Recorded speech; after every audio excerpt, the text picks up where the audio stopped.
Girl, you be tripping. No lie, nah. You said je ne sais pas. I flew in all the way for this. I'm not here to waste your time. I just can't give you vibes, you changed a bit. Girl, you mad teasy. I don't mind leaving, just let me know. She told me take it easy. Hey, yeah. I just came here to make y'all feel good. You know what the message is. Suddenly you're with me now. You know what the message is. I'll be running wild for you, babe. You know what the message is. I don't have no patience. Ain't no conversation.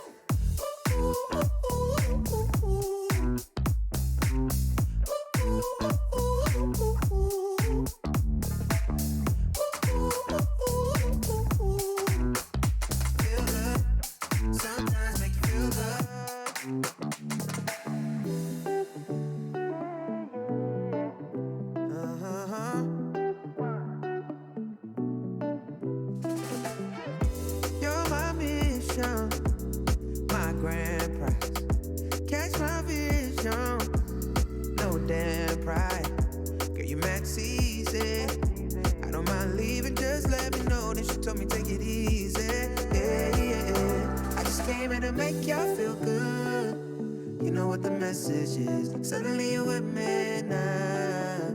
You know what the message is. I'll be running wild for you, babe. You know what the message is. I don't have no patience. Ain't no conversation.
For the ones that didn't see the life, for the ones that never cared, never gave a thought, found no happiness in that brand new car, or the house you bought. I see you talking about the love you lost, and it was gone like way before you ever thought it was. Yeah, I took my time, no quick ones, quick run, quick gas to get back there. Hot roads, I didn't think I'd come back fierce, cause I was running roads, so many nations.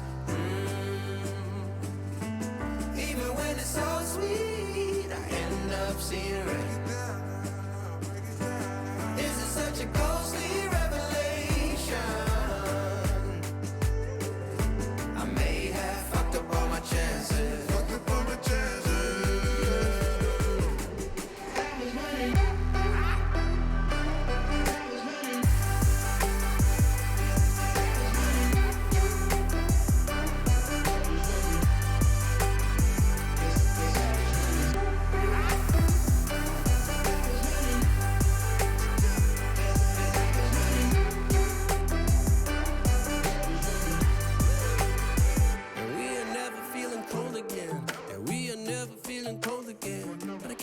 It's easy, it's hard to preach, cause I've been burning trees and marching for. If we cannot breathe out, we go forward. Sure, I was searching for cure, fishing a little wildlife. And when I'm low on fuel, I'll still be running till my back broke. Halfway, lost hope and I'll check it. Hard roads, I didn't think I'd come back fast. Cause I was running roads, so many nations. Even when it's so sweet, I ended up zero. This is such a ghostly revelation. I may have fucked up all my chances, fucked up all my chances. Been around the globe, looked around and fitted, seen high and lows, but you won't even get it. Been around the globe, think it's time to admit it's not the end, but the road, and you won't even get it.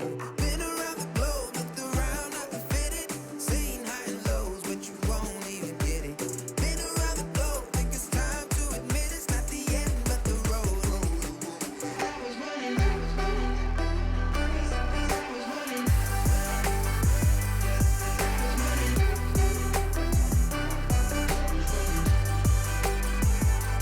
I was running roads, so many nations.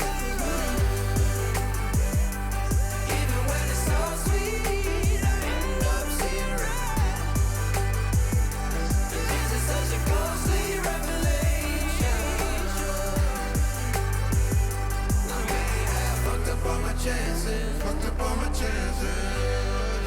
Yes, I was running, I know, I know.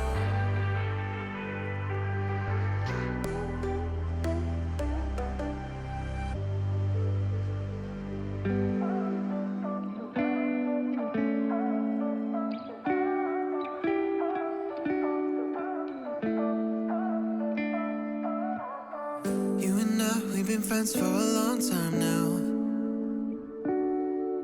Always have a good time whenever we go out.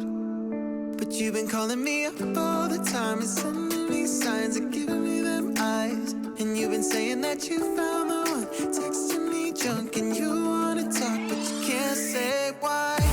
I can't get there and you know I've tried. You know I don't wanna waste your time. City lights, I'm looking in your eyes, but I can't say why. It doesn't feel right to call you mine. You know I don't wanna waste your time. I can't get there and you know I've tried, but I can't say why.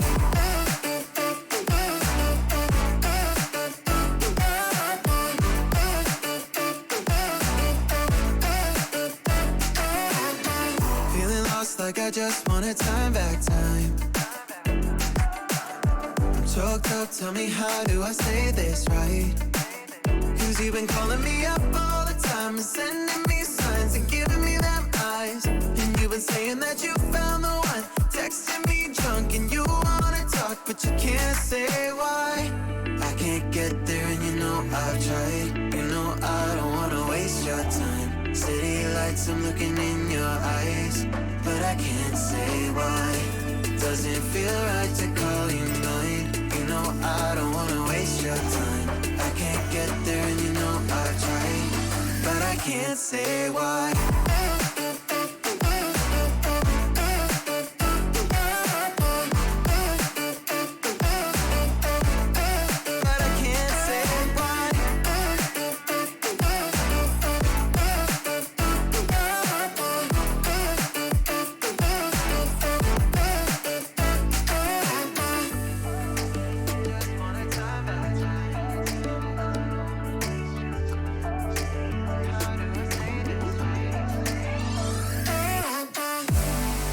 Get there and you know I've tried. You know I don't wanna waste your time. City lights, I'm looking in your eyes, but I can't say why.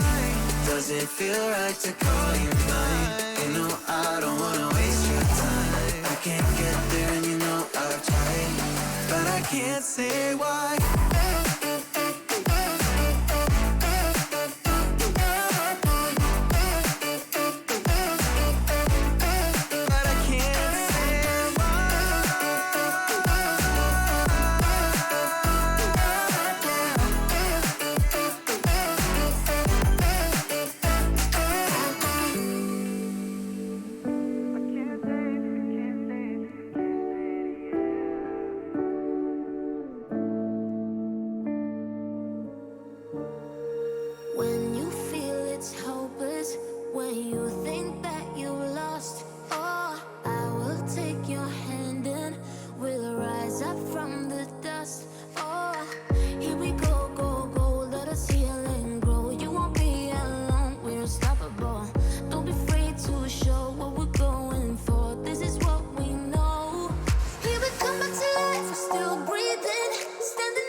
Let's take our time right now, it's just a vibe with you. I feel alive, now I'm feeling like up to the fun, will it stand the test of time right now? I need a sign.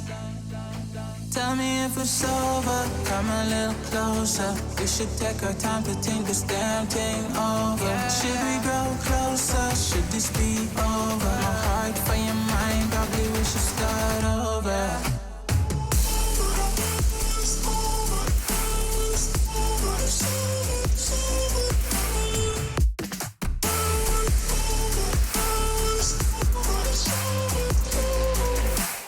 Tell me if it's over, am I your lover? Are we going solo? Or is it polo? Her face is saying don't go. I'm acting like I don't know. Whisper my name, say what you want, show me your thoughts. I do the same, my breath on your neck while I slowly caress. Feelings in gray, it's still the same. Tell me if it's over, come a little closer. We should take our time to think this damn thing over. Should we grow closer, should this be over? My heart for your mind, probably we should start over.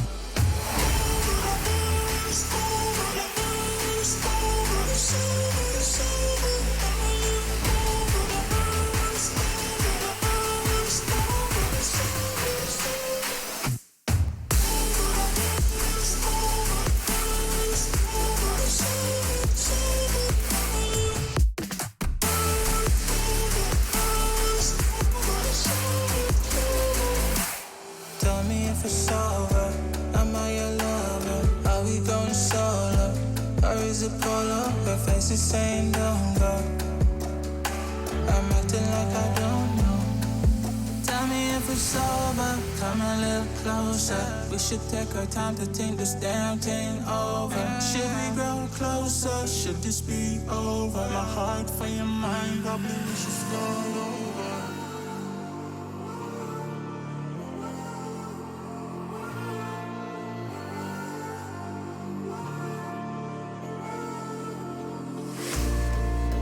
Follow me under when I'm crumbling. Every night I wonder, will it ever end? Sometimes I can barely breathe, dear. Sometimes I don't wanna be here. Sometimes I don't wanna be here.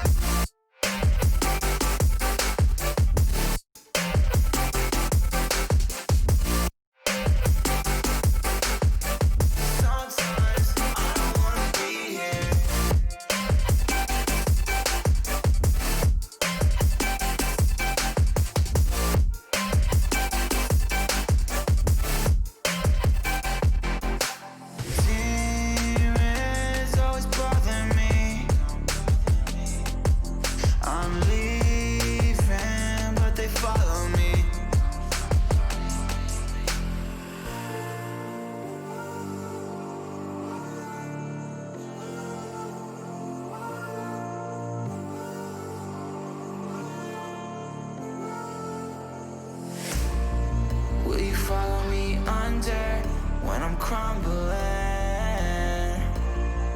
Every night I wonder, will it ever end? Sometimes I can barely breathe, dear. Sometimes I don't wanna be here. Sometimes I don't wanna be here. Will you follow me under? Sometimes I don't wanna be here.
moment in time that I regret for being so heartless. It was a moment of darkness.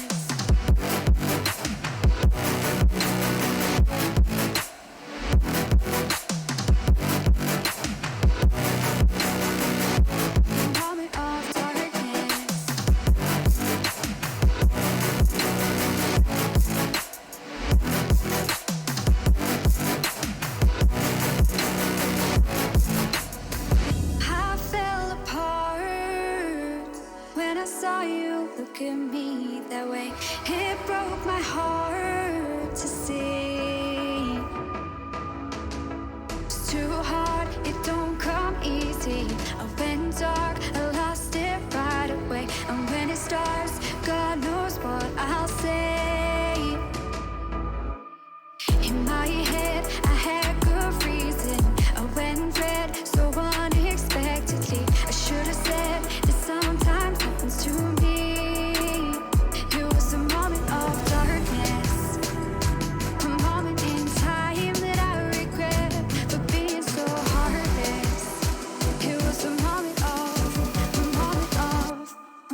Of darkness.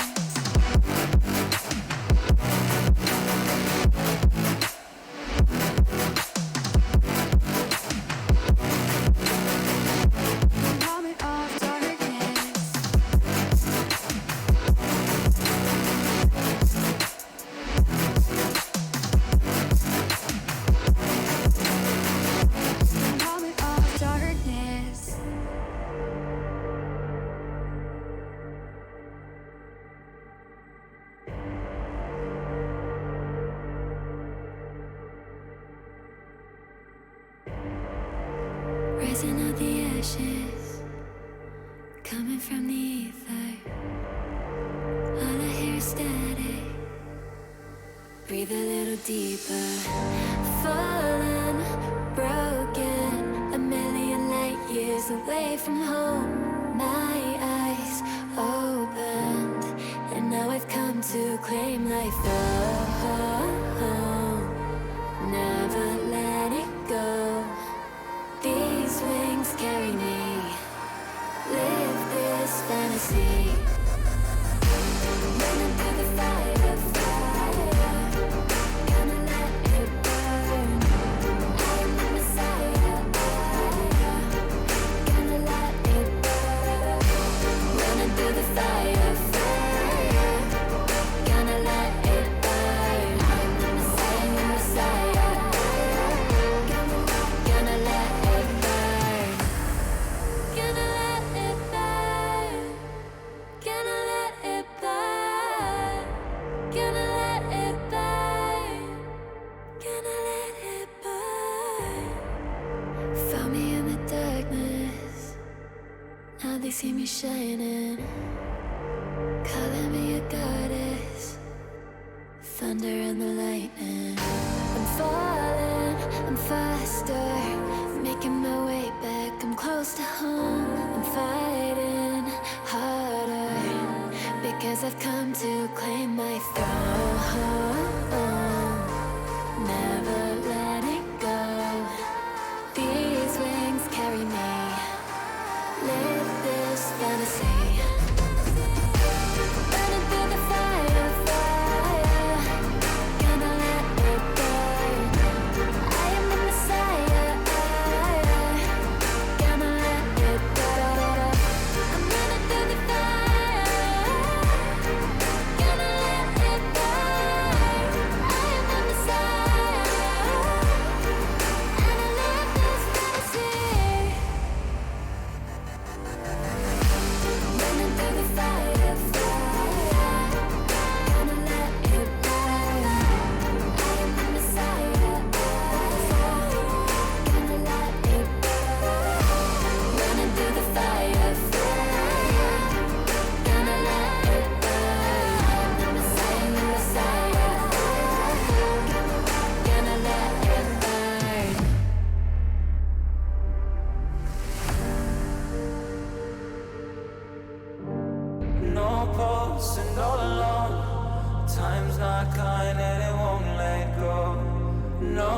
thoughts left in my head.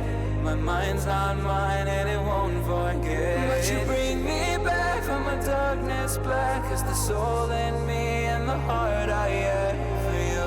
It bleeds for you, it beats again. Oh, you bring me to life.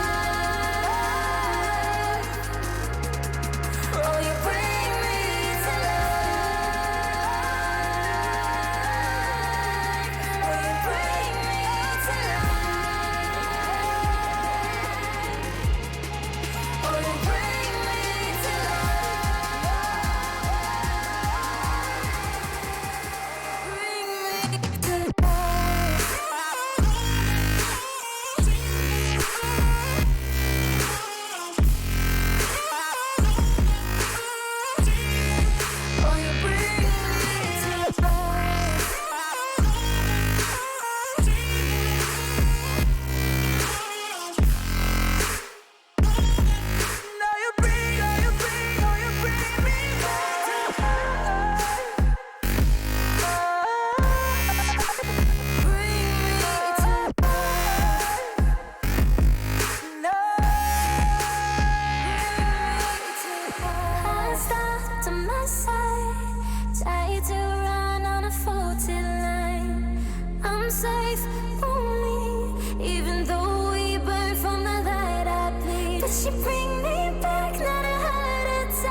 Don't you know I'm a bad little mama?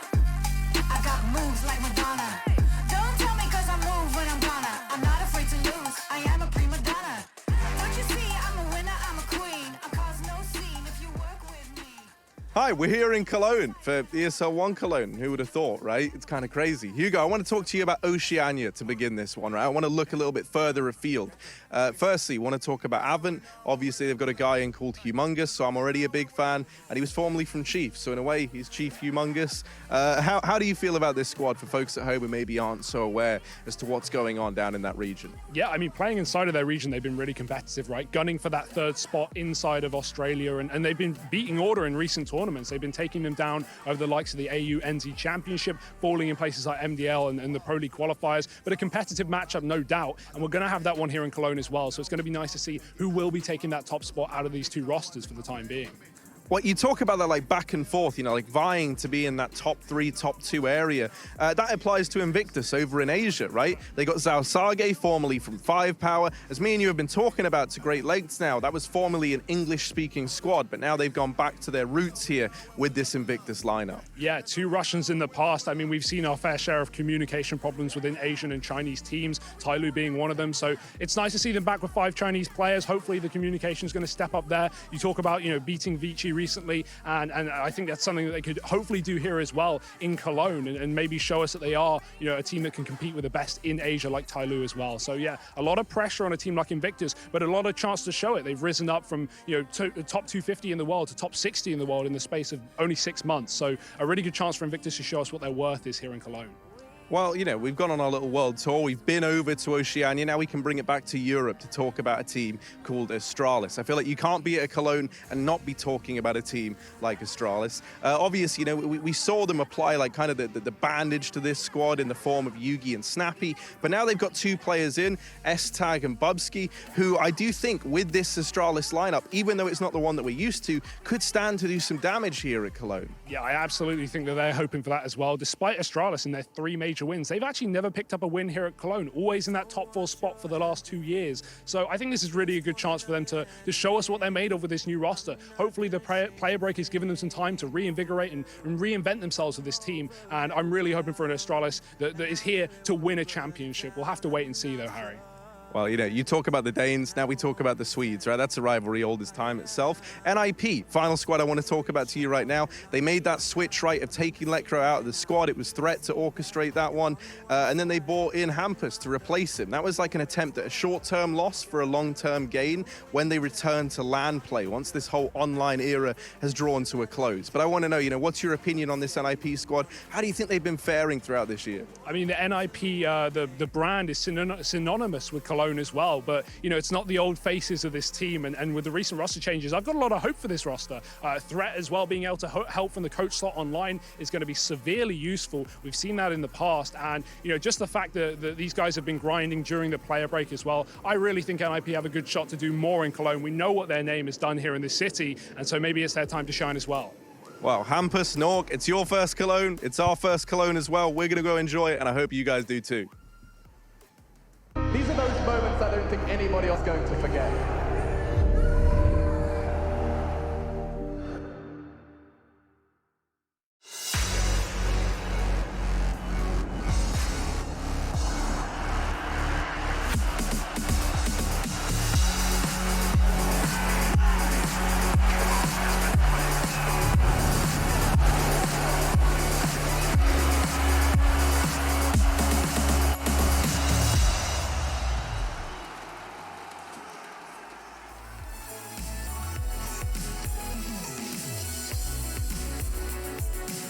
Another day in the office for ESL 1 Cologne. Ladies and gentlemen, it's the final day of Group Day 8. It does keep chugging along. We've waved goodbye to many top teams, and of course, today is no exception. We've got OG to start us off, and we're going to be seeing how they fare up against a wall of Counter-Strike. In fact, I'll bring up today's schedule so you can see exactly what you have to look forward to. I'm your host, Machine. I've got myself, of course, Pansy and Chad. I'll introduce you in just a moment. But first, OG versus Mad Lions is how we start off our day. And outside of that, we get to see Vitality FaZe. I think that's one of my most hotly anticipated matchups of the day, so stick around for that. And a rematch for Survival. Liquid and Cloud9 going to be duking it out in the Americas to see who will pick up that final spot in the playoffs. Still, we'll be focusing on that first one, OG Mad Lions. It's all coming up on today's show.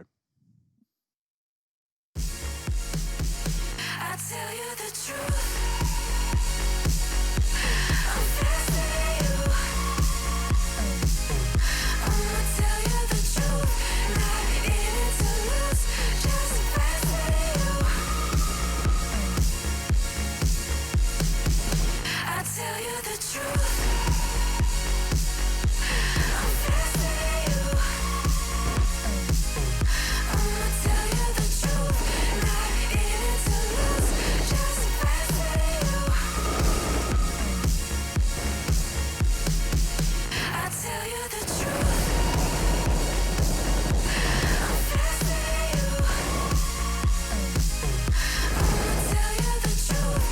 Not in it to lose, just Wow, wow, wow. That's going to get the blood pumping. It certainly did me. And of course, let's not forget Furia just bodying 100 Thieves, Chad. I'm sure you watched that one. I was trying to forget. I was closing my eyes during the highlights. I went first map, I was like, I can't watch. And then, of course, I watched the second map. I'm like, yes, come on. And then I watched the third map. I'm like, oh, God damn it. Vinny was on a mad one last night. He was on though. a 10. That was a What's going great. on?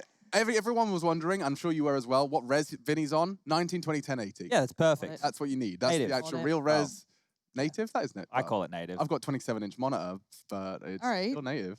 Casual I want flex. to bring that up. Either way, it's ESL 1, and I do want to tell you that it's powered by Intel. That's what I need to do. And now, aside of that, we can focus on match 1. So Mad Lions going up against OG. Now, Chad, let's not fool anyone. Let's not pull the wool over anyone's eyes. I'm good at that. Exactly. So stop Okay. that. You and your burgundy shirt. Sorry, guys. Spinning false narratives. Stop that. Chadney, set the realistic scene here, because OG, they are not looking tickety-boo. NBK looks like he's been having a statistically one of his worst events in years. Yeah. And outside of that, Mad Lions have changed the language they primarily communicate in. What am I missing here? So if we start with the OG one, most people at home who have watched me on air before talk about OG know that I can be a little bit nasty, so we won't be nasty. No, but let's be realistic. Let's be realistic that this team, they, in my opinion, don't have enough firepower. If I'm just going to be completely honest about it, they have enough experience, they just don't have enough firepower. The fact that they've made it this far in the tournament with some of the teams that they've gone up against, I'm actually relatively impressed, to be completely fair. This is the playoffs bracket that'll be going down starting tomorrow, so we need to still find 2 more teams. One of them will be Mad Lions or OG from this game right here, and they'll be slotting in nicely, I think, against G2. But that bloody Astralis NIP game, Alex, that one is a big quarterfinal game. This is huge, ladies and gentlemen. The playoff bracket, you may not have seen this before, but breathe it in. This is how the playoffs tomorrow will kick off. Of course, we need 2 more spots to be filled. And as we walk through some of the recent highlights, you'll actually get to discuss some of the teams you may not have seen yet. Now, let's not forget Vitality versus FaZe. The reason Vitality are in the lowers was after this balls to the wall best of 3 against Astralis, Lauren. And it was certainly exciting to see that Astralis can do it, even if they have got the newer names. And some of those newer names were fragging out. They were towards the top. I think there was, a couple of posts on Reddit about it. The new guys are keeping those old ones a little humble. They're keeping them on their toes. And it's excellent to see these roster changes really slotting in well for them. They seem to have come off the starting blocks pretty hot, honestly. So, as said, I haven't had the pleasure of casting Astralis yet, but that is just incredibly exciting to see for any Astralis fan out there. For sure. Something that really tickled my pickle was seeing that not only is Bubsky managing to flourish within his roster, it's exciting to see, a young Dane picked up into the Astralis machine, but also the fact that Glaive's sitting there in the server holding some degree of coaching roles. At least that was the leak from Nico's Instagram. Well, yeah, even just having them oversee things and how it's trending, right? Because if they do want to chop and change the roster going forward, oh, maybe you sit one out, Dupree, and we'll bring Bubsky in, or, you know, we'll get Zipex to sit out one, Esatag, you can play. It's going to be important for Glaive as the in-game leader of this team to be knowing where he wants to put his players. It feels like the most viable additional player roster that I've ever seen. And I know it's weird. It is weird. It's very unorthodox, but it does seem like it could actually work. I haven't seen another concept of this have actual legs to it yet, and maybe I'm just seeing a very small picture. Maybe there's others, but they are smug, you know? Yeah. Like everything they have done has been followed by everyone else. So they are, you know, if this was an industry, they are the industry leader. And unfortunately, so far, and I'm saying unfortunately, obviously, with a pinch of hyperbole here, but unfortunately, everything they've made, every choice they've made so far has worked. It's so good. They had Zonic taking a more, you know, kind of power position where he has the power to cut players. Suddenly, everyone else realizes maybe a coach has to be the bad guy. Maybe it shouldn't be a player.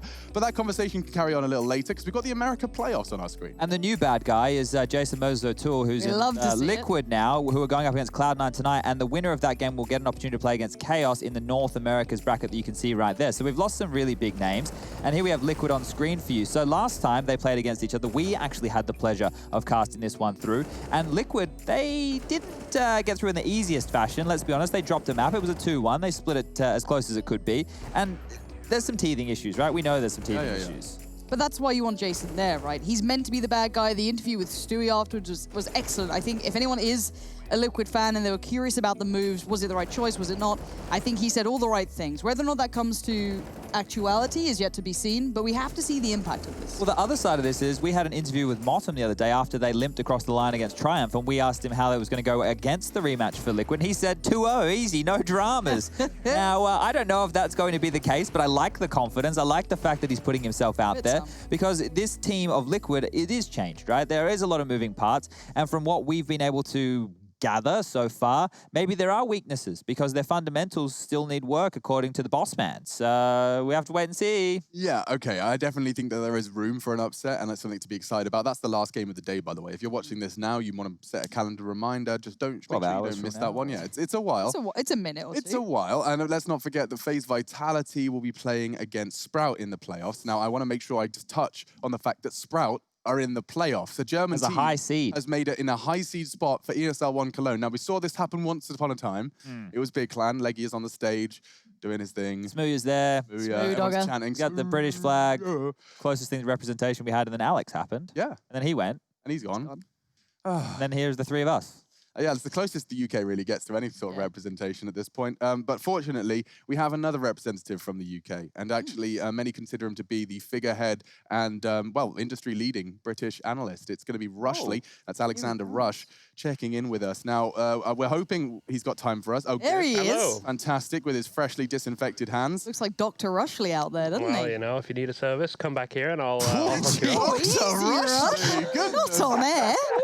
Bloody hell. All right, well, okay, the subject we have require review is some of that hardcore hitting analysis. He's going to give us the normal stuff. He's going to be like, oh, Yanko, he used to teach me how to observe, so of course Yanko's going to... I don't know what you're talking about. Okay. So anyway, so I was doing some research, and Yanko is there, you know, he did teach me quite a lot of stuff, you know, so that did play in some consideration here, but I was looking kind of how FaZe and Vitality are doing. They're both looking a bit shaky at the moment, I would say. So I thought I'd do some digging, look back, you know, especially to Cologne last year. And it turns out Zai was actually the top clutcher of the entire event. So in the cathedral. In the Cathedral of Counter-Strike, correct. So I did put a little video together, and we can take a look at the clutcher of Cologne 2019. Let's do it.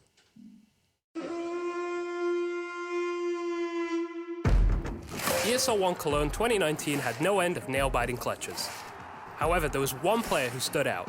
Zaiwu from Team Vitality racked up a staggering 11 clutches throughout the event, saving his team time after time. These were my standout clutches from the French player from ESL 1 Cologne 2019. Apex also back towards the bike, and a chance for the Honor Sniper, but not a single kill coming in. Brawland steps up, 3 kills to Brawland, and Zai will eventually drop him on the floor, but it has to be the 1v4 clutch from Zaiwu. Nid comes in, barely enough health to survive here on Brawland, but Zaiwu wants to kill. There's the headshot, pulls it back, there's the open, Zaiwu's got the triple. Crimson's the last man standing, and there's time for the defuse. Zaiwu wants to smoke the bomb.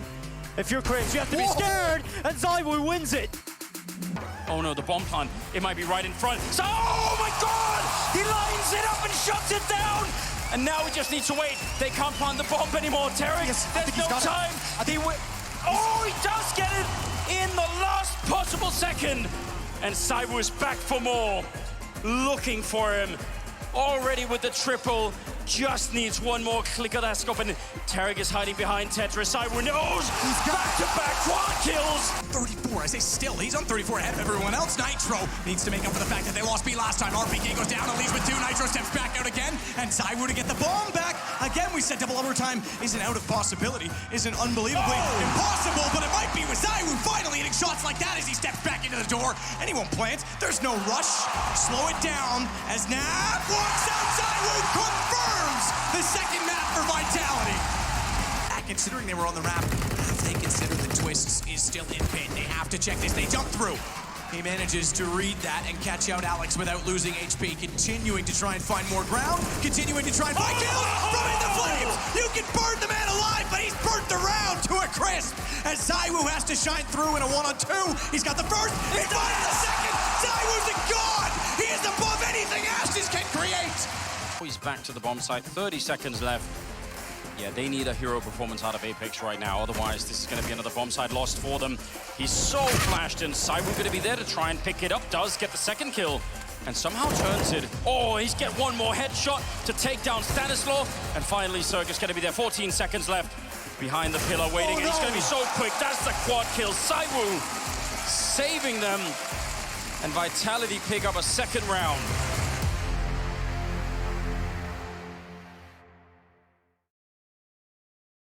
Well, that certainly is going to remind you of what he's capable of. And if you weren't going to watch the FaZe Vitality game, I bet you are now. I'm actually a bit reeling after that. Like, hearing that crowd and knowing that the Lanxess is, like, that direction, 10 minutes, and all those people, and the vibe we normally have in this city. I mean, I got goosebumps, and then you sit here and you realize this is actually the next year's installment of ESL 1 Cologne. And I know those faces hurt, and of course, out of our control, out of the world's control. So we are going to do our very best to enjoy it. And of course, you guys are the crowd. You probably would have had a ticket. You might have been enjoying a hot dog during the break right now.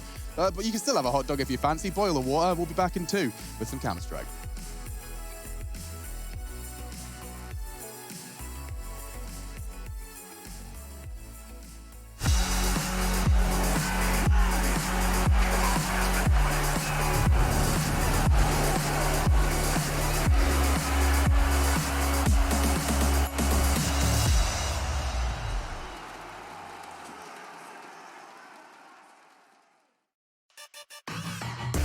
Intel Gamer Days is on now.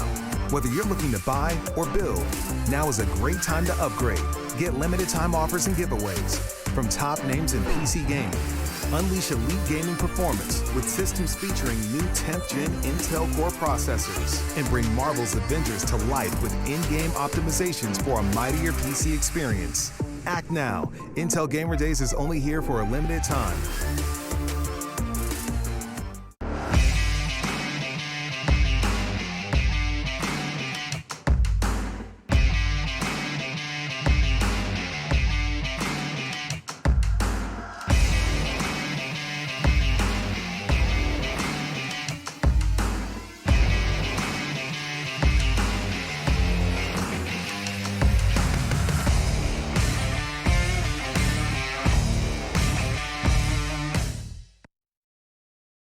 My name is Jordan Gilbert, aka Nothing. Hi, my name is Sue Lee. My handle is Smix. I think it's important for these initiatives to happen. Empathy really goes a long way, and it always means so much to us, and I think that's where initiatives like this really help. I encourage everyone in the community, anytime they see bullying, anytime they see someone getting called names, I encourage you to step up and say something. Good luck, have fun. Good luck, have fun.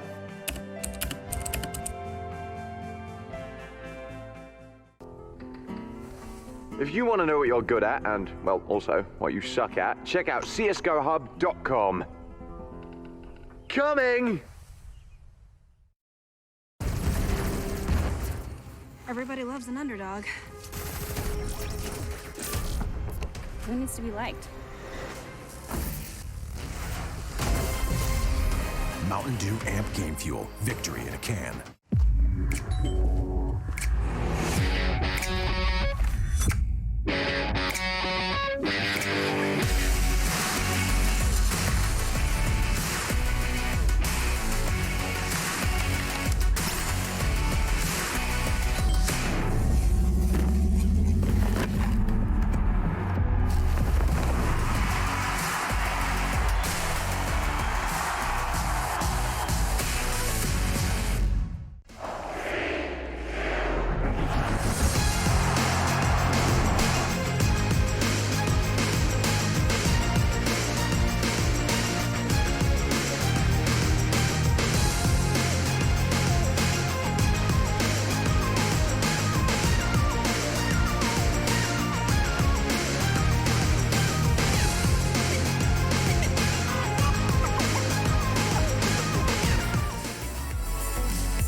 Just leave it to me. I know what I need. You'll find if you see. And if you believe, you live and you breathe, you'll find the key. Lifting me, lifting you. Can't go alone, let's do by two.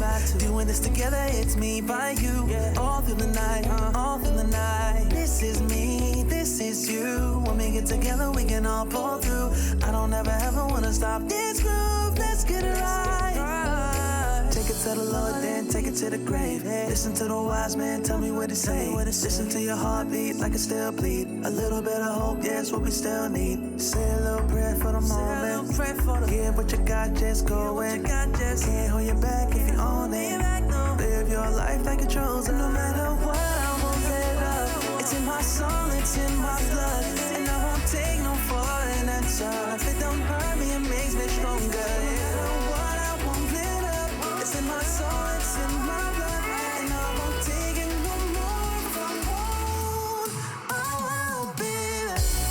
Just leave it to me. I know what I need. You'll find if you see. And if you believe, you live and you breathe, you'll find the keys. Know what I need, I know what I need.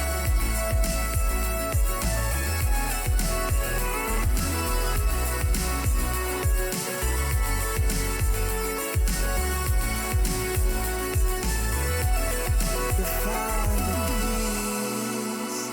the keys,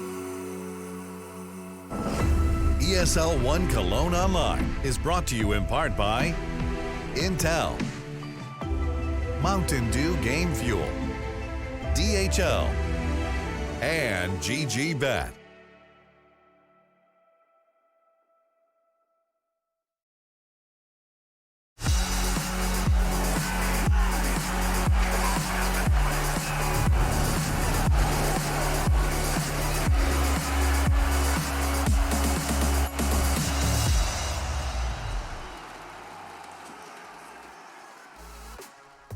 (2020) 20 years of Counter-Strike and ESL 1 Cologne continuing with Mad Lions OG. It's been a tough one for both squads, and now a spot in the playoffs is up for grabs after their fair share of turmoil and tumultuous journeys through the brackets. I've got myself Sponge, Pansy, and I Am Machine rocking the little silky number in the kimono region, I'd call it. Sexy. Thank you very much. I got called a snack today on Twitter, so I'm feeling myself. How many C's? 2. You could up that. You're right. Maybe with the 3 C's. We'll work on the 3 C's. Yeah, I want to be dummy thick before I'm done with this broadcast. And a man that's probably actually fits that category perfectly is, of course, coach of Mad Lions. It is the Brainiac, Mr. Peacemaker. And Chad has got a big question for him. Coach of Mad Lions, it must be quite tough to corral them and control them. Yeah, look, Peacemaker, we can't hold you for too long because the game is almost ready to go live here. So we just want to ask a couple of quick ones. Now, I tweeted the veto earlier. Asilian said there's a surprise. What's the surprise? You want to tell us before we do the veto here, or you want to allude? No, I'm gonna leave it for you guys. But Okay. It's a what a it's a good one. We actually prepared for this for quite some time. Ooh. And since it's a very important match, we decided to make it happen right now. So let's see how it goes. But yeah. Okay, very and prepared. Another quick one for you, mate. Just here, just so everybody at home can be on the right page. The transition to English for everybody with Innocent in the team. No dramas there. The Danes, obviously, they speak it quite easily. Yeah, like it's pretty easy. Like I would say, obviously it's still not optimal. Like we came back a little too late from the player break, so we didn't get enough practice. We're grinding right now. We're in a boot camp right now, and we're practicing a lot in order to get that communication flowing perfectly, and it's getting better every day. So awesome stuff. So far, I would say like it's like 80%. Still, we're getting close. Okay. Fantastic. Thank you so much for taking the time, dude. We're going to look forward to watching the highlights as well as checking you out once you get into game. All right, thank you very much, guys. Thank you. That's Peacemaker, coach of Mad Lions, going up against OG, but I mean, he's absolutely bang on with some info there.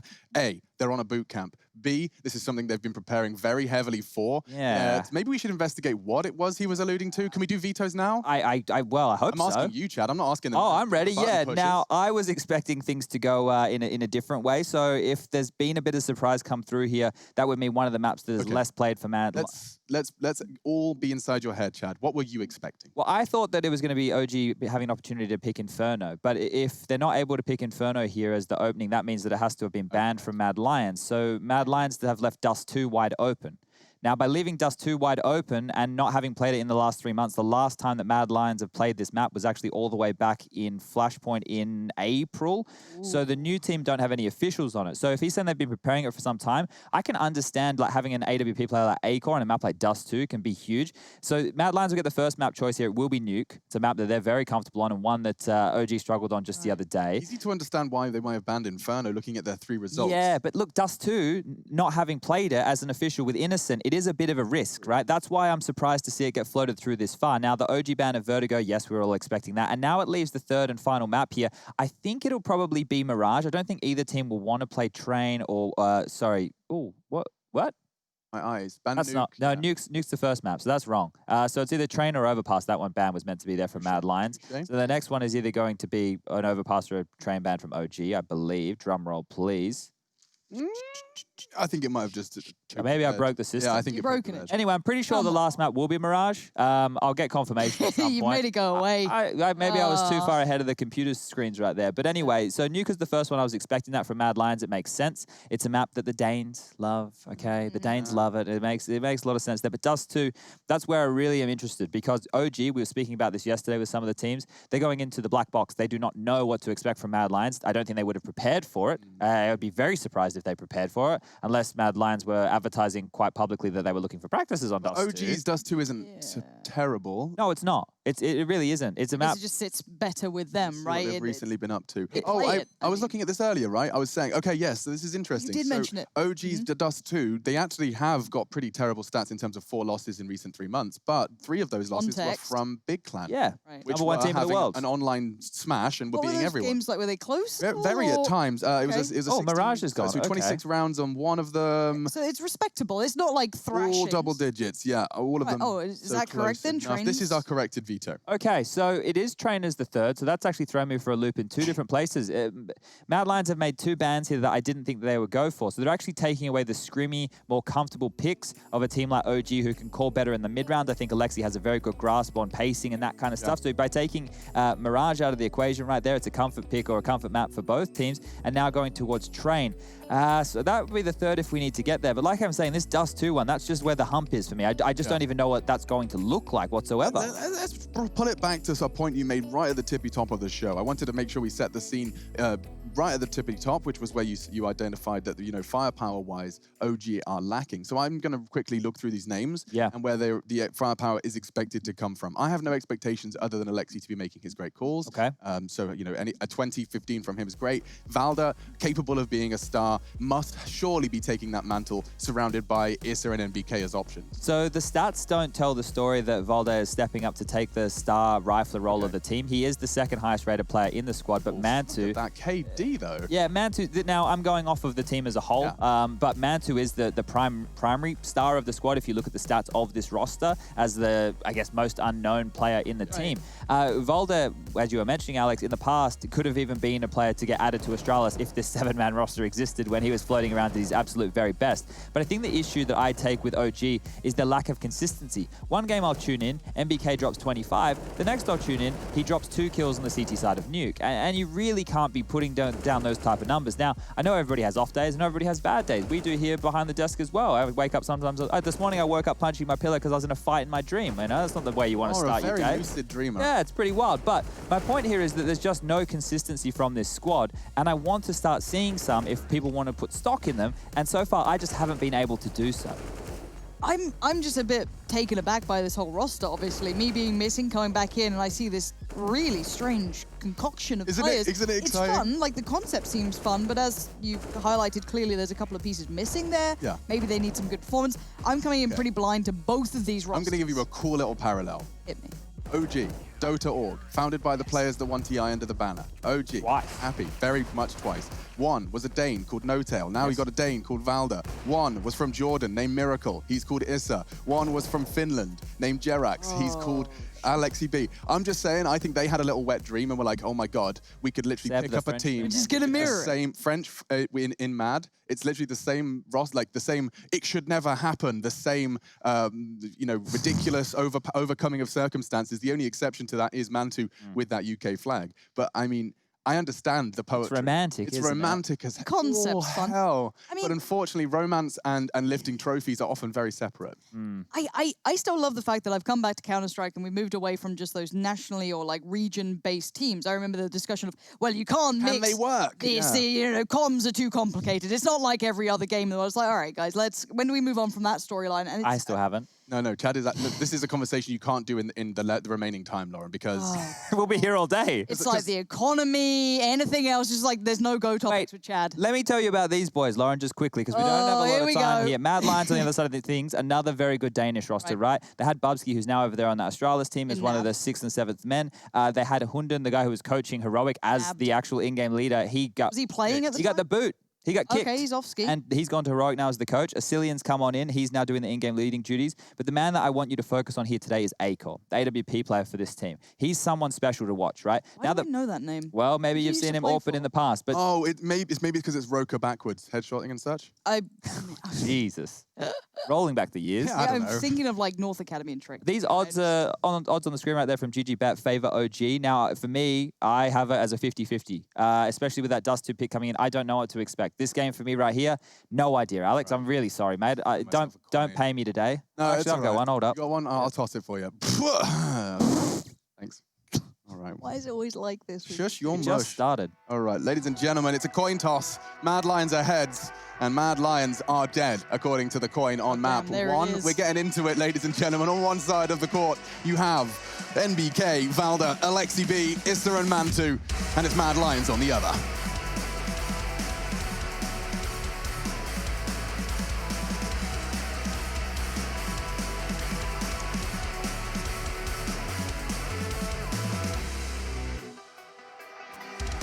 Spot in the playoffs of ESL 1 Cologne is no small feat, and it's certainly something that you can boast about and throw on your CSGO LinkedIn profile for the rest of your career. We're jumping straight into the nitty-gritty. Loving seeing the dual Berettas pulled out for the hut hold. Won't be necessary just yet, but Alexi's equipped them all the same, breaking the vent to ensure a safe rotate should he require.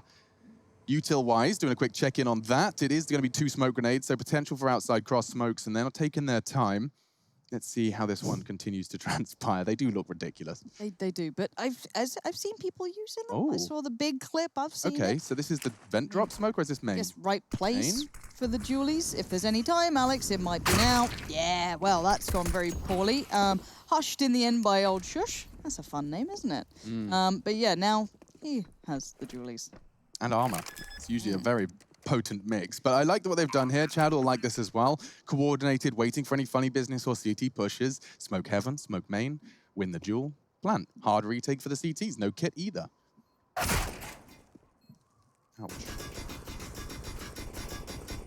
Frustration as the Glock unloads. Time ticking, need a frag now. NBK is still jiggling. 20 seconds. Walks straight into the meat grinder. 1 for 2. That's not a trade that's favorable. Mantu finding frags a little too late into the piece. He's going to have to back away and preserve their Kevlar vests. Oh dear, it's not the start you want, OG, after their last performance on Nuke. Voldo will find a kill onto Acor there. Now, just a little update from the B stream. For those of you who are not too familiar with how ESL 1 Cologne 2020 online is running, we obviously have multiple different regions. We got North America later today, but we've also had Oceania this morning, and now we have Asia going on down. Vici were playing Invictus, and Vici have just won that series on the 3rd map. So just giving an update for everybody at home. Now, with that pistol round right there, the fact that they were able to get top control, smoking off main and heaven, and then stall them out for 20 seconds before the retake even came on in, there was no chance that OG had of getting on there because, as you pointed out, Alex, there was no kit. So by leaving it that late, it just felt like they were hoping to get kills and maybe find a little bit of money going into the second for this forced one. These guys look coordinated as hell, and I'm sure Innocent's hungry to impress as well. This is an opportunity that's been eluding him for some time in his career. So probably very proud to be putting on that Mad Lions jersey and competing for a spot in the playoffs, no less. Definitely got the motivation and the fire in their belly, Lauren. I have no doubt about that. And let's not forget that we heard from their coach, Peacemaker for Mad Lions, just letting us know just how much hard work and preparation had come into this. He said it's an important game. So all of that preparation towards their Dust 2, towards their Veto. Innocent, talking of the devil, does catch the toes of Alexi and sends him packing back to the top site. But they are continuing to connect. It's NBK. If he gets another here, we're gaming. Does tag up Row. Alexi, element of surprise perhaps, but he's already softened up and it's an easy collect. Yeah, Innocent's gonna be happy. Oh, was eventually for 1 HP. It's a little unfortunate. And, you know, bomb down. Trying to play it back in looks impossible. Obviously, the 1 HP, grab it and get out if they can. So, I don't know what to make of either of this, honestly. I think I'm in sit back and watch mode for a bit. It's going to be a lot like that, right? Because OG have the potential to be a decent team with the experience and the understanding that they have as players. Like every single member on this squad, besides Mantu, you've spoken or heard about before. Issa from the Hellraiser days, MBK, obviously famed within the French scene. Valda, as I mentioned earlier, he was the up-and-coming Danish player, or the next best. Don't shoot him, Mantu. Don't shoot him. Don't shoot him, Mantu. Oh dear. Alexi B, obviously of Ent's fame. You know, we have all of these pieces here, and the puzzle, it's like it's not fitting together yet. Just mangled it together, at least in my opinion. So until that can be proven otherwise, which hasn't happened just yet. Who's coaching them? We spoke to obviously Mad Lions. Ruggah is coaching them. Cool. Yeah, so they have parts that we all know, and you can see on your other side of the screen right here that we have the Mad Lions team.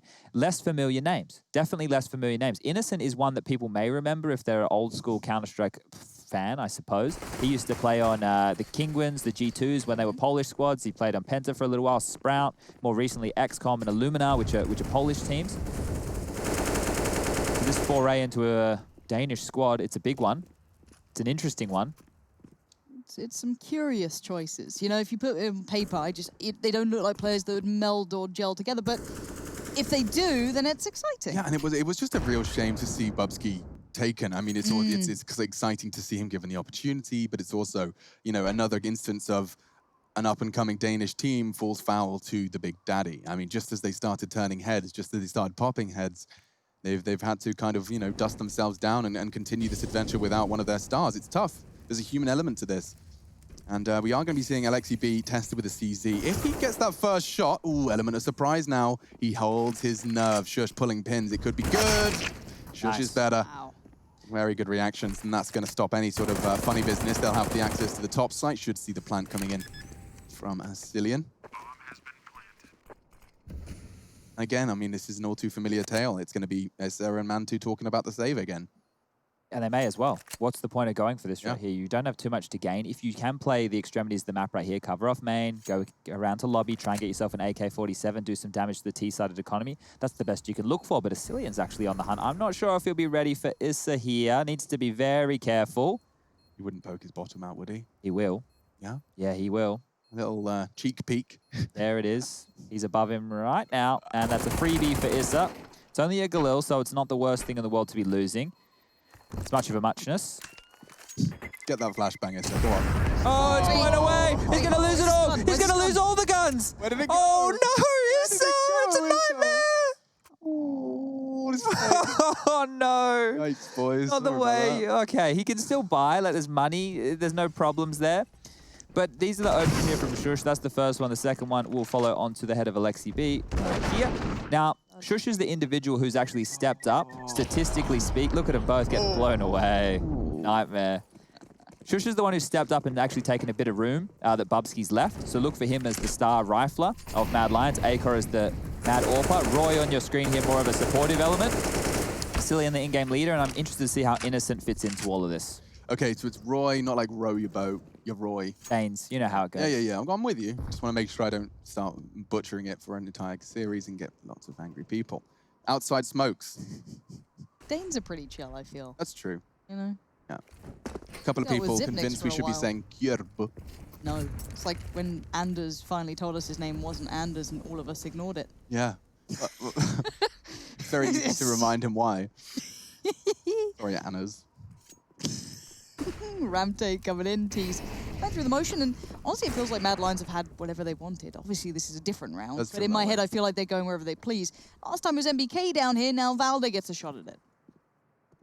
So he has to bide his time. This will be Molotoved or checked, at the very least. Okay, Soundcube back turned, getting his chance now, and it's only the one. Issa's rotated through to the sync position, and if he gets himself the wall bang, we could be onto something. Soundcube spraying wildly. Innocent gets that bomb down. Another advantage for Mad Lions, despite the number discrepancy. I still don't see a kit here for the CTs. Oh, gosh, you're right. So You could lose time, everything here. right, time is of the essence, and they really need to keep that in mind. I don't think they've had one for a single run this game yet. That's going to help, though. But Innocent still on duty. Wow, claiming 2 for 3, and you do have the support above, but he's going to need more. They got time. Time is close, but shouldn't be a problem. But yeah, I still get nervous not seeing a kit at that point. Yeah, but Lauren, the way you started that round is my sentiment exactly. It feels like wherever Mad Lions have the intention to push, they have been able to get in with numbers and get the bomb down. So far, admittedly, this is the 4 rounds into Nuke, and they've only had weapons for 2 of them, so not going to kind of start identifying a full trend. But yes, they wanted to go ramp, they got ramp. They wanted to go lower, they got lower. This time, of course, the Jewel's not being won out. Innocent given it a good shot. You He's can in see. the background. Is that from Alien? That egg? Yeah. Yeah. I'm wearing an Alien t-shirt. I was looking at I mean, the deer, but you looking at the egg. That was an interesting... I was interested that Cillian's fan's not on. Like, I need that constant stream of airflow. Fresh air. Okay. Optimal fragging. MBK started quite well in this game here. So let's keep an eye on him. Oh, Nice such flash. a perfect flashbang, and now they can... oh, another the one! second. It's so good, Alex. I need to learn some flashes to help you out, because look at what it's done. MBK called upon to try and keep this safe, and he's done very well. Last round was great. This round is just as pivotal. Yeah, and I do see a little bit of a kink in the tail. 3 members gathered now, other than Akor. I will correct myself. It's 2 of them that have descended. Akor's holding the lobby push with the orb. Certainly not the ideal weapon for the job. You know sound cue made. There is a necessity, though. It will be either the door or the glass break. They can not sneak to heaven or ramp without announcing it to some extent. Is it broken already? No, it's not. Okay, so this is where the sound cues are made. And rotate comes in. Valda, Molotov off. Actually, Molotov into the line again. A Cillian caught sleeping. Roy doesn't have the bomb to his grasp just yet. He knows the rotate's on his way, and that's become his primary responsibility. We've seen brilliant in this corner. 1 for 1. Okay, a 2v1 still in favor of OG. With Akor doing that, you've suddenly got a 1v1. Issa has to be ready for this. Bomb is at least not planted, not to hand, so it's a little bit of additional work for the Mad Lions. And Akor obviously losing track of where Issa could be. And Issa, I mean, I guess just taking time. Do they not know that the bomb's down? I think this is assuming like a very different play, and that's He's had a nightmare. Yikes from me, dog. Oh, no, and now he's running straight to can't even Issa. plan. Oh, okay, so that wasn't pretty. Yikes. And we'll call that Issa's karma. You know how he lost his weapon and it wasn't Yeah, fair? okay. Now he's been Bad. given a freebie. Yeah. Can we look at the egg again? Oh, Egg they and are deer. all together. That right there was panic stations, that's for sure. Look at someone's got their parents' That's wedding a photo slice up in of the life right background. there. Oh, that's Aw. nice. I like the gloves she was wearing. Very stylish, like little lace glove. Very bougie. I don't think anyone wanted us judging their parents. No, you're right. You're absolutely We right. were doing it in a nice way. Yeah, we're not nasty people today. On air. Today, right now. At this moment in Give it time. an hour. Oh, that's a hard shot. He saw the tip of Akor's balaclava.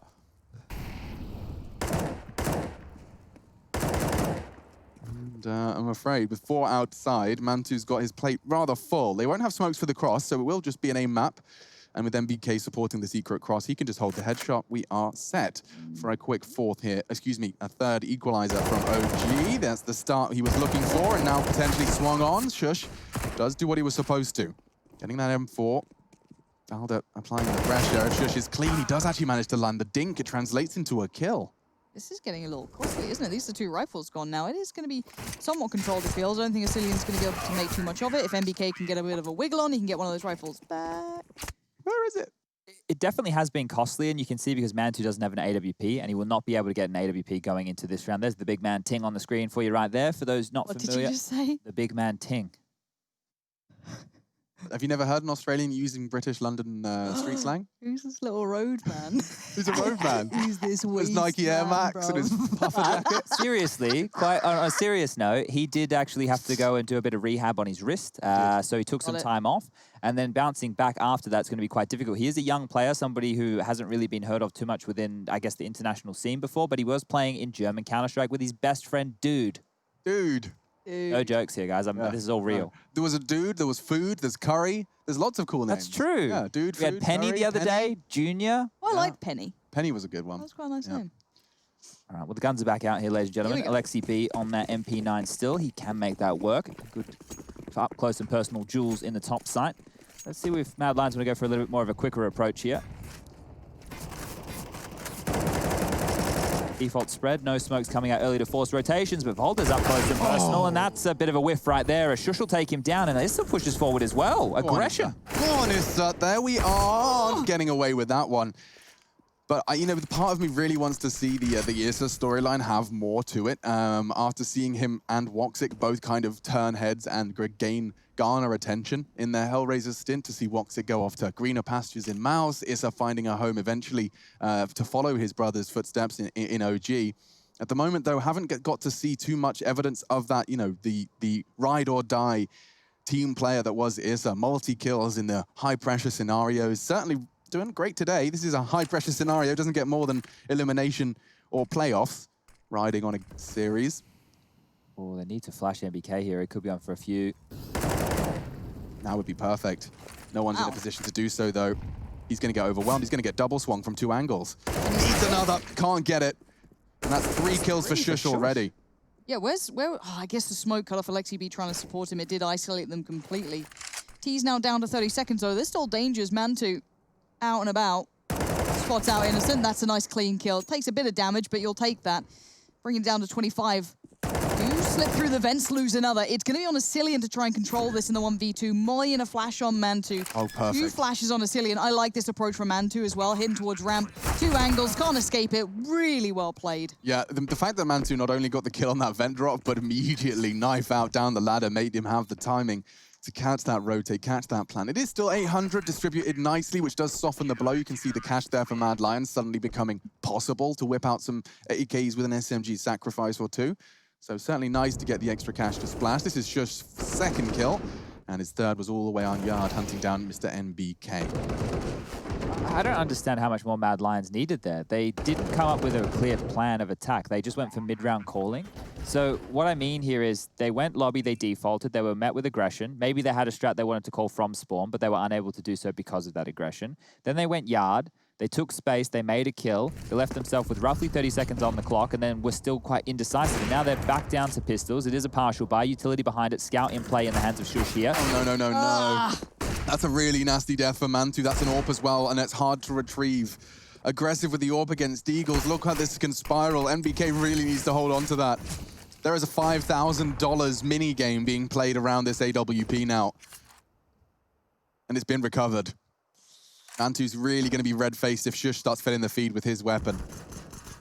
Spot on. It's not what you wanted, and after that last round, we were singing the praises of Mantu, but that's unfortunate. Valda, MBK, Alexi, they're all trying to keep control of this situation from kind of exploding, and there's the first victim to fall. It's frustrating, I'm sure. Well, they can peek up and get the info that maybe they peeled away from this eventually, but that's a timing that only he can really feel. Beyond that, though, the other 2 are going to have to be on red alert. Issa's still live and kicking, so he's not out of it just yet, but the T's have suddenly become pretty powerful, actually. A good bit of util still. Got their armor, a couple of upgraded pistols, and as I said, if they can make some more work from that AWP, you'll be absolutely laughing. Alexi B back in the corner. CT vent gets down 1, swings in, needs Issa here. Not there in time. This is a little bit individual, a little bit worrying, a little bit scary. A-core over by the vent, tapping away. So would have wanted that. But now Valde in the 1v2.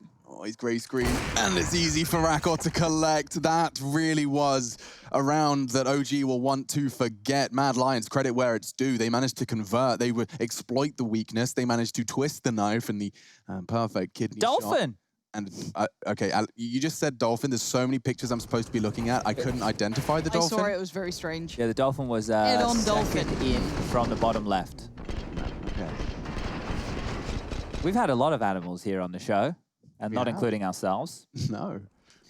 But that is a very rough round right there for OG to be losing. You see what that's done to the economy. They've had to all in. They've gone for the force buy. 2 rifles, Lexi and Insta are the ones wielding those. MBK, Valda, and Mantu with Deagles of their own. But Deagles with the key for Mad Lions in the previous. Maybe they can make it work themselves this time round. Calling looks great from Mad Lions. They know there's potential for a force, and they know there's not going to be any of all of the goodies, Chad. So they're going yard, like where they know they're going to have favorable fights against Deagles. Playing it quite safe as well with their utility. And just to note, they're throwing a lot of smokes and molotovs early to push players out of position and letting Acor oversee with the AWP. So setting themselves up for success here. But as they grab warehouse control, they push back Secret. This tells me they want to go for top ladder. So getting a bit more aggressive towards the CT spawn side of the map is where the Deagles could come into play, but we can see looking... Innocent doing at T-spawn? Covering the flanks. Okay. Just wanted to make sure I was understanding his role within all of this. Pretty sure he might have been heard then as well by MBK. They were close enough that they definitely heard something, but whether or not that information's going to actually help or not, just purely where the T's are, is still a little curious. And I like this approach from the Mad Lions, but I do want it to find its final destination sooner rather than later. I hate it when it runs too low. They do still have nades and smokes and what have you in a flash, but it has to be now. Oh my god. How are these rounds unfolding like this? The only 2 safe rifles find all the kills. Yeah, and we're into a 2v2 now, so game time through the smoke. Akor could get caught out here. He is being, with the bomb, rather haphazard, rather loose. 14 seconds, and Innocent needs some headshots. That's the first. Valda's dueling, and he hits the necessary shot. My goodness, the finest margins separating the round wins here. This is a different breed of Counter-Strike to what we've been seeing these last few days. I said saved. I should have said forced. That was a force buy from OG. It wasn't saved. Yeah. They fully invested right there. They didn't have much utility going into that round whatsoever. How has that setup worked so well? That is ridiculous. I would love to. Chad, could you skybox to see what the smoke and the 2 flashes they threw from warehouse for their top take were? Like, who were they trying to flash? The smoke was to deal with CT aggression, so they threw that in front of Squeaky Door, but the flashes, I'll take a look at that one. No one was blind. I mean, like, if you've got players coming from Heaven, I assume you're trying to flash for the Heaven push. They weren't pushing main at the time. I'm intrigued. I would love to understand the thought process. Loving that we're getting the auto shotty out. Mantu back on his big green. And on the Mad Lions side of things, there's not too much in terms of sacrifices, just the util on the AWP and Shush. Both flashes landed towards the CT vent, so it's not just for the CT vent. They were also aiming for players top hut and on the rafters to look away as they're coming in through main. But the positions that Issa and Alexi B decided to play in were not exposed to that whatsoever. So either that was a fantastic read from OG on the way that the guys from Mad Lions like to approach their anti-eco rounds, or they just got very, very lucky, because this is what I'm talking about with the mid-round calling. Once again, they take territory. It looks really good. They have a clear game plan of what they want to do. They go on in. And then it all just falls apart right there. So where are they? I don't like how much light is in that room, Lauren. There might be a bit of glare on the screens. I don't like glare. Turn it. Wouldn't you turn your monitor around? Maybe it's worse on the other side. Who knows? They've got some weird props behind them. I don't know where they are, but we've it's all kind of tried gaming outdoors once. You know, we've all gone, yeah, I'll just... No, you guys haven't? Absolutely not. Is that an Australian thing? I guess when it's nice outside, it's like a lovely 27 degrees. We've all tried playing video games outside. Yeah, just me. In London, in the rain, I'll just get stabbed and robbed. This pace, though, from Innocent... Wait, Alexi Why B's... is he unchecked? Oh, Alexi that loses his molly. head. Alexi loses his head 100% if he has to get info Squeaky. Oh, God, this is horrible. Oh, interesting. Alexi, you're probably dead here. Oh, my God. He's so low and does get finished off. He's made a bit of a meal out of that, and Alexi has a nice snack into round 10. Couldn't imagine a world where Alexi B won that, but I guess that smoke really helped out. Mantu, we saw him make a bit of a fumble with the overport. Not having the best of days with it, sadly. Acor's got his number there. Pins him to the floor and the ramp's open. But there are a couple of players in those vents. So Alexi gets another. Here comes Valda. First, not of many. Roy, equalizing. Plant wide, not ideal. Maybe Akor could be vulnerable. The smoke play would require a sound cue. attention drawn. A great little wall bang from NBK. It's going to translate into anything substantial. Maybe he can wall bang Roy above him. It's tentative though, isn't it? Wait, they still no kit. They need frags now. They need frags right now. And the wallbang does come in. Finished off by Alexi. We're gaming now. The plant isn't safe for Shush. If they can get to it, we are cooking. Smoke from Alexi. No kit. He's got a molly. Is the smoke on the bomb? It's not got time. Starting to back away. Will upgrade on his retreat, but ladies and gentlemen, that is another for the T side. Mad Lions backed into their winning ways. Of course, they picked up the first 3, converting their pistol. It was a slew of 4 in response from OG, but we're back into a level stead. Dolphin, I'm looking for the He's Dolphin. gone. It was the guy with the 2 flags on his back. He took his Dolphin head off. Okay, I didn't know. So he's got like a Dolphin He's got mask? the streamer set up. He's got the good mic pop filter down. I'm going to be honest with everybody at home, and I don't want to offend any OG or Mad Lions fans so far, but this has been some trash tier Counter-Strike, ladies and gentlemen. I am yet to see anything that is convincing from either side. And that sounds really harsh, but it's just been very, very sloppy CS. It's forced by heavy. Take a look at the scoreboard right here. There's rounds that teams shouldn't be winning, that they're winning. There's rounds that teams should definitely be having as lock-ins, that they're fumbling. Things don't feel thorough. Hopefully it turns around. Could it be a product of the map as well? This is Mad Lions pick. It could. It could. It's early in the day. Maybe me waking up fighting my pillow this morning has really Dude. Honestly, I'm sitting here kind of nodding my head as well.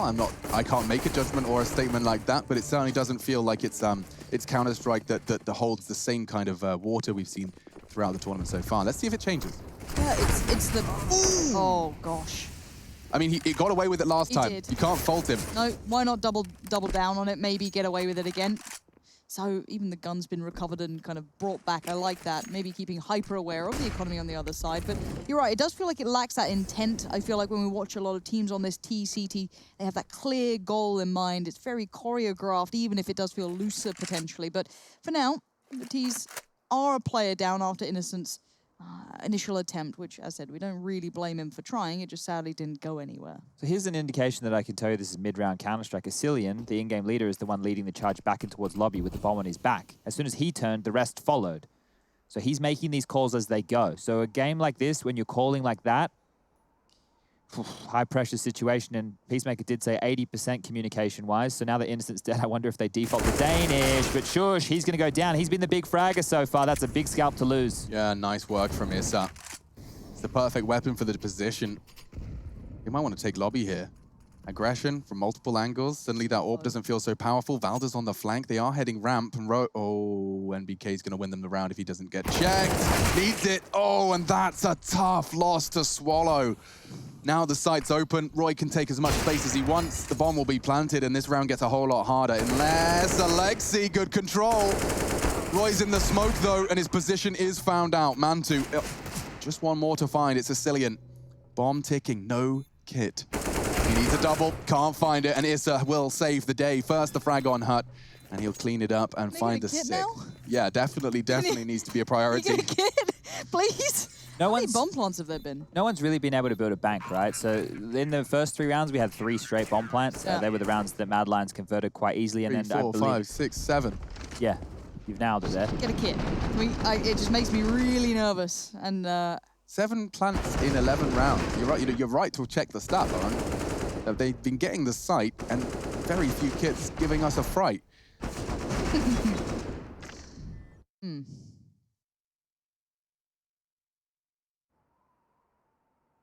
All right, so Mad Lions now, if you just take a look at their economy, we're halfway through. Sorry, we're in the first quarter. No, we're in the second quarter now. We're using the quarters. We're using the quarters. And their money isn't fantastic. So finally, they will have to take yet another one of these pistol ecos. Shush has a smoke. Curious if they want to pick up a couple more. Acor could afford something as well. Or they could go for an all-in because they know that the CT side economy has been on the ropes this entire time. This is actually why we are seeing such a back-and-forth affair. Neither team really wants to, take a step back. They both want to continue to fight, continue to push. And these low-buy wins have meant that it seems more likely that you will win a low-buy because, hey, we've seen a bunch of them so far. May as well keep going for it. So with a pause in the typing, I might even go as far as saying this one could be a little bit of a technical timeout. Phew. Oh, goodness. Hasn't lasted. I jinxed it. As soon as the words are out of your mouth. Thank you, Chad. Thank you for jinxing it. We appreciate that. NBK above his squad. Alexi as well, the in-game leader, felt like he was given the keys to the OG castle. Just worth seeing if this is a castle on the hill.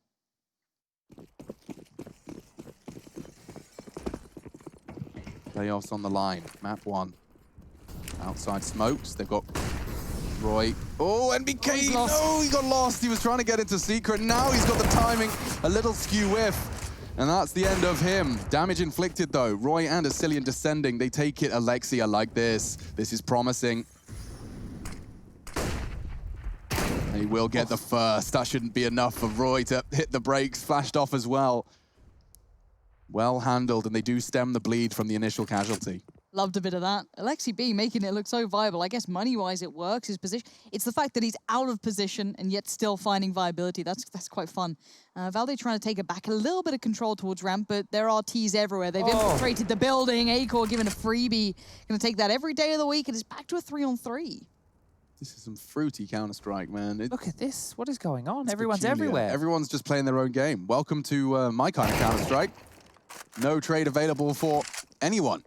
This time, we will see Bomb heading towards that top site. Acor being careful with his clear, and Alexi, as he does come up the ladder. It's good calls. They knew the rotate might have come in, and Mantu now rotating in from the low site. He has his kit, Lauren, you'll be happy to know, but I'm afraid this one... He's going to save, surely. Yeah, exactly. There's no two worse weapons than trying to retake the top site. A shotgun in the vent and an AWP. So the fact that Mantu and Alexi B were the two individuals left on that lower bomb side, as soon as the top site player fell, that was pretty much all she wrote. As round number 6 will get posted on the board right here for Mad Lions. This is just so even. This is a strange game of Counter-Strike. It is a little odd. And whose choice was this? This was OG's? Mad Lions. Oh, this is Mad Lions' choice, and they were the ones who left Dust 2 kind of open, which is the question mark here. They banned Inferno. That meant Dust 2's left open, so Dust 2 is the next. It means that hopefully Mad Lions have done a lot of prep in how they want to approach that map. But this is quizzical in the sense that 6 so far for either team. Like, it's not... Normally we'll see that one team jump up pretty quickly, then the next one battle back. But this one's been, you know, very back and forth. But it hasn't been back and forth in, like, super crazy clutches. The rounds feel like they're very mid-round heavy, and 1 or 2 key kills, that kind of decides it right there. So no Dolphins this time round. Shout out. Didn't catch the name. Sorry, mate. But you can see another force buy, right? There's no team has really been able to establish an economy. OG now are force buying yet again. Mantu with the saved AWP in play. Pistols are plenty. MP9 for MBK. Bloody hell. They most likely win this round just because of how topsy-turvy this has been. I think we are kind of getting used to the stranger results here, but we'll see. I mean, all players kind of in one place. Issa going to be forced to make a play. Gets a lot of info, but also loses his head. That could have been big for Alexi B. Wasn't to be, but MBK's there. Has a shot at it, doesn't get it. It was Mantu to do a bit of damage in the meantime, but by now we're in a 2v3. I mean, this game is very strange, but surely that bomb's going to be on the way in soon. Asilian's taken his time, so the CTs do get to be a little bit closer to relevance, but still, up against rifles. Valde does recover an AK, which is quite surprising, but beyond that, I don't think you're going to get much more out of it. And they should save, because the money situation, like I'm saying, it really hasn't had an opportunity to build up in either side. Like, lost bonuses have been all over the shop. I'm just going to take a double look right now. We don't get the scoreboard so frequently. And yeah, so for the CTs right now, they're only going to get a 19, if this is correct, they're only going to get $1,900 loss bonus going into the next round. So they've conceded 7. They get 1,900 as a loss in the next round. They have 2 saved guns. They force buy. I can't tell you what the right decision of this. I don't think I've ever seen a game of Counter-Strike go down in this fashion in ever. Maybe a long time. I don't know. Differently, we could use that as like an advertisement soundbite. Yeah, but I don't think I've seen a game of Counter-Strike like this ever. Yeah, but it's not. Cut it out. Apply it to another game. Exactly. Don't worry. We'll just use it for the. I don't think. Oh, what's the ESL advert? I don't know. It's my arms up in the air, and you saying. I don't. Something about can't forget. I don't. I've forgotten. The moments. These are those moments. That's it. Yeah. The tagline at the start of every broadcast. Yeah. I should start seeing royalties for that. Anyway, Well, conversation for another time. Phone starts ringing. Hello. Alex is Alex isn't here anymore, guys, so it's just me and Chad for the rest of the game. Don't worry, Valve didn't give me credit for literally quoting me on some of the skins, which was nice. So if you want to do that, that'd be cool. But as said, moving on. The 2 guns saved over. Valde and Mantu. I don't know where you find place for this. I don't, as I said, if Chad doesn't get the game, and I mean, this man lives and breathes Counter-Strike, my tiny little peanut brain definitely is not going to find a better way to do it. So Shush so far does take a boatload of damage, but Acor has absolutely had Mantu's number throughout this game. That damage could mean these USP can get an AWP. Oh, it's a... Oh, okay. Tries to find Acor. Cillian finishes him off. Admittedly, was just the unarmored USP. Can't be too disappointed. I will be if NBK gets nothing out of this. There is a very low HP player above him, but no, Roy. It's really hard for me not to call him Ro. My British brain struggling every step of the way. Very low HP players. They're going to win it. They are probably going to win this round. It's Nico with 2 saved guns. Innocent solo. Oh my gosh, this is peculiar. He's on T-roof. Yeah. Chad's having a breakdown. Wait. He's getting an AK to save, Chad. Here it comes. Okay. Italy. Boop. Okay. Okay, so they get the 2,400 in the loss bonus in the last round of the game. Yeah. So I know you love doing maths, Alex. Yeah. 2,400 plus this. Plus 1,900. Wow, that's easy. That's obviously three that. It's just over 4K. Just over 4K. Yeah. So when you keep that in mind, the buys going into the next rounds aren't going to be fantastic. So it is important for Lexi B to hold on to this AK. Mantu will be able to buy another AWP. You can see down the bottom there, 3,550. He'll be able to get the big green out. And the buy for OG, neither team feels like it's really had a bank, right? Mad Lions now, I guess a couple of players have like 5, 6K. But realistically, this has been such a back and forth affair. It's been hard for me to put my finger on it. The pacing of this, it's been off, it's been weird. But Mad Lions, we can frame it that it is their map choice. I think it's worth doing exactly that. I mean, this looks like it could very well be 90 rounds on Nuke. You know, that's great. Without looking at all the nitty and the gritty, this would be a fantastic result to post in an elimination game. In the most dumb way to look at it, whichever way you get there, it's still going to count as now 9 rounds, right? It's how we have to kind of look at this. And as I said, OG definitely haven't had a grip on this game, and it has been a curious one to watch for sure. But by hook or by crook, Mad Lions have made a good statement on their T side. Now, you know, as I said, the pacing has been a little bit weird. The economy's definitely been in a strange place, but well played, I guess, to Mad Lions to kind of suffer through and make it count when it matters. Here, MBK, patrolling, has had a bit of an up and down ride so far. Hasn't been able to control too much. Am I blind? Well, I can't see Mantu on He's in the lowest side already. He's at back vent right now with the AWP. And he's been posted there from the start of the round. So they don't actually want to go for any fights. What they're trying to do now is give Mad Lions enough rope to hang themselves, because we've seen how much they've struggled in the late round situations. They've been multi-frags, yeah. There's a molly for stairs for sure. Which they should throw. Yeah. Nope, they're just dry peeking. Wow.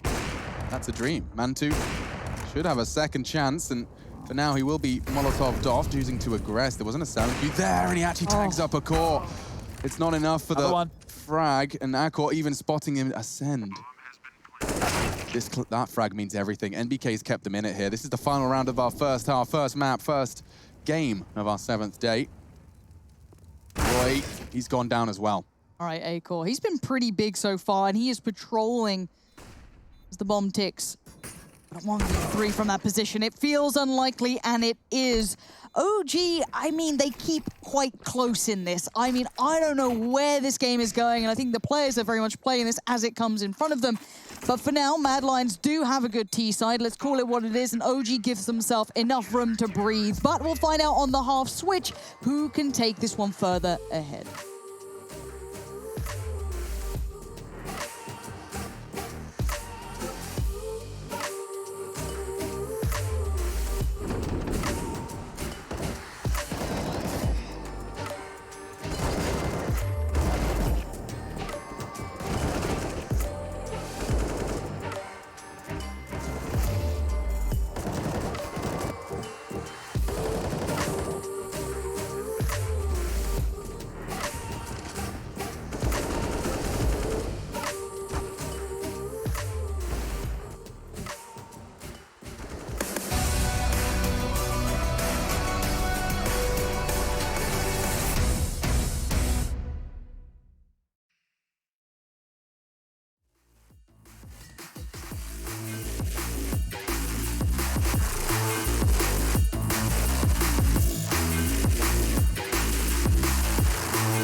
Don't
you know I'm a bad little mama?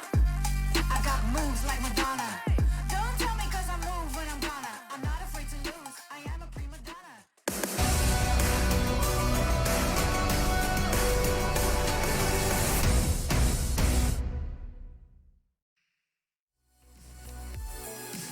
Eight to 7, the first map, Nuke. We do see Mad Lions take the lead on the T side, no less. It seems that our bookkeepers, GG.bet, unable to separate them, and neither can we here at the desk. It has been a peculiar start to the 7th day of ESL 1 Cologne, an elimination game between OG and Mad Lions. Mad Lions having to make a very last-minute substitution, the form of Innocent, changing the language by which they primarily communicate from Danish to English. Shouldn't be too difficult, considering the Danes very, very capable in the English tongue. Roy responsible for outside. A lot of responsibility, considering 4 members are on their way and throwing everything they've got at him. Flashes as well to get across, and Akor given a couple of opportunities, but it's 3 descending in pursuit of a bomb plant. Who's on the rotate? Innocent's the first. Brazilian's en route as well. Everyone's kind of getting down here. Innocent pulls away, but still a 5v5 until now. Asilian finally goes down, but there's a lot of players potentially in the right place. Innocent's made it all the way up towards ramp. He's just gone for a run throughout this map, and there's that other smoke that the T's kept in check, and it looks like the bomb's going to be planted with no real fight for it. Yeah, he could have gone for a pot shot and announcing his presence with a squiff. What was that? Going down to just shush now, and it does look like OG have picked themselves up a nice and clean pistol there. Exactly what they wanted to start us off. Don't forget, it was Mad Lions who picked up the first pistol and converted the 3, so this will be OG's revenge, OG's opportunity to get exactly the same start and get that, what will essentially become 12. Well, let me try again, math is really hard. 10 to 8. So just with a note about what I was talking about earlier regarding the OG squad and their last showing on Nuke, it was against Sprout, if I remember rightly, 10-2. Was this during Cologne or was this prior to Cologne? Yeah, this was what knocked them down to this lower bracket position. Oh, hold up a second. There's a little bit of argy-bargy going over towards Squeaky Doors. We have Valda opening up the account against Asilian, only 3 kills to his name. The in-game leader brought in to bolster the firepower for Hunden, who was very low in terms of the frag, while Asilian's filling those boots extremely fittingly. Maybe they wear the same size. You, Chan. Yeah. Is it possible to fully molly Hut so that you can't find a safe haven, or do you have to choose between Squeaky and Hut's side? I'm not sure if you can do the molly as quickly as what they're able to do with the quick one that they throw, because all they want to do there is obscure the vision as going down the vent. Yeah, sure. So there is a way, it's just more specific. I believe so. Okay. Now, Alexi doesn't have the bomb, but with that nade in his hand, he has the potential to blow off the doors. No cover, no hope. The bloody doors off, etc. Oh, yes. What a reference. Right. Okay, the jumping Mac 10, it's beautiful. It's done the dink. Yeah, and the last 3, what do you do with this? Let's just see if you can get yourself an AK-47 or a Galil, I suppose. But at this rate, just hold on to it to have a double dip in the next round. See if you can have more success than they did just here. So as I was just saying about MBK and their game against Sprout, this is OG versus Sprout. The other day, Sprout were able to qualify into the playoffs, which we've been discussing. They only managed 3 rounds, and they had to start on the CT side. They won the pistol, they converted, and then they lost every single other round on their CT side from there on out to lose the half 13-2. MBK, in that, only had 3 kills in total in that map. Now, he's doing much better this time round, so I just want to point out the contrast there. He did have a really rough game, and Sprout did some fantastic things to really throw them for a bit of a loop, exploit the rotations, really turn the screws on OG. But it's good to see that they're able to be competitive here today against Mad Lions. Like I said, coming in with the death segment, I wasn't quite sure who I wanted or who I thought would be the favorite. It is really difficult right now for me to put either of these two teams ahead of one another. Yeah, both teams, right? I can see they have merit. I can see that they have promise. I can see that they have pedigree. But it hasn't been clicking for either of them in recent times here. Whoever wins this is having an opportunity to turn it around, go one step further, and be in those playoffs that we keep talking about. So it is a slow start. Not too much hustle and bustle across the map with grenades. OG being very conservative. There's only one HE thrown over towards ramp. They haven't even blown open that squeaky door as Volder stands tall. A little bit of wallbang spam to make sure players aren't getting too cheeky with the aggression, but you can see it's a swag 7, 2 deagles, a smoke on innocent, and 2 USPs. They need to hope for a late round play here from OG so they apply pressure to themselves on the clock, but the way this one seems to be starting off, well, slow is on the agenda. Lining up the smokes, it looks like these will be the L block that we've been talking about. There'll be 2 to cover off credit card and main. There should be one that dips deeper into the warehouse. Credit card. The slot over there towards warehouse, Lauren. I don't call it that. I just heard other players call it that, and I thought, well, that works. I don't know where it is. No, next to the little CT blue. Oh, it's the... Yeah, okay, that makes sense. Thank you. Nice shots from Roy. And hang on a second, this could be in trouble here. My God, not far off and finished off by a core. In towards ramp. 37 seconds. Yeah, they're going Cillian's already lower. Who is that? Okay, so a Cillian only has a USP, so I'm afraid he won't be able to contribute too much, but if we get Shush's shotgun armor into the decon spot, he's going Shush going. Where's he off to? I don't know. Cillian only has a USP, and he's on his way back. He was in pursuit of a Galil. Looking for the full closeout. Now, he doesn't have a kit, so there's a real time limit on this. If he does win this duel, he'll clear this corner close. Ouch. Good shot from MBK, and 2 from Man2 to pull them across the line. So as we discussed, picking up the pistol, they give Mad Lions the 3-round spree to start off their T-side in the same way that the Lions did. And we get to see that from Roy's perspective again, so he really nearly got double here.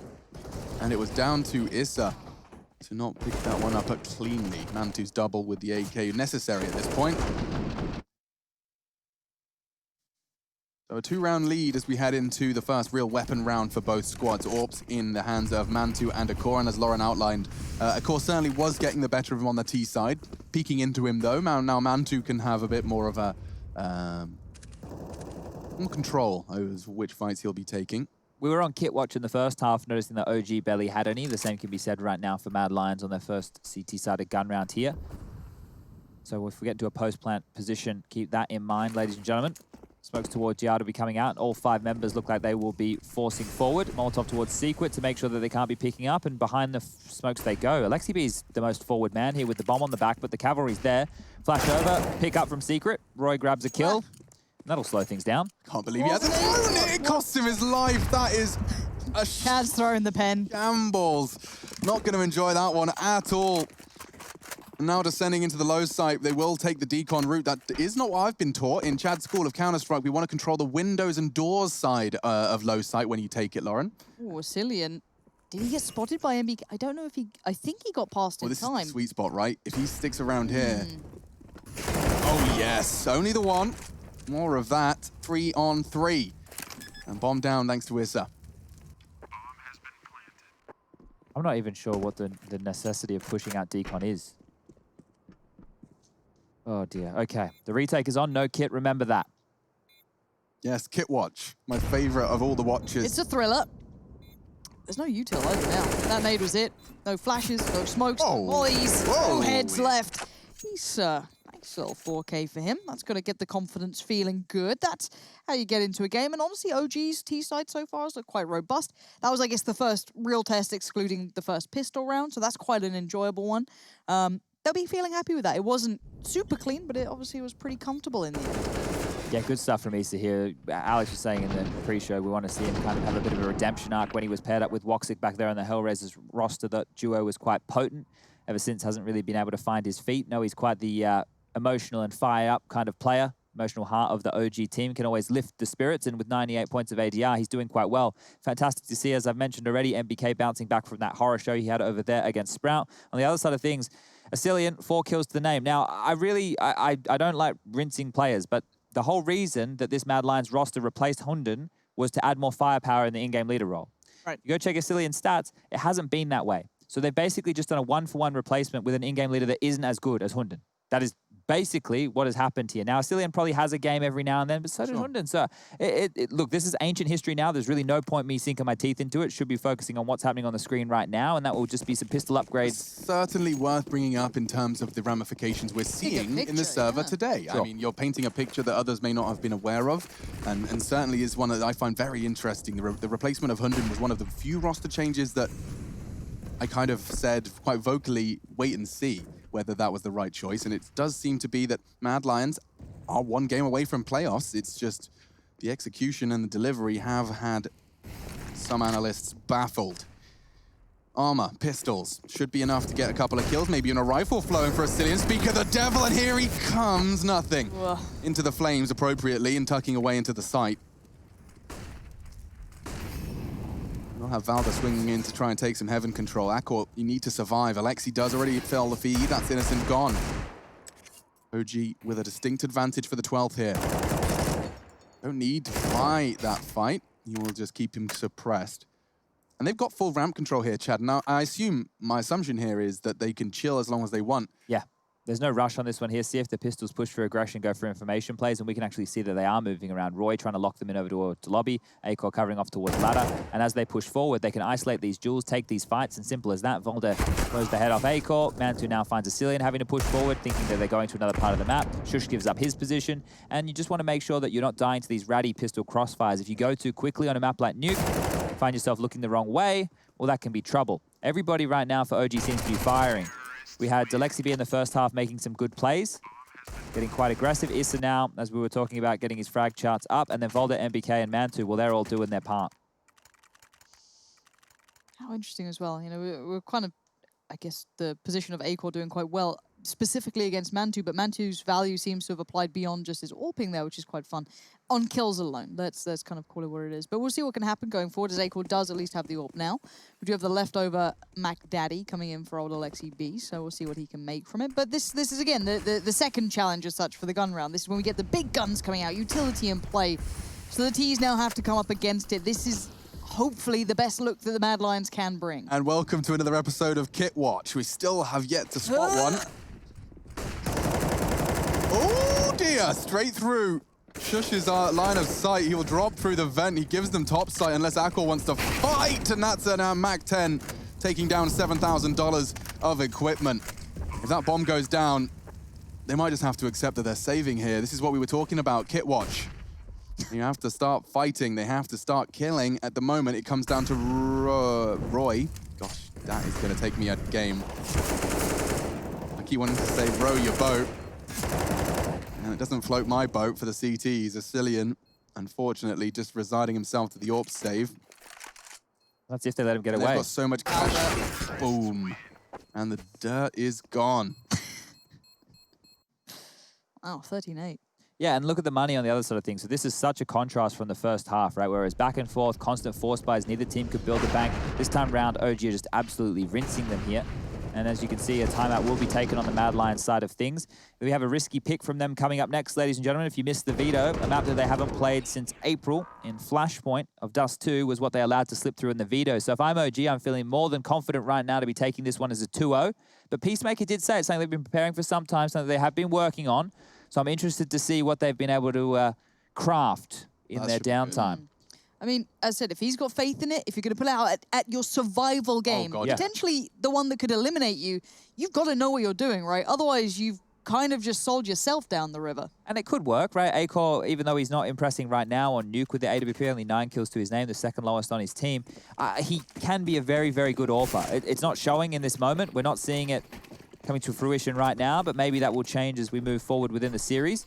Mad Lions aren't done and dusted just yet. See if they can get anything done with these pistols here. Does seem unlikely. Should be round number 14 on the board for OG as they continue to saunter forward. Doesn't even feel like they're really having to break a sweat. The first half was arduous. It was back and forth. It was troublesome at times, but they still did a good job of keeping it level, and 7 rounds, well, in the way that Nuke seems to be trending these days, might not be the end of the world. Should be set for a Deagle headshot here, and it is exactly what he delivers. You considered him a safe pair of hands, but he's been the star fragger at this point for Mad Lions. Early disadvantage for them to try and overcome. Pressure from both sides. Roy could be helped out by Shush, but Valda far too cognizant. He knows what's going on. He knows. It looks like an inner stack. And just pulling their teeth out one by one. Pliers in hand. So it's Acor, the victim. They'll be isolating him. Valda could be in trouble here, though. Maybe, just maybe, one deagle to the side of the head. I don't love that Valda's going more back, but I guess you got to try something. One deagle bullet and he drops. Like he's got the idea. Okay, Valda's keeping it in check. Cillian left in the 1v2, sees head to hand, does have armor, no gun within reach. What's the call from Alexi? Top sight together, go down lower, walk it. It's a bit risky. There's lots of close 20 corners. seconds, really, by the time they get anywhere decisive. 20 seconds. I'm getting nervous for them. Cillian surely... Oh, he didn't get spotted. He didn't. Oh, my goodness. He's got 12 bullets in the clip. They're going vents. 15 they're blocking each seconds. other. Oh, no! Please, not like this. Alexi saves the day. I wouldn't have been able to cast that with excitement. I wouldn't. I'd have been more upset. There's nothing pretty about that. There's nothing beautiful about it. 14 Bloody seconds. hell. Indecision. Mother of all duck-ups. Quack, quack. Bang. Lovely shots from Acor. Gave it a good go. Let's get that one. Flame on him, hasn't Yeah, he? he has. But this one, they blocked. You're right, Chad. Bloody hell. Oh, mamacita, that was. Yeah, okay. Alexi, that's my face too, bro. Oh, we're back into the game, though. Let's get into it. Best part for them, they can shake it off. All right, Alexi beats somehow. How did he take so little damage? He is getting away with murder today. And you know what? He's been spotted. Enjoy yourself. Does it even matter at this point? Has the vents. After the sound cue. He's trying to catch the rotator. Shush was on his way. Is no one down there yet? Wait, who's down there? Okay, Cillian's down there. And Acor. All right, I was a little worried that no one had, maybe held the crossfire on the stairs. And as I said, for now, the T's get a fair amount of room, right? No contest, no pressure. Util has been used to get to this point, but they still have to dig out these positions, and they haven't received a fight yet, so surely that's on the forefront of their minds. That gives away at least, actually, both parts of the game. They know where both of these players are now. Yeah, he's played this really well. I love the positioning from Cillian with Acor in tow. This should very well be Mad Lions' round. They've done all the hard work already. Valda does do something for his squad. He's got loads of time, but I'm not sure he's got the help. Shush in trouble. Nearly a chance to adjust onto Roy, but that will be their 9th, and that's Mad Lions breaking their silence after a slew of 7 consecutive rounds from OG. We had a 9-6 half, or excuse me, an 8-7. That's the 9th now secured for Mad Lions. Quite a lot going on their desks. You know what? I was about to say the same thing. Up. Tidy desk, tidy mind. Yeah. Is what I was always keep your preaching. workspace as clean as possible. Mine is littered with garbage. So that's probably why I've been doing That's why you haven't been fragging, Lawrence. Yeah. So what we'll do is we'll go home. Home. I drop my H's when I'm with you. We'll go home and we will we'll tidy up our desk and then we'll drop 30 frags together. Oh, if that was only my problem. They've missed Oh, that is That's a big miss. So I think a Molotov is actually to land earlier. Well.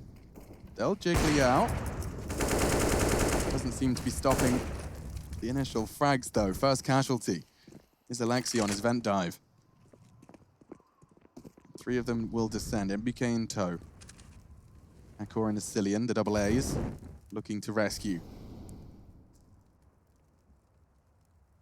Roy's been impressing on the CT side for me. He's been kind of the glue that's held Mad Lions somewhat in this game, and it's not by a large margin. Cillian, though, trying to play this patient, maybe play off the back of Acor's contact, but a different approach from OG. They're going to go all the way up towards control room, play towards those windows. Acor gonna have the first look, doesn't land the shot, but now they know somewhat of the game.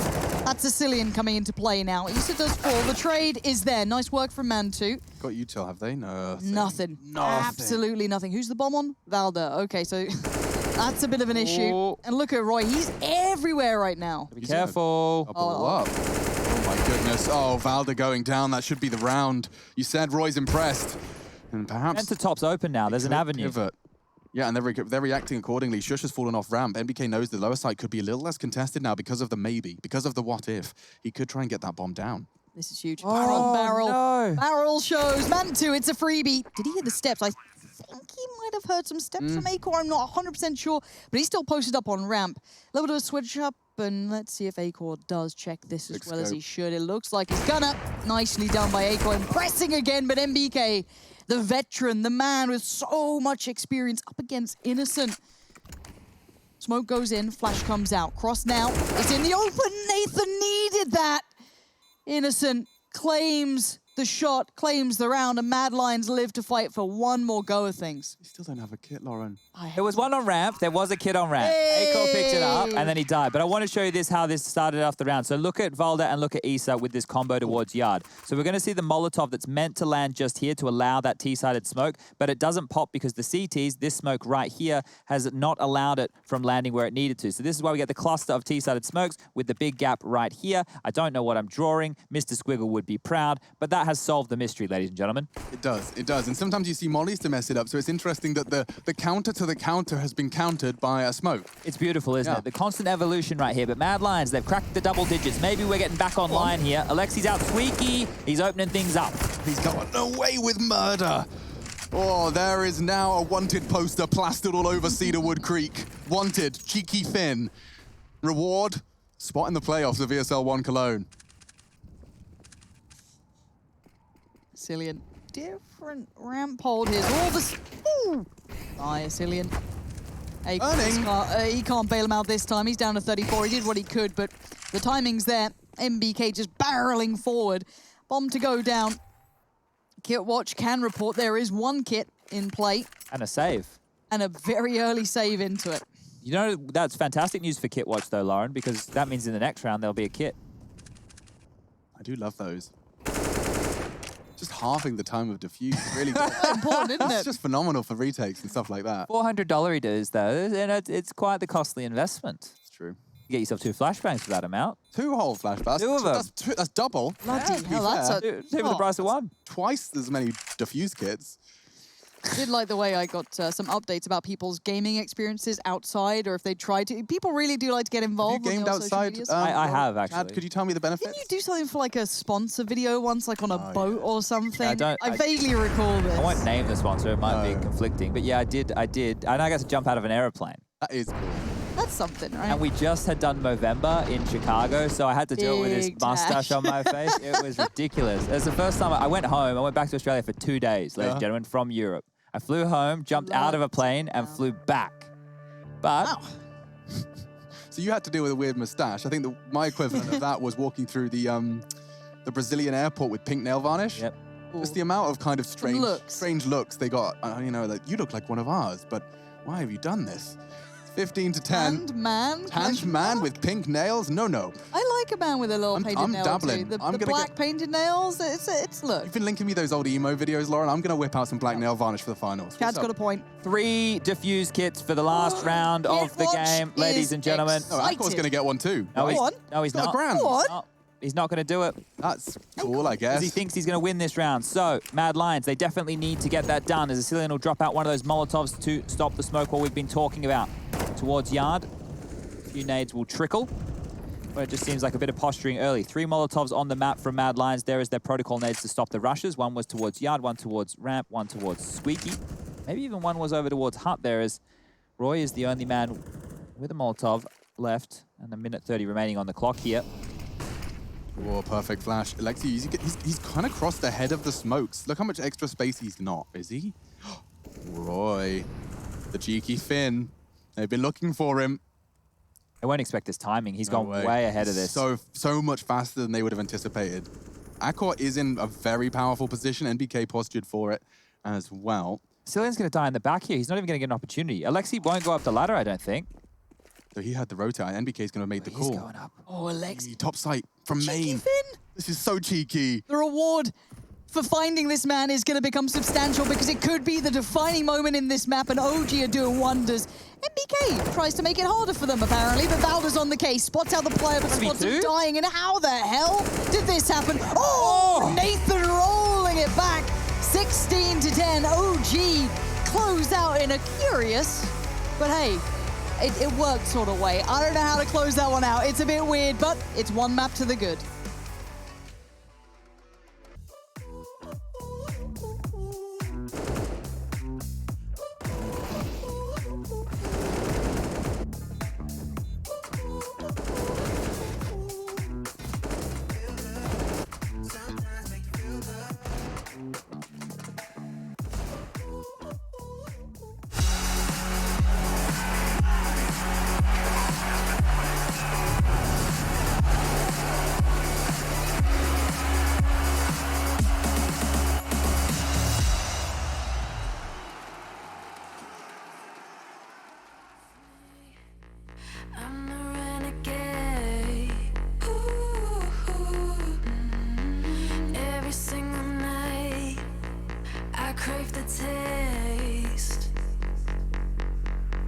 It's the adrenaline running through my game. It gets me high, high, high. Got no time to waste. Ain't got time for small talk. I tell you the truth. I'm faster than you. I'ma tell you the truth. Not in it to lose, just faster than you.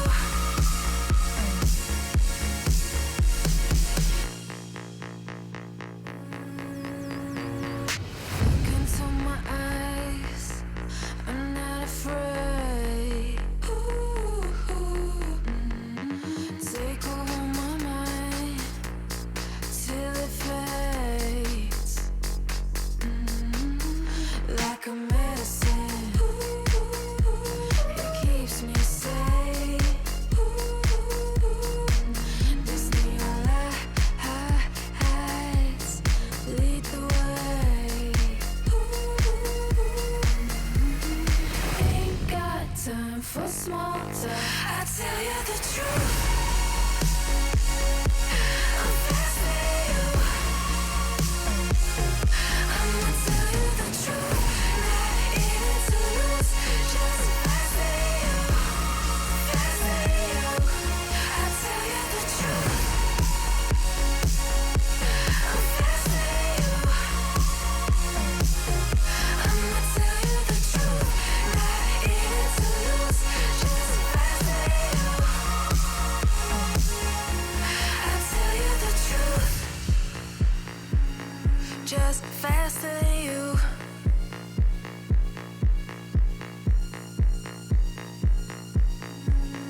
Just faster than you.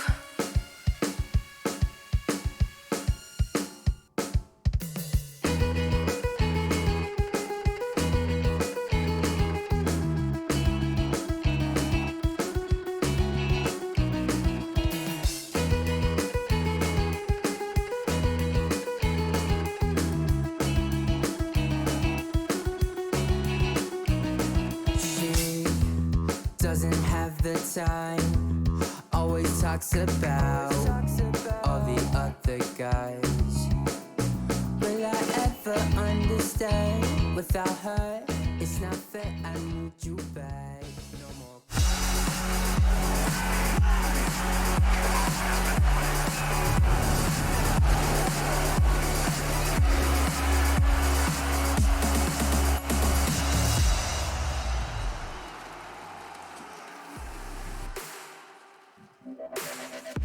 Mad Lions potentially living up to the prefix after that map. Nuke goes the way of OG, and we are off to the races. OG 1 map away from playoffs. Mad Lions 1 map away from elimination. They'll be looking for revenge. First, we have to do some reflection on Nuke. Now, we've made no secret that there was a surprising type of Counter-Strike being played. It was hard to not scratch your head at times. Chad, you were the one primarily scratching the heads, or at least giving us the fuel for the scratch.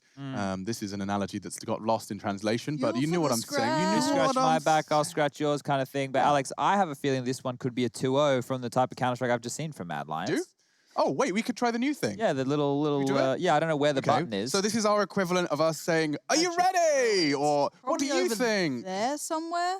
Gang, Maybe. basically, we're going to ask you, do you think this could be a 2-0? Chad does. And I think, technically, right, there's going to be this thing that comes up, and you'll be able to just straight up click on the screen as if, you know, you can actually just click on the integration. Yeah, bits we'll get and to the bobs. see if you agree with us or disagree. Yeah. And most of the time you disagree, but that's fine. I like that. But I just want to continue on the point of why I think this is a very strange game. This Mad Lions beat Mouse Sports 16-5, 16-4. Does that say more about this Mad Lions or more about Mouse Sports? I don't know. I'm not quite sure. But what were the maps for that win? That was Vertigo and Nuke. It was? Yeah, they started CT side of Nuke, I believe, and had an 11-4 run. And they had the opportunity of starting T side of Vertigo, and they had a 10-5 run. You've really planted a seed, though, Chad, with your highlighting that it was, you know, removal of Hunden for a fragging in-game leader, and then elimination game of in-game leader underperforming map 1. That's like, it's a very, like, you know, it's very apparent. It doesn't, I don't need to slam the nail any further into the coffin. It's already there.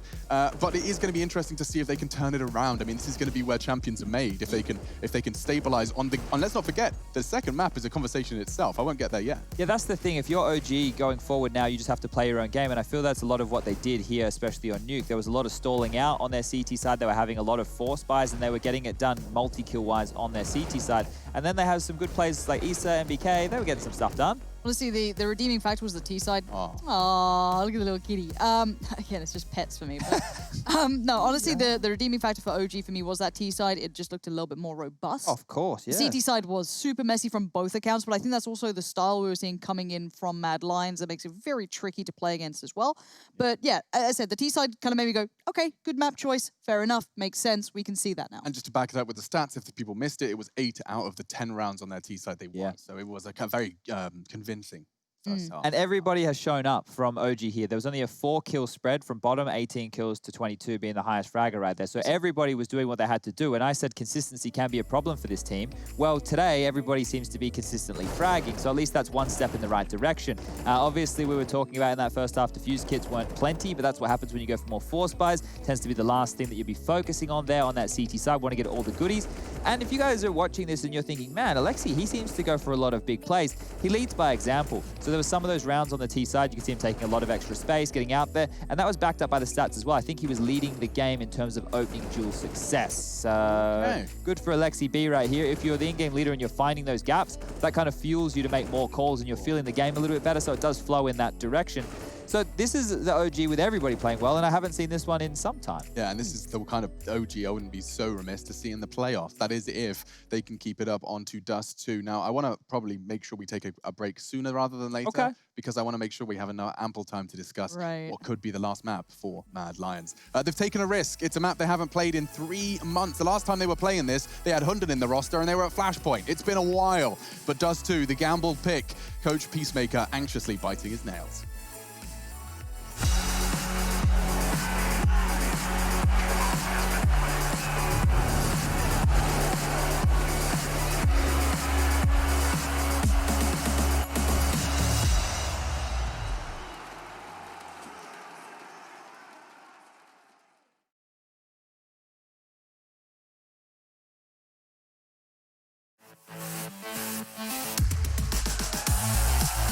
Are you the biggest CSGO fan? Then look out for the DHL Drop Quiz and show off your incredible CSGO knowledge.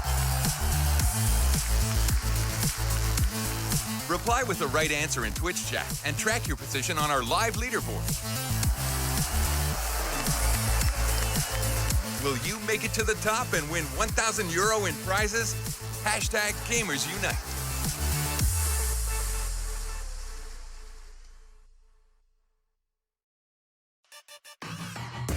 Intel Gamer Days is on now. Whether you're looking to buy or build, now is a great time to upgrade. Get limited time offers and giveaways from top names in PC gaming. Unleash elite gaming performance with systems featuring new 10th gen Intel Core processors. And bring Marvel's Avengers to life with in-game optimizations for a mightier PC experience. Act now. Intel Gamer Days is only here for a limited time.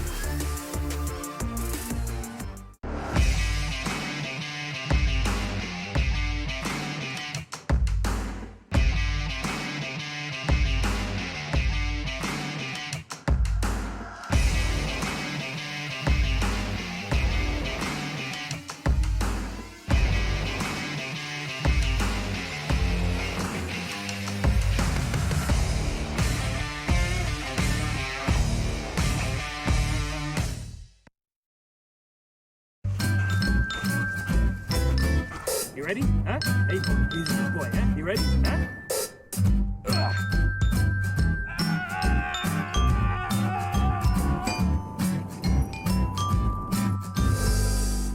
Start your esports career now at play.eslgaming.com.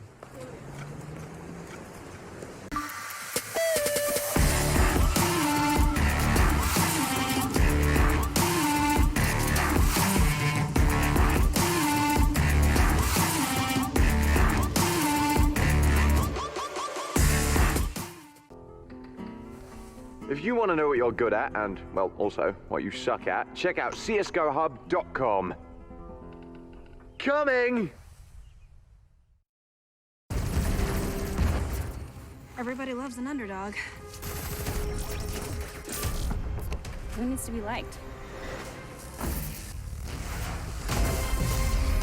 Mountain Dew Amp Game Fuel. Victory in a can.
ESL 1 Cologne Online is brought to you in part by Intel, Mountain Dew Game Fuel, DHL, and GGBet.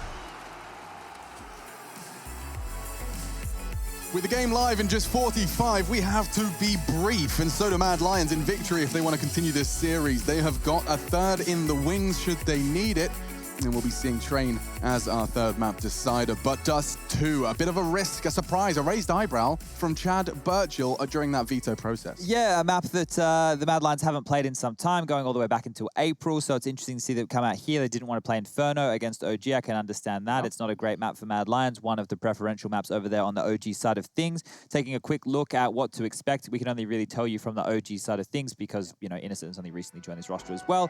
So Mantu will be AWPing over towards A. Valde locking down long, Alexian swing, Issa and MBK locking down the B bomb side. That's the basis for the CT side, but unfortunately they'll be starting on the T side, so you might not even have to worry about This track was in a frag movie, Lauren. The AWPer hits the shot. Now!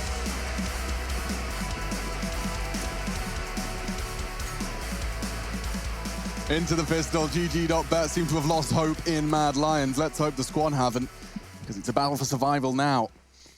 And already one map to the good. Roy is looking for info, and it goes alongside him. MBK catching the first hit of lead, but it's not him that's dead. A core eliminated. Yeah, with that dink coming in, that's pretty brutal. Roy's going to be feeling a little less valuable to the squad here. And the rest of the T still working up long. Bear in mind, this puts kind of a time limit on what can be done here. Shush next in line. One by one, the T's were looking good. This is a bit of a stopper, though. Lovely play between Shush and Innocent, but still, the 2v1 is Cillian. No pressure, no armor, but hey, he's got the kit. Chance. Oh, clean chance. Ooh, MBK's fighting. Puts it all onto Mantu, and he just takes the fight. Wasn't interested in any of that funny business. Double kill for him. Seems that wrist injury is all healed. And I actually wanted you to comment on that for a second. The fact that he identified he had wrist issues and didn't do what others in the past have done, which is kind of ride it till it's too much, and then quit the game for a while and never really returned to it. He kind of saw that, learned from that, and stepped away as soon as it was identified. Who is this again, sorry? Mantu. Oh, wow, fantastic. Yeah, he's only quite young as well, so the fact that he has, you know, the mindfulness to do that is very important. The rest of us just push through our problems until that's become bigger problems and we can't deal with them anymore. Sitting on the floor of a shower crying.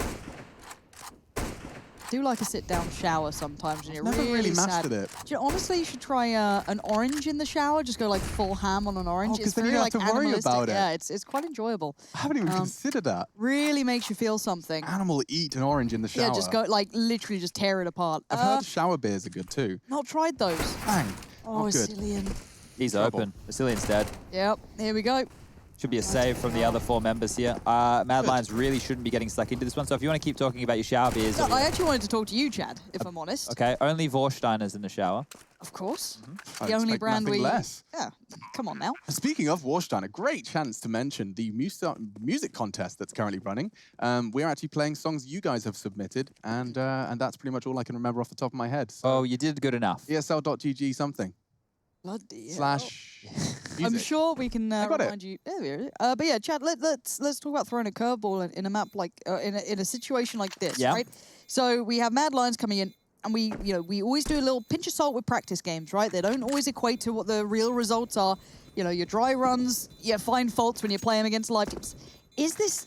I mean, you've got to try new things. I get that. Is this the time to be throwing out a little bit of a curveball? Like, give me the pros and cons here. An 8-year-old me wanted to be a lawyer, so I could make an argument for either side, and I could definitely see an argument for either side. Going in a map that you haven't had tested in a competitive environment, it's not ideal, right? Black box though, exactly. But That's the other side of things that Alex is pointing out. The fact that you are the unknown. They can't counter-strike you. They can't look at your tendencies. OG can only come in here and they can play their game, play their style of counter-strike. When they're learning now, okay, this guy's playing long, oh, this guy was pushing short. That's information that Peacemaker, Ruggah needs to be noting down and letting his team know as they truck forward in this one. This could be very fast from MBK. If he gets to pit, full anti-flash, and here's the treat waiting for him. A full squad.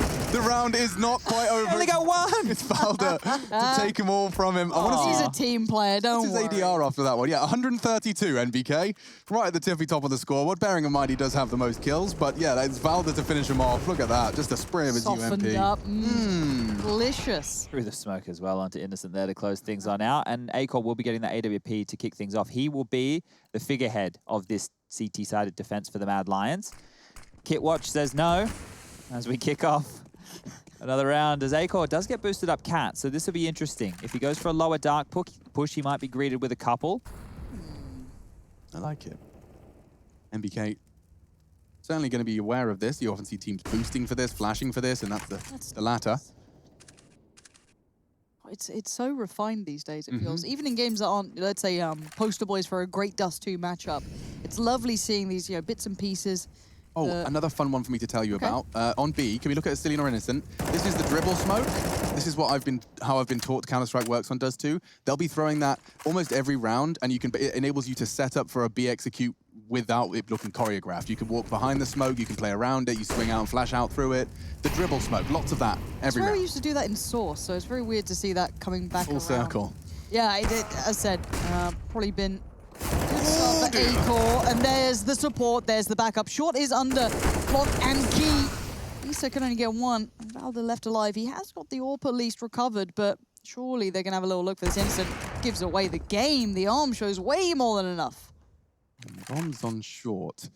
He has a good understanding. There'll be one responsible for middle and B, probably not playing actively towards tunnels. Maybe that's the gap Valda wants to try and wander through, but he wants to probably preserve this AWP. His teammates not so flush for cash, and by being able to save this, Mantu will be able to bring it out again. Everyone else has enough cash to splash. So this is actually quite a priority save. It doesn't look like the CTs are in any position to be hunting. So far, so good. And Roy gets all the credit again. He was described as more of a supportive component, but so far across this series, other than Valdo playing football, it's been the highlight.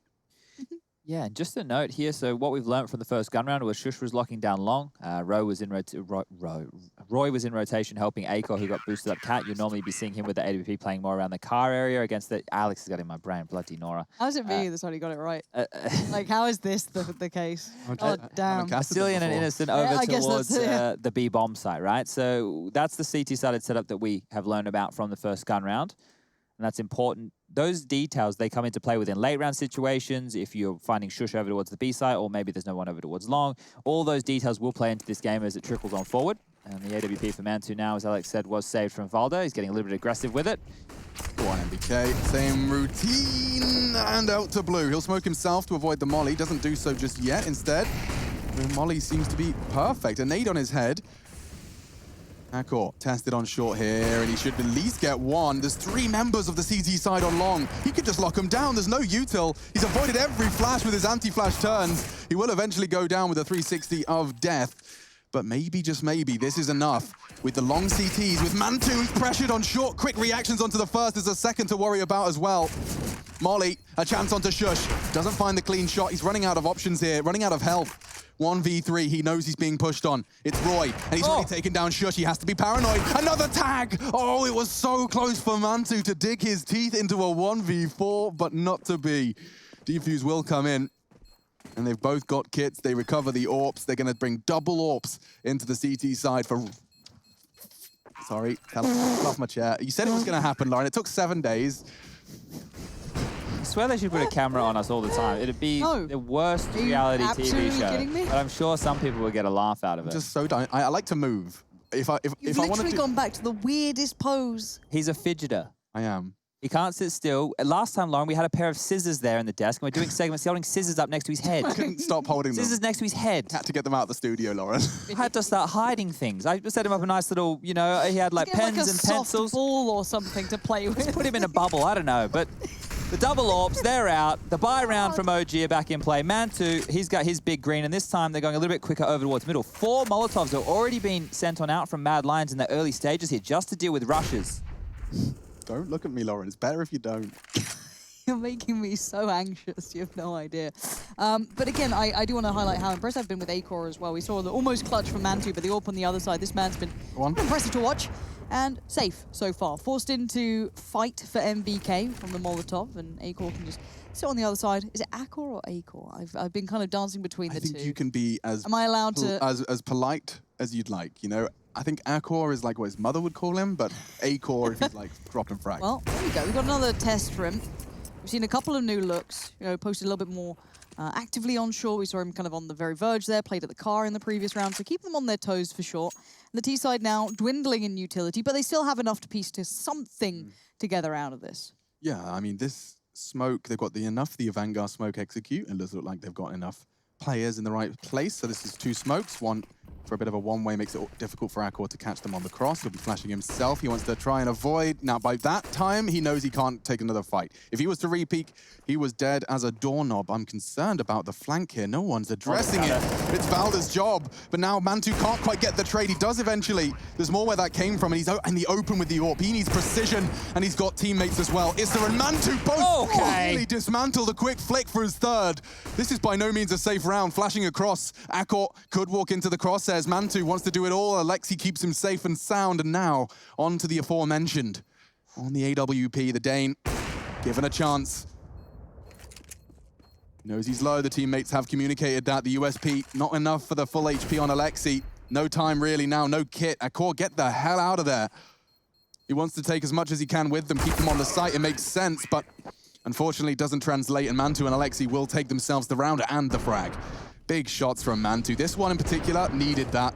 I'm not sure if that could have collided into a double peak and both Mantu and Issa are suddenly gone. That's a very different round. So big shots from Mantu puts the 4th on the board for OG. Look what it's done right now to the CT-sided economy. Once again, they're finding themselves in a position where they cannot buy.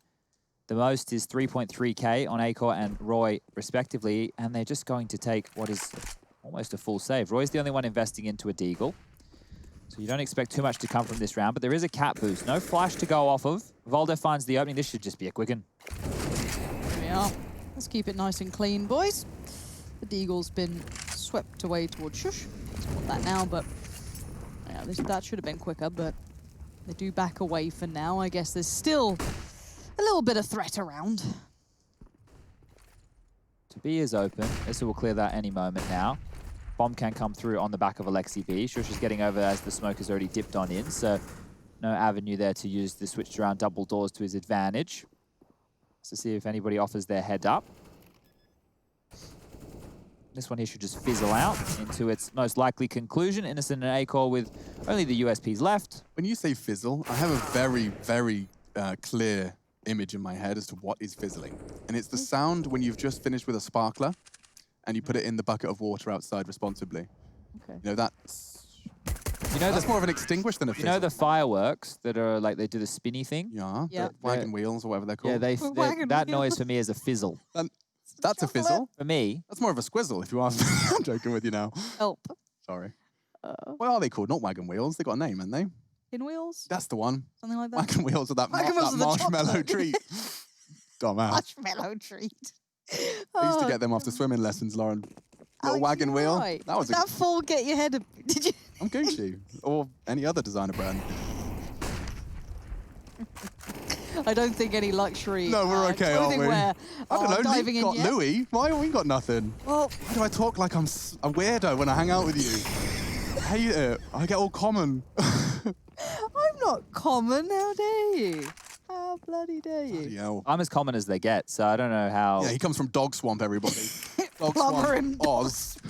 He's running over kangaroos. He was telling me the other day. This cat set up before, I have to right this ship, and it's normally me the one derailing things. So Roy before, when he was pushed on cat, got 2 big frags. Can he do it again? Grabbing 1.5, and Shush will get there with the trade. So Acor and Shush now to defend the A bomb site. Issa going forward with 2 big headshots. You're bang on, Chad. This one's worth shouting about. Issa can get that bomb down. Valda to cover. Innocent, it's all about timing with this one. Don't flaff with your nades. Just needs to advance. That nade won't do too much. Shaves off 20 or so. Cillian's flank has a time limit here. Valda not looking. Checking it. He's not even thinking about it. Now all onto Issa. He's got a lot to do here. And not a lot of health to make it happen. Goose an option. He knows the CT player. That's scary stuff. Needs a clean one. And now they're going to double peek. He's ran out of options, and so they will convert a 2v2 that goes Mad Lion's way. That's a necessity at this point. That does right the ship in the same way Chad did in that round. That will be putting us in a nice equalizer. So the 8th does go their way. Let's see those shots from Issa just to make it a game. Lovely jubbly. This is a surprise. I think Cillian must have started that rotate very quick into the site take. So just to note, with this cat defense that they're rocking here, it is very heavy. Normally you just have the AWPer on the line, he'd take a spot and drop off, but they're actually contesting. They don't want to allow OG to be able to execute from this position cleanly. So now if I'm OG and I'm aware of that, I might be putting more of my focus late round towards long after you try and push them back from cat, or use more utility around that corner to make sure that you aren't just peeking into it. It looks like it might be a B play off the bat. We got 4 straight in towards the tunnels. Alexi going down towards lower just to make sure no one's getting cheeky. And you had Valda throwing some nades towards long just to keep them interested. If he unloads another mag, this could actually really have dire ramifications. They just flash when he's halfway through his ammo. Here we are. Oh, Cillian does well. Great dink into Mantu as well. It's really going to send them packing. Just had the timing right. And the plan squandered. Now Alexi in a spot of bother. Looking at the util, Alexi has got plenty, as is the rest of his squad, but they're so low. They're going to need Valda to kind of take this alongside Alexi as the first 2 in. What's that? Bombs going back around towards top of middle. 1 HP. That's it. That's not much to be left with, is it? I almost feel like you want to dump all that utility as soon as you can. Anything viable might seem good. Roy on the other side holds. Nicely done. Lucky. 3 HP, I guess. You know, it does feel like a coin toss when it's that low HP, but... Did you see if Bro was flashed? I didn't catch it in the feed. Either way. Oh, B's open. They've stopped looking. What? Yeah, it's enough for them to walk out behind this smoke. Cillian does have the cross, though. Chad, and there's the primary kill. Mantu does have a shot here. It will be quite literally 1 shot, and looks like Valda only the first, flashed off. That's the end of that. A Cillian neat and tidy needed to see his name in the kill feed. That's 8 for him so early into our second. He seems like he's had an affinity early with liking to play outside the doors. So this is the switch around with the doors, right? It allows you to defend the B bomb site from exactly this position here, an AWP, a rifle. You might need to lean a couple more players over towards cat and middle because they can become difficult areas. But the T's can smoke it off through tunnels. It is telegraphed. It lets them know that you're coming. But there's always solutions to every problem in Counter-Strike. Just ask Valve. Many a conversation with them that I had to feel like I was smashing my head against a brick wall. But they were right. A correct brick wall? Yeah. Yeah. I was just too stubborn and immature at the time to see it. So... Nothing's changed.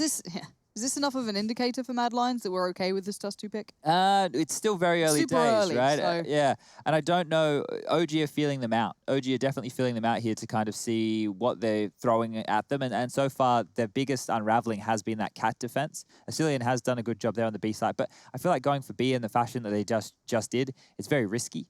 Yeah, and I wanted to follow up on that. How viable is the mid to B? Like for me, I feel like mid to B sounds perfect. Suddenly the B player has to be paranoid about doors and the left side, his teammates are rotating, its lurks become possible. So with the mid to B, the key here is to make sure that you keep the CTs in a default hold. And the default hold is 1 player towards B, 1 player towards the doors. You have a guy in float, which is Roy right now, towards CT or normally over towards A. And then you have 1 player long and 1 player mid-long. Right. So if you can get the CTs to play that setup, then a mid to B becomes viable. But if you're allowing them to push you around, then you're going to have a harder time making that mid to B work. This is just a pistol upgrade. Issa with 2 huge headshots again. We're gaming now. Issa's just got him a ticket to the A site. And I'm not sure Shush is invited. He's kicked out. He's out of there. Straight to long. They're burning a lot. NBK can't find anywhere to save plant. He doesn't have it, excuse me. That's Valda's responsibility, and he's burning as well. Okay, bomb down, retake necessary. Shush does find the first way in, and they're taking jewels, and they're not winning them. Shush with a triple. Round essentially over. Alexi B just gonna have to sit there with his deagle in his hand and walk into the Lion's Den. The Mad Lions, to be specific. That is a 5th. 4 kills from Shush that round, 4 from a Cillian the round prior, so it's nice to see their feed filling an individual. But let's see how this started. I love the second shot. I can't believe he whacks that. Akor. Brilliant stuff. Shush just stems the bleed, but a bomb plant taking a good AWP and reforcing a rebuy on 2 kills with this as Deeg. It's certainly not to be sniffed at. So it might look silly with all of them facing and fighting towards long, but the reason that they have to do that is because to fight CT and to fight short, once they were so committed, it's much more difficult. They're getting into close ranges and they thought they could use the Deagles proficiently. They needed to find some space, unable to do so, but that was just a pistol upgrade round right there, nothing too crazy. Back over towards B, they head with 3 players, so this looks like the default. Towards lower dark, MBK and Alexi. Outside long will be Valda, top mid, Mantu on the big green. They really want to play spoiler here at Cat. Nice little nade to lower tunnels. MBK has been having a rough time. B tunnels, he got most of the flak from Cillian, and now he's tried short, caught a nade. He's you know, he's on the poor end of things right now. But interesting move going down on long. Just want to transfer. This is them retaking control of long, so this will enable them to rotate some players off. You'll see them deep smoke from Car, Molly for blue box. They'll leave Shush in a nice pushed up position, and it could end badly if he walks through the smoke to no. Oh, that's horrible! What a nasty way to go for Valda. As a sound cue for Shush, couldn't believe his luck. He had the disadvantage. He was gray screened. He's supposed to be the one that's embarrassed. Instead, it's Valda. Great catch. Huge space. They want to take that back. They're investing 2 players into this. You can see Alexi wants to flash for them. Shush. Could be white screened here. Boop. Perfect. Drops him into the pit. Issa to hunt. Flash, catches him. Wow, this is an interesting exchange. Akko's trying to help him with the second one, and Issa blind, doesn't care. Doing the dance and does him dirty. Alliteration. 25 seconds, we're charging into 8. yeah, the short pressure coming through at the correct time as well. As soon as they got that long control, they really started to turn those screws. Are they playing retake? Looks like it. They have no real step back in. I guess Roy's the closest one to it. There it is. Bomb planted. Nice post plants too. This is pretty good for the TCT side. Corralled pretty much into short and CT, I guess, and that's about all you got. So it's going to have to be quick, and it's going to have to be pretty good. There's one flash to play with, and that is it. Cillian is a little further ahead. First bit of contact is made. You can see Alexi's telling them, rot the clock. These guys are just waiting for you to give them something, and they will pull the plug, saving what they can. And OG, a very big victory, and that's all off of the back of the battle for long. We got to watch and follow the entirety of that, and that battle for territory, a flashbang kill from Issa is the only blood drawn in order to translate that round. You can see how much of an island Shush is on. Aiko did his best to get over there and help him with some flashes, but Issa's still finding the kill. That was the key. So now that they know that there is such a direct line of defense over towards that short position, attacking these extremities, trying to take Shush out of the equation, seeing if you can isolate him, that was the right call. We discussed it in a previous round, and well, OG, they've been able to make it work. This is the unfortunate start there, as you get a little bit caught off guard, I would say. Going back underway with another gun round. It looks like a boost over the smoke will be coming in here, so Mantu needs to be careful, but the dismount, and I assume accidentally, is maybe not quite knowing exactly where they needed or wanted to stand. We have spoken about this not being a map that Mad Lions have played since Flashpoint in April. Now we have the stalemate, the default spread, everybody just holding back, waiting to see who wants to make the first move. And once again, towards Cat, we have Roy, and we have Aiko. So really wanting to lock down this part of the map. It's very likely to be caught out here, but actually manages to pull the CT smoke. He'll take that. That's a trade he'll take all day long. They're going back for it. They've been stopped here almost every time, OG. This is a different molly. That will flush him off the AWP line, no? It pushes Roy off the ledge. Just Aiko now. Okay, we're cooking. Nade's doing good damage, and there's no rush here. 50 seconds. Another incendiary forcing NBK into the line of fire. Finds safe haven. He knows how risky that was. Okay, 40 seconds with 3 CTs to receive. And now the default smoke being dropped. Util to stem the bleed as a smoke. Only incendiary to stop the plant would be from Innocent. He's the mid player. 30 seconds. This is going to be intense, Lauren. 25 as they haven't even thrown the pins yet.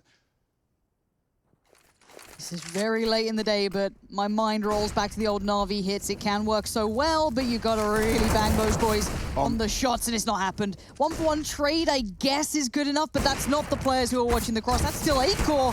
And Issa takes the fight and wins it. The bomb is being planted. It's just Mantu in the 1v3 though. And this guy's good, and he was almost there before. And I almost saw him getting it, but this time it's Innocent to find Mantu. And again, Mad Lions are keeping in this one. It's a close game though. Yeah, and what I liked from Mad Lions here and this whole CT side is you can see that they're trying to take some leaves out of the Astralis retake book. G2, another team that have done it previously in a different route. They often kind of try and retake from long. I've had that one explained to me many a time. And so seeing Mad Lions kind of group up for these retakes and make sure that they're all pushing as a unit, letting OG get across. Of course, it was a bit difficult this time because Akko was hitting his shots. There's a Sponge fan, much respect, love the Sunnies. And of course, Mad Lions fans with a round of applause as they are looking for survival here. This was a surprise pick, looking to get OG's preparation and throw it straight out the window. A fast B. Oh, I wonder if after this incendiary goes, there's 2 flashes and a smoke. Nice. Alexi wants it. Oh, Innocent, fully flashed, no help, no friends. Shush is gone. And now Innocent needs more than one, only the first. Bomb can go down, and that rotate is a really tough call now. Do you pull the plug? Do you save what you got? Do you contest? The hardest to retake site. Nade looks perfect, but nothing to be found. Alexi still operating at 26. So fast through the molly, just as Innocent had nades in his hands. That's an Alexi classic. He loves that. They actually were on, when I say they, Ents were on the receiving end of that if we go all the way back to the major in 2019. Jeez, oh dear. The Katowice, they were on the receiving end of that quite a lot. And to see them be able to pull it out themselves, get a very, very key round right here. Force Mad Lions to have to save again, hold on to these double orbs. How much util was behind Alexi there? Were there flashes over and smokes door? Yeah, there's always a little bit coming on over, but the main point is the surprise, right? The fact that you're normally, as that Molotov is starting to clear, the guy holding the site has a smoke ready to drop that. So it's catching them off guard, them disrespecting like 3 seconds utility. early, so he's not there. Precisely. And we talk about how the molly, the longer it goes, well, the tick is going to get more and more damage. They've actually extinguished it themselves, so they're able to pounce on the site, catch them off guard with their pants down if it were, and well, that's a big round right there. And now the cool part of Counter-Strike is they could do that again. I mean, they won't. I mean, that's what Mad Lions are talking about. Do I need to change my approach on B? Do I need to worry? It doesn't look like we're going to be seeing the same strat, but Innocent is going to be leaning heavy towards B at the start of this round, which could mean there's a gap elsewhere. If Core goes aggressive, which he has, he could be punished. And suddenly, A is wide open. There's 3 CTs away from the site. I wonder if Alexi B has the intuition. Shush, looking for info in the smoke. I love this from Alexi. As it fades, he will have a slight advantage. Oh, profits from it. They have just pulled the CTs around the map here, Lauren. This was you could enjoy this one from the mini-map alone. It was gorgeous. The way they played it was just perfect, really. You don't often get to see that. A really well-executed concept, and it works to perfection. And the retake seems just completely impossible. Look at all those nades. Yep. They didn't even get off the starting blocks. And that's the pace change that we've just seen. So as Alex was saying, they have to worry about that B attack. Well, they have to worry about long. This is the deal with a map like Dust 2. Can be very pacey, has a good flow to it, especially if you're feeling it as a caller and you know that you have these great strats to get out the door. The fact that Shush even played forward on long after that utility came over, that was very brave. Normally, if you're the long defender and you have nobody backing you up and there's smokes and flashes coming over in those early stages, you would tend to drop back. You would tend to be a little bit safer about that scenario and try and block down another part, either short, play from the site. But he's gone for the fight. Gets a little bit unlucky as there was only Alexi there. This is the opening. Eiko getting caught off guard after dealing with Mantu, and this is how the nutmeg looked. A little bit of damage onto Alexi B, but hey, that's the round right there. Why did you call it the nutmeg? Well, because it's... I think of it through the legs if you're doing it up. Yeah, and that's kind of what a smoke is, because people treat it as a wall. The idea is, you know, you're supposed to be kicking the ball anywhere but between the player that's trying to stop you. Okay. Dak, doors, nothing. Careful. Ooh, re-peeking, and it does leave right. Down to 67.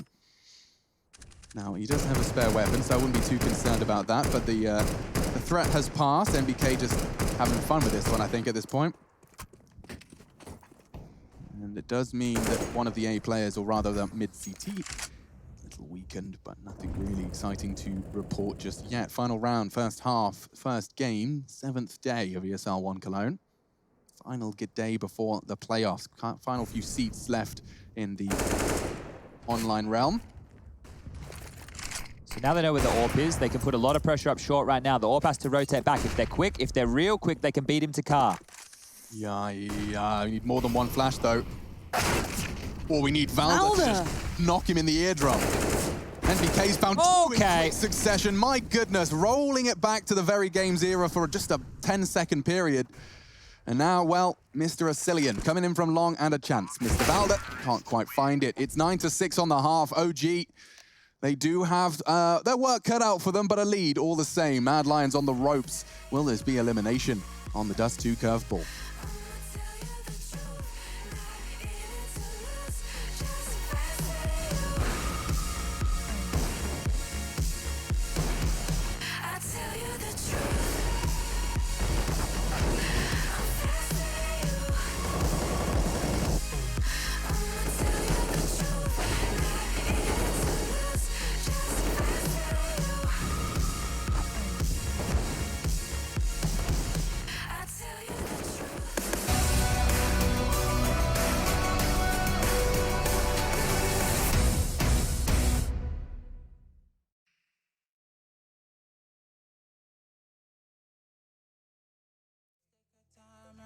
It's just a vibe with you, I feel alive, now I'm feeling like up to the front, will it stand the test of time? Right now I need a sign. Tell me if it's over, come a little closer. We should take our time to think this damn thing over. Should we grow closer, should this be over? My heart for your mind, probably we should start over.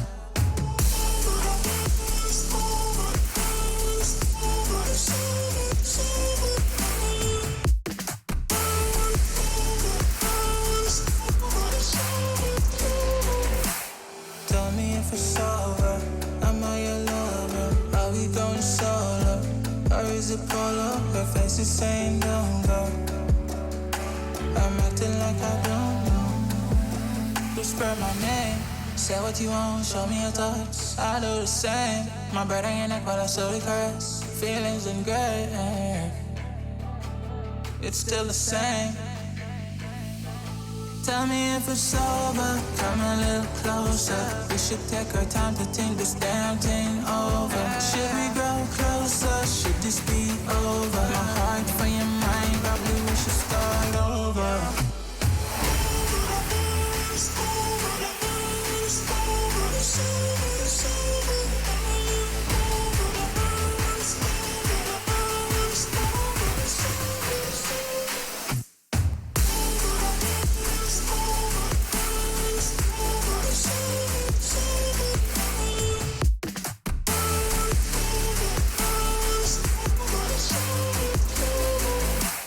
Tell me if it's over, am I your lover? Are we going solo, or is it polo? Her face is saying don't go. I'm acting like I don't know. Tell me if it's over, come a little closer. We should take our time to think this damn thing over. Should we grow closer, should this be over? My heart for your mind, probably we should start over.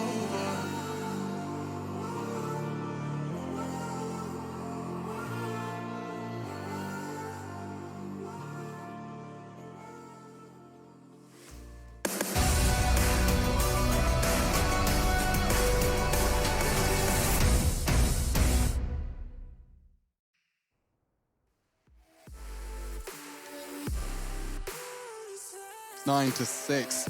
Second map, first game of the day, and it's elimination, baby. One of these teams will not be making it to the playoffs. A wide, varied cast already locked in for ESL 1 Cologne. We have our Sprouts, we have our Astralis, Complexity rounding it out. Even North America, we got to see the likes of Chaos causing an uproar, and we're finding out who joins them in the Americas in that Liquid Cloud9 game. But for now, we're digging our teeth, and I say we, myself, Pansy, and Sponge, jumping straight on into the second half of our second map, Dust 2.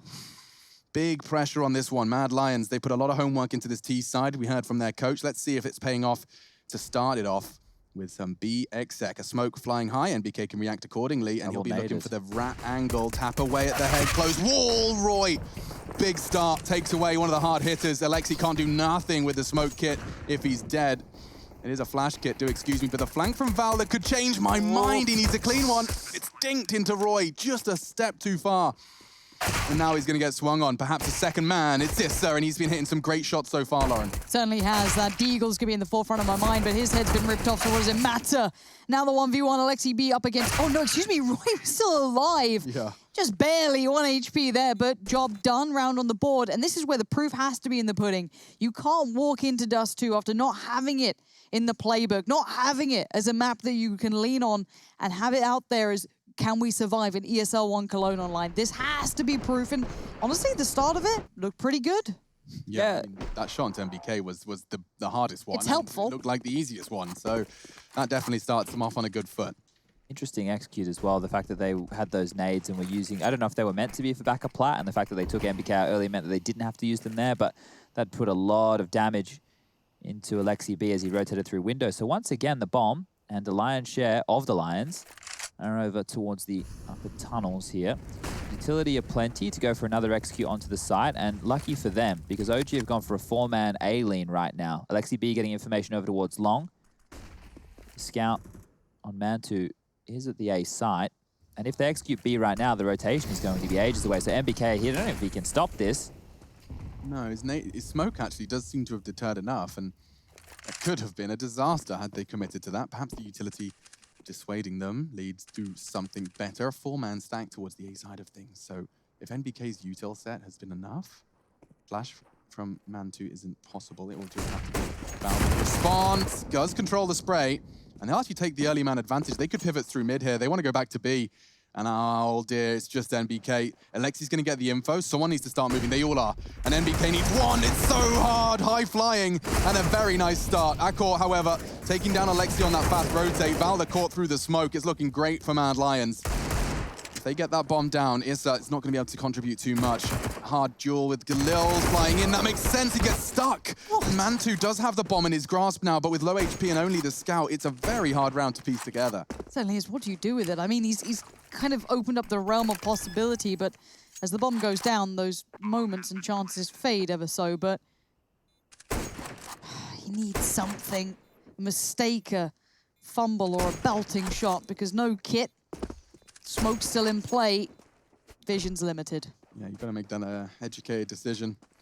Maybe there's a better rifle to be recovered elsewhere, or at least uptake the Deagle upgrade. So that's something.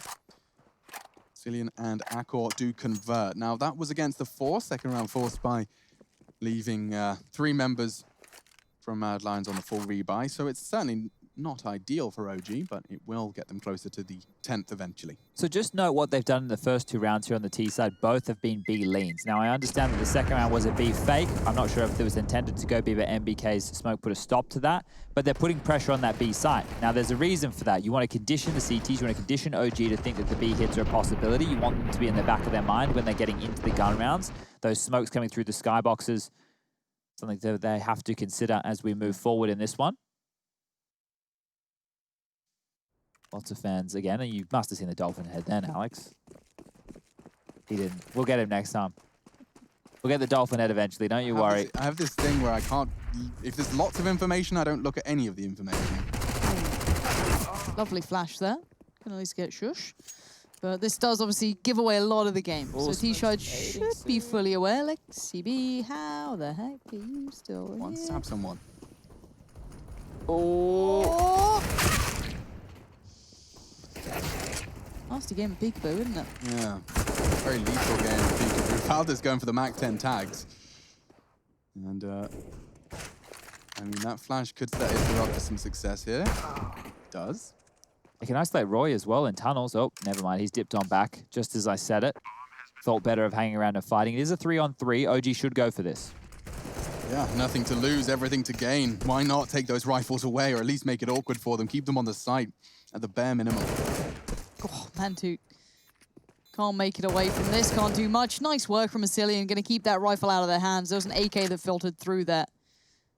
Valda maybe can do a little damage, but it feels like that's not quite possible. Let's see if Akor checks this in meticulous fashion. No. Rifle, there we go, back into the hand. So I guess no harm, no foul on the kills from Asilian in that matter. They do keep the AK, and the other Galils and the other players stand, and Mad Lions get back all even. Right down to the wire. Cillian, credit to him for the 3-piece.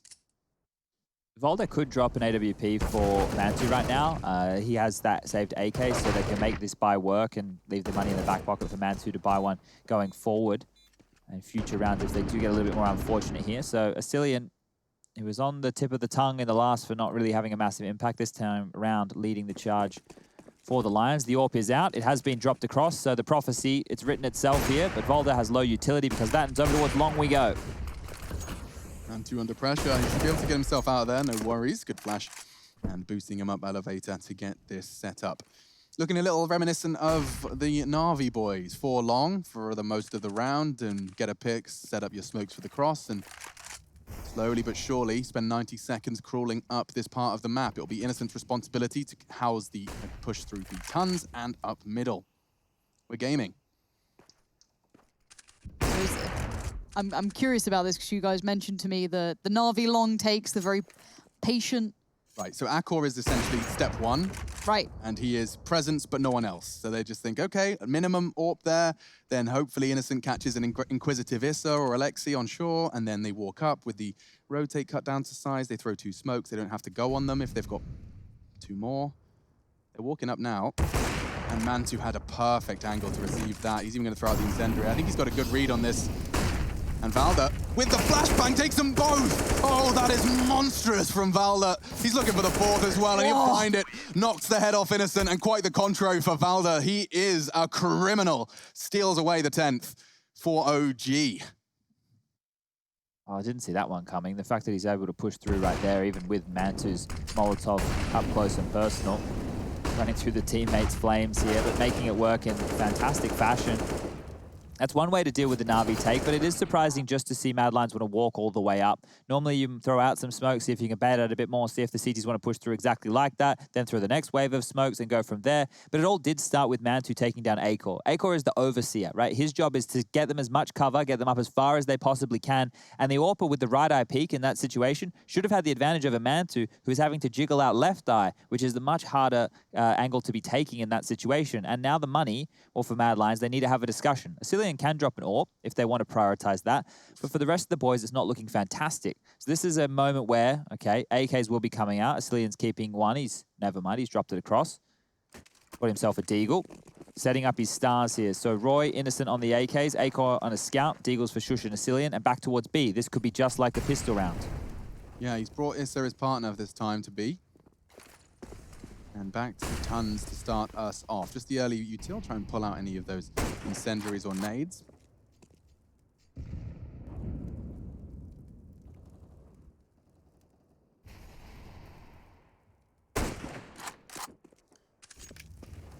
Okay, I like the little push towards long there. Just going to post up Valda, kind of leave him, kind of alleviate Mantu to be able to kind of focus on his far more passive hold towards A, obviously on the car or around the car, near the car, by the car. T's on short though, in a plenty too. Alexi B's already starting to lean over there. In CT, smoke comes in.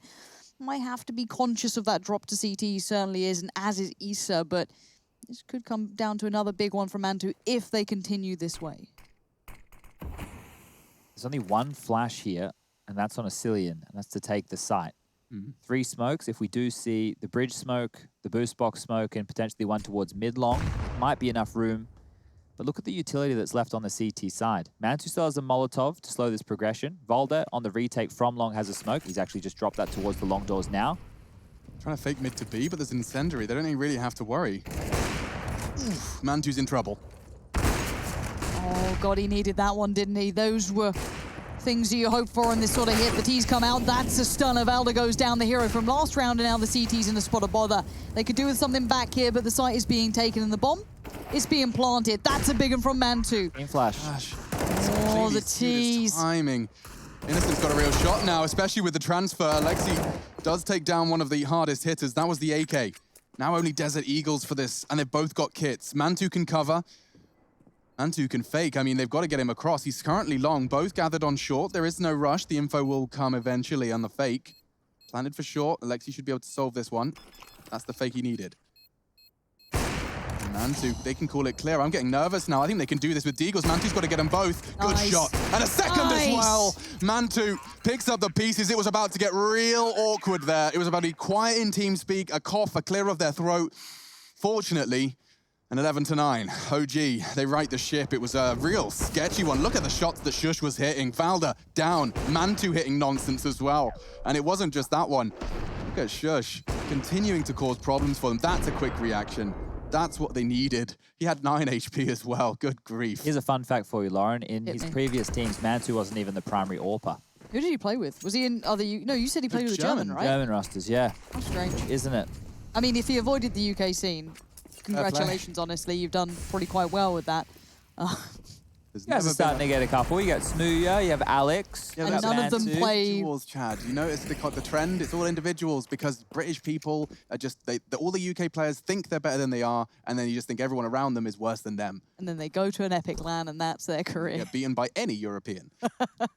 Oh, God. Realizes that it's a whole team game.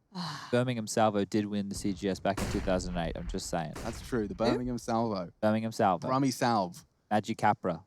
Wes. I do like Wes. For any problems, the strafe Mantu's going to get an... Oh! Oh, my God.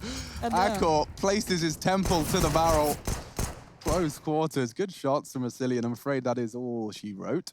Good catch. Kobe Bryant represented 12-9. 4 rounds away from OG throwing the knockout blow here on Mad Lion's pick. Look at this one. Yeah.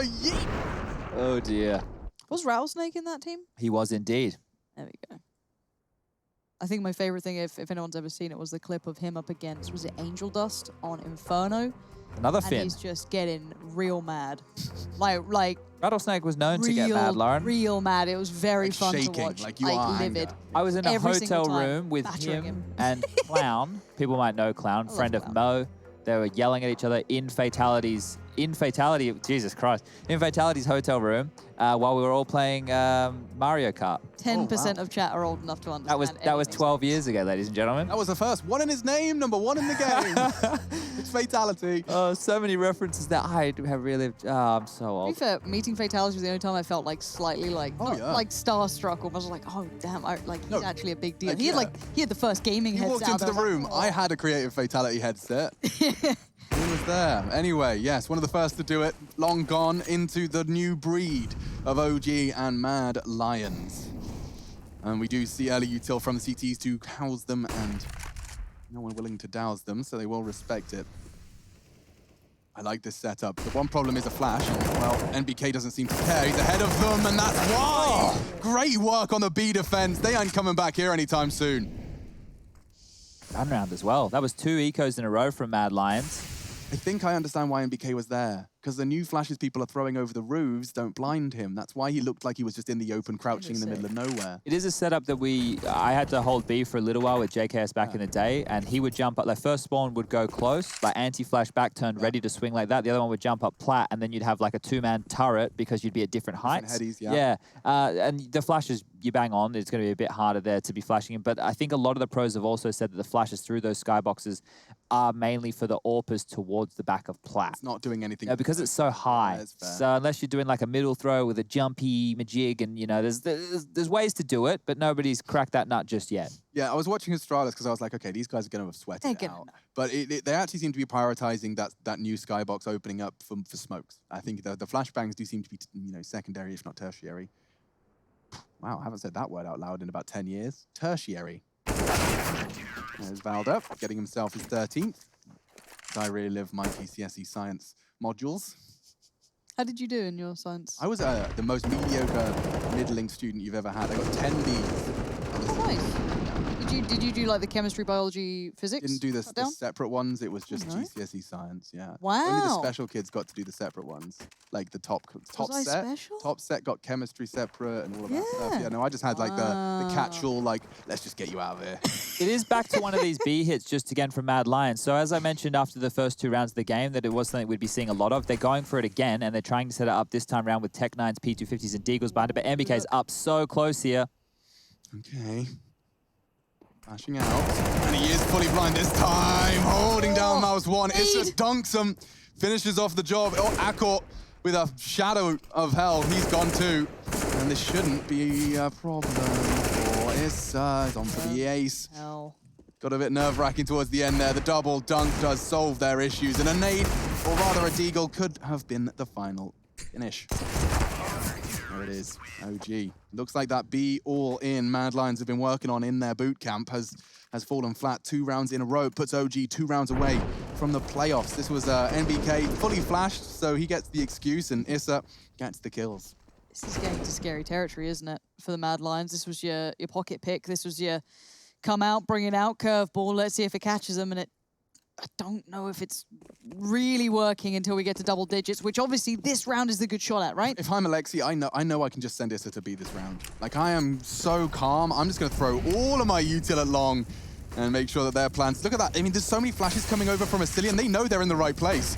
And here comes Shush. He's very much a capable gamer, and he's off to the races. The first bomb loose. They've got the info. Alexi can't find another. It's Asilian that wins the duel. Valda in hunt of Asilian. He's doing great work. They can't find him. So low. Shush low, finished off by Mantu, and we are into a 1v1 with 70, make it 80 seconds left. Wow. Well, that was a bloodbath. He has got the bomb, and he's perfectly timed the incendiary. Yeah, but the problem is Innocent can literally be anywhere. So that smoke towards mid to B, we thought it was on a timer, but Mantu's been able to deal with that. So now it's just about locking this down and picking his poison, and it's simple as that. 15 on the board. OG 1 round away from locking this thing up 2-0 and securing themselves a spot in the playoffs. Who do they play in the playoffs? You know, we brought that bracket up. I didn't catch it. I'm going to check on I've got it on my cellular telephone device. Just give me 1 moment. Let me get into the mainframe with Get Smart. Here we are. Loading, loading, loading. I might beat you. Oh. The winner of this game will go on to play G2 on Friday as the first quarterfinal of Friday. Tomorrow we have Complexity Heroic and Sprout versus the winner of Vitality FaZe. Ooh, give me Sprout versus anyone. I want to see how they fare. Dennis back on the playoffs of Cologne. We haven't seen him yet, have we? No, not once. Oh, that'd be exciting. Yeah, I'm very excited to see how far they've come along. But I mean, obviously, one of the most hotly anticipated quarterfinals is that Astralis mid. You know, really seeing how far threats young guns can get and how far Astralis with 2 new names in the Red Star jersey. Coming back to that, though, that's Counter-Strike for another day. For now, it's OG in pursuit of just one more. The CT side has not been too stressful for them. I want to recap how many they've won in a row now. That's 6. Yeah, 6 in quick succession after the 3 convert. Double orbs can be difficult to break. NBK's been tested on B twice. Now he seems quite content dealing with any funny business at doors. T's taking their time here. A little bit of a split between short and long. Nades coming through. They're catching a touch of damage. It's not a great deal to write home about. But territory-wise, still plenty of control for OG towards long here. They do have the player posted up in pit. Valdez there. You do have Mantu watching the cross smokes come in. The T-side has to make their commit. We're down to 25 seconds. Where the hell is this time gone? It feels like they're running out of it.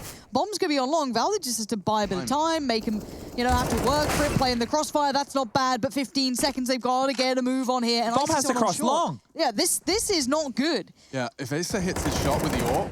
10. 9. Akor gets the shot. Innocent's got no HP. He's lost Bomb's his down. Oh, and that is it. Ladies and gentlemen, Mad Lions, it's over. They're eliminated from ESL 1 Cologne. A colossal victory for OG. And they're off to the playoffs. G2 will be their adversary. The ESL 1 Cologne 2020 online dream continues for OG. But it's curtains for Mad Lions. In my head, I had good reason. I went red so unexpectedly. I should have said that sometimes happens to me. It was a moment of darkness, a moment in time that I regret for being so heartless. It was a moment of darkness.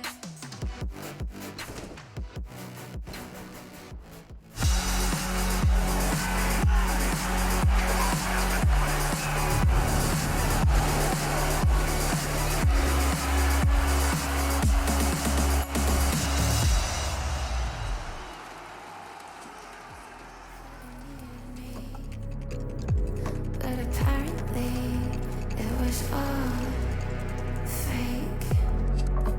False intentions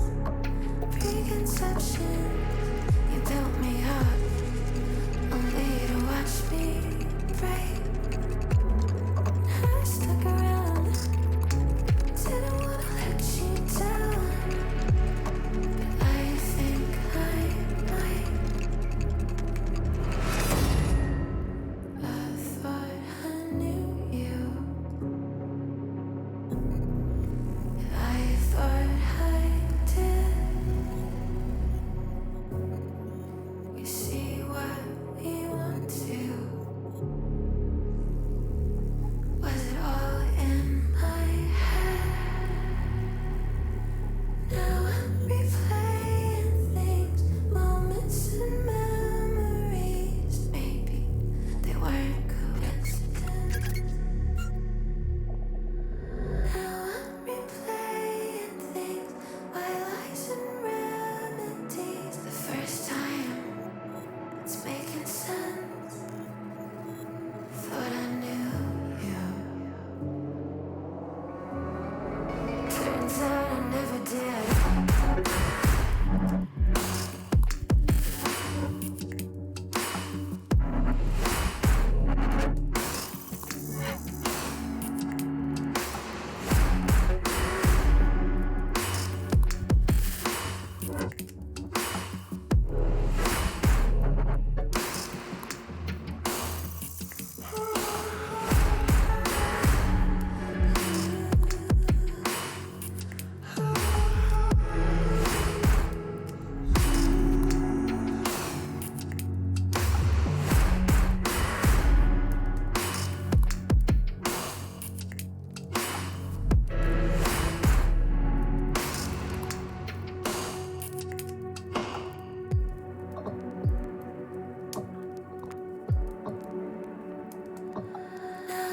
Replaying things, moments and memories. Maybe they weren't coincidence. Now I'm replaying things, moments and memories. First time it's making sense. I thought I knew you.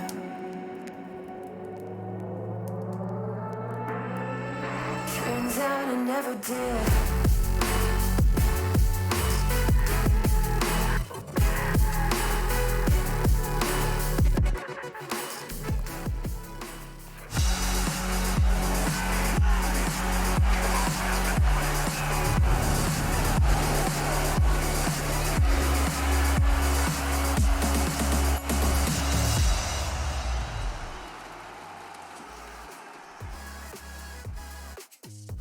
There's only one more spot in the European playoffs for ESL 1 Cologne online. OG just took a seat at the table, and that table is action-packed, complexity, heroic, G2. Now, OG joining them alongside Astralis, Nip, and Sprout. One spot and one more game to go. Vitality phase is on the way, and that'll be guided by Harry, Hugo, and Frankie. Before myself, Pansy, and Sponge want to wrap this one up, put a bow on it, and send it via DHL for the fastest delivery, etc., and all that stuff. Burgundy shirts, Chad. That's how I changed. Have a couple of them. You have got, I reckon, about 3. How well do I know you? Yeah, pretty close. I'm not close enough. But let's review it. I mean, I don't actually have that much to say because it did feel like we saw the better team convert. And on a map pick that Mad Lions did put all of their heart and soul into trying to make something manifest on Dust 2. Yeah, they took a risk. The risk didn't pay off, and their own map choice looked very, very flat here. So it is quite the open and shut case. But on the OG side of things, I was impressed with the consistency of the individuals today. Now, that's something which I think we could clearly highlight as a problem for them in the past.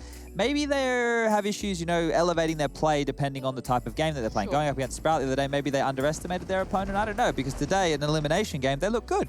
I love what Valde specifically as well is bringing, especially on Dust 2, his ability to open up some of these rounds, find space, and be quite aggressive with it as well. This play on long felt very confidence-based too, off the back of that molly that was just tucked to his left, but every single individual felt like they had a moment. There was something there for them all, which is really, really good. Probably a big indicator for these guys. And as I said, maybe against a different team, they don't get given those same opportunities. But in this one, they found them, they ran with it, beautifully done. Like, I mean, to continue this conversation, I actually want to bring up the playoff game, just because, you know, I saw many things here, Chad, and it's hard for me to speak with conviction about things like this, but here I go. You know, I saw a team that would get slaughtered by the structured G2 if OG continued to have the foot faults that went unpunished today. There were certain times, remember that round where they got flanked at Cat and Mantu had to get 3 massive kills with the AWP, almost head on a swivel right there, flicking. Those kind of rounds, if they're not, a little bit tighter, they don't have somebody watching that position, they will get punished. The likes of Hunter, he's not going to miss that first shot. He's going to be taking out Mantu of the equation almost immediately.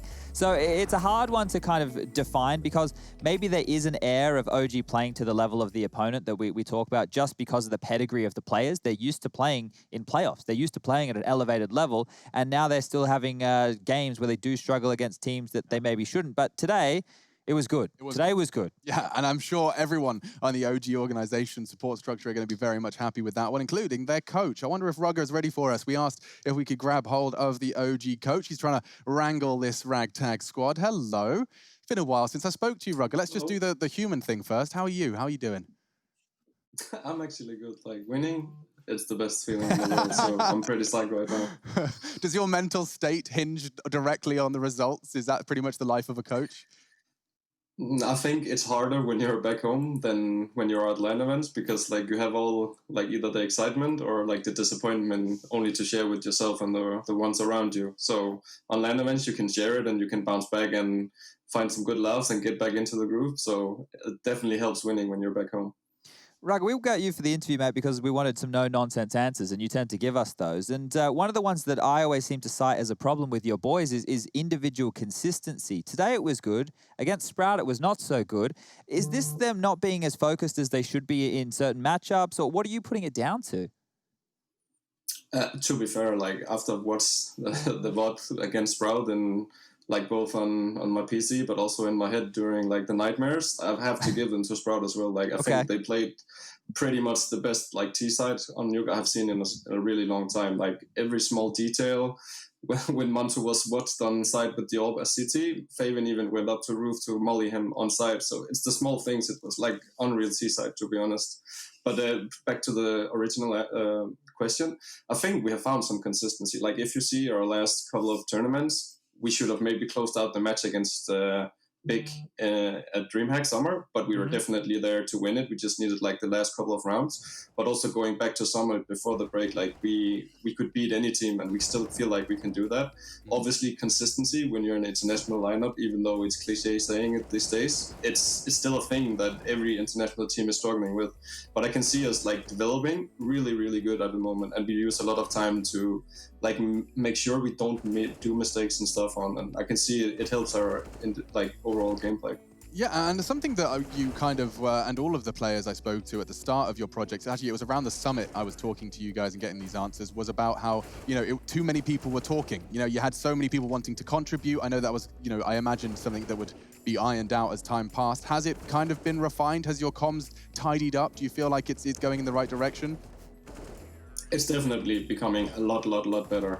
Whether it's people talking too much to this, it's obviously also depending on the situation we're in, and sometimes we need the extra input, and then it's super good to have a lot of voices in the team. But Alexi is like calling the best T-sides probably among like the top teams at the moment, so helping him is pretty easy when he has the answers almost himself. I've just got one last one for you, mate. On that Nuke first half, it was so messy. How was it from the coaching chair there? Because watching, I was pretty perplexed with a lot of the rounds. You guys were force buying quite a lot. It felt like everybody was winning and losing rounds that they shouldn't from both teams.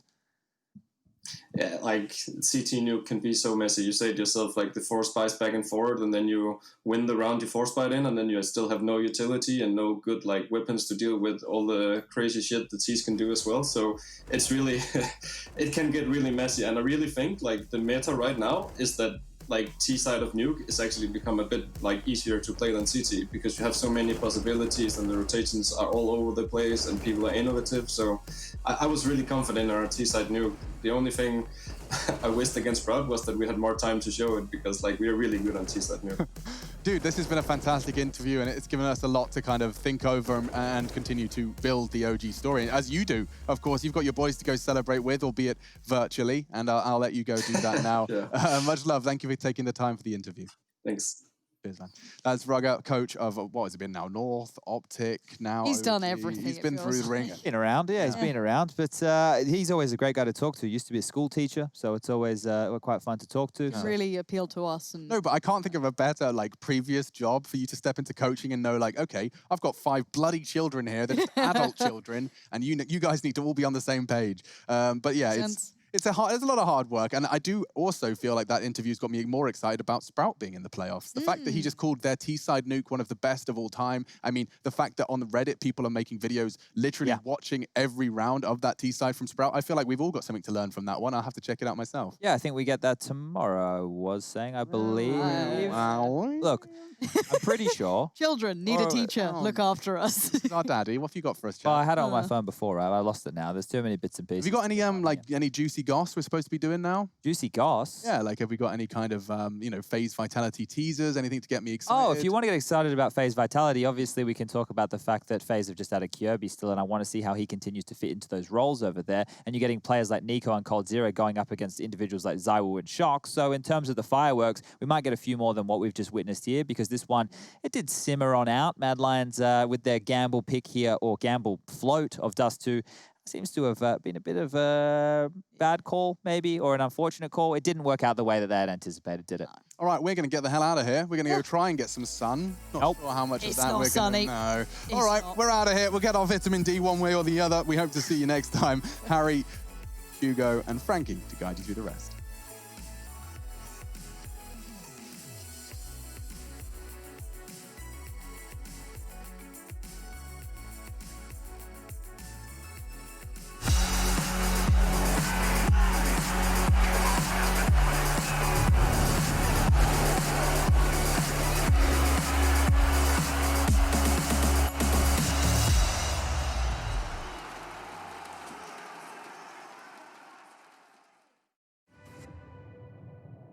You gotta take the throne. Time is running fast. Take the throne.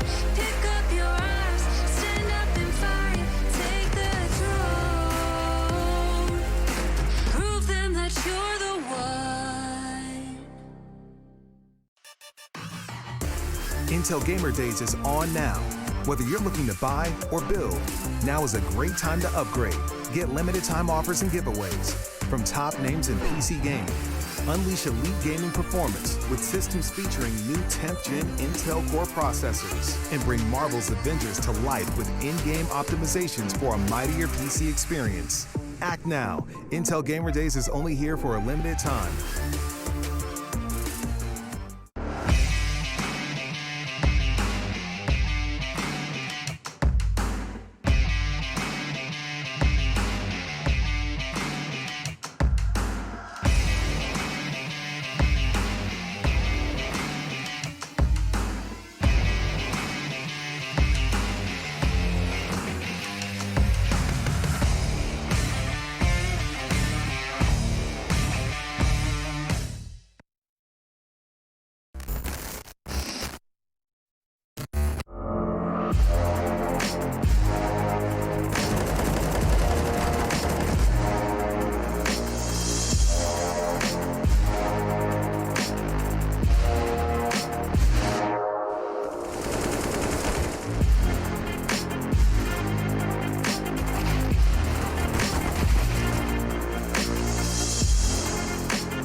If you want to know what you're good at, and, well, also what you suck at, check out csgohub.com. Coming! Everybody loves an underdog. Who needs to be liked? Mountain Dew Amp Game Fuel. Victory in a can.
Introduce me, I'm the renegade.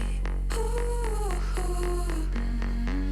every single night, I crave the taste.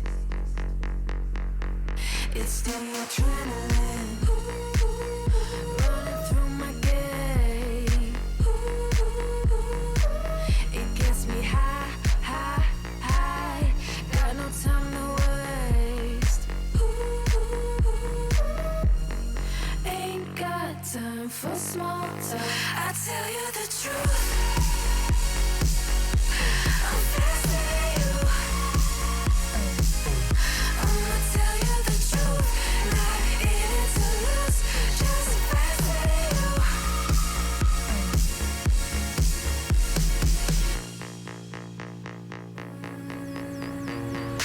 Look into my eyes. I'm not afraid. Take over my mind till it fades. Like a medicine, it keeps me safe. This neon lights lead the way. Ain't got time for small talk. I tell you the truth. I'm faster than you. I'ma tell you the truth. Not in it to lose. Just faster than you.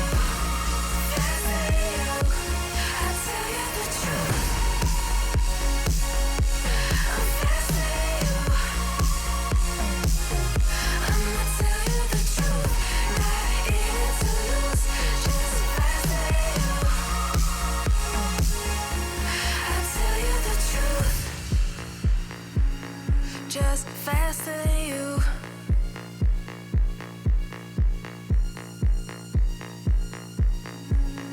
Just faster than you.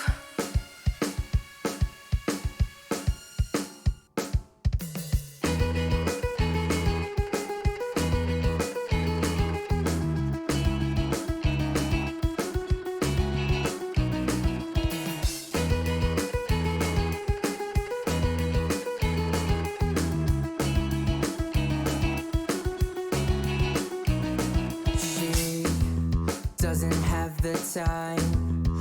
Always talks about all the other guys. Will I ever understand? Without her, it's not fair. I need you back. No more crying at the end. I'll do it again.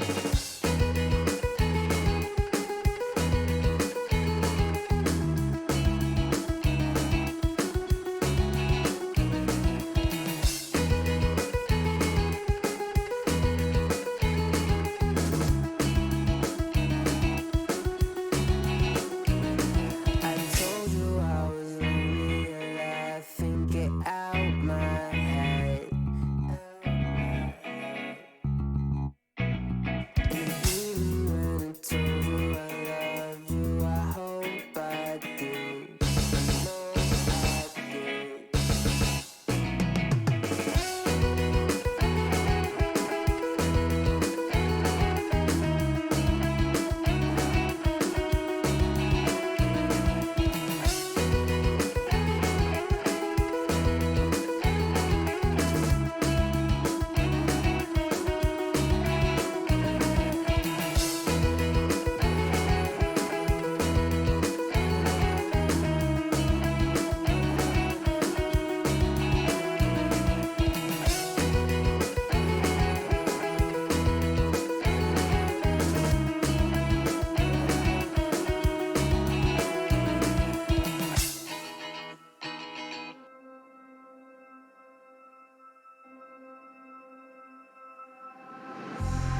It's been a while, yeah. Safe to say over a year. Still it feels like I saw you every day. Tired of hanging around the ones that always need an explanation. I don't need to every day. Explain myself, don't hold it against me if I'm somewhere else. Put all the masks that I had on the shelf. Wish I could stay, but it's bad for my head. Something's coming. I wanna be everything I thought that I could never be. Build me up, piece by piece. Figured out by all the parts that maybe used to feel like I belonged to a certain place or a town. Feeling safe, feeling sound when I'm still around. But there's something in the distance. I wanna know what it's like. Don't worry, I'm still with you all the time. Explain myself, don't hold it against me if I'm somewhere else. Put all the masks that I had on the shelf. Wish I could stay, but it's bad for my head. Something's coming. I wanna be everything I thought that I could never be. Build me up, piece by piece. Figured out by all the parts that maybe something's coming. I wanna be everything I thought that I could never be. Build me up, piece by piece. Figured out by all the parts that maybe something's coming. I wanna be.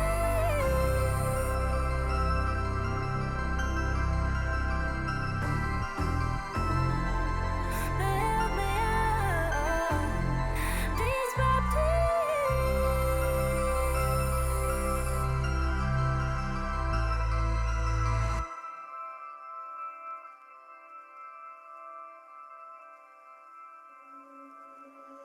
Under peach yellow skies, dreaming big and aiming high.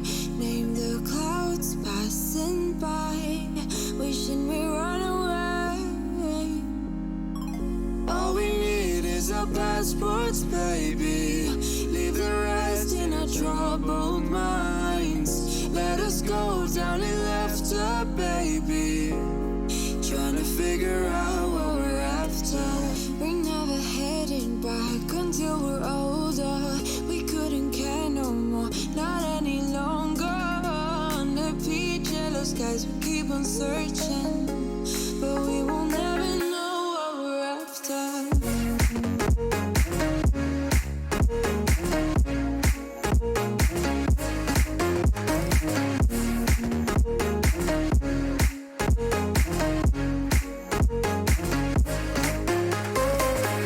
Book a plane, fly away. We will never be the same. And as long as you are mine, come on and run away. We wanna run away. We don't need any reasons, baby. Leave it all for the faded hearts. I don't mind if they call us crazy, 'cause they don't understand what we're after. We're never heading back until we're older. We couldn't care no more, not any longer. Under peach yellow skies, we keep on searching, but we will never know what we're after.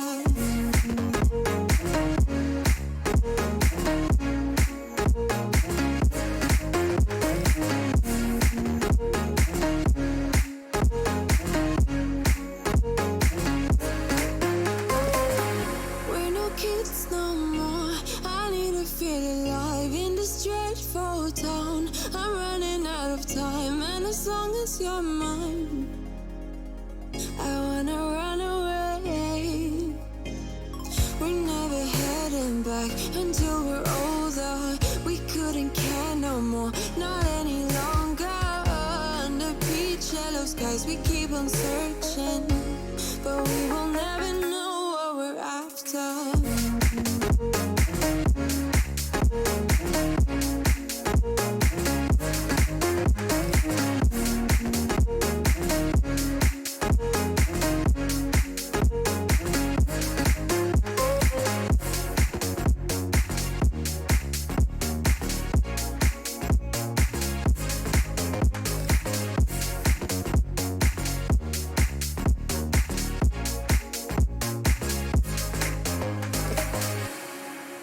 so sorry that I wasn't really there for me. Cause nobody else is showing any empathy. Rudely awake and quite undertaken. Did I do something wrong? Life isn't easy. Why did you leave me here with my thoughts alone? I don't wanna wake up messed up, cause I can't spend another day like this. Another type of caked up breakup, where I've been finding any way to my fix. But I need you now, cause I don't wanna be around. No, I don't wanna wake up messed up. There's gotta be another way past this. I'm so sorry that I didn't go to therapy. Thinking everybody even use an enemy. Brutally awake and quite undertaken. Did not do nothing wrong. Life isn't easy. Why did you leave me here to get drunk alone? And I don't wanna wake up messed up, cause I can't spend another day like this. Another type of caked up breakup, where I've been finding any way to my fix. But I need you now, cause I don't wanna be around. No, I don't wanna wake up messed up. There's gotta be another way past this. If I am so wrong and so gone, miserable, won't you stick around just for some be visible? But you don't, no, you don't care. Leave me to suffer, erase all the doubt, pouring Jack in my mouth, and a love with enough of the pain and the drugs to be present for now. All I'm right now, I don't wanna wake up messed up, cause I can't spend another day like this. Another type of caked up breakup, where I've been finding any way to my fix. But I need you now, cause I don't wanna be around. No, I don't wanna wake up messed up. There's gotta be another way past this. I don't wanna fight it. It's time to let it go. It's time to lose your inhibition, developing a blind ambition. If you got a match, just go ahead and light it. I wanna see where this is going. We're done with playing games, not knowing, yeah. We've nothing to lose. We lost it that night. We're feeling alright. There's no need to choose. We'll make up your mind. We're feeling alright. 1, 2, 3, 4, Gonna do it like this, gonna do it like that. Everybody's on that, gonna do it like this. Yeah, we never look back. Oh, got the parties on tap, getting rowdy on it, getting cloudy on it. Got me on the right track, yeah, you got me on it. Gonna do it like this, cause that's the way we want it. Gonna do it like this, gonna do it like that. Gonna do it like this, yeah, we never look back. The shots on my tab, everybody's on that, getting cloudy on it. Yeah, we do it like this, cause I like it like that, yeah.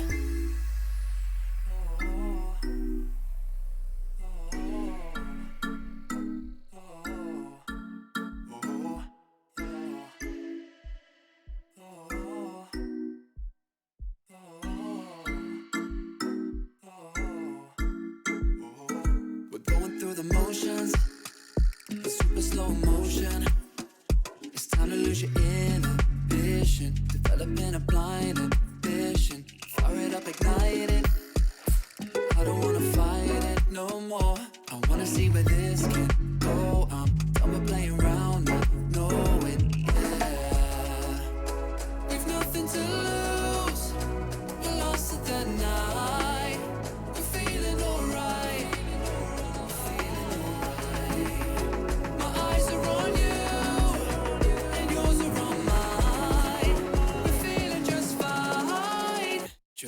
go. Gonna do it like this, gonna do it like that.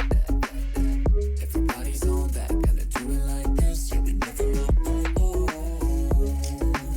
got the bodies on tap, get it rowdy on it, get it cloudy on it. Got me on the right track, yeah, you got me on it. Gonna do it like this, cause that's the way we want it. Gonna do it like this, gonna do it like that. Gonna do it like this, yeah, we never look back. Oh, yeah. The shots in my tap, everybody's on that, getting cloudy on it. Yeah, we do it like this, cause I like it like that. We're on a mission. Ooh. Yeah, yeah, I see no signals, no signs.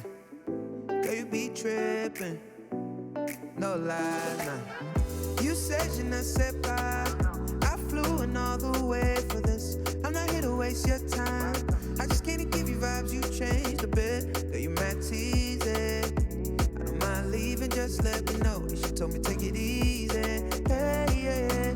I just came here to make y'all feel good. You know what the message is. Suddenly you're with me now. You know what the message is. I'll be running wild for you, babe. You know what the message is. I don't have no patience. Ain't no conversation.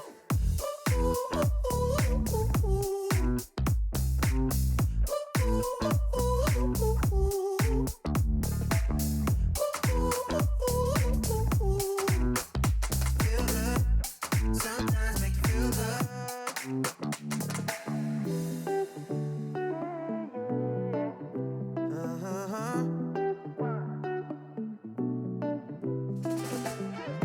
You're my mission, my grand prize. Catch my vision, no damn pride. Girl, you max easy. I don't mind leaving, just let me know. Then she told me take it easy. Yeah, yeah. I just came here to make y'all feel good. You know what the message is. Suddenly you're with me now. You know what the message is. I'll be running wild for you, babe. You know what the message is. I don't have no patience. Ain't no conversation.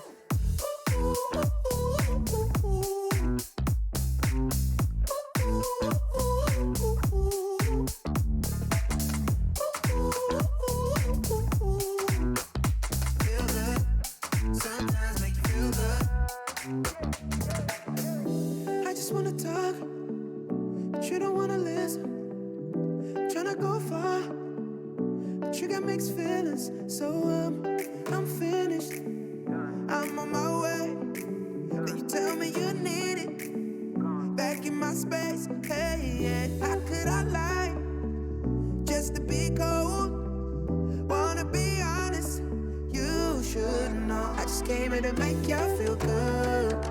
You know what the message is. Suddenly you're with me now. You know what the message is. I'll be running wild for you, babe. You know what the message is.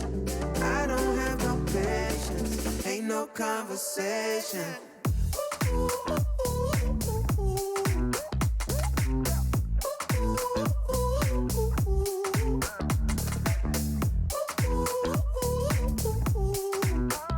Feel good.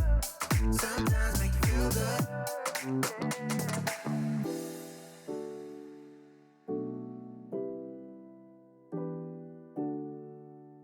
I was running road so many nations.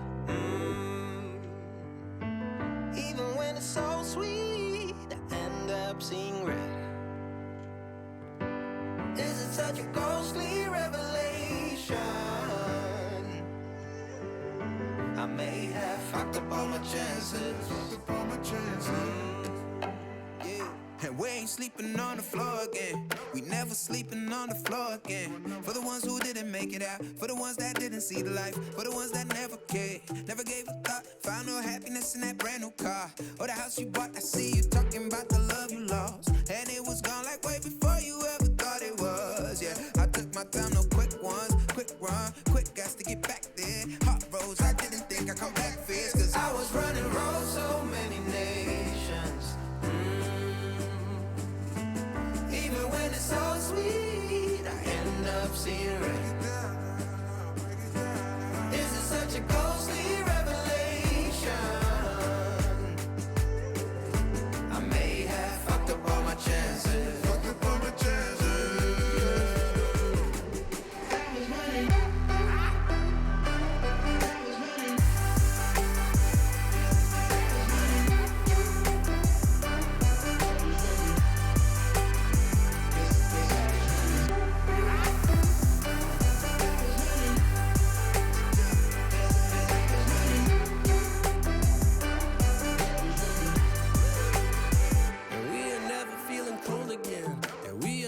feeling cold again.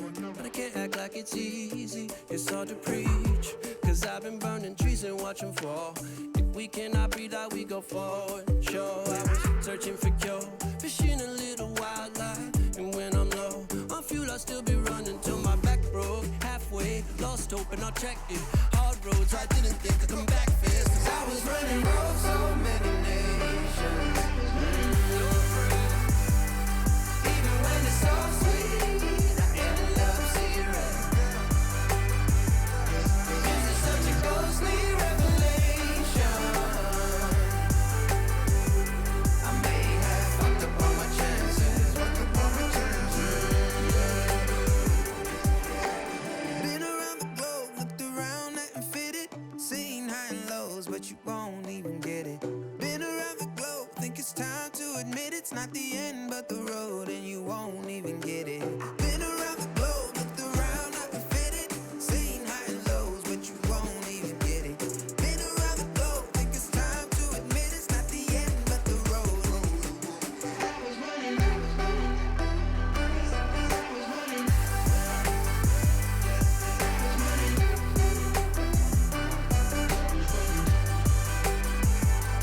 I was running roads, so many nations. Even when it's so sweet, I end up zero. This is such a ghostly revelation. I may have fucked up all my chances. Fucked up all my chances. Yes, I was running. I know. I know.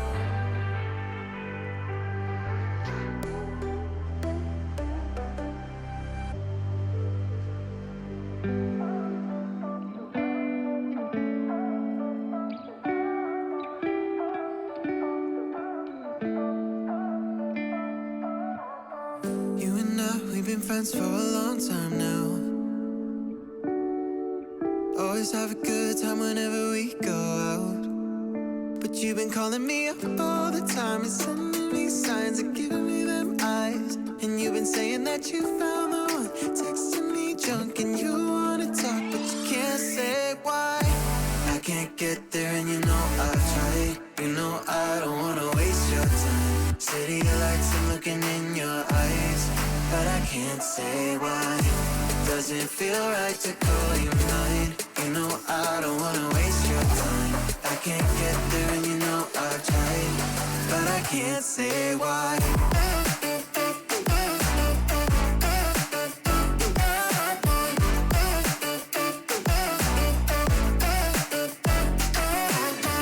Feeling lost like I just wanna time back time.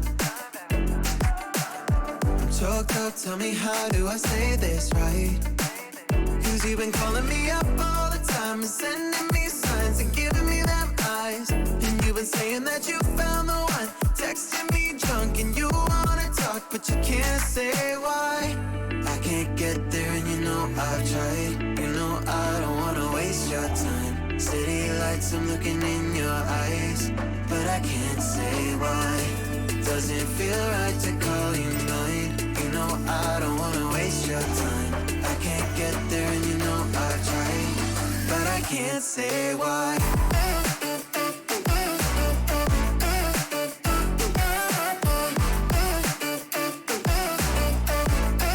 But I can't say why.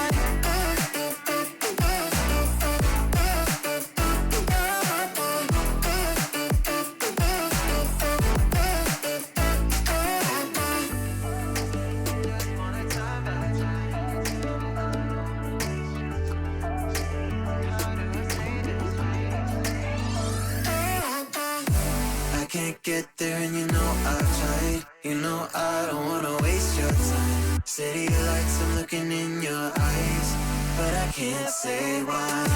Doesn't feel right to call you mine. You know I don't wanna waste your time. I can't get there and you know I've tried, but I can't say why.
you need to know is that we're holding on. Even if we fall, we will rise up and we follow the path that we believe in. No, we're not gonna stop until we reach it. All you need to know is that we're holding on. We rise up from the dust and claim our throne.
Let's take our time right now, it's just a vibe with you. I feel alive, now I'm feeling like up to the fun, will it stand the test of time right now? I need a sign.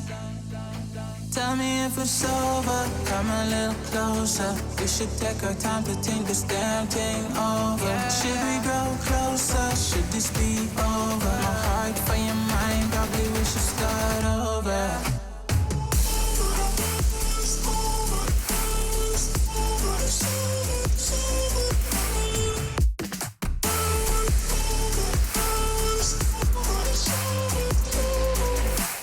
Tell me if it's over, am I your lover? Are we going solo? Or is it polo? Her face is saying don't go. I'm acting like I don't know. Whisper my name, say what you want, show me your thoughts. I do the same. My breath on your neck while I slowly caress. Feelings in gray, it's still the same. Tell me if it's over, come a little closer. We should take our time to think this damn thing over. Should we grow closer, should this be over? My heart for your mind, probably we should start over.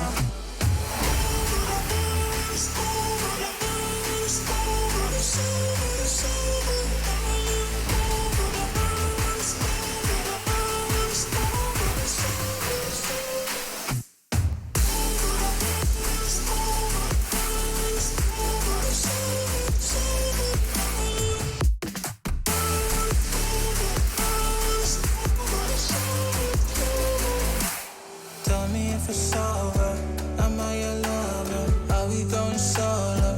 Or is it polo? Her face is saying don't go. I'm acting like I don't know. Tell me if it's over, come a little closer. We should take our time to think this damn thing over. Should we grow closer? Should this be over? My heart for your mind, probably we should start over.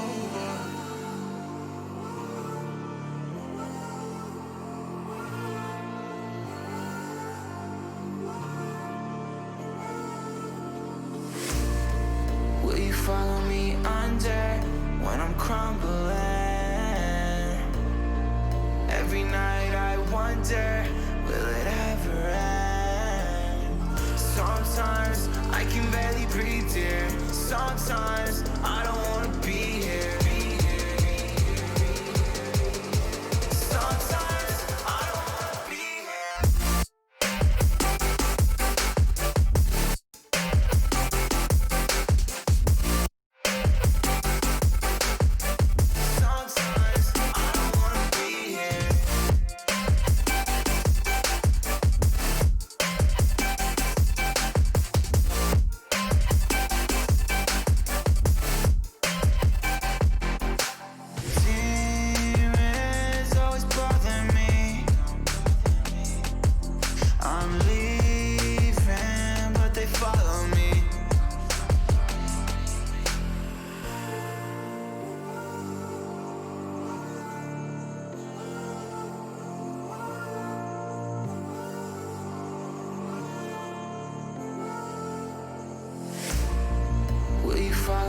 under when I'm crumbling.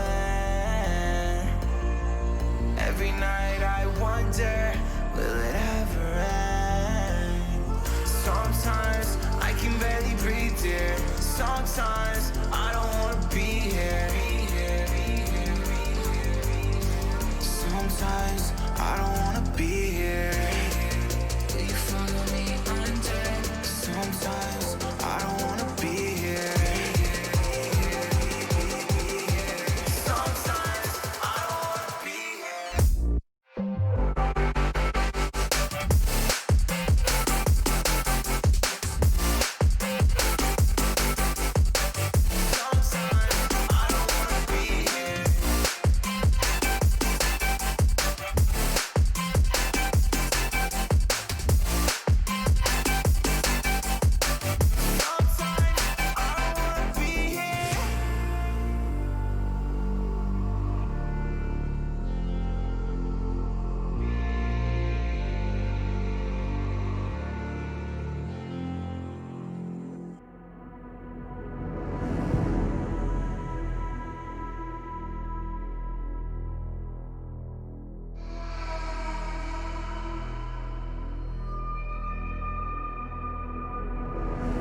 I fell apart when I saw you look at me that way. It broke my heart to see. It was a moment of darkness, a moment in time that I regret for being so heartless. It was a moment of darkness.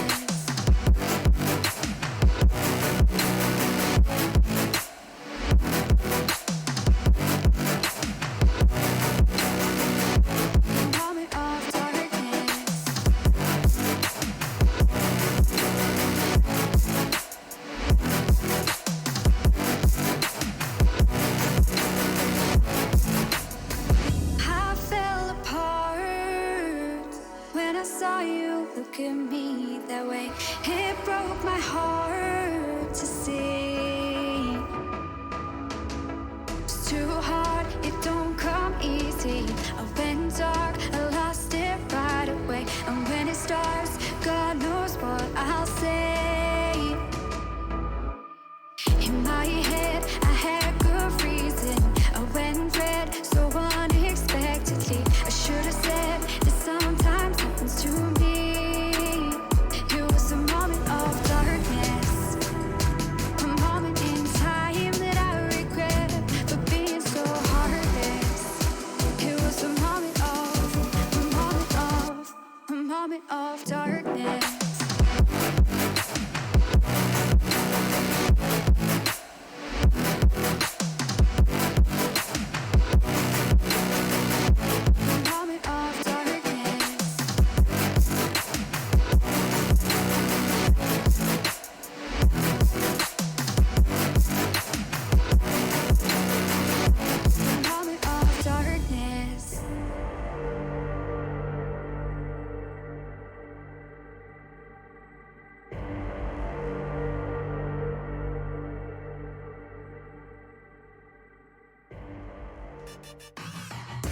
Intel Gamer Days is on now.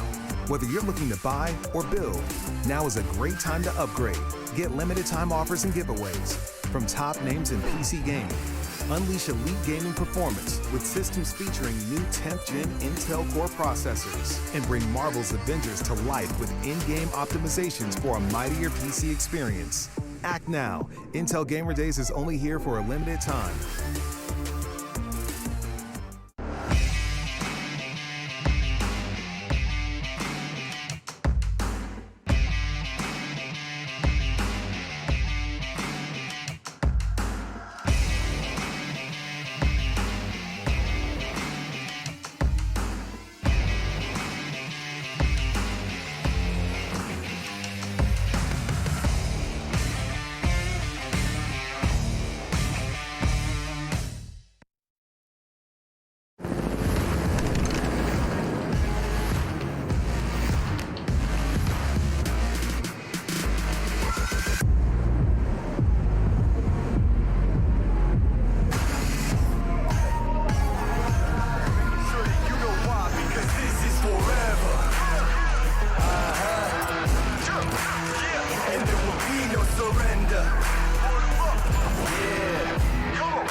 If you want to know what you're good at and, well, also what you suck at, check out csgohub.com.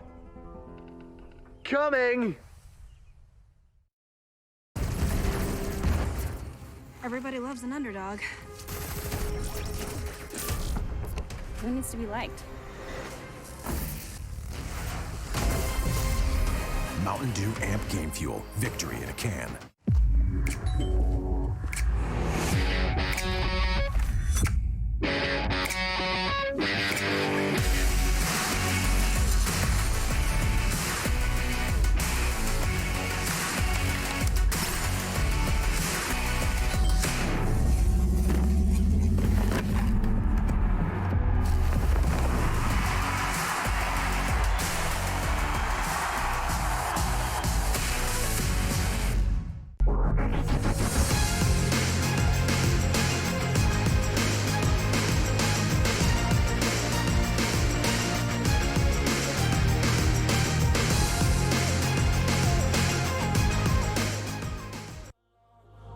Time's not kind and it won't let go. No thoughts left in my head.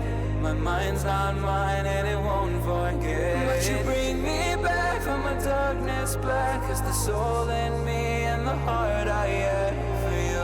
It bleeds for you, it beats again. Oh, you bring me to life. Oh, you bring me to life. Oh, you bring me to life. Oh, you bring me to fire.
ESL 1 Cologne Online is brought to you in part by Intel, Mountain Dew Game Fuel, DHL, and GG Bet.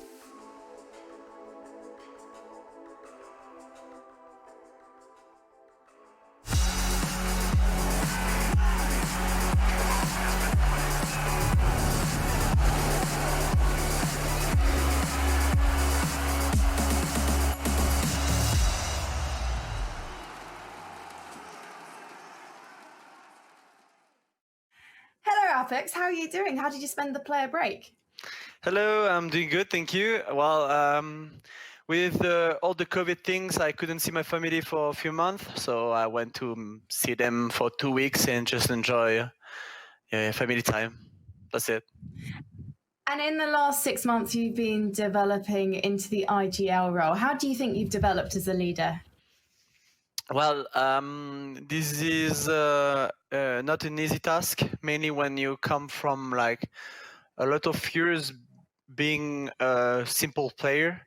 So I've done a lot of work. I try to do the best for my teammate and all the things. I think I improved a lot, and it's been like shown during the last few months as our results are getting better. So I'm trying to improve every day, trying to find the best style we can use, the best things we can do for all of us. And yeah, I feel like I'm doing good, and I still have a lot of things to learn anyway. Well, let's talk about those great results, because Vitality are now ranked number 2 in the ESL World Rankings. So things have gone fantastically well for you guys in the run up to the player break. How did you get the team back on track?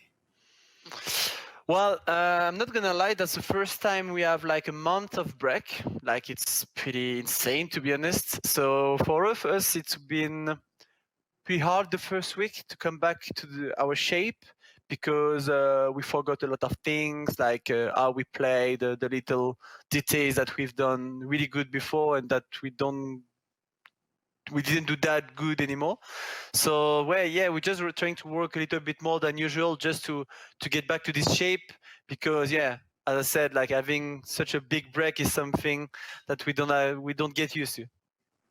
As well as you improving in the IGL role and becoming more comfortable, Masuta also seems to be starting to settle into the team, especially in his performance in Summit before the player break. What have you been working with him on in particular?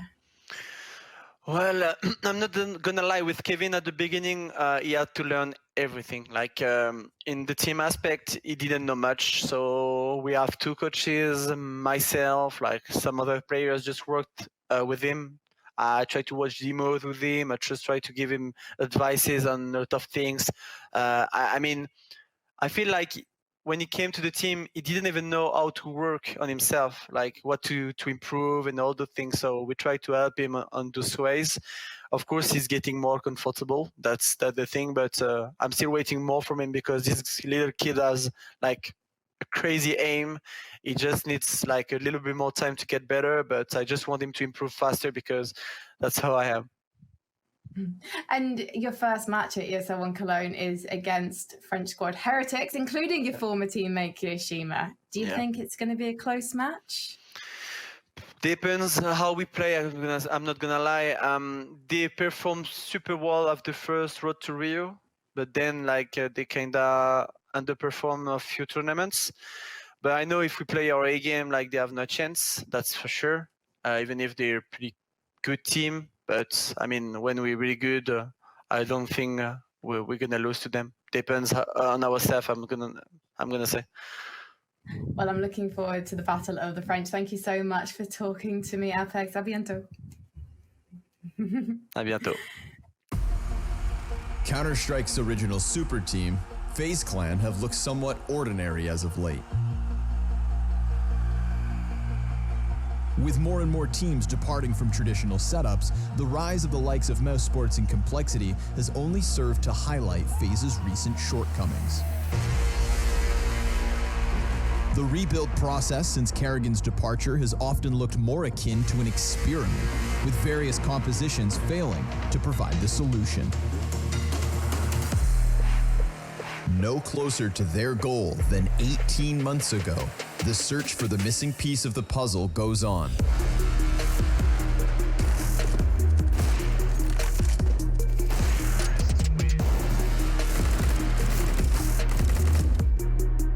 Rain's name still carries weight, while elite-level players worldwide won't have forgotten the countless times they were bested at the hands of the legendary Coldzera.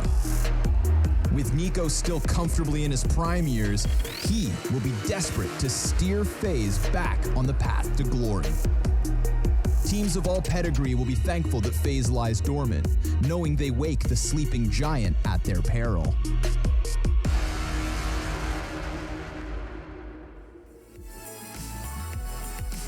Welcome back to ESL 1 Cologne 2020. You guys have had a long wait because, surprise, surprise, OG banged out their opponent's Mad Lions, banged them right out of ESL 1 Cologne in just 2 maps. My name is Frankie Ward. I'm delighted to be joining you, and with me are Harriet and Hugo. I feel like I'm learning the desk lingo. It's been a while since I've been on the desk, so banged out. That's one I hear the boys use quite often, and I'm still kind of getting used to it. I don't know if I'm really comfortable with the phrase yet. It just feels a bit weird. Yeah, you know, Frankie, you'll come around, I think. I liked it. I like it when you start throwing out, you know, some like Alex Machine Richardson words every now and again. I also love Scrawn Dog. If you've noticed some of the films that we have, the ESL have made, those beautiful films like the one you just saw about FaZe, they feature our friend Scrawny on the vocals during the narration. And now I'm wondering if maybe Connor can record something for us. I think that might kind of set us apart from the other desk crew because we'll have our own voiceover guy.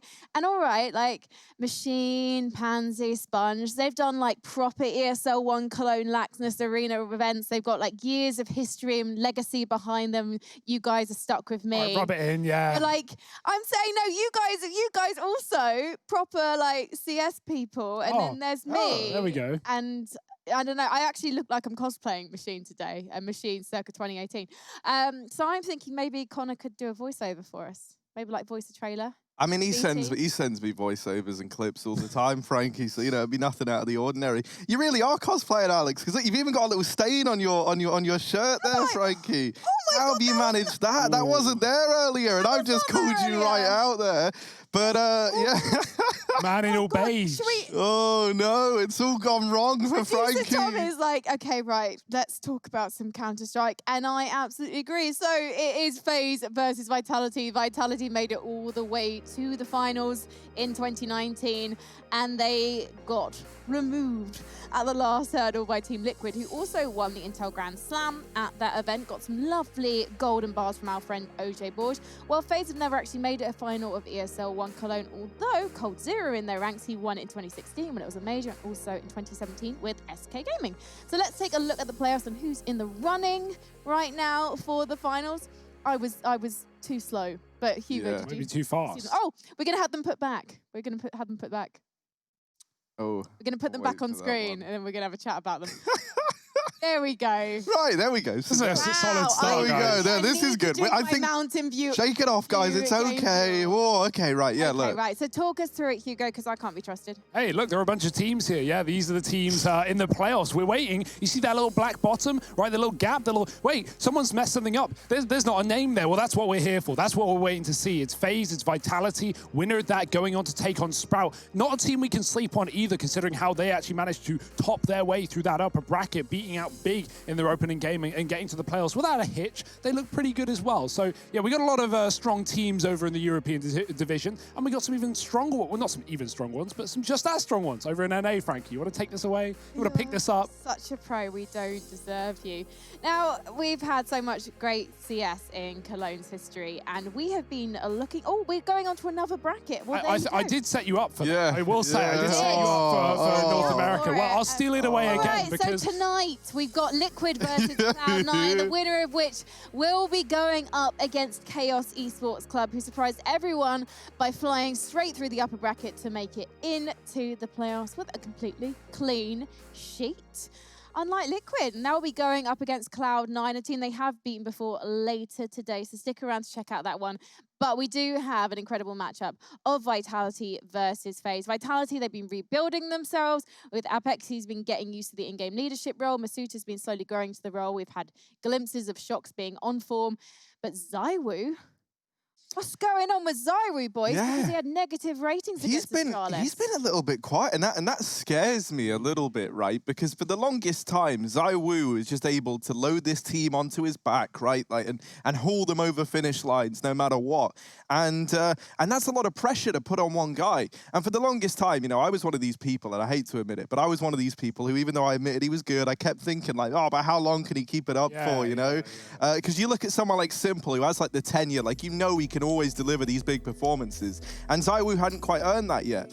And now we are seeing ZywOo go a little bit quiet, which is never nice to see, especially when you know just how damn good this guy is when he's on form. And that's where I think we need to look towards the experienced players in this squad. I'm talking about your Shoxes, your RPKs, your Apexes, to do everything in their power to keep that star shining bright in Vitality, because there is no doubt in my mind that if we have ZywOo playing as he often does, and then you have guys like Shox and like RPK delivering the performances they have as of late, this Vitality team would be a terrifying one to run into. It's very, very horrible to see this online era cause some of these inconsistencies to start to flourish within this squad. I also don't want to jump in too much on ZywOo here, or just off of the basis that, like, okay, Vitality, they've played 2 games in Cologne. One of them against Heretics, that you know, that rivalry, that French matchup, they bodied them. They looked pretty good there. The next game, and ZywOo looked good. The next game against Astralis, yeah, okay, they got shut down, but who isn't getting shut down by this new Astralis? We don't really know what to expect. No one does. And so, you know, for ZywOo, this is the match to prove it, right? You've had a great, nice, easy match where you're expected to win. You've had a difficult one where, yeah, the odds are against you.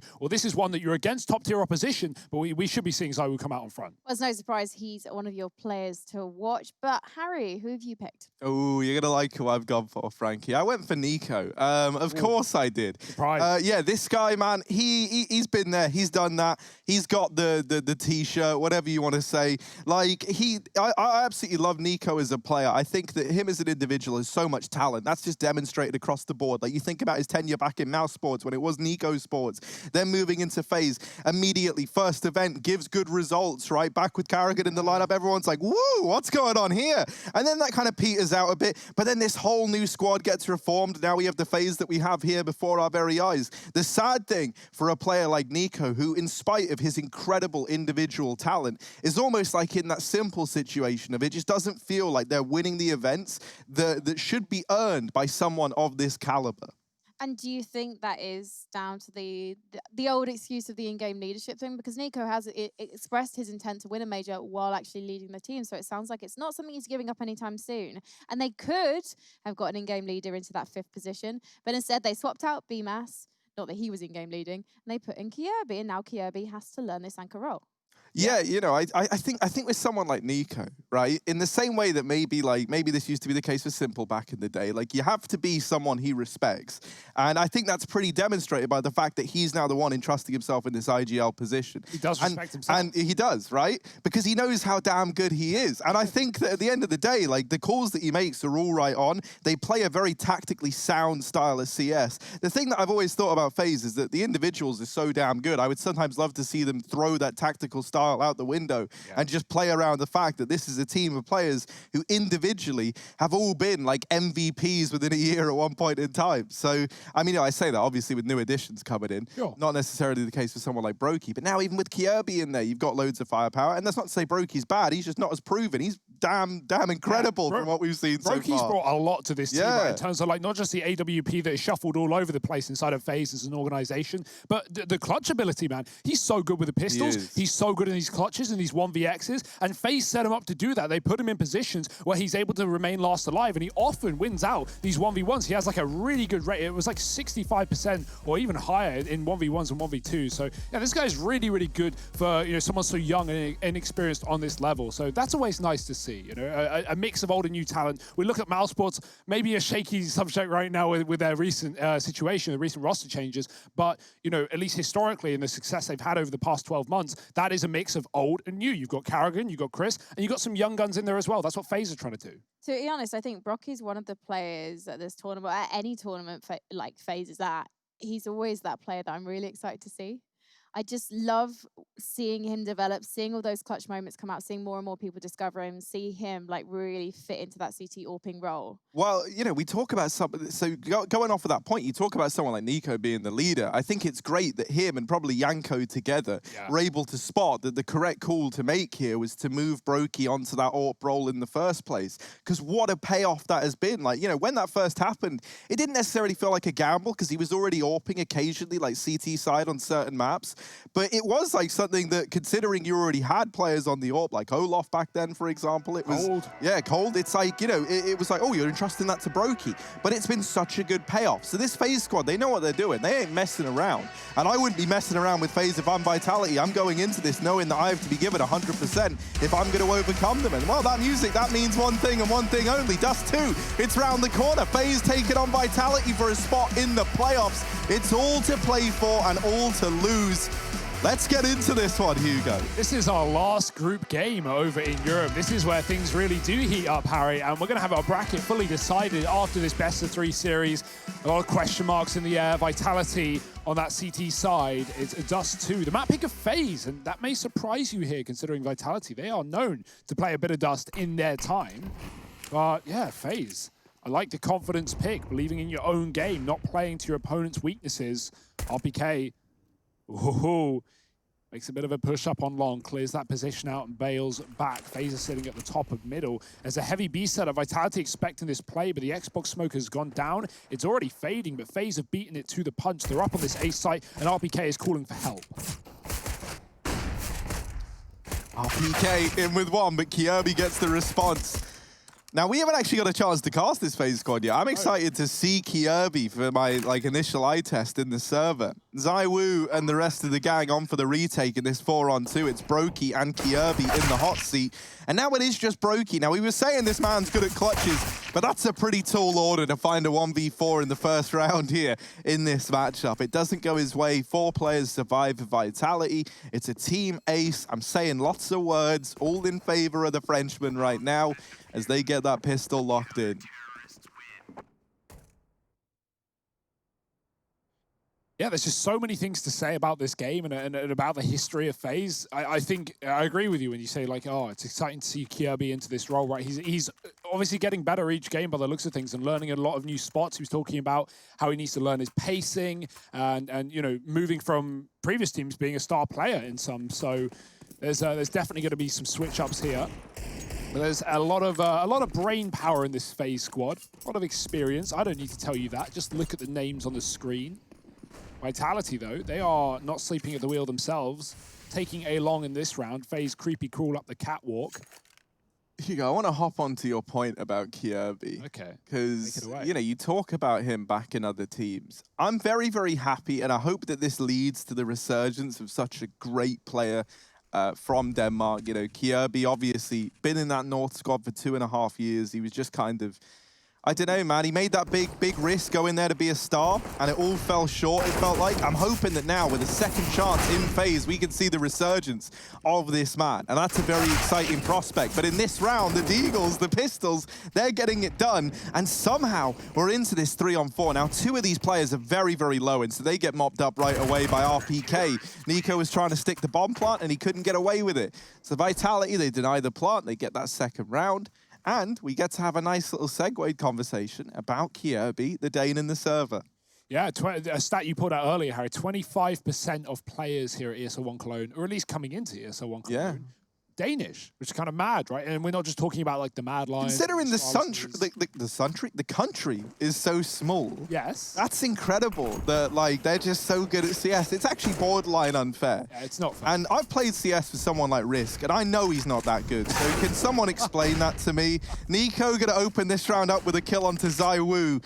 And that's the AWP already removed from this round. Sorry, Niels. Nico, in he goes, looking for kills at the A site, and they are in rotation up through CT. Rain, while he is good for one, now he's left Nico here all alone, and Brokey tries to come in to help out, but he falls as well. Kjaerbye is wrapping all the way through B, coming in on a very, very long rotation, while coldzera holds down the long side. It's a 2 versus 3, but the element of surprise may be in favor of Kjaerbye to reclaim that advantage. Yeah, playing tight, close to the wall call. Shox was actually expecting it, but he didn't know that Kjaerbye had already gotten out from B. He was looking at the doors, and so Kjaerbye very fast, very much ahead of Vitality's expectation, and now RPK in a clutch. He has the bomb. We actually saw, I think it was Dupree in this exact position the other day. Oh dear, he's caught Kjaerbye. Is he going to stick around with the bomb? That's what Dupree decided against. He falls into middle, he gets shot in the back, he's trapped, and Cole has his prey in front. No worry, shuts it down in the 1v1. RPK, he thought it was maybe too good to be true after he finds a free kill, and well, it was. FaZe will trade and find their first. How great is it that RPK looks so damn good at Counter-Strike again? Yeah. I love that, man. I really do. Like, everything about it is just so awesome. The fact that, like, so many players at the minute feel like they're getting their, like, second win and starting to show signs of that form from, like, their golden eras. And RPK is definitely one of them, man. He's been so good for Vitality as of late. And just looking better and better. That's the thing that's, like, most striking about it. It's not like a couple of one-off performances. It's like a gradual incline from him. I even think like in-game leaders as a talking point is so cool with how many, you know, old school players are starting to pick up the in-game leading role, like Apex, for example. Talking of, he's going to remove the opposing in-game leader from FaZe. A quick scout shot to the face. And, well, these Ts now have nowhere to go, nowhere to hide. I say that, Vitality are very much just, you know, stacked on positions. 2 in B, 3 in long, giving a lot of room to FaZe. They could just go A and bomb plant. Obviously, RPK is watching from the pit. Cold is holding on to long, got to be careful. FaZe being very methodical, but little do they know they don't need to be. And all this utility is pulling Vitality over to that side of the map. Apex spotting in middle, gets flashed off. He's going to smoke the door. Oh, this could be a big kill, but yeah, he can't finish a job. And he's tagged down low by the scout. FaZe committing with 3 smokes on the A side. We've got those big smokes, the headshot angle one. We got 1 in CT and the close cat smoke.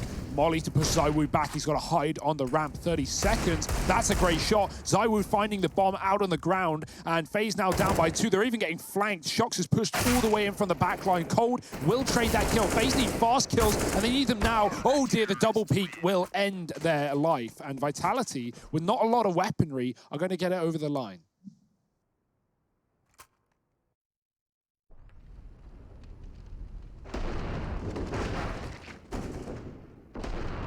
Cole's having a very, very good start to this game, though. Already looking a little bit scary. And that's what we want to see from Cold, Zera. I hope that in, like, 20 years' time, you know, when we're on, like, CS 100 or whatever the game's called then, Cold Zera comes back as a coach, renames to Old Zera, and that would just be phenomenal. That would complete it for me. Harry, looking to the future. Maybe you should look at the present, because right now it's just pistols.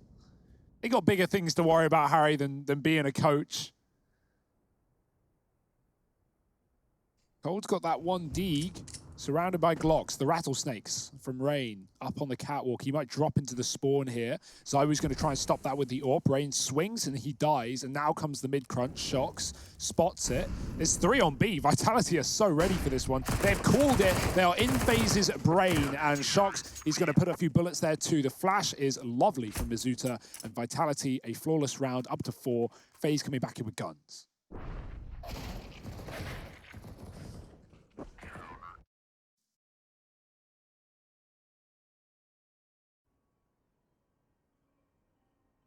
Also, man, that's the thing, right? So we just had our little freak out about RPK showing some old form. Well, Shox, the guy who's just on camera, very much fits into that same category. It felt like for the longest time we were all waiting for that vintage Shox performance, and it feels like he finally started to give it to us.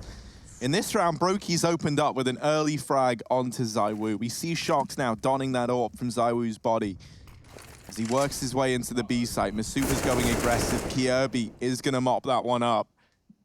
And so now we're into this 5-on-3. Short control taken for FaZe. Vitality going to stack 2 players back in towards this A site. And while that was happening, Kjaerbye was trying to sneak his way into B, but Shox was watching ever so diligently. This Molotov forces FaZe back off of short. RPK's just floating around. Love his hair, by the way. Nice and Silver Fox. Yeah, that's what we've been calling him. The Silver Fox to Vitality. And oh, Shoxy down here in mid.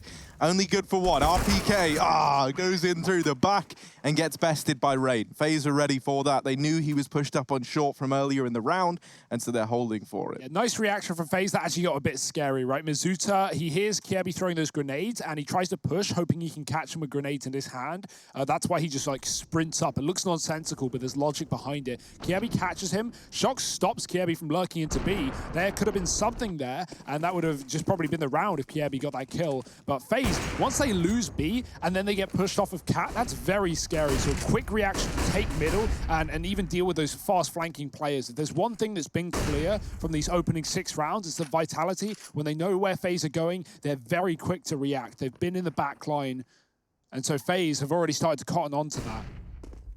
They're going to take long in this round. The corner smoke down and flashes to get the AWP in the pit. Broky's holding. We've got ZywOo Orb as well up on Catwalk. He might need to come back. Apex is already clearing middle, and this is where Vitality, they've got enough experience, they've got enough tenure, they know what's going on. Apex might even flank long here, but FaZe are very far pushed up, and RBK is going to be communicating that one now. ZywOo throwing in flashbangs, it's good utility, but it's not going to stop FaZe. And they're actually leaving long a little bit. They're not looking like they're going to go all the way back, but they pull the brakes temporarily, and now they decide to recommit. This is like, I've never seen this many smokes in one place. Flash through, Brokey gonna deal with RPK and tap in the smoke. Kjaerbye gets even more damage onto ZywOo, sends him out of the round. Shock's here, helping out by dealing with Brokey at least, but it's still the advantage for FaZe, and at this point in time, it might just have to be a save for Vitality. A 3-on-4 retake when your money is about to be broken is not where you want to find yourself. So they will make every effort to hold on to these weapons. And again, that expectation of a flank is so present in that round for FaZe. As you say, right, the flashes are holding Vitality or FaZe back, rather. They're not committing. They're stopping on long. And meanwhile, Cold is mollying the long doors. Like, FaZe haven't even crossed past the long smokes, and they're already mollying the flank. Apex didn't commit. He climbed up Catwalk in the end. But that's just so funny to see. FaZe, they don't want to give any room to Vitality. They don't want to allow anyone to poke them in the back.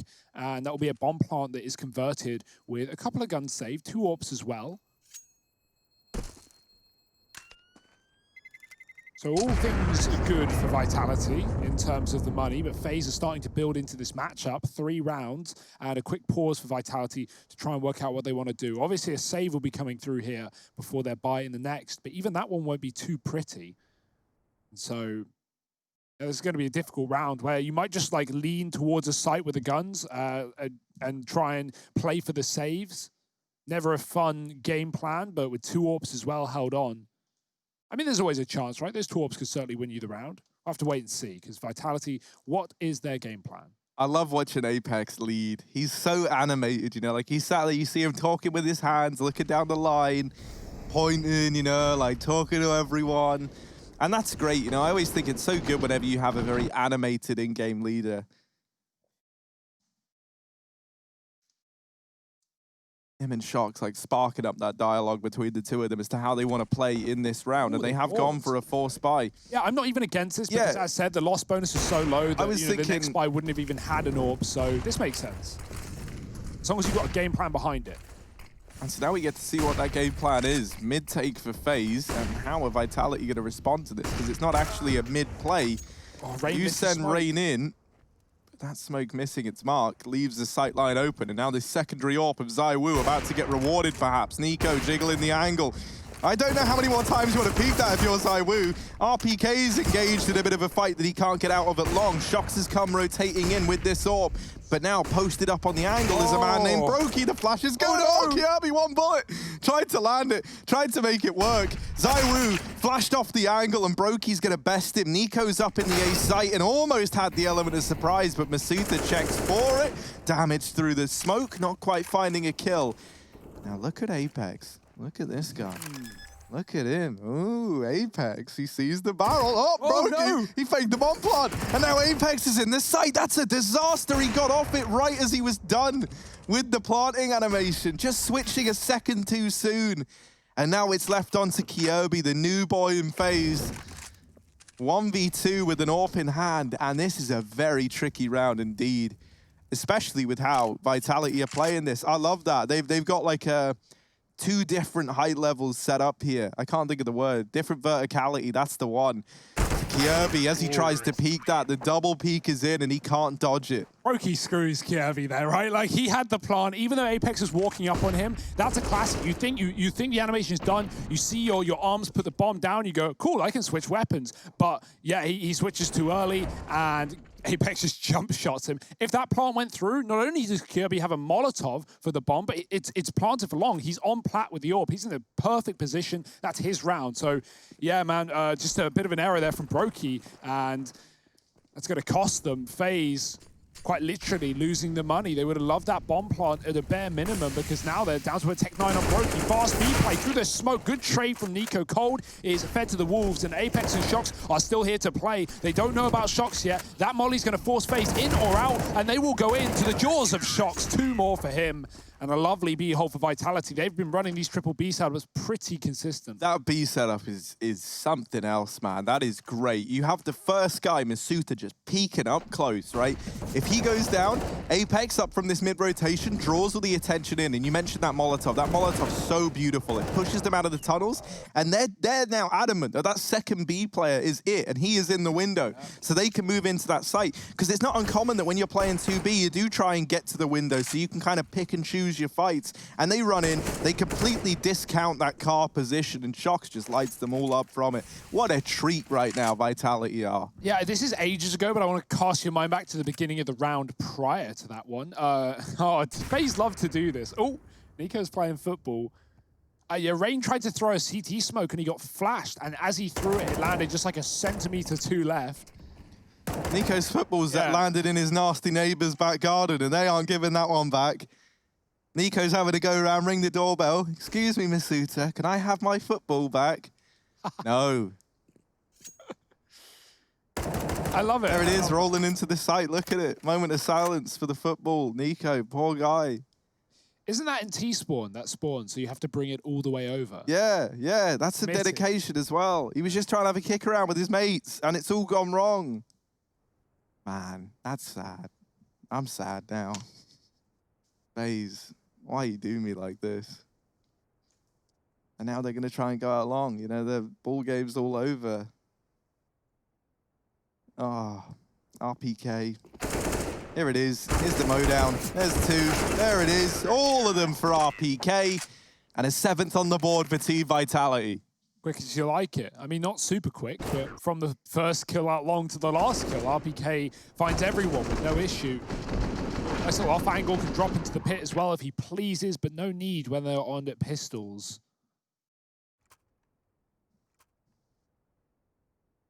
Money's finally stabilized for both sides, but FaZe don't have a bank built up. They've gone in with the AWP. Very slow start for FaZe. Felt good, felt like a back and forth, but that one round with the bomb plant on A just not coming through has had resounding consequences, considering they forced right after it. 3 in a row for the French. RPK and Shoxy looking good. Guys that we were talking about before this game. And ZywOo, not really needed, right? Not really been in a position where we expect anything of him. I've just received word as to why this pause is called in. I don't know if you heard it. I haven't. Yanko DC. Usually he was the guy to fix the servers back when we were doing like all the shows. He'd always be the guy who'd put on the task of getting the broadcast running again. But now we've come full circle, and he was the one delaying it for a change. Analysts stop talk, start game. Well, we've started the game, but we're not going to stop talking. 7-3, and the AWP is in mid. It's not going to find anything for Brokey. ZywOo's taking his towards that B bomb site, looking for the early pick. FaZe are heading here, hounding him down with 4. Not looking like a full commitment B rush just yet. They're taking their time to line up utility, get that door smoking perhaps. ZywOo, how fast are you? Very. Brokey's gone, and ZywOo gets a chance to scope up again. No need, as FaZe won't be feeding the beast. The Molotov is down, and Nico's going to pick up the AWP. Elsewhere they go to avoid ZywOo. And look at the long push. Top mid is controlled. That was enough info gained by ZywOo. They don't have to care about a lurk or a player waiting around. Shox is supporting RPK, who's going to find 2. Shox dead. RPK, another 4K back-to-back. This time it's against the guns, and nothing will stop this man. 16-6.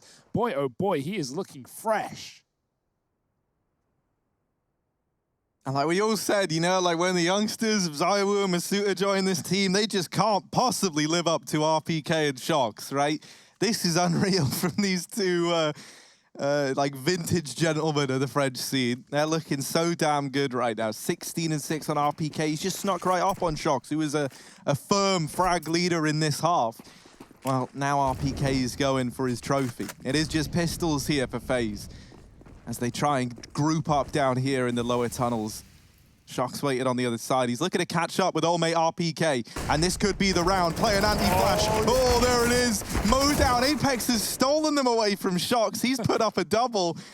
Shox is molding right now as Brokey and Nico are left in this 2-on-4, and you're dead on, Hugo. That bomb is in the pile of bodies that find themselves out in mid right now. Apex is looking to join the board. He's, I don't like it that you're talking about like the old boys and you're not saying my name. And so here he is trying to catch up with the rest of the gang. Just Brokey left, armored only a Deagle, and this would require something genuinely just disgusted to pick a round up for FaZe in, and it's not going to happen. In that pre-game interview, the pre-recorded one between Frankie and Apex, he was saying, like, when we're on our A game, when we're playing at the top of our level, no one can beat us. Like, we can take down anyone in the server, and that's certainly true. Vitality, they are looking like they're on their A game. They look like they're playing at a very high percentile because individually, these guys are slaying FaZe right now. And that gap is getting bigger and bigger by the second. 5 in a row for the Frenchman. FaZe, this is it. You want to actually be in this map. You want to be in your pick. You've got to win this round. Otherwise, things are going to fall apart.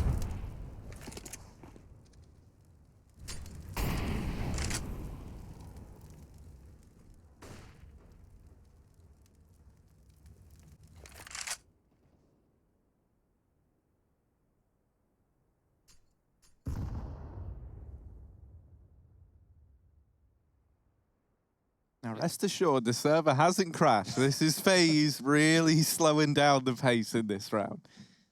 Nico swaps the AWP back into Brokey's hands, so he gives him his weapon of choice. And is now going to throw down that mid smoke. Might be for Xbox, actually, and indeed it is.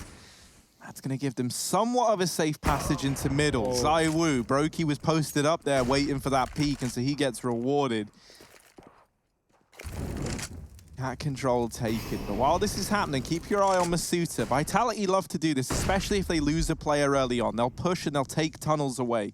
Now, if he keeps going forward, he's going to run into Kierby, but he actually wins the fight. Masuta, he's ready for that. He's ready for Kierby playing an angle that doesn't exist. And now we're into this 4-on-4. He was even on top of the ledge. Like, that's a full off angle from Kierby. And Masuta just pre-fired. Masuta's like, I know.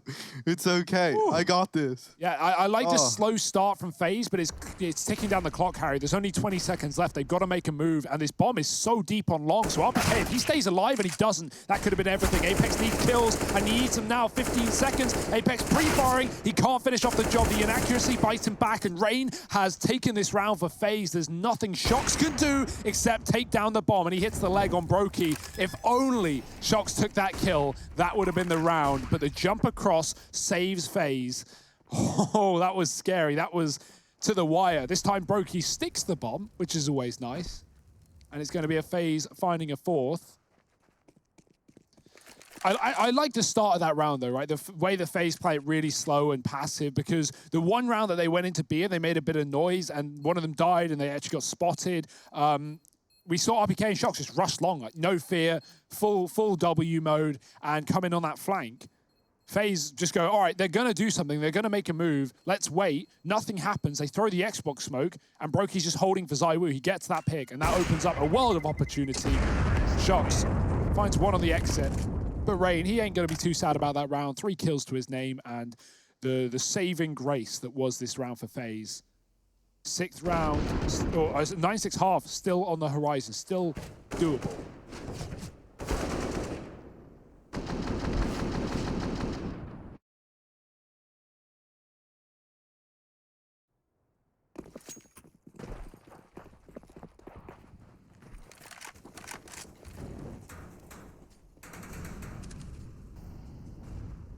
Ooh, Shox just looking away at the wrong time. Brokey further away from the angle, gets to see him a little bit sooner.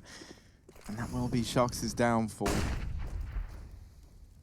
A fast and pretty heavy mid-rotation here for Vitality to boost up Apex on top of this CT box. Now, there was a world in which Catwalk was pretty barren as a result, but FaZe, we know that they're not a team that like to go too quickly after getting that first kill. Instead, they kind of, you know, they sit around and they know that it's Vitality under the pressure in a 4-on-5.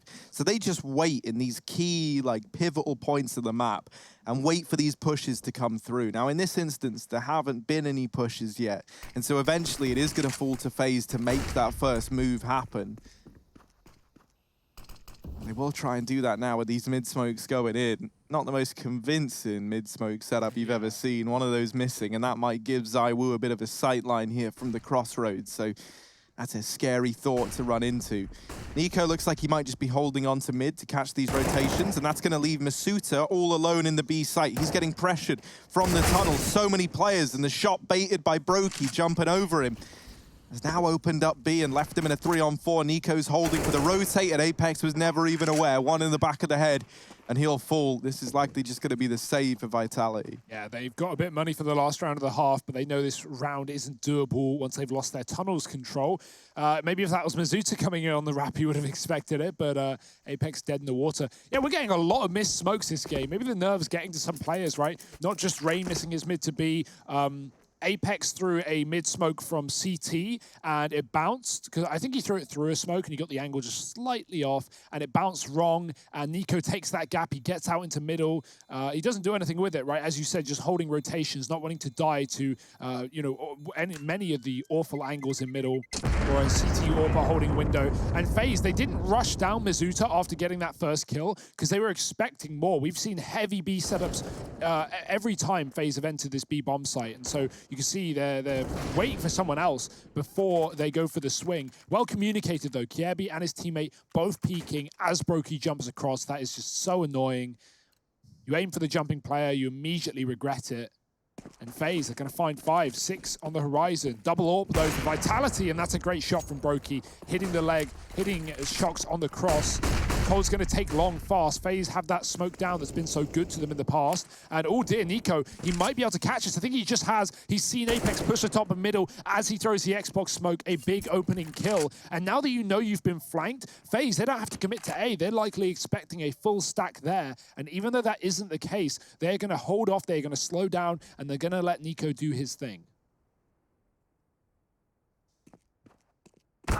Oh, for ZywOo waiting for the wrap in through T-spawn. And now the 4 remaining players of FaZe left to have Nico lead them from beyond the grave. Going to start to push up through long. Nades raining over. Flash is going to get Kiebi across, and he does best RPK. This Molotov going to keep Masuta out of Catwalk, and it's the double molly as well. Followed up by a smoke from FaZe, and actually the Molotovs being there leave a huge gap in that smoke as a result. ZywOo and Masuta over at short, re-smoke for FaZe, and now the nades raining through Kiebi in this close angle. This is not something that Vitality are going to be ready for, surely, as all 3 of them group up over here short side. ZywOo's going to flash along with his teammate, but Kiebi ain't blind, and as a result, he gets them all. It's just Shocks left in the 1v4. Pretty tall order for someone this low on HP, and Kiebi playing, oh man, there's a re-smoke. This is rough, that's horrific. FaZe, they just forced Shocks to save at round 15. Stats. So, you know, yeah, playing for stats. All of us want to give the kill over. It is another round for FaZe at the end of the first half of play, and a save for Shoxy. Interesting to see. You're going to have to join us in just a moment for that second half of play here on Dust, as Vitality still narrowly lead the way.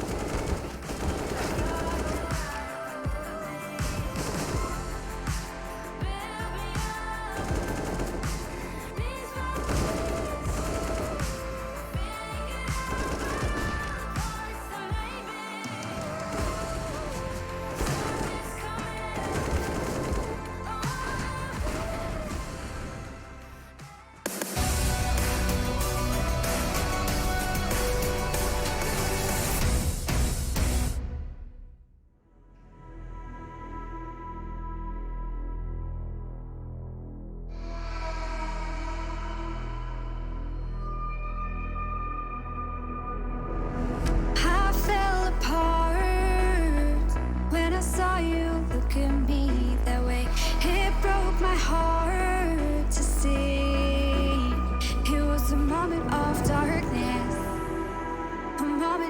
time that I regret for being so heartless. It was the moment of darkness.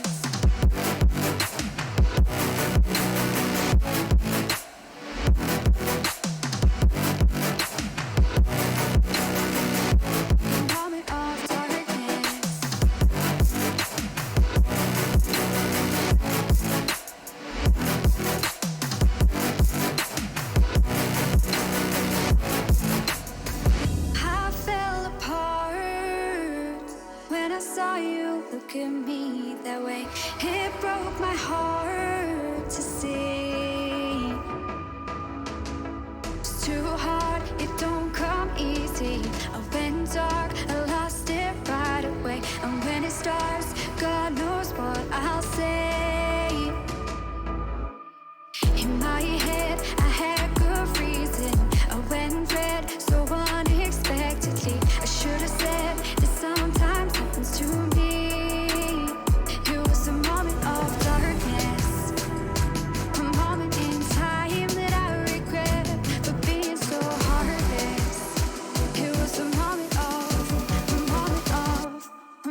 Of darkness.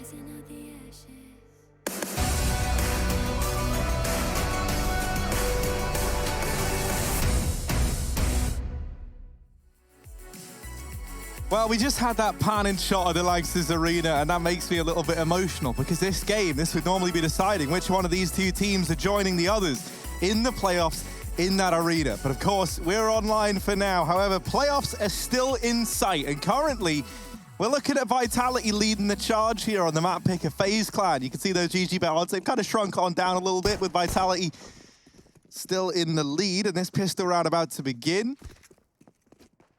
Or rather, I guess it has begun, but has it really begun until the first man falls? Let's find out. Masuta holding on to the tunnels, and ooh, cold. In with the peak, ZywOo with a very, very swift response to leave us back into a 4-on-4. And already, this is heating up.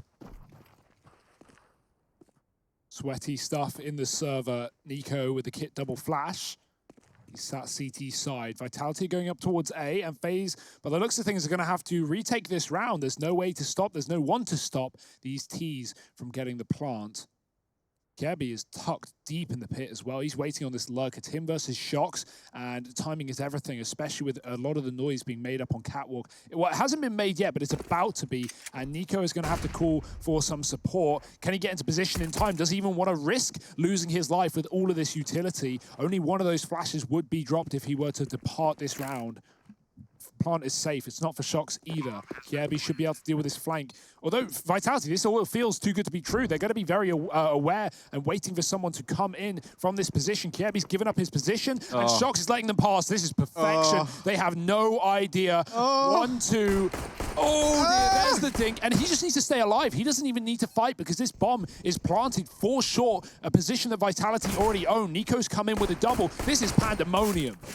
Apex is like, Shox, help me, please. I just need some assistance. And oh, Shox does beat Kjaerbye, but they're on the bomb. They're sticking it. Nico as a kit, and he's going to get away with the defuse. And Shox just a second too late. FaZe get the pistol round. Somehow, it goes their way. That's such a shame for Shox, man. It's like, you know, they're facing it the wrong way. Hitting CTs in the back of the head, we all know how hard it can be. And the moment he misses that initial spray, the pressure starts to get to him. He's getting peaked, he's having fire returned his way. And Range just allowed to slip on by. It's full hindsight, Andy, but it would have made so much more sense for him to kill them both in the doors when he had the opportunity, rather than letting them get further away. I know the logic. There. Yeah, I know the logic, right? That, plus the fact that the longer they don't know you're there, the more valuable the position becomes. But like you said, back of the head hitboxes, not fun. Not fun. FaZe, they win a pistol like this. Remember when we were like 9-3 down? This felt like Vitality was storming the board. Now this game just got a whole lot more competitive, especially with this buy. Look at these AKs. Yeah, but now we play this game of who won the pistol round, because it could be Vitality, it could be FaZe, and you could tell me either and I'd believe you. Look at this, man. The AK is ready to do damage. They're into this 3-on-4, but Kjaerbye wrapping long could hit a great timing here. No one is even considering this for Vitality.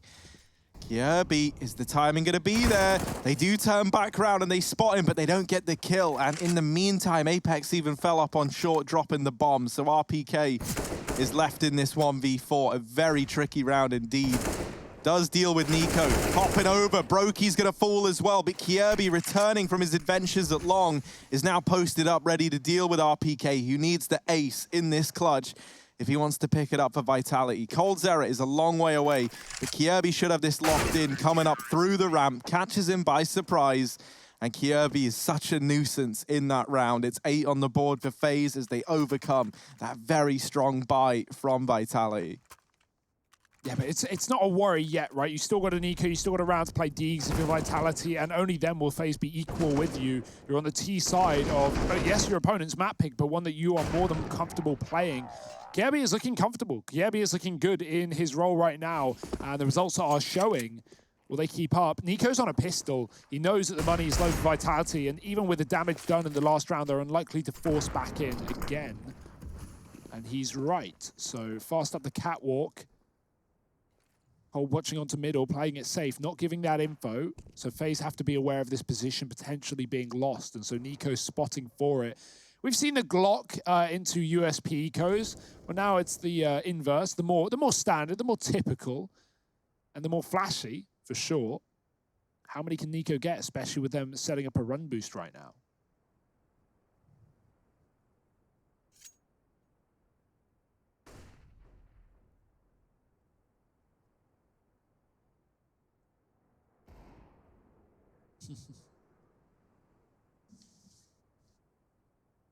RBK definitely wants to kill right before Vitality commit, but nothing is getting offered. Even that player at Car is only just playing it on a timing, and Range should not die from this range. There's the run boost, in they go. Well, Masuta, valiant attempt. Oh, Nico with 3 on the USP as well. You hate to see it. That second pistol round for Nico. Coming in clutch for him, and now he's got plenty of money as well, looking to the future. Ooh, Kjaerbye. Just wiping the sweat off your hands. We've all been there. Of course, you can follow his OnlyFaze. You can get on that. ZywOo now donning the AWP, and he's got Nico to go off against on the other side, taking that eco in the round prior. He's bringing out the AWP straight away, and he's got quite the man to go up against on the other side. Yeah, there are certain maps and certain halves where Nico is going to demand that AWP from Brokey, and Brokey, there's not really much he can do there. He can't really say, no, Nico, I'm not giving you the AWP.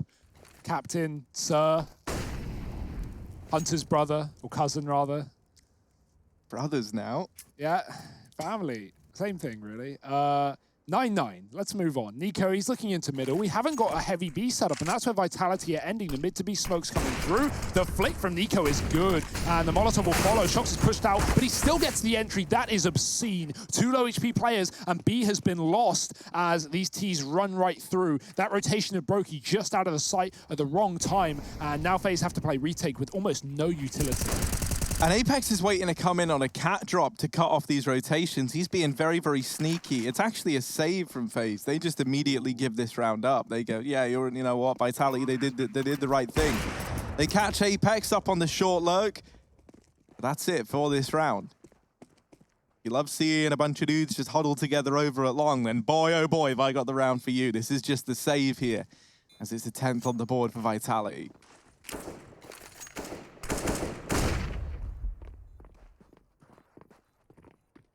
Definitely the right call. I wonder why Brokey rotated there, right? There was maybe he was called for support. There was already a heavy mid setup. And of course, Shox does get that entry, clearing cold in the corner. Nico smoked off, even with his Molotov down. Maybe a second earlier could have made all the difference, but he did what he had to do. He hit that tag shot.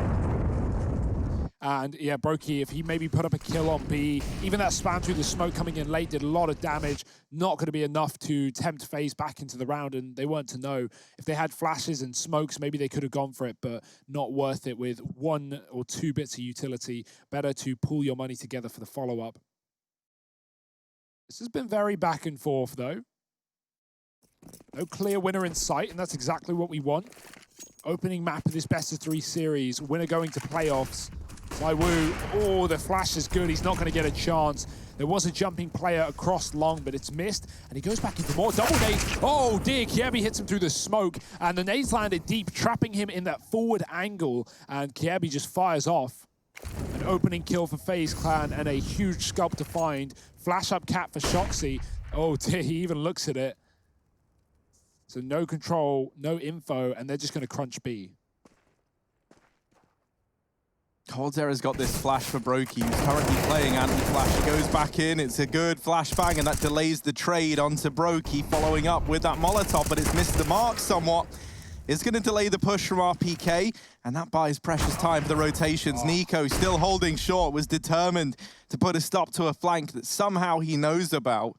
RPK now, 1v3. Waits for the peek from Nico. Nothing given over yet. Going to try and maneuver around this smoke, but Nico posted up at the double doors. That's a terrifying sight to contend with. And a missed shot.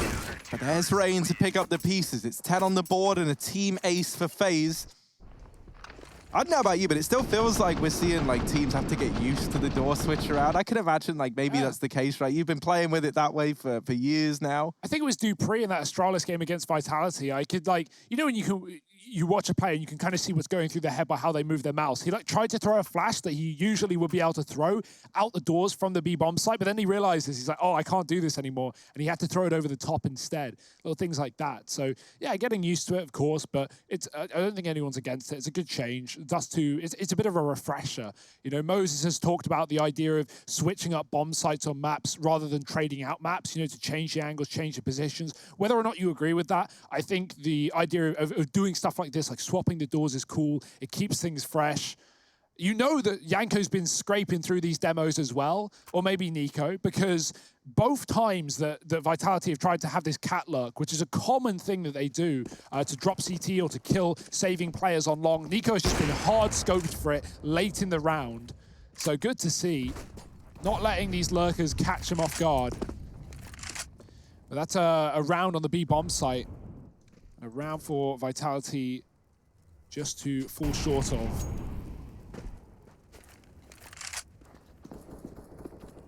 Putting us 10-10, putting us close as they come. Nico continuing with this main AWP. Zywoo on glass as well, working on thin ice. We had a lot of questions on him. He was our Epic's pick as well. Wondering if he would perform in this series after a bit of a slow one against Astralis. You can't blame him for that too much, but this is a match Vitality need him to perform in. Nico with his ult peering out long. He sees the cross, but he won't hit the shot. Shox lives to fight another day.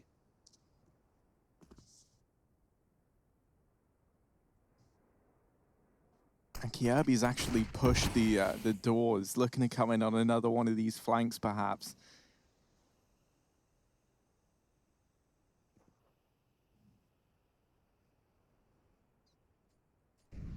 Rain moving over to play this AWP drop-down position. And he's got Nico ready and waiting with a flash to facilitate this peek. This is a great little wombo combo. There's the flashbang, it works. Rain doesn't get rewarded, but he gets info on dropping down. Apex is gonna catch him down here in middle. That's Kiebi's green light to get the hell out of long doors and start to come in on this flank, but the B site has fallen.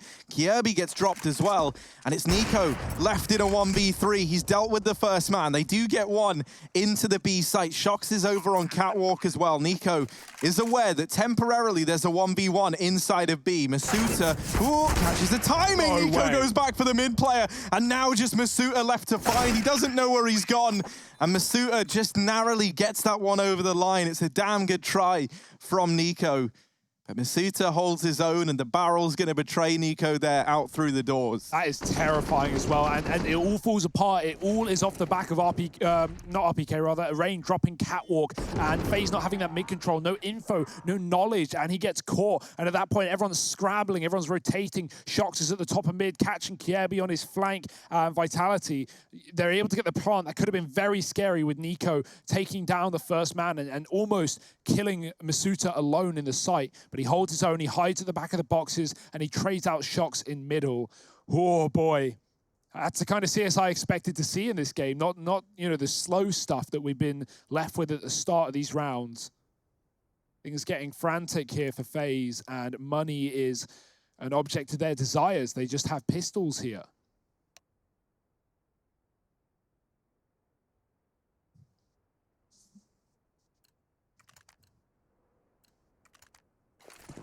ZywOo bottom of the server right now, worth noting.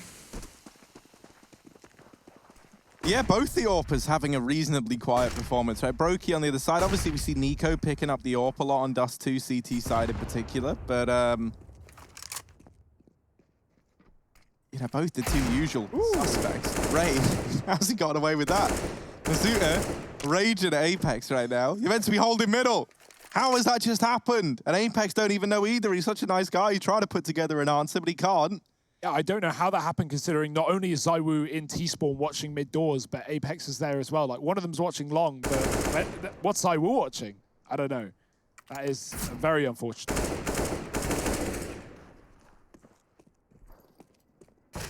Luckily enough, that danger, well, I was going to say it might be short-lived, but Cold's found another with an Eagle, and it's 2-on-3. Maybe they even catch a mid-player, but that's where ZywOo lays down the pain, takes out the brain of Brokey, and now it leaves Cold in a 1v2 clutch. The bomb going in through long into this A site.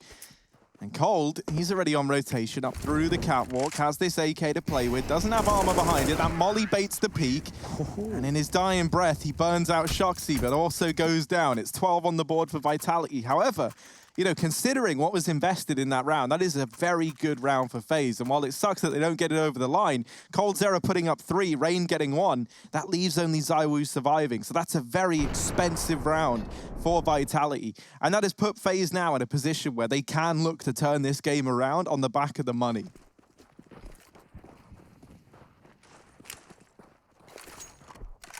Oh, fast long spawn, the jump over. Somehow it hits the shot, hits Nico down to 40, but the nade returns the favor. And with heavy long control getting spotted, Masuta is already fast up the catwalk. He won't do anything with that. He had a timing to cross, but now that timing is gone. You may have heard Rain dropping CT as well. It's all a bait though, because Nico's still holding down this angle and Kiebi is tucked in the corner. This will be the A split. Vitality going in early as well, not bleeding too much time out. Smokes landing on that CT spawn. Shox is dropping off into it. Rain is so blinded, but he's still going to get away with a kill. Somehow down to 6, but still standing tall. Kiebi does what he needs to do. Gets 1, traded, and Mazuta's found the AWP on the A side. That is huge as well. Nico had to move after Kiebi went down, and in his dying movement, he's going to get caught off by that cat lurk. ZywOo gets the bomb planted on the A site, and FaZe, they've got to give this one a go. Brokey has a Molotov. He needs to get that in ASAP. ZywOo's dropped his smoke. That could provide a bit of sanctuary inside of the site, and he's pulled out the AWP off the body of Nico as well. There's the shot. Brokey caught. ZywOo can't follow up, and Rain and 6 HP has somehow made this one close. Masuta should be a free kill through the wall and through the smoke. Somehow, it's RPK in the clutch. He's moved in, he's closed the distance at long, he spots Cole, but it's Rain, 6 points of health, and a 4K in the round to get an 11th on the board for FaZe. That's the thing, man. The individuals on this FaZe squad are good enough to get it done single-handedly, and that's what can make them so scary. Now, the implications of the round prior to last coming down to that 1v1, Cold and ZywOo, and then obviously Cold dying and the Molotov finding Shox, blah, blah, blah. Point is, you know what happened in the round, and only ZywOo survived. Well, now the money is in a really, really rough spot for Vitality.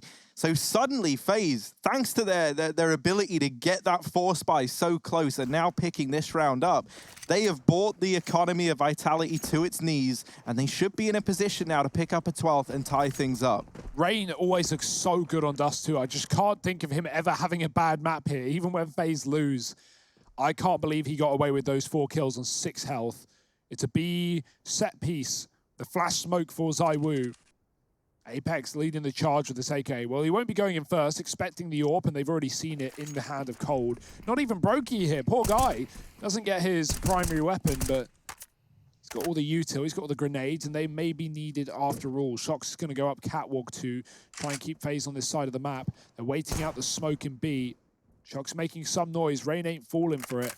A deep nade could be chunky, and with the lack of armor, it really is. No molly to follow. Brokey, 1 taps down RBK. The flash isn't even in. It's not even needed because Brokey has already won this round. Great shot for ZywOo. He's actually found the AK as well from the body of Apex, but can he really do anything with it? The answer is a swift no, as provided by Coldzera there. 12 to 12, the double AWPs looking dangerous here. I mean, if Furia showed us anything yesterday, it's that more AWPs equals less problems. Until you start to lose rounds. And then actually it's quite the problem, having more AWPs. And like FaZe are on the tipping point, you know, they may have strangled the money out of Vitality's wallet, but they're not exactly rich either. They need to keep these rounds clean if they want to take this pick. ZywOo's out long fast. Kirby's been smoked. He's got to fall back. He's got to give it up. And this is a lot of control now for Vitality. Control they've not had for free. They've often been trading their way out on long when Kirby sits in the pit. I'd see if they even get out into that position, as we've seen FaZe often play 3 there early with the AWP Rain. Again, he's found a lot of timings in this game out middle, and he's joined by Brokey too. Shox is holding such a passive line. He's not going to be able to see anything. He's holding for the top mid push. And so this is giving FaZe all the room to work with. Apex with only a pistol is going to get checked, and there's no way he should win this fight. Oh, he's done a dink. Rain again low, but as we know, that's not going to hold him back.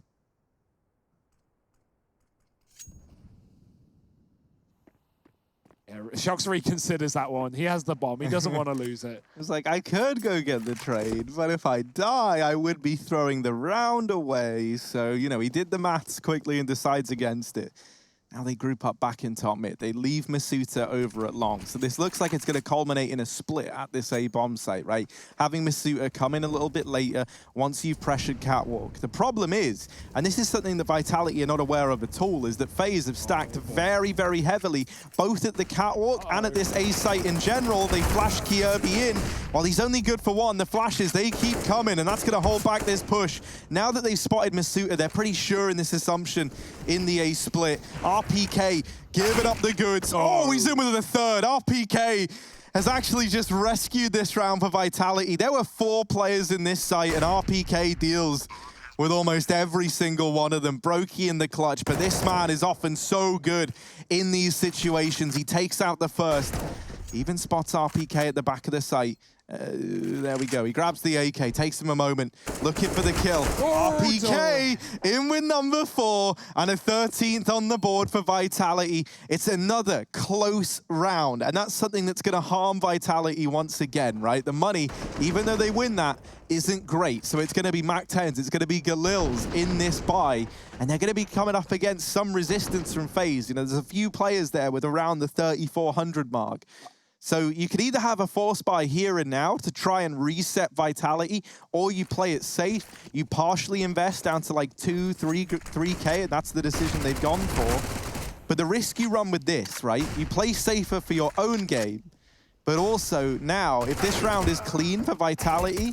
oh, not like this. Yeah, it's not clean for Vitality, so we don't have to worry about that scenario. This should be fine, right? 3 on 3, they've got B, they can plant, that's theirs. And as long as they play by the numbers, they shouldn't be able to give away any more kills. I'm saying that, and I'm not really believing it. Apex, careful, buddy. Fighting in middle, might just want to lock down this round. There's not good guns for FaZe to pick up either. It's a scout and an SMG dropped over.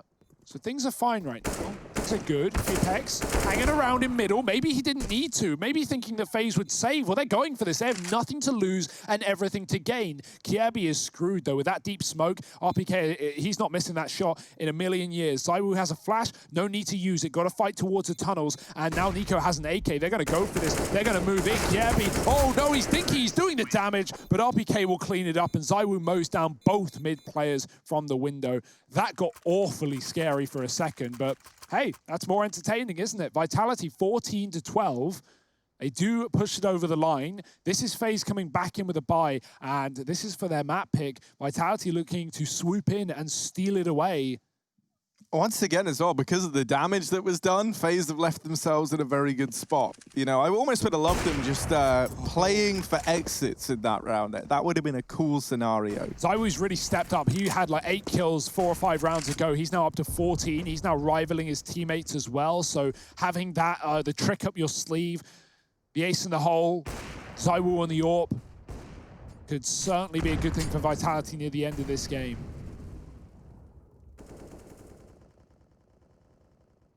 Well, up through Cat for this bomb. That's on the back of Masuta, and he's got Apex alongside him. They're going to get Cat control right away. Now, this is heard by Rain. He knows that there's a couple of players there. Keep your eye on Kjaerbye as well. We know he likes to go for these long door pushes, and he certainly looks a little bit curious right now. Timing hasn't been ideal for Kjaerbye in a lot of these long pushes. It's a very mixed bag of results, but a lot of the time it feels like Vitality have both been ready for it, or it's just come in a little too late in the round to have the impact you would like. And Kjaerbye is aggressing through those long doors again. But that's not going to matter if the B site is already overrun by Vitality. Shark's holding on to the bottom of mid. Kjaerbye is wrapped all the way around. So he gets the... This is much better timed for Kjaerbye. He gets the info that it is a B play. He assures FaZe that they're right in this assumption. And Brokey holding it down with Cold. They make quick work of the push, leaving it onto Shox in what was a 1v5, now 1v4, but with only 12 points of health. It's not looking good for old mate Shox. A crucial Molotov comes in there into the B tunnels as well, right? Vitality were just about to hit it as Kjaerbye was coming out through the doors, but then the molly hits for FaZe, and Vitality have to wait 6 or 7 more seconds. They don't worry because they think, oh, you know, FaZe don't know we're here. FaZe don't know we're 4 in the tunnels. But Kjaerbye's, as you said, hit that timing. He's cleared everything out. He cools to it. FaZe send a third rotation in the form of Rain over towards that B site from middle, and they just absolutely slaughter the Frenchman as they come through the tunnels. Good work from Brokey. Really holding his own, Cold supporting. And the utility, I mean, all the flash assists are actually team flash assists from the likes of Vitality. So things definitely fell apart there near the end. We got a stay hydrated reminder there. Good reminder, yeah. I'm going to hit up a little bottle of water now. That's open. That's not mine. That's Lawrence. I don't want to drink that. Well, maybe I'll get water after this game. But that's a reminder for all you folks watching at home. Right now, Vitality might be drowning soon. They are forcing up against 13. This is a dangerous decision, but it's the best one they got. Oh dear, Nico and Rain in tandem, hitting a shot apiece. ZywOo with a tech, it's bad, it's spamming, but he will get saved by his teammate. RPK finding 2 with a P2, and somehow he's going to do it again, all on his own. Look at the bomb, it's dropped into spawn. They don't know that Cold is on Cat. Apex is so far away, and Cold could end this round right here, right now. He's done it, but will he be ready for Apex on the longest lurk, the biggest flank this world has ever seen? Well, Apex is the IGL now, and with that comes the big brain responsibility of making these make or break decisions. He's wrapped all the way around through B. If he keeps running, he is surely dead, and so he's going to start to sneak. Cold, not aware. Who wins this? Cold's going to have to land the flick of a lifetime. There it is. There's the peak, and Cold gets it done. 14 for FaZe, as they narrowly skirt by that round in spite of RPK's best efforts on the other side. He is looking so damn crisp right now. 29 kills to his name. Him and Shock still having this internal competition as to who's going to finish first. But a first place finishing on your team, while it's all well and good, you want to be picking up the victory here with 2 of your gens having such a lights out performance. And so this must feel heartbreaking. You can see Apex there frustrated as to how that round plays out. Yeah. That was a must-win force as well. Look at the complications. Look at the effect it's had on the money. They have 2K up against 14. This is Vitality playing for overtime. That's not pretty. They had a point where they were fully in control of this map. They were 14-12 up. They had the money broken, but FaZe not giving up. Nico from the site, dropping Apex out into middle as well. It's not going to get prettier for Vitality, who have no grenades to cut off this line of sight. And they're going to have to go back towards B, grouping for the tunnels. It's exactly what FaZe should expect. Will Kirby make the move up on long? No reason to against low money. FaZe know where Vitality's cash is at right now. And so you don't want to be the guy to give it away when you have an advantage. You're not requiring this info so much, thanks to Nico. Brokey, well-timed smoke, but they have seen him there. He hits the shock, and the Deet bail them out. Oh, ZywOo gets spammed, and that's surely the round. Shox can grab the pistol, but what can he really do with it? He's not even brought the bomb, and maybe that's a bit realistic. Hey, you can tell where his mind's at, right? You don't grab that bomb, you're just playing for damage, and the damage is all coming the other way. Oh, there it is. Brokey securing the 4K, putting map point on the line for FaZe, and now the investment for Vitality. It's a last-ditch attempt. This means that this game either keeps on giving and Dust 2 continues in overtime, or FaZe narrowly take their map pick 16-14. That does set us up for a great series as well, right? You know, when you win your map pick so close, you know that Vitality are going to be coming back in with a vengeance on Nuke, the second map of this series. I can't wait to see what they have in store there, but will it be soon or later? Apex, oh dear, mollied out, somehow doesn't take much damage. He gets away with his life. FaZe have gone back to this triple long setup, and when they have done this, Vitality have had no way to get into that position. They're going to run up Cat fast. The flick for Nico hits the shot. He won't take the kill. In fact, he'll lose his life, and it's RPK once again being the hero of the French side. Oh, ZywOo in with one, make it two. It's actually RPK to steal it away. Brokey and coldzera 2-on-5 to try and deny overtime, and Cold down in the pit while he has dealt with the first. Can't follow up onto the tank who spanks him down. It's all onto Brokey in a 1v4. Out through mid he goes, but lurking up in the top, it's Apex ready to put a stop to this wrap from Brokey. Does get bested. 1v3 now. Up onto the catwalk, but Masuta and Shox both lying in wait to deal with him. There's the first. Brokey brought down low, and the Molotov has put a stop to the push. He perishes in the flames, and this game, this Dust 2 affair keeps on going. You don't want to be anywhere else. Overtime about to start up, but we're going to throw this one over to a quick break to give you all a moment to compose yourself before this game heads into OT.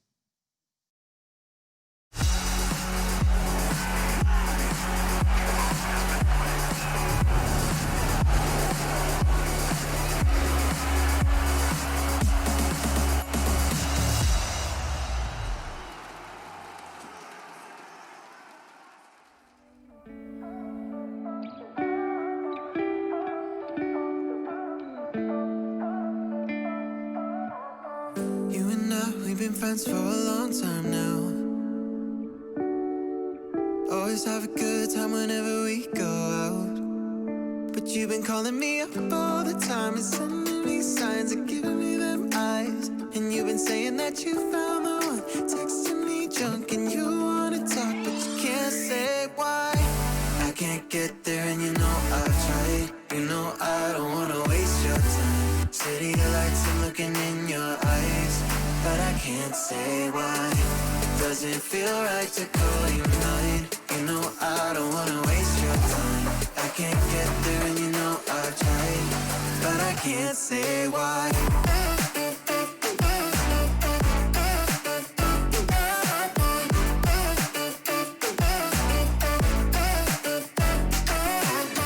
Feeling lost like I just wanna time back time. Choked up, tell me how do I say this right? Cause you've been calling me up all the time and sending me signs and giving me them eyes. And you've been saying that you found the one, texting me drunk and you wanna talk, but you can't say why. I can't get there and you know I've tried. You know I don't wanna waste your time. City lights, I'm looking in your eyes, but I can't say why. Doesn't feel right to call you mine. You know I don't wanna waste your time. I can't get there and you know I tried, can't say why.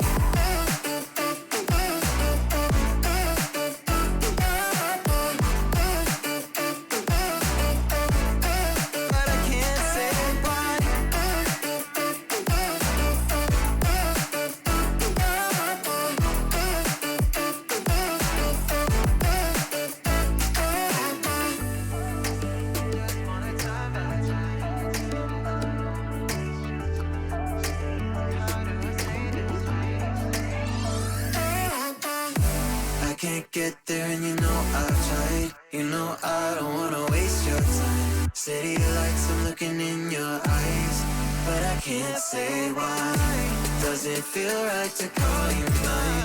You know I don't wanna waste your time. I can't get there and you know I've tried, but I can't say why.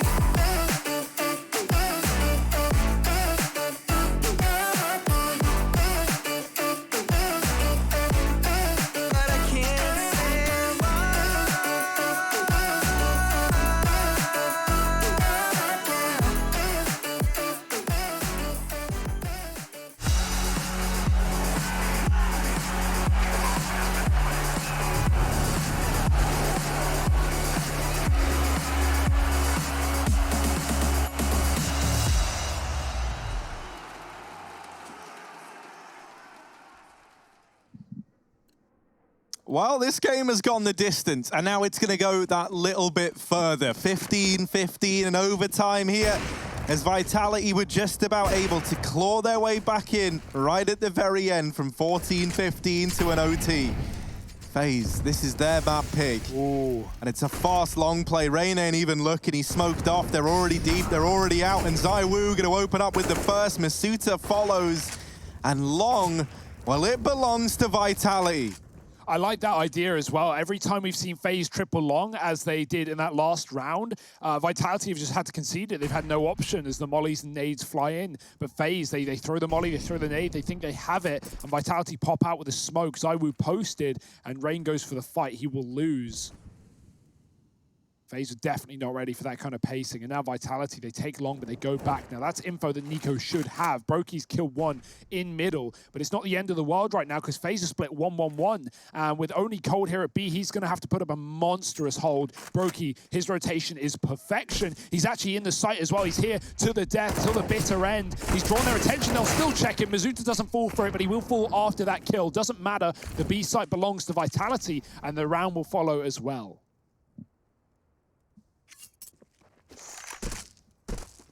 Very unfortunately timed unscoped. Yeah, Nico, he may as well give this one a look in, right? 1v3, but with Max Cash, he's feeling fine. So creeping in through the tunnels. He's already scoped up because he doesn't want to give away that sound cue later on in the round when he's already close enough to the site. That leaves him full on Cyclops in his way in.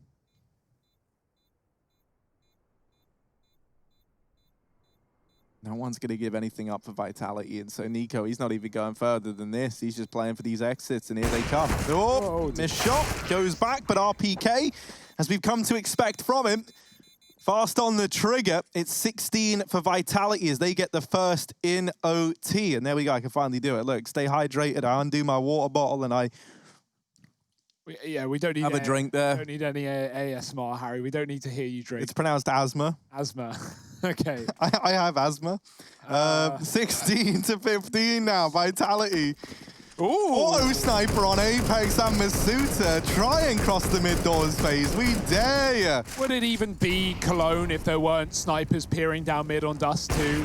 It's not Apex getting dropped this time. He's the one calling it, and ZywOo is going to find that opening kill down middle. The pressure is on. I like that idea. He searched for the memory banks of, like, what strat really got to me on Dust? Have you seen this graffiti on the wall? I remember this strat.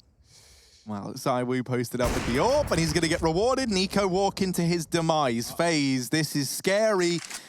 They were able to reclaim that very, very rough scoreline. They were, what, 9-3 down at one point in time, and then it was them to reach map point first. Well, now in overtime, where it really starts to matter most, things are starting to fall apart, and ZywOo in with his third in the round. It's all onto Rain, all alone in a 1v4. 17 looking inevitable here for Vitality. unless Rain can do something remarkable. Masterful calling from Apex. Okay, guys, hold. Vitality get a kill. Okay, guys, keep holding. Vitality get another kill. Okay, guys, keep holding, and there's a third. Like, FaZe, they just dig themselves a hole there, as you often do. When you're down a man, especially on a map like Dust, you feel the need to try and change the game, try and catch someone off guard. ZywOo finds 4 in the round. They just feed the beast. They just give him everything he needs. Remember when this guy was at bottom of the server, when he had 8 kills, 20-something rounds deep? He's now got 21 kills to his name. That round certainly helps, but it might just push Vitality over the edge. Think about this as well. Obviously, only 3 rounds here on this T side. Vitality won 2 out of 2 so far. They've not even done some of the things that got them here, like that fast cat play that was so successful in regulation with RBK getting all of the entries. We've not seen a B round either. And so FaZe, this has got to feel rough, right? You take that 2-minute break going into OT, and everything you know, everything you remember is forgotten already. Vitality, strong opening 2 rounds of this overtime. FaZe's work is surely going to be cut out for them now. They need this one. They need anything. I see an auto sniper, Harry. It's going to happen again. Why not? You've got nothing to lose. You may as well go for it. Double auto, double orb. Let's hear that spam. It's a crescendo of death. And coldzera, the only man to get tagged. If that's anyone else ever, you know, anyone from my pugs at least, it could just be one AWP or like a Deeg down mid and you're still getting killed. So they've done well to get by. Even the 30 damage is just worth it, right? Like, these rounds are slow starts for Vitality, and FaZe, because of that spam down mid, should know about it. They shouldn't be pushing early, because Vitality are late out of spawn, and as a result, are going to be far more cautious about positions that would typically be theirs that are now no longer the case. Nico, though, pushed up on long with the AWP. He's not been seen, he's not been spotted, but Shox is waiting as mid gets taken. Gabby, Orguser now. I like it. He's got that back inside of the A site, trying to hold down Catwalk. There's a lot of utility going his way, but it's a mid play. ZywOo caught by Rain. And that might cause Vitality to go back into this A side take. Now, Kjaerbye waiting with this AUG. Apex, oh, there's the head, and Kjaerbye delivers the kill. Followed up onto by Masuta, but he burns in Apex's Molotov. He had it out in his hands. Yeah, he was trying to throw it. That's such a shame. Nico, woo, little flick back round to deal with Shox, and that leaves RPK, the tank, to have to come alive. Taps down Nico, and now into a 1v3. RPK, this man's been getting a lot of love for this performance. Let's see if he can deliver the goods in what was a 1v4. This is a very tall order indeed, and he's looking for these kills. Brokey dropping a Molotov from short. RPK still standing tall, waiting for the fight. He actually drops down. Rain is in CT, and RPK is not aware of it. Brokey's going to get the kill. It's 16 for FaZe, 17 for Vitality at the end of the first half. That means FaZe, they need to go flawless if they want to get this one over the line. He's got that right-handed view model because Rain gave him a couple little jiggles there and he did not see him. Yeah, that's so unfortunate for Masuta, right? You can, he trades a kill, he finds Kjaerbye deep on cap, but he doesn't want to commit as he's the only one there. And because Apex got killed lining up utility, as he dies, the molly drops out of his hand into the ground. There's very little Masuta can do there. Maybe he should have gone forward, but wasn't to know. ZywOo, he's smoked off on long. He'll have to concede it. Vitality now on the CT side. Remember in regulation, this took a while for FaZe to warm into this half. They got 3 rounds fairly early, but then Vitality went on a hot streak of 5. So FaZe, they found the solutions near the end. Well, now they've got to start with them. There's no time for losing. Oh dear, that's a great Molotov. Nico hangs around and it takes 80 damage. The grenade, a further 10, and he is on the edge of death. Cold holding on to this mid play, and this could be perfect if these CTs decide to get a little bit antsy. Whoop, there's one. Any more for coldzera? RPK peaks when the molly comes out, and now they can wrap onto short. That forces FaZe to have to just hit the gas on this one and commit to an A play that they've kind of been forced into. Nico flashed off the angle. ZywOo's going to collect these kills. There's another. As now this bomb goes down inside of the A site. Kjaerbye wrapping into long, but RPK here in with his second. It's all left onto Rain, and he gets bested right away. 18 for Vitality. Map point on their opponent's map pick. And now just one away from getting this Dust 2 affair over and done with. You just can't stop Latank right now. He is on another level. He might 40 bomb this map, Harry, if he finds a 3K. And what could be the last round here? We have 2 left, not a bare minimum, 1 left at bare minimum, but 2 left potentially if FaZe want to drag this to another overtime. It is doable. It's not going to be easy. They can't win in OT1. And that's always a rough feeling when it turns from you now playing for the win, for you now playing not to lose. We'll see if that has any effect in their gameplay. Cold on the AWP as well, taking it over Nico. ZywOo's got the AWP on long, a great shot to open up. Gonna try and flick to the second. He gets spammed back, but he doesn't need to commit here. That opening kill has provided a lot, and he's got more where that came from. Nico with 1 out in tunnels, catches Apex aggressive on Catwalk, but ZywOo has done the damage. He's found 2. What happened? This guy has come alive in these last few rounds from being silent in the server to pretty much I don't want to say the reason they're here. RPK's been a huge factor, but he has been hitting every single shot, round after round. FaZe, they go all the way back to B and they leave. Cold coming back from the tunnels, checking for aggressive CTs. Vitality are not going to be making that mistake. They are a man up with map point on the line. They can just tuck and wait.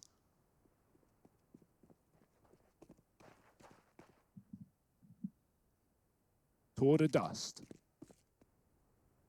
ZywOo's homing in down long from the car. Masuta has cleared out the tunnels. That's an early rotate into the A site. FaZe, they've been read like a book. ZywOo on the angle. They're going to try and run boost Cold round, but he plucks Nico out from the bottom. ZywOo, another. He's on for the ace. Cold's homed in on his position. Molotov out. ZywOo missing the flick, but there's Shox to save the day. And Vitality, they take Dust 2. They deal with the threat, and they go 1-0 up in this make or break series. Now with their map pick coming up next, it's the home stretch for Vitality. Join us after the break for that second map.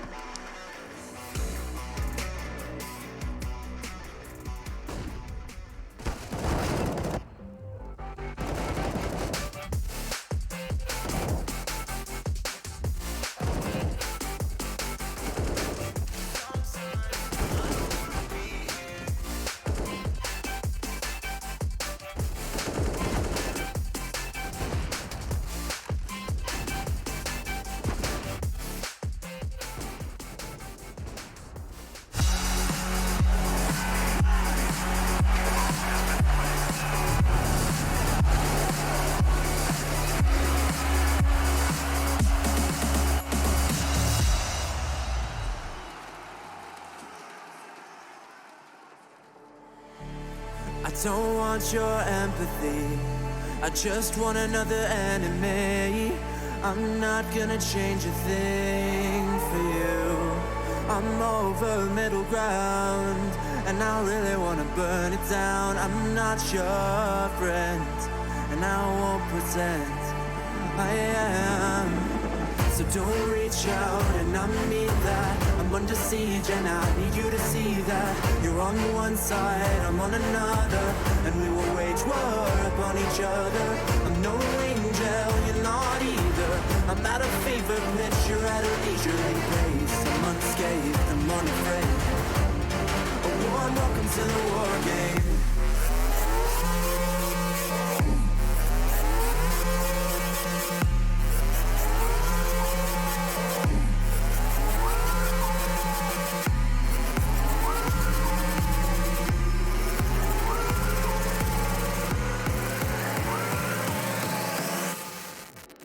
Welcome to the war game.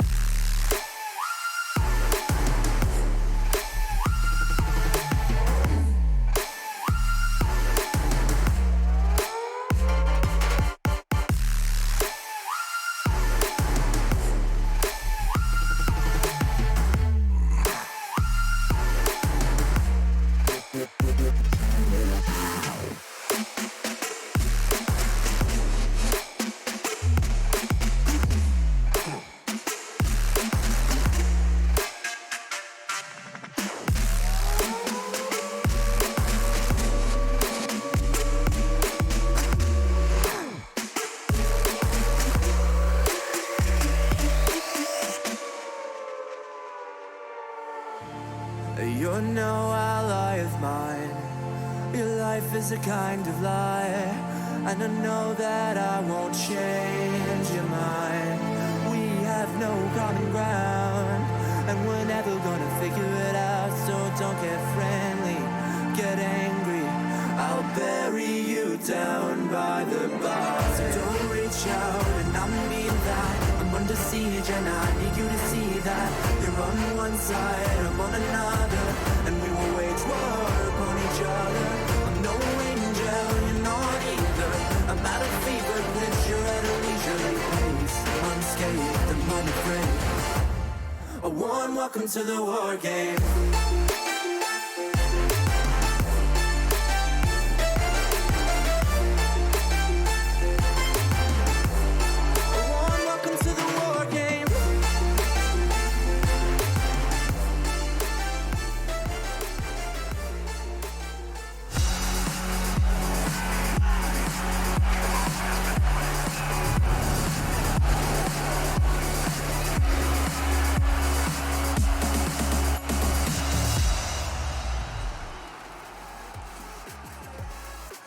After what looked like a great start, Team Vitality ended up taking it to OT, fighting for the map in its final moments as FaZe Clan finally let go. It really did look like, gentlemen, this was Vitality's map to lose, even though it was FaZe's pick.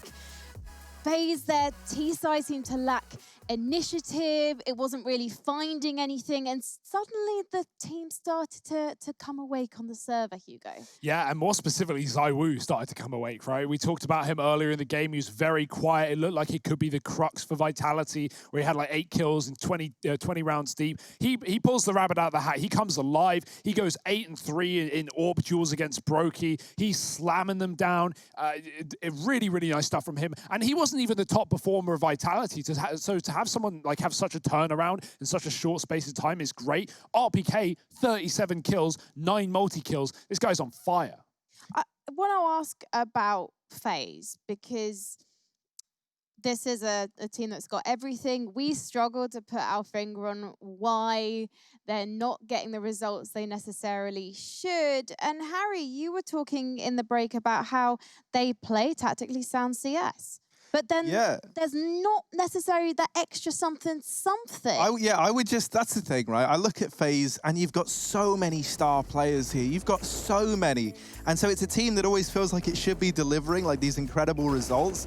And the style, the brand of CS that they play is one that I think is very, very sound. Like they constantly try and play by the numbers. They play, I don't want to say like safe, but that's almost the word I'm looking for. Like, you know, they'll get a kill, they'll hold, they'll make the opponents work to get back into it. I just want to see a bit more flair, like a bit more spice in this FaZe squad.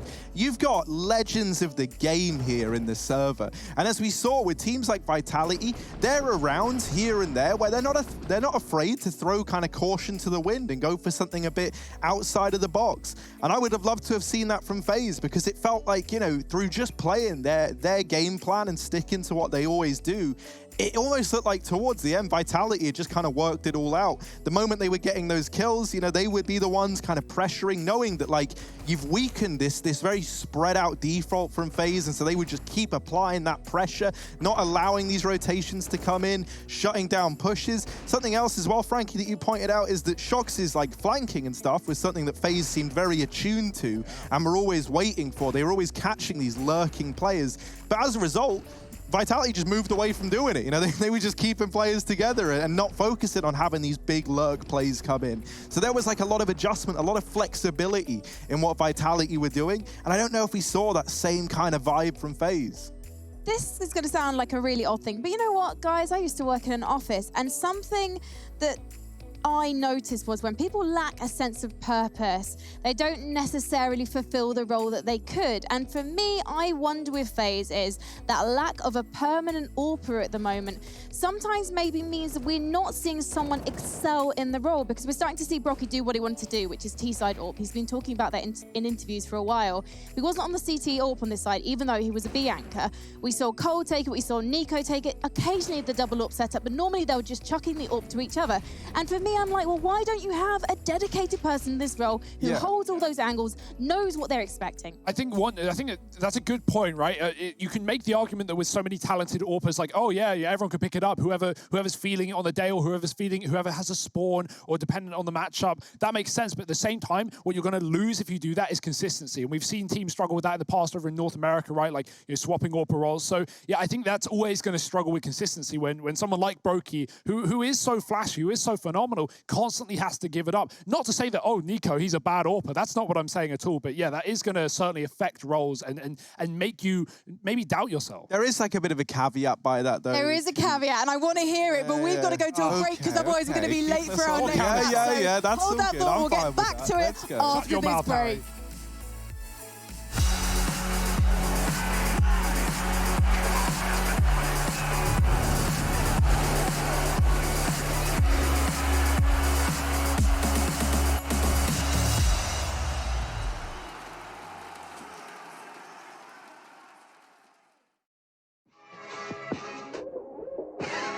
Hey, welcome to the CSGO DHL quiz. Now, I've got a question for you again, and you're gonna try to answer it. Or you're gonna try to answer it. It's a pretty tricky one. Now, type !DHL drop in the chat to the right, put the corresponding letter next to it, maybe A, B, C, or D, whatever you see on the screen happening. Now, the question is, how many maps were played during the ESL 1 Road to Rio? Was it 390? Was it B, 425, C, 473, or D, 397?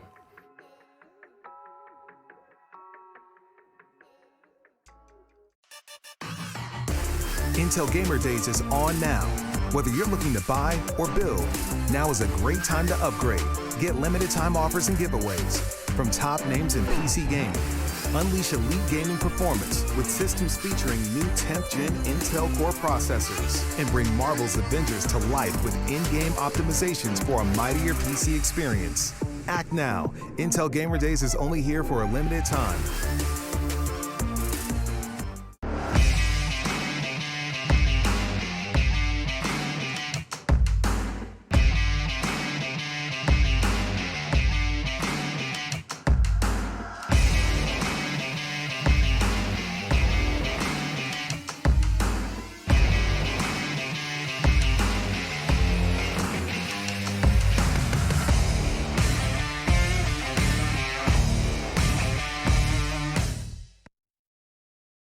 My name is Jordan Gilbert, aka Nothing. Hi, my name is Sue Lee. My handle is Smix. I think it's important for these initiatives to happen. Empathy really, really goes a long way, and it always means so much to us, and I think that's where initiatives like this really help.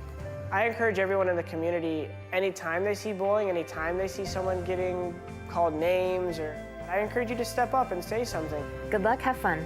Good luck, have fun.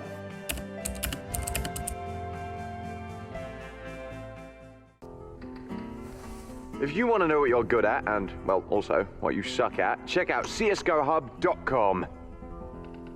Coming! Everybody loves an underdog. Who needs to be liked? Mountain Dew Amp Game Fuel. Victory in a can.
Just the motion of your hand.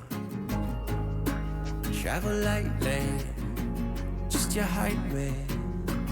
just a one, just a believer. I don't care, I see you loading up my mind. Place me on the sidewalk. Fair enough, oh yeah. Always you and me, trying to be weightless. Like we're the two surviving pieces of something. Always you and me, trying to be weightless. Yeah. And I know it feels like light years in the making. Up, 1,000 miles of luck, yeah. Don't look down, we made it. Feet far off the pavement, but we go up, 1,000 miles of luck. Oh no, we stay understated. Pressure feels amazing. Just the dust, just the sand, just the motion of your hand. Just the dust, just the sand, yeah, yeah. Travel like traveling. Just the dust, yeah, just the sand. Hey, yeah, just the dust, just the sand. Just the dust, just the sand. Always you and me, trying to be weightless. Like we're the two surviving pieces of something. Always you and me, trying to be weightless. And I know it feels like light years in the making. Oh, ESL 1 Cologne Online is brought to you in part by Intel, Mountain Dew Game Fuel, DHL, and GG Bet.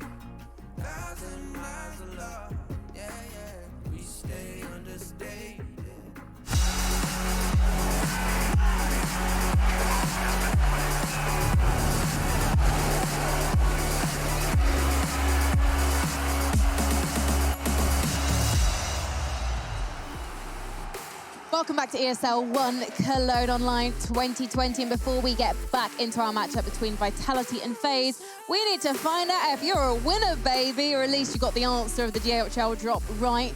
So we asked you how many maps were played during ESL 1 Road to Rio, and the answer was a whopping 425, which the gentlemen next to me, Hugo and Harry, were involved in a lot of.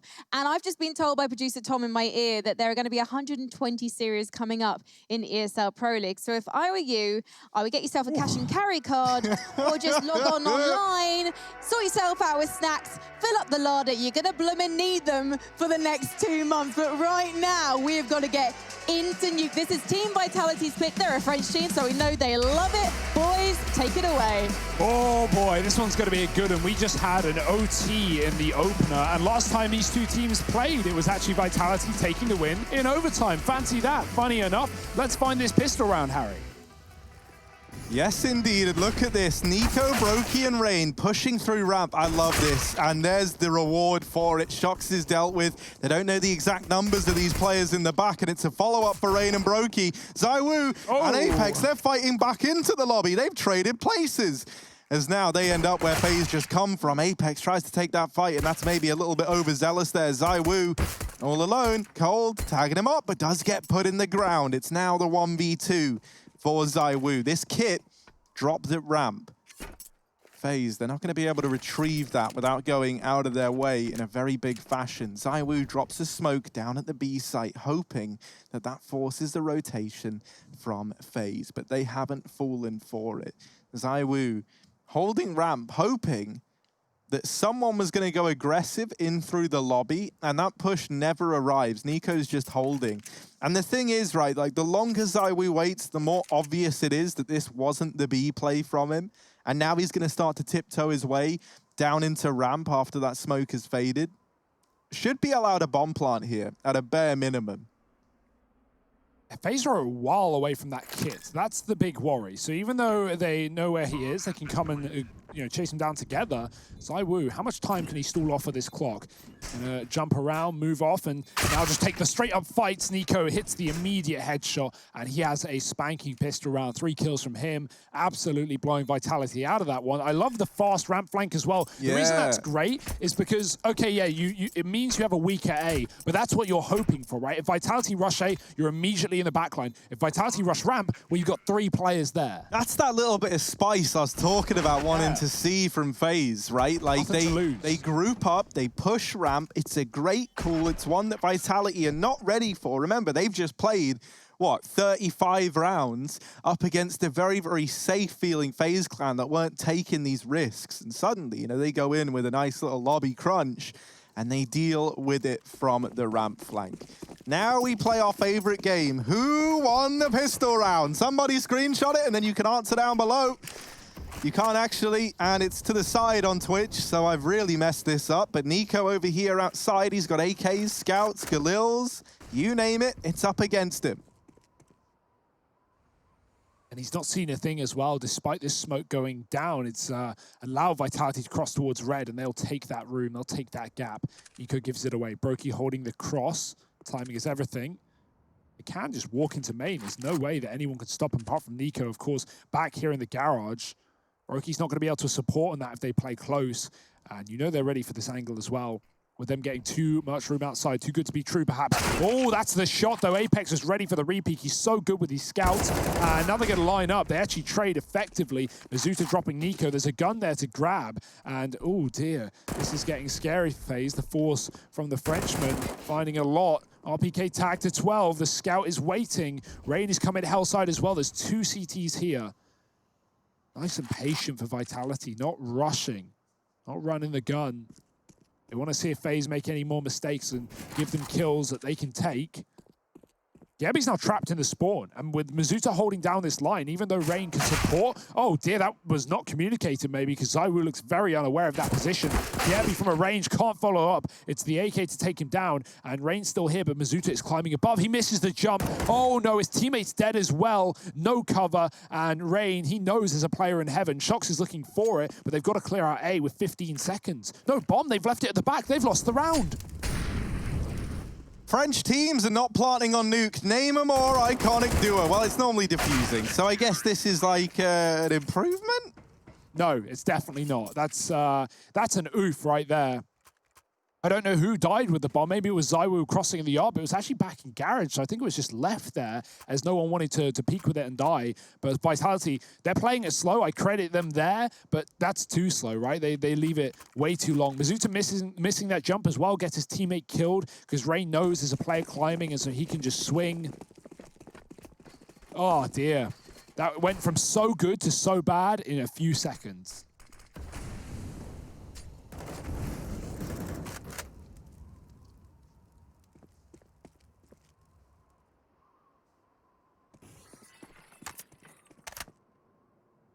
And these are the kind of second rounds I used to love seeing, where it's just a couple of pistols up against rifles. But that's happening in round number 3 after the force buy.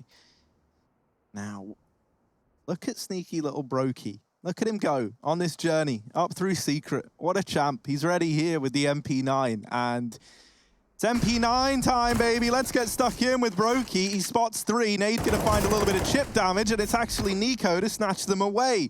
Brokey now goes aggressive, looking to corner Apex in outside. Ramp gets lost as Shox puts up another, but still holding it down from hell is Cold Terror. And there's all the kills coming in favor of FaZe. It's 3-0, and now the investment comes on through for Team Vitality.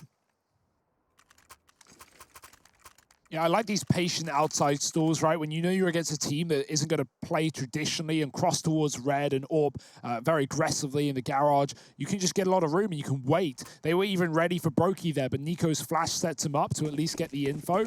And once the jig is up, they run into the crosshairs. Now, here come the guns. No orb yet.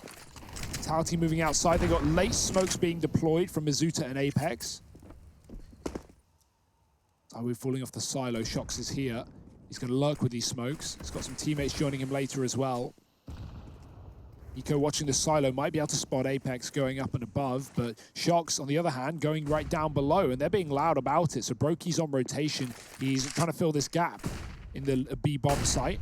Nico flashed for a peek, can't see anything. Mizuta spots him, but only damage either way. The Molotov goes in. Now Vitality starting to gain serious ground. They push Brokey all the way back to Decon. He's going to play inside of the B bomb site, and that's exactly what Vitality want. They use that to go back up towards the outside area. FaZe have gambled lower in this round, and Vitality are going to crunch Hut. This is the perfect fake, and FaZe have fallen for it. Nico, he needs to hold his own here with his teammate on that A site. Now with the smoke falling over by Hell, that's going to draw attention around back into this A site. Nico only good for one, and Rain falls at the first hurdle. Bomb plant found here for Vitality, and a 3-on-4 for FaZe. Pretty rough spot to be in. Likely just going to have to be the save, right? This is such a horrific round to try and retake, and you don't really have any avenues open to you. There's still even Shox lurking around secret. So that point of rotation is locked in by this man. Vents ain't going up there, man, unless you're looking to die on the ladder. And that only leaves, you know, like a lobby wrap or Heaven. And Heaven, I think, is like a horrible spot to retake from in any round, let alone a 3-on-4 when you've already lost the A site. So for FaZe, they've just got to hold on to these weapons. Luckily enough, Vitality, they're going to show some mercy and let them get away.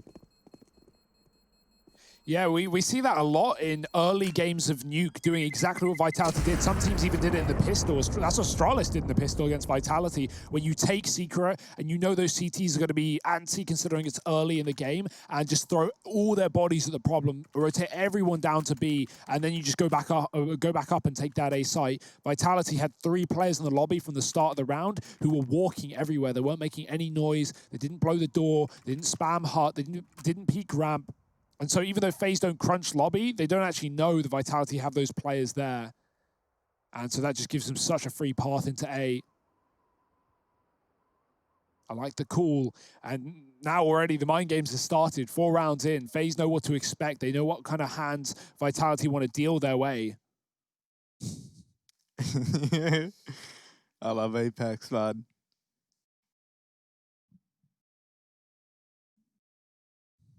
Vitality mentally look a lot better, right, on these player cams. You're seeing Nico with his head in his hands, already getting stressed. We're early days. Zuta calm, Apex calming. Vitality, this is their map pick, and let's see why.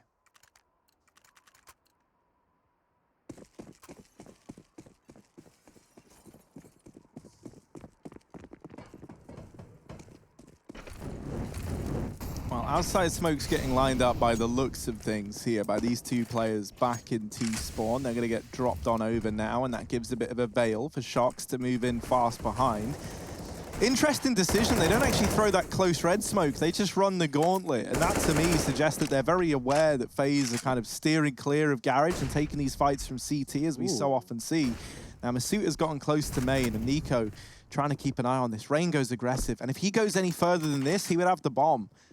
Apex is here, ready and waiting to receive both the package, but also deal with Rain if he did continue his reign of terror there.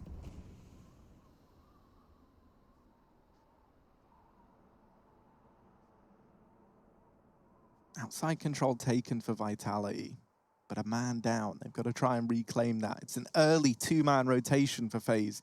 Down into the B site, completely conceding ramp room and knowing that outside has been given up. They are anchored down in this bomb site, on either bomb site right now. They're just having to hold and play very, very reactive Counter-Strike, giving Vitality all the room in the world to work with. Apex going to line up a flash for the Heaven pop. Now, usually you see this on a retake, so using it to get into the site, it doesn't blind cold, and that's going to give him an avenue, but Masuta and Zywoo, they both find a killer piece, and that's now turned this advantage on its head. This was a 4-on-5 for Vitality, now 4-on-3. Rain is still lurking over here by the doors, and Brokey's trying to get a path up through the vent. The Molly's going to force Rain back, and that cancels the push from Brokey. He can't come up into the fire, so he's got to back away. This might have to be another save for FaZe. Yeah, it felt like they knew what was going on, right? Already having cleared out the lobby, they didn't over-rotate B. They put 2 players down there, as you do when you lose so much control. But Cold, even though he doesn't get flashed by that, it just tickles him a little bit. He still turns, he still moves his mouse and looks away. And in that time, Vitality obviously peek with the flash and take him down. So despite him being seemingly aware of that play, he's not going to get a kill, and he needed to get a kill. He needed to open up to trade, to set his team up for success. Now, these kills should come through at the end. Zywoo hunted down by Kiebi. But, yeah, that's a round that FaZe really should be ready for. They knew how much control Vitality had. They let them take it, but they couldn't put a stop to it. And, I mean, that's the value of, like, trading places. Even though the CTs, it's nice to clear lobby and know that Vitality, okay, whatever they're doing, they're either secret to B or they're wrapping outside to A through main and heaven. But even with that knowledge, you've got to win those crucial fights. You've got to trade fairly when you've got 3 on A. Vitality, nice little execute there. Do they have more for us? A hot roof molly looks like an A set piece. Already players running out into the site. Apex is so blind, but no one's even seen him. Rain is trapped, cornered on the top of the hut, and well, now he's going to find 2 from the top side, traded by Shoxy, but a 2-on-4. Vitality not in the best of spots. Do they drop Vent? The B site is clear right now. That is an option, but Shoxy's walked back into the lobby to care for a ramp wrap.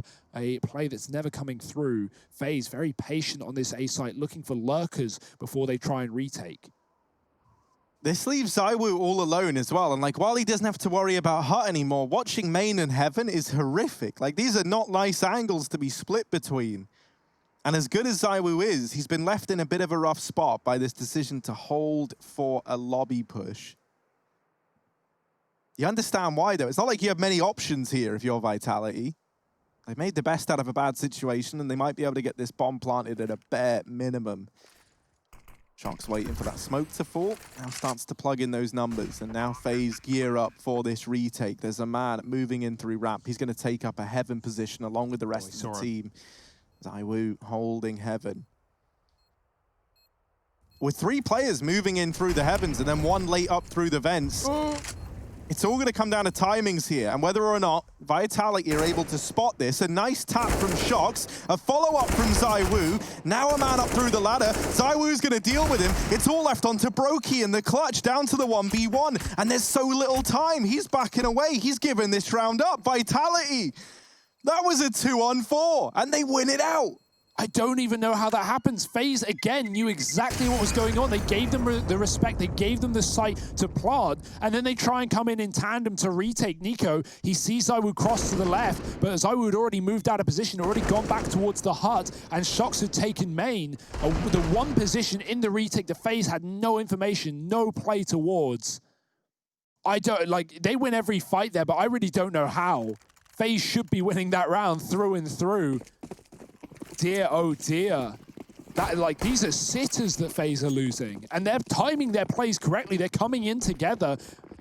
I'm lost. FaZe, they are going to be even more so. Down to pistols. It's a fast ramp, but fully flashed is RPK. Kiebi gets 1 before he drops. He's always good at that, at least. But it's Brokey down on B with a hero M4, the one weapon to do it all. And somehow FaZe are making this work. Again, it's stripped away in the blink of an eye, back to a 2-on-2. And with these low rotations coming through, Vitality go to the other side of the map. They take ramp to heaven, or to hell rather. Rain is still on this A site, but Vitality, they're not rushing this one. They're wrapping round.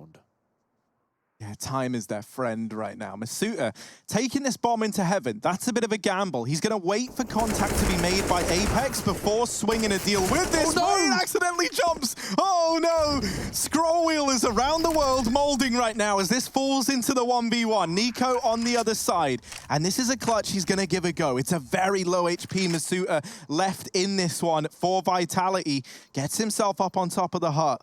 Starts to hold the heavens, but the problem is he has no idea where Nico's coming from. And Masuta is trying to hold every angle in the playbook, but he goes back at just the right timing. 4 on the board for Vitality. Another 2-on-4 goes their way. And again, like that Rain, he's won the round. He's done everything he gets. He reads the play, he gets the kill, he looks at heaven. Masuta, 10 health, 1 shot from death, and he jumps. He hits that scroll wheel. We've all been there. We've all done it. And Rain, he loses the round simply because of that. He would have hit the shot. I love how animated Vitality are. Apex is like, feeling it. How are we winning these rounds, guys? I don't know, but they are. Wow. This is where Scrollwell is going to be said, oh, but I accidentally hit the space bar as well. Well, no, you don't. It doesn't happen. It's never happened. It's Shock's opening this round up, finds Nico through the smoke. Man advantage taken for Vitality. They've had no issue winning at man disadvantages. So now sat in a 5-on-4, they're feeling confident moving into this round. I'd be so tilted if I'm FaZe right now. Like, this is not the start to this game that they needed. This match is for the playoffs or elimination, one or the other. And FaZe is looking at the latter right now. Vitality with a strong T-side start on their pick after stealing away phases. ZywOo holding for Heaven. There's a player there, but they're both coming down the ladder, sneaky towards CT. Broky can't see a thing though, there's smokes down, and Vitality moved their way into secret. Kjaerbye has to back up. He has a lot of damage in utility. The grenade is perfection, and the headshots can come through as well. No think animations, it's one shot, one kill, and he gets two. Nice stuff, Apex trades, but he has set his team up for success. Rain, does he read it? He does, but it's not gonna matter. ZywOo hits the quick shot, and now Vitality, they're gonna do it again. They're gonna go back up towards A on this B fake.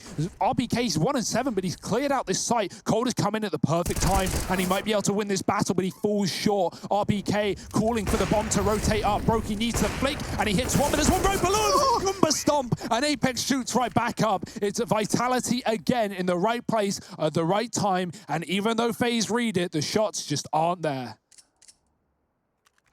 Like, that's twice Cold has made the right call and been in the perfect position, but just been unable to hit a thing.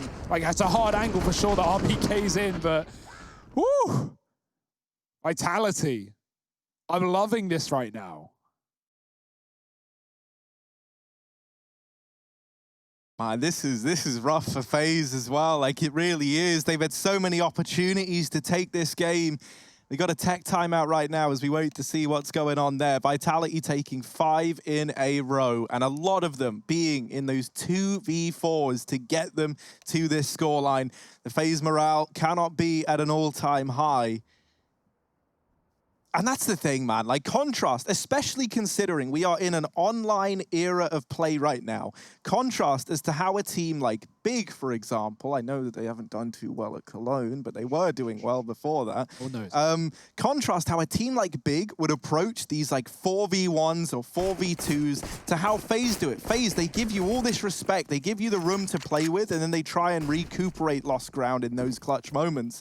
Whereas Big, they would just like hound down those players, you know, they would chase those fights knowing that they had the man advantage no matter what. And I know what you want to say here, so I'm going to say it for you. Considering the players on this team, considering the individual talent of FaZe, you would love them to be hunting down, to be playing this flashy style, to be aggressive. That's what we know some of these guys for. Ray, Nico, Coldzera, in your face, explosive players. But yeah, maybe this style just isn't the answer. Like, it's not like the calling's bad. It's not like the ideas are wrong. It's just in execution in these rounds that we've seen, it's not working. They're losing every opportunity. So yeah, this is a rough spot to be in. It's an eco for FaZe. They've made these close in the past. Cold finding Apex through the hut. He's going to swing. There's two for Cold doing something on this A site, hiding in the smoke. Mizuta going to spam, but he doesn't want to offer up his back to Heaven. There are more players there, and this bomb has been dropped. FaZe are in a great position right now, considering the weaponry. Shox is holding for the wrap, and he has got Kjaerbye's number, putting things back into even Stevens. Cold, the smoke's finally faded, but he looks away. He didn't see Mizuta crouched behind that box, and now, oh dear, Vitality picking the pieces back up of this round and putting them together. Oh, tag on a Broky, Molotov onto Nico, and everyone now very, very low for FaZe.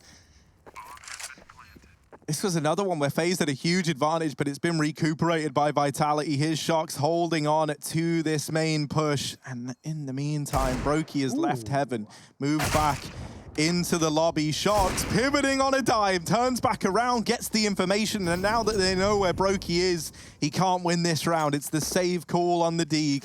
Looking to try and find Shox at a bare minimum. He would love to get out of this round with an AWP. But is Shox going to give it over? I don't know, man. I know Shox. He's not a big fan of giving over his weaponry, and there it is. 6 on the board for Vitality, 3 in the round for Shox on that AWP. And the reinvestment now going to come through for FaZe. It's now or never. It's do or die time for the FaZe clan. Let's see if they have any. This is a replay. Come on, we've all done it. We've all bought the wrong grenades. But yeah, rubbing it in. Yeah, this is it. This is FaZe need to start picking up rounds here. We had the same situation on Dust where they were down pretty heavy on their T side, like 8-3 or 9-3, and they started to pick it up. They pieced together a decent half. They pulled it to OT. They made it a good game.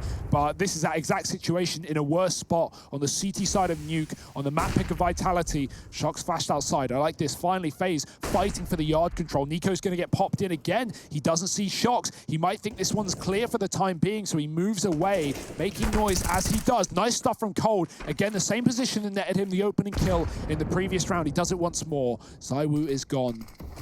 Orb dropped, but that can be retrieved by many of the players on Vitality. Shox has conceded outside. Nico, no longer needed, has called for Brokey to watch this position with the Orb. And boy, will he need to, because Vitality are moving out there with a bomb and 2 more. Oh, now they hear the smokes. Brokey's going to take a peek and he might get rewarded. Ooh, missed shot. And that's given over some room. Shox does get dropped, and that's the bomb. That's the most important thing in the game going in first. Nico dealt with by RPK. Ooh. Another missed shot for Brokey, and he's going to get punished for it. This was another 2-on-5. Surely it cannot happen again. Now we're into this 2-on-3. Vitality, they have been jammy. They have been disgusting. They've somehow managed to win so many of these rounds, and FaZe cannot afford to have another one of these huge advantageous positions slip in favor of the opposition. Apex and RPK teetering into the site. Oh. They've dealt with Raid, and now Cold from the hut. They knew he was here earlier. The lineup is there, but Apex is in with another. Not again. Not again, Vitality. You can't do this to FaZe. It's just Kierby, the fresh face in FaZe Clan, looking for a 1v2. He runs the gauntlet, and RPK finds him. It's happened again. Vitality, a 7th round. That's not jam. That's bloody marmalade. Vitality. How do they do this? How do they keep making it happen? Every 2vx, every unfavorable situation. Brokey, some seriously close shots, but close is not going to cut it at a time like this. And Vitality, they just know every position. Oh, this is absolutely astonishing. At this point, it's like, right, yeah, 3, you just go do whatever you want. If it works, it's cool. If it doesn't, that's fine as well. We'll win the round. Okay, Lobby FaZe, crunch from FaZe. They pick up the pace and they shoot RPK in the face. That's the man advantage taken. A quick attempt to get down through Secret for the remaining Vitality players. Now leaves them in the firing line of Nico's Deagle, and I couldn't think of anything I would find more deadly. Nico doing damage, but only rewarded with 1 kill. ZywOo actually helping out. A spy behind enemy lines in ZywOo, and Brokey now finding Apex. ZywOo, he team killed to leave himself now in the clutch. He's got to show his worth. He's got to try and pick the pieces back up. There's a gap in that smoke. ZywOo's gone through it. Brokey's still down at the bottom of the vents, but ZywOo, he shouldn't have been able to get here. They thought that main was under lock and key. Doesn't matter to Brokey as he nails the shot. FaZe with a bit of aggression, with a bit of tenacity. They take a 4th round. Oh, it's those rounds we want to see, right? The in-your-face FaZe, and Cold, he's been really good at opening kills in this map. He has been starting off strong, even if he can't close them. ZywOo killing Mizuta is unfortunate. And Brokey, he may have missed those orb shots in the previous round, but he makes up for them with the Deegs here. Catching that dropped vent player and then even finishing off ZywOo. And he's still good for Vitality. They can continue to buy up for at least 1 more. Look at the streak, 7 in a row for the Frenchman. And 3 of them was 2v4s or 2v5s. Ah, that stings, doesn't it? Salt in the wound for FaZe. They've started to patch up outside. Okay, let's just forget those Brokey missed shots like they never happened, and maybe he can hit them this time around. But him and Nico with that crossfire from main garage, I'd like to see more of that. Nico getting flashed into the red peaks. He was doing it early, expecting Vitality to have spawn control. That's not the case. They went to it late, and so I'd like to see more of that from FaZe because the outside control is nice, Missed shot from Brokey, but the grenades, the Molotovs, all the smoke, it hid his view. It was a random shot. Shox is so blind. He's still going to get down the vent. He will get heard in this position, though, running towards lower. Kiebi's dropped ramp to rotate. No one's going there for Vitality, so it's not a worry just yet. It's a gap that's being filled by Nico as we speak, and with him pulled away from outside, look at the room that Vitality are given. They're fully allowed to cross. Nico's coming back. He's considering it, but ZywOo is going to hit the immediate dome. Cold up in heaven, getting the information. He spots a lot with the bomb as well, and can now hold on for the rafters. There's another for Cold. Vitality down into a 4-on-4. They've got the B bomb site thanks to Shox's early position, and with this rotate from Kiebi, it's been red. He's hiding in B, and they've got the mollies for it. Masuta on the entry. Kiebi still hidden here, but RPK sniffs him out and deals with him. Deary me. Double smoke at the ramp as well. They're not being allowed back in. This is just the Heartbreak Hotel that FaZe have checked on into. Bomb planted.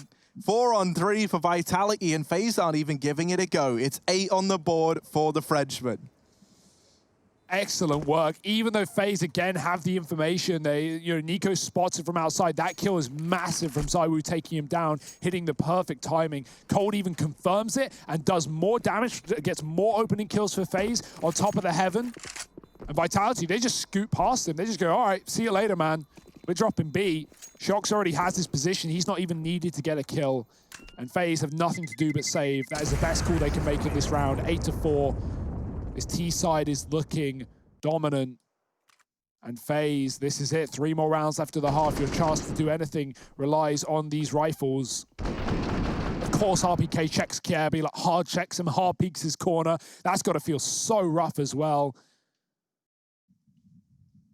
Kiebi, in these games so far, has been, in these anchor positions on his own, left out solo. He's often been good at getting one and getting traded, but in this round, not even. And now FaZe, another buy back in. The money's still there. They've got the AWP on Brokey. Maybe that could be the solution. Opening up, missed shot from Brokey, who's really suffering right now. Usually so dependable, but in these last few rounds, you can see the pressure getting to him. Shox has put this back into a 4-on-4 with a kill onto Nico outside, and there's the follow-up. Cold bites the dust. Moving into heaven is Brokey to try and lock down outside, and he does best ZywOo. So immediately turn back into a 3-on-3. There's a push through this outside smoke from Rain, but that leaves him in the firing line of Apex. And now back into a 3-on-2. Brokey's repositioned into CT. Trying as best he can to spot something with the AWP. Kiebi, this fight makes or breaks the round. And dealing with Shox has left this side of the map under FaZe control, but maybe only temporarily. Kiebi rotating away after getting that kill has given room to Vitality. They take vents, and now they're going to try and split the A site. But this is where Brokey should have this round. Dead to rights. Saw it. Oh, don't do this to me, Brokey. Okay, he's back on the angle. It should be okay. Masuta sneaking into the crosshair. The easiest kill of Brokey's career. The bomb going down in A, and it's Apex all alone to try and clutch the round out. Brokey up in heaven.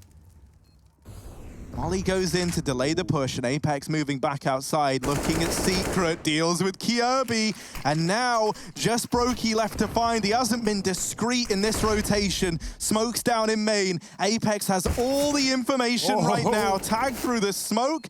Follow-up shots don't land. Flashing through is Brokey. That gets him into the site at least, but the time now working against him. Apex hiding away at the back of the site, and there's the peak. The 1v2 for Apex, 4 in the round, and 9 on the board for Vitality. Another clutch for Vitality, right? Not the 2v5s, but the 1vx. It's going to work. It's going to work every time, and, at this point, you almost expect him to close it out. What a perfect round from Apex, hiding in the garage, catching that time onto Rain, and then as soon as he gets his kill, he hears Brokey drop out of heaven and come for this flank, come for this wrap round, and just deals with it so well. Brokey may have hit those spam shots, and you're going to hear those connections if you're him. That's why he's so infatuated with the CT vent, checking the close angles. He doesn't think Apex could have walked back to the site, and even though he gets away with it, he is going to use the audio to his advantage. 9-4. FaZe. They're buying right back in. They had a bit of loss left. Nico, doesn't want to lose, and so he will take down Shox and Loa, who got behind those secret smokes, at least confirming the fact that it was a fake, that it was a one-man army. FaZe, therefore, don't need to leave A too heavily. They still have players here. Rain on top of the little box. That's a nice little angle, but he's going to get caught. Cole does get one before he's traded immediately, and Brokey mollied out of heaven. Here's a little nifty retake smoke to give yourself a one-way to fight the site. Cover from the vent.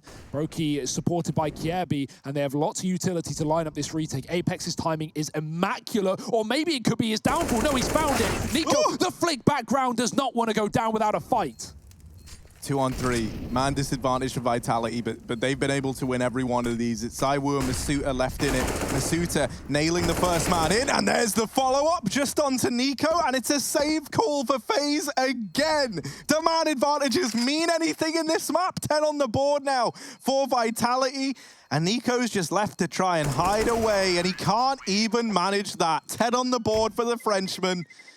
Round 15 coming up, and no money for FaZe. This is just unbelievable right now. Like, forget the calls, it's the individuals here that are doing the heavy lifting for Vitality, bailing them out of so many disadvantaged situations.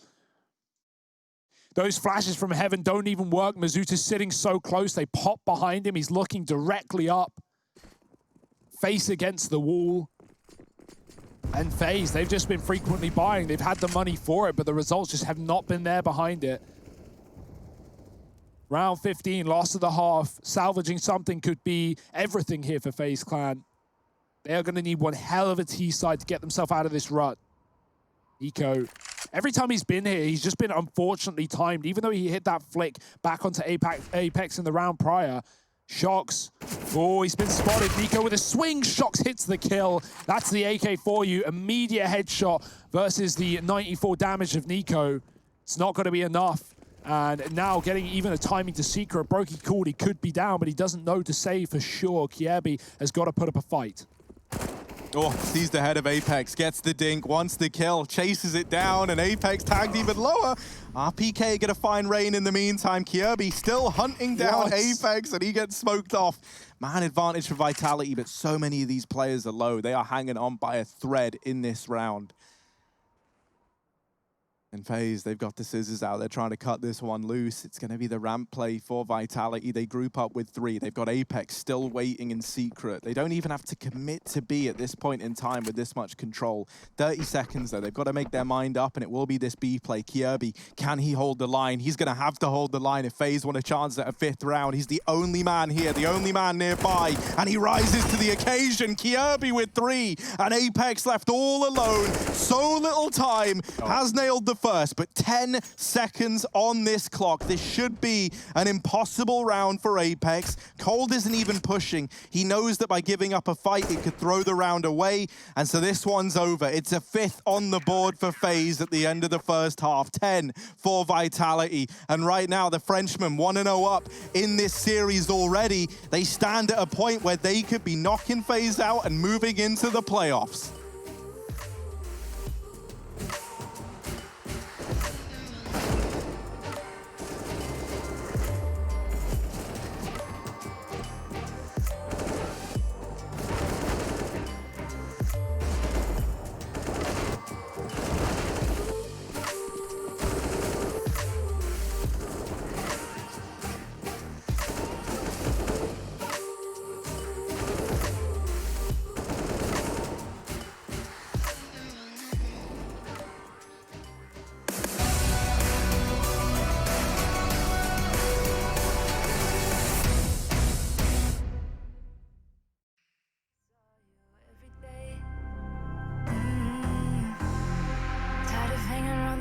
That always need an explanation. I don't need to every day. Explain myself, don't hold it against me if I'm somewhere else. Put all the masks that I had on the shelf. Wish I could stay, but it's bad for my head. Something's coming. I wanna be everything I thought that I can never be. Build me up, piece by piece.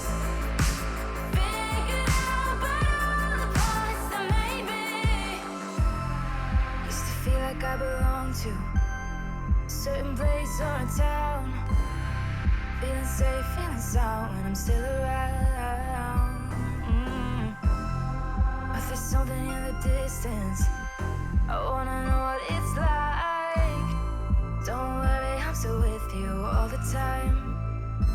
Explain myself, don't hold it against me if I'm somewhere else. Put all the masks that I had on the shelf. Wish I could stay, but it's bad for my head. Something's coming. I wanna be everything I thought that I could be. Build me up, piece by piece. Figure out by all the parts that made me. Something's coming. I wanna be everything I thought that I could be.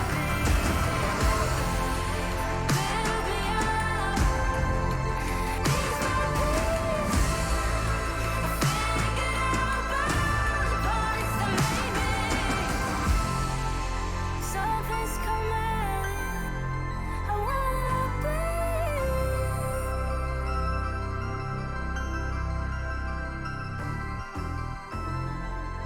Build me up, piece by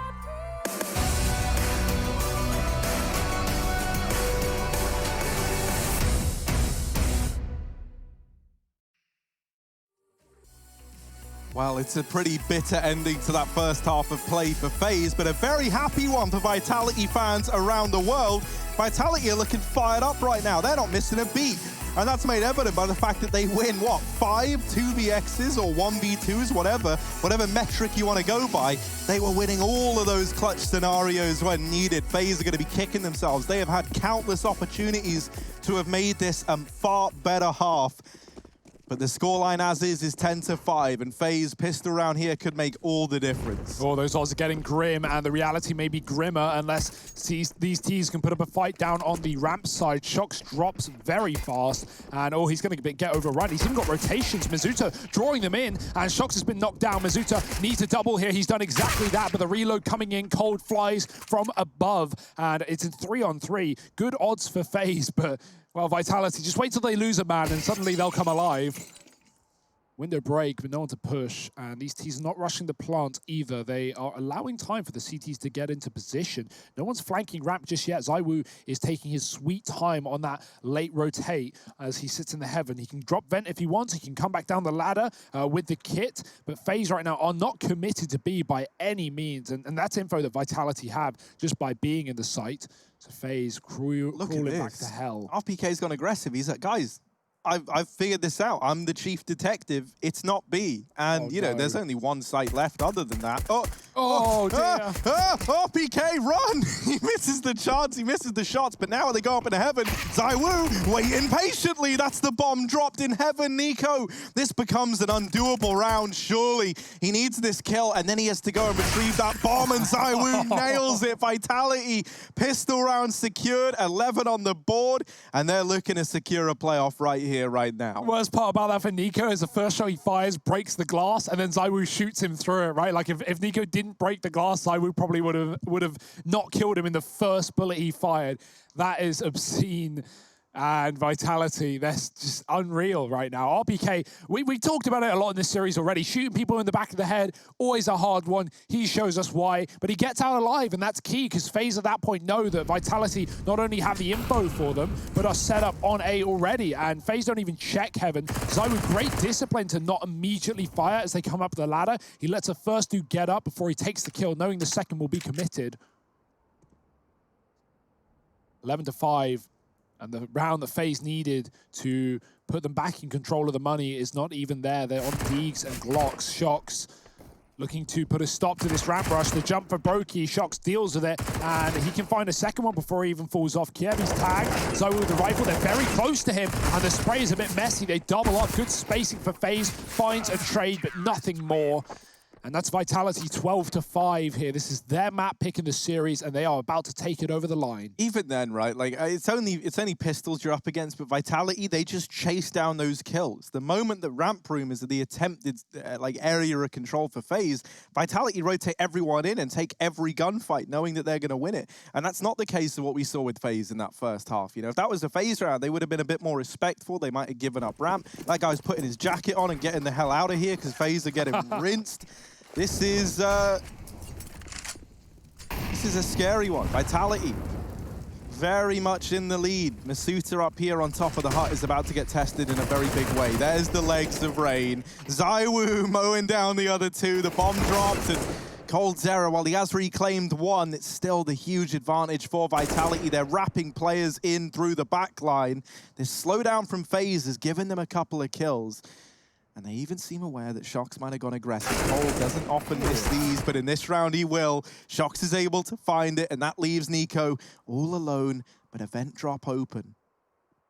It's a sneak. So Vitality, they won't know. They won't have the knowledge, not yet. Yeah, they will see the bombs gone, right? Yeah. And that'll give up the info that he definitely was there. And now that they've realized he's not in the lobby, well, he has to be down B. And that door opening was very well timed. Now the rotation comes in. They group up. Nico goes back to decon. Ooh, everyone for Vitality has gone towards those double doors. Nico, first man in, is the first to fall. Masuta hits the deck. And now Nico, Molotov'd out. They're on the bomb. He can't do anything about it. Running through the molly, and he perishes in the flames. 13 for Vitality.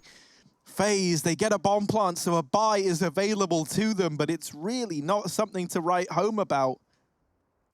And Nico, right, you know, that's a great try, but what can he even do when the molly comes in? He has to swing into the fire. Vitality as well, they do exactly what you're talking about in that second round, Harry. They just crunch, they see the door blow up, and suddenly two players swing through the main smoke and just fight and just take those kills. Masuta atop the hut getting legs, ZywOo spraying down two, and FaZe are caught lining up utility inside a door. Vitality are not giving FaZe the room to even show what they've got on this T side. We don't know what FaZe wanted to do in that round because they get 3 deaths within seconds.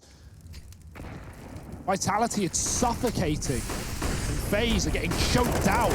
Masuta in the site, flashed out. RPK, same story, but from the back of the site, he puts up 2 through the main smoke. There's Apex with a double. It's actually ZywOo to steal 1 away. And Vitality, of course, they've got 4 players on top of that A site as FaZe commit. Everyone ready and waiting inside of the site. And 14-5, this one looks like it might be as good as done.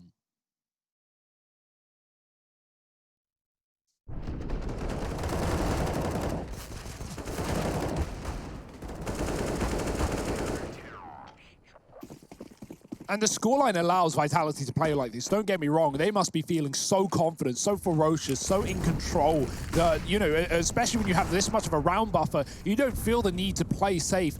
There's no pressure right now. Vitality, they can make risks, they can make moves. And not to mention, right, even if they were to somehow lose this map, they've still got a third that they go to try and pick it up on. So the pressure's that much ease. Now this A site in this round has fallen, and ZywOo goes down shortly there and after, but Shox in what was a 1v3. If that happens again, I don't want to say anything because it might happen again. Shox swinging out, this time dealt with by Rain.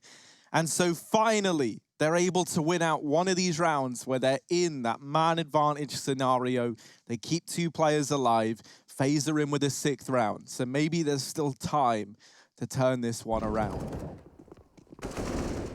Better late than never here for FaZe, but it is so late, and Vitality sitting on 14 are not going to be feeling as sweaty just yet.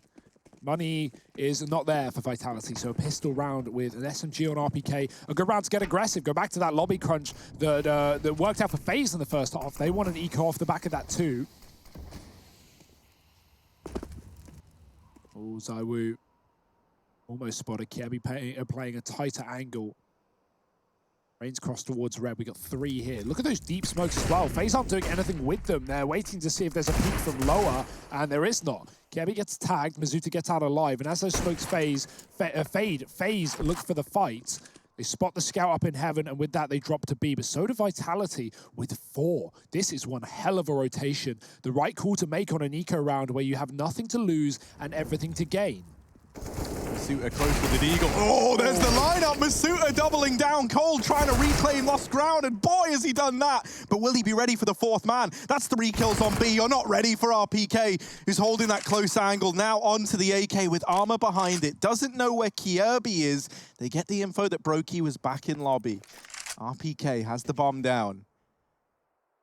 They're going to keep control over it. 40 seconds for FaZe. Time ticking down. The bomb dropped in vents. That there is the perfect place to go back into A. If there ever was a little bomb rotate that you've seen that you're thinking, well, it's going to go up into the A site, it's this one. And RPK is already poising himself at the kind of midway point between the two. More and more time ticking off of this clock. FaZe, while they're being very methodical and clearing this together, RPK is preemptively rotated up into the A site, and FaZe just might give him what he was hoping for. They're in the vent, but now back down to B. Bomb plant gonna come through, and it's a nice gamble from RPK, but it hasn't paid off. Yeah, that's a smart call for FaZe, right? Because it feels all too predictable that he's going to go back up to heaven because of the bomb's position. And the fact that FaZe don't get any contact with him in lower makes them just double down, makes them commit. It's a bit of a mind game that round, but hey, a good try from RPK. I like that idea. If FaZe go up the vent, and I'm sure a lot of teams would have, it's certainly a lost round for them. So RPK gets to save an AK on a round that Vitality didn't bring a lot into. And I like that lower rotation as well. That same lower rotation at the start of the map on round number 3 or 4 was actually what killed FaZe, as they had a super heavy B rotation in the first rifle round with 3 players, and Vitality, they took Secret, they forced FaZe B, they went back up and hit A with that Hell Smoke as well to deny info. So yeah, Vitality do the same thing that lost FaZe their opening rifle round, except it almost works out. It almost wins Vitality the round. Mizuta, he gets 2, he looks at the ground to try and grab the AK, and that's what puts Cole back into position to get 3. He saves his team in this one. 7 rounds to 14. Slow and steady wins the race. We can't count them out before the match is over, but it's going to be such a long road to recovery here. ZywOo donning the AWP for the first time on this CT side. He's taken it with him towards the garage. The red cross smoke is down. There's the little heaven smoke as well. Try and get them across, but Cold gets bested straight away. An interesting way to try and take outside. Heaven smoked, so is Hell, and then they've also smoked off main. So that leaves Garage as the only point of contact, but that is where ZywOo lies, and he's looking for these players, trying to get the better of him. Masuta is waiting on the other side of this main smoke. They've grouped up so many players outside, and FaZe, they're walking right into the stack, into the Lion's Den, tag on a Brokey, and they're just hunting him down. They know they've got him trapped, so they deal with him. It leaves Kirby all alone in a 1v5. He needs an ace clutch to keep FaZe in this game. I've seen a Dane from the north walk out hut and clutch a 1v5 in the past. Maybe it can be doable, maybe it can be done, but Kirby has not got a lot of time, and that bomb is dropped very deep outside. ZywOo hasn't even moved either. So even if you get these kills at red, ZywOo is going to be cutting off any rotation. Like, Kirby would have to play for kills at this point. Forget the plant. And what kills are going to present themselves? RBK, oh, he's close. He's been spotted, fired off a shot, and the next one will connect. 3 for the tank, as he had 37 kills in the previous map. He's storming through this one too, and that is a rough clutch to lose. Obviously not the one that we can really expect Kirby to come out winning, but it is going to put Vitality on 15. Map, match, series, playoff point, whatever you want to call it. It's just around the corner.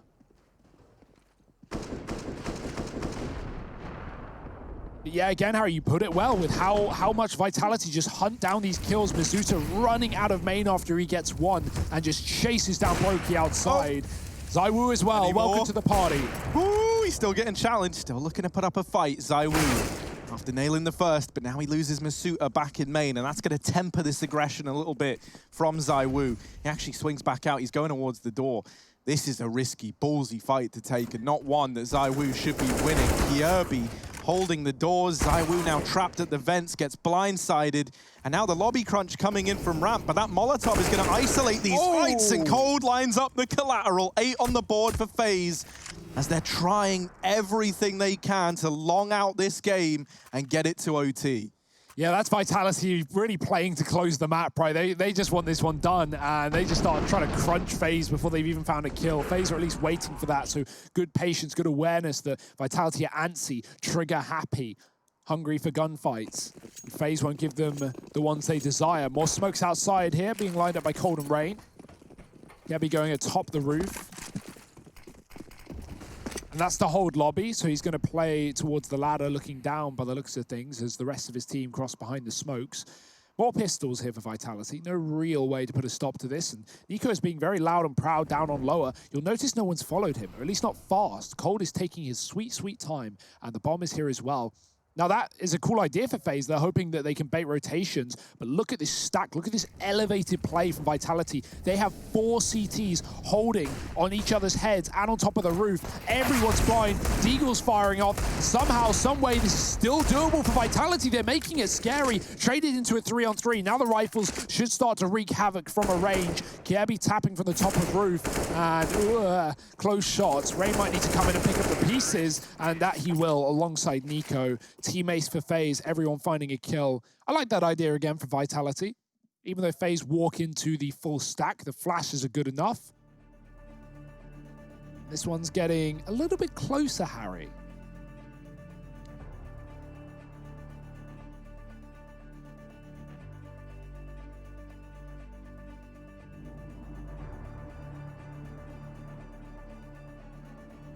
Yeah, pressure building just a little bit. There's still a long way to go for FaZe. Nailed that one, mate. Yeah. Nailed that one. I don't think anyone realized. Well, FaZe, 9 to their name. Roki back on the AWP, rifles out. Vitality coming in with a buy of their own. Money's not in a good spot though, and if FaZe are ever going to steamroll their way back into the competition, this is how they do it. They keep Vitality on the back foot.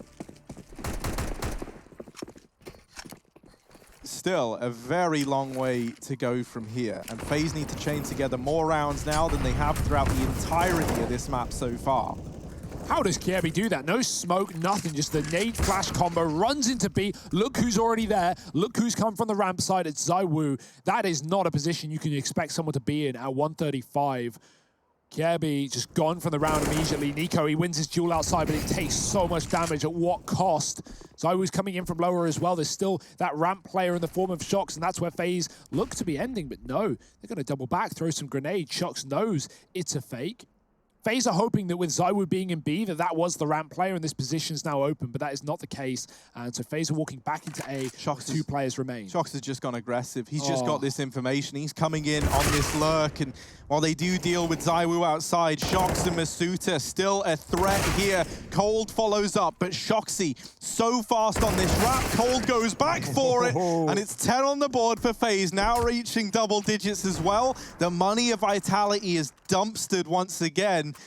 And so FaZe, this is still doable. 5 in a row needed. Cold, 2 times winner of ESL 1 Cologne back in 16 and 17 under SK. He does not want to be eliminated in the group stage. He wants those playoffs, and he is fighting for them right now, dealing with every one of these flanks, every one of these ramp pushes in round after round. 15 to 10, almost a full eco here for Vitality.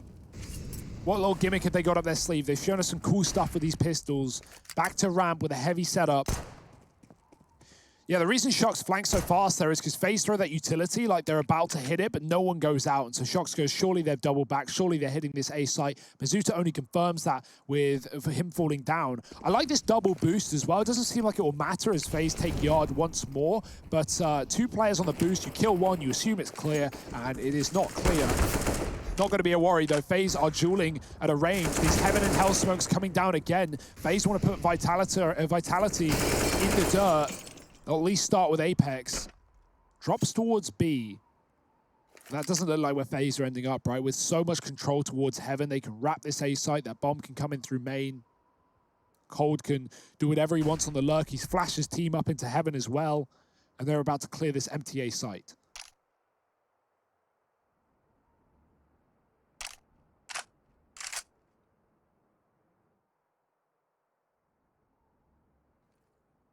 Hey, boys. Down here on V, we have to begin our journey up into A, and that's where FaZe are executing right now. We got the camera angles, don't you worry about it. Cold holding outside, and Kirby here with him. There's also a player watching from heaven. This is a death run here. It's not a fun little Gmod game mode, no. It's just a literal sense. They all fall. 11 on the board for FaZe, 4 now. Between them and an overtime here on Nuke. Is it happening? That's the question. Where have these rounds come from? FaZe, or more so Vitality, probably realizing that maybe those earlier lobby pushes were not the way to close this series, because this is now staring them back in the face. 4 rounds the difference. We've seen an OT already in this series. I'd be down for another one. So he's got the AWP though, no armor behind it. He's been relegated to the M4 in many of these rounds.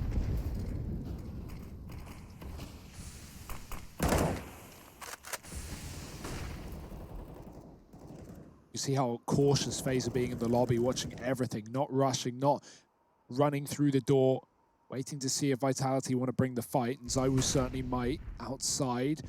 Ooh, he looks the wrong way. Timing is everything. Nico has been very, very good at catching these outside players. He's seen him, and he's going to duck peek him as well. Nico crouching below the shot. The aim punch is a problem. Zywoo is gone. Shox has his box position. It might not be expected. I love this position from Shox. For some reason, no one ever checks this anymore. And Shox, oh, they think he's already dropped to B. There's one down. They turn back. They deal with him. Shox only good for one, as is often the case. Every time he's tried to play these trigger discipline moments, too many bodies getting by. And now Apex in the ramp room, RPK in main, 2 on 4. This might have to be a save. There is a 2-on-2 available at the B site, but they're never going to figure that out. And this problematic. Apex is going to spot Nico. Now he's very homed in and attuned to this one man. That leads to Kirby maybe being able to deal with him.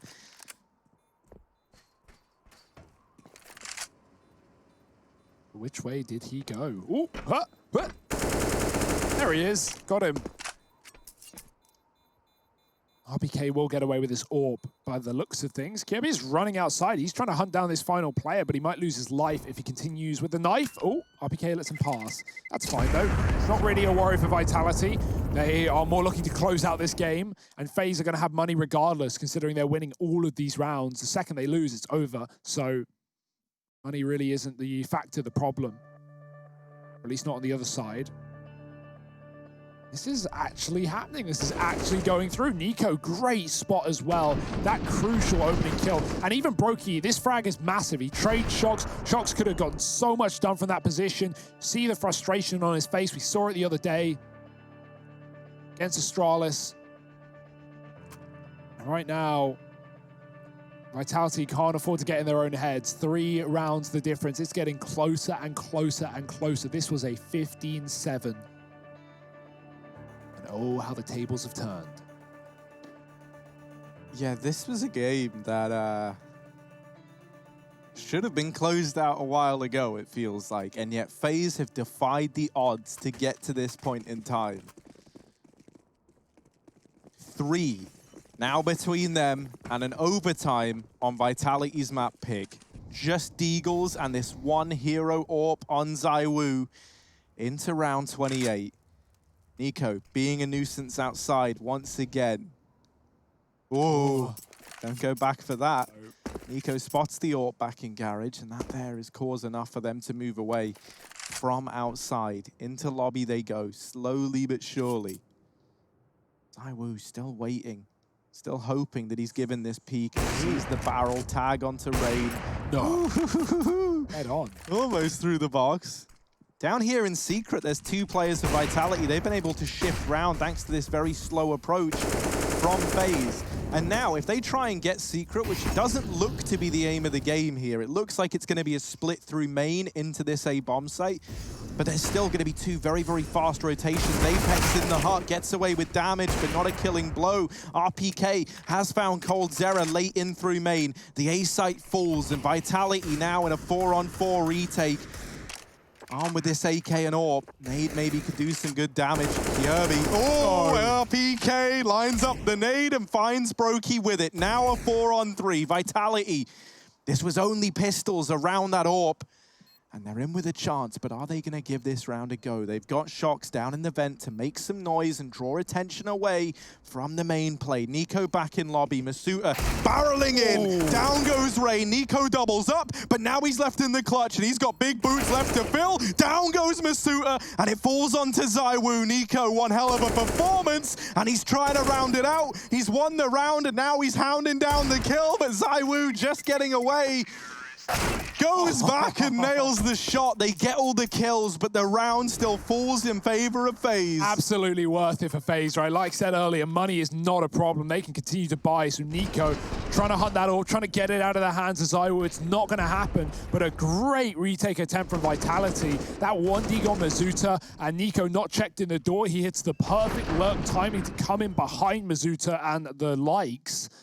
And you could see those rifles are waiting, right? RBK and Zywoo don't want to go first because if they lose their pistols immediately and can't get trades off, they can save their guns. But back into the action, back into the buys. Vitality have had a fair few pistol round tries, but now they've got to get it done with guns. Shox is close behind Red. Look at the amount of CTs here. We've got Masuta in main. We've got Apex with the AUG behind the smoke spamming. That could bait Nico in. He's not ready. Shox is going to get the kill. There's a player on silo to trade. Kiebi will not let that kill go unsaid. Rain gets down to Secret. These wide smokes are good, and Kiebi even catches Apex behind the garage as well. So further kills for FaZe to put them a man up. Boy, oh boy, it's the game that keeps on giving. It's the game that won't go down. And Vitality, they may have cleared the lobby. Is that enough reason to rotate B? We've seen that burn teams in the past in this series already. FaZe, they may have Secret, but by the looks of things, they're not in a rush to go anywhere. They're not running Secret to B. They can just as easily regain lobby control thanks to Kiebi, who's come back through T-spawn and used that position to go inside of A.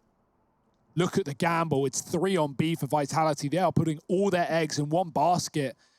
And FaZe, they could be walking right into this site. Kiebi's still in a position where he can look to pressure this A site. And if he goes into A and sees that it's clear, this bomb goes up through the vents and it never even sees the B stack. Vitality, they've been dodged, they've been worked out, and this bomb gets into A with no resistance. A 3 on 4 now for Vitality. They could save, they could try and make the best of this round. If they save, they have rifles up against 14. This is the exact round that put FaZe in that hole on the T side or on their CT side that led Vitality to get 7 in a row at the start of this map. It was off the back of the exact same gamble, except, you know, Vitality, the reason they go for the gamble is they only have 3 up. They can't afford to leave 2 players on A. They have to commit together wherever it is, and they make the 50-50. It doesn't fall in their favor. Cold's dropped as well. Vitality fighting tooth and nail to get away with these guns, and Kiebi's luck has been excellent in this T side right now. Holding on to Silo, getting those trades outside, clearing lobby when needed. Rain, he might have something here. There's a player to his left. The bomb noise covers up his footsteps, and he takes down the AWP with seconds remaining. Oh boy, that's a big one as well. Zywoo can still buy it, but they were probably relying on him to drop over a gun. There's still going to be enough for full weaponry. Masuta might take an SMG to patch that wound as RBK drops a weapon over, but right now, FaZe, it's just about taking it over the line. This entire comeback, 7 rounds in a row, a 15-7 scoreline going the distance. You can see they're starting to get pumped. We had heads in the hands earlier. The elimination looking likely. That is no longer the case, and now it is Vitality who are stressed out for good reason. This is unreal from FaZe. They went from not looking like they were even in the server. Like, this was what? 15-8? 7. 15-7 rather? My word, Vitality. Unreal. And FaZe, you gotta give them props to long it out, to keep committed to this style of play and see it through right to the very end. And now this round decides everything. Are FaZe cut short? Or do we run this back in OT? Players sneaking over here. They never saw Apex. Oh, no. Nico certainly could have, but Apex is an unknown entity right now. He could make or break this round. And peeking down, he's dealt with the first. No trade found. FaZe, they have grinded out countless rounds from 15-7 down to try and get to OT. and now they have to play that overtime round in a 4-on-5. Apex down to lower, preemptive on the rotation. Vitality clearing lobby with ZywOo. FaZe might just commit into this B play, but with 2 players still outside, it leaves options open to head back into this A site. Yeah, typically you only want one guy in this position outside, right? Either Kiebi or Nico, both of them being still here. Into FaZe don't want to rush the gun. They don't want to commit too early, but that's been one dropped. Rain found in the window by ZywOo. Now it's down to the Wrap. They've got to clear out the garage. They don't know Shoxy's still here. Oh, he's got 2 targets to pick from. Why doesn't he take them both? He does. 2 kills. Mizuta closes, and that is it. Vitality 16-14. They push it over the line. They get into the playoffs. They eliminate FaZe Clan despite a well-earned try. But unfortunately, the try is not enough. FaZe, commiserations.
After a CT side that featured more savings than a South London pound shop, FaZe Clan nearly took it to OT yet again.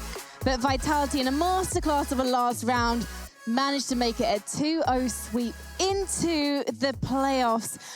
Hugo, it could have gone either way there. I just don't understand how Vitality were giving up so much control in that second half. That didn't feel like a 2, I can tell you that much. Like, not only an overtime in the opening map, but that huge comeback for FaZe. I really thought they were going to do it. I really thought they were going to push it over the line, but Vitality, credit to them. They took 8 rounds to find a solution. They finally got it. It's so heartbreaking for FaZe, man. I can't even imagine what it must feel like. You know, they were 15-7 down. They go on that huge streak of 7 rounds to get them 1 away from overtime, and then it falls short. Like, they commit to the game plan. They play the game. They do their damnedest to get it over the line. And then also you put that within the context that in that first half of play, they gave up 5 man advantage rounds where really they shouldn't have. If they'd won even 1 out of 5 of those, that would have been a very, very different game that we just witnessed, and we could have gone the distance. For FaZe, there's no other word to describe it. That is heartbreaking. Well, this is your Mountain Dew Game Fuel post-match, and I was pleasantly surprised over some of the decisions that we saw from FaZe in that match, and I'm actually really glad that Kirby's joined the team. That lurking role that he's not really been playing since he hasn't been playing at North, he was playing the entry fragging role. What did you think of him in this position, Hugo? Yeah, he had some great impact, right? He was supportive on Silo in that T side, getting some nice crucial kills. And then that one round, I'm sure you'll remember it, where, you know, FaZe take control of the secret. They get down towards B. They're about to hit the site, and Kirby walks out hut, and he clears out A, and everyone comes back up the vent, right? It's players like that having the intuition, having the knowledge of when to push and when to make that a very risky and aggressive play, but one that, like, absolutely saves FaZe from walking into a full B stack. Yeah, he looked good on Dust. He was getting his trades. He was getting 1-for-1s, but here he looked a lot better. And meanwhile, don't be fooled by those numbers on the board, because Masuta, we'd heard about his crazy aim from Apex, but we haven't always seen it. And yet today, he made some intelligent in-game decisions. I think about that first half, that clutch he had where he took down Nico with just 11 HP. And I was like, oh, yeah, okay, he's 17 years old. Do you think we're going to see even more from this play in the playoffs, Harry? Yeah, 100%, right? You know, I think whenever we spoke to anyone from Vitality, they've all said, like, this guy's skill ceiling is even higher than where it's at right now. And I'm inclined to agree with them. I think he's only been looking more and more comfortable with Vitality. He's getting used to playing versus the best teams in the world, which, let's be honest, that's quite the skill jump, right? I absolutely love what we've got to see from Masuta. He looks very intelligent. He's really started to find his place in this team. And I mean, you know, I don't think he was brought into this team to be a star, but he certainly could shape up to be one of the big players within this squad. Well, a big player on the squad is, of course, Apex. He's the IGL, and we have to congratulate him. Apex, if you can hear me, can you talk me through what happened in that last round? How did you coordinate the win?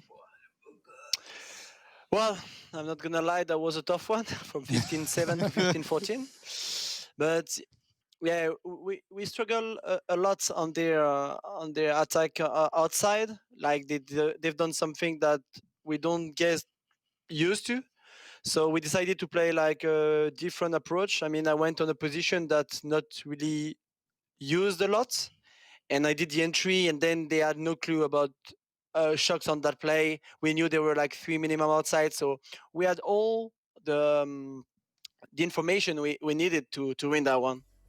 Apex, man, I gotta ask you about the T side of Nuke. You guys won so many 2v4s and 2v5s. It was crazy. What do you feel about FaZe giving you that room to do what you want? Do you think it was a mistake from them?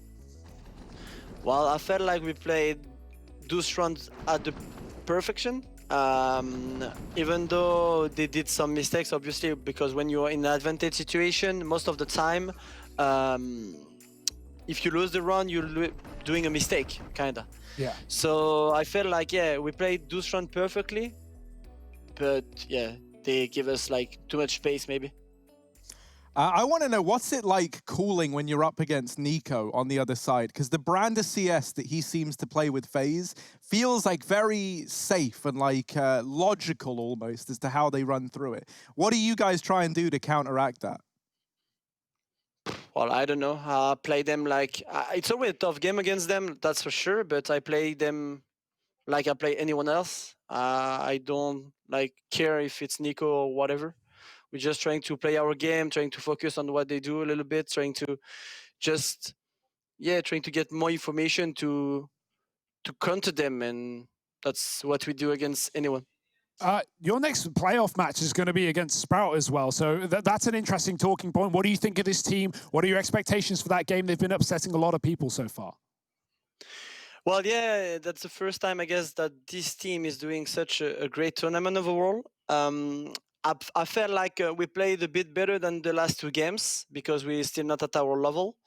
But if we want to go to the semi, we just need to bring our A game because they look really hot. They look really good right now. I felt like they had a smaller break than us, and they're just showing up a lot. So yeah, we just have to play a bit better than we used to the last few days, and just fuck them up. Thank you so much, Apex. It wouldn't be an interview with you if you didn't use the F word. We will see you in the playoffs against Sprout. Congratulations. Thank you. Every time. Every time. And I'm so British. I'm always like, guys, if you would like to have your say as to the MVP of this match, you can do it right now using the Twitch ESL extension. Hover your mouse on the screen and it should pop up there. Click on it and then you'll know what to do. Well, who would your MVP be for this match? Hugo? RPK. Yeah, I'm going to match that. Yeah. RPK hands down. Old boy on the block, showing up when it matters most. He gets them through regulation back on Dust 2, and then ZywOo comes alive to end it in OT. Great storyline there. And then, like, to begin Nuke, he was pretty quiet, actually. I was a little bit worried, and then just steps it up massively, ends up Joyant first on the board, or up there at least, right, in the upper echelons, just a few frags behind the guys at the top. So yeah, no, I think RPK was stellar, and every responsibility they gave him, he rose to the occasion and went one step above and beyond as far as I'm concerned. And yet, Hugo, you never pick him as your player to watch?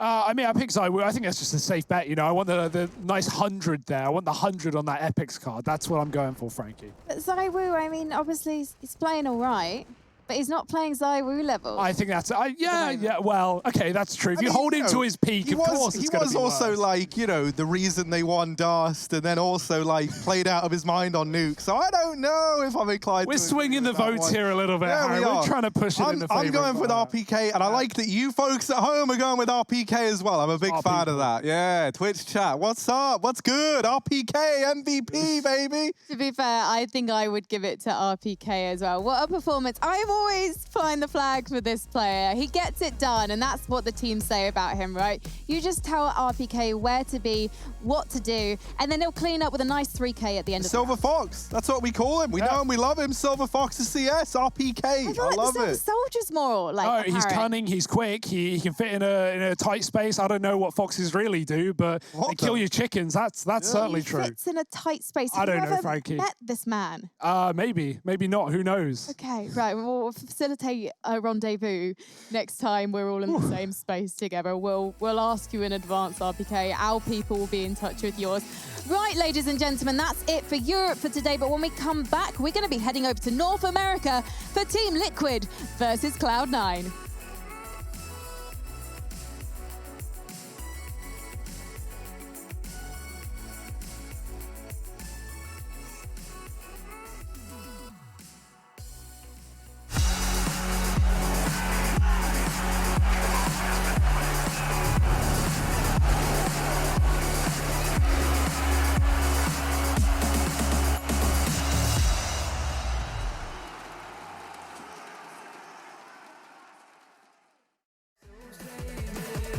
Leave me to die.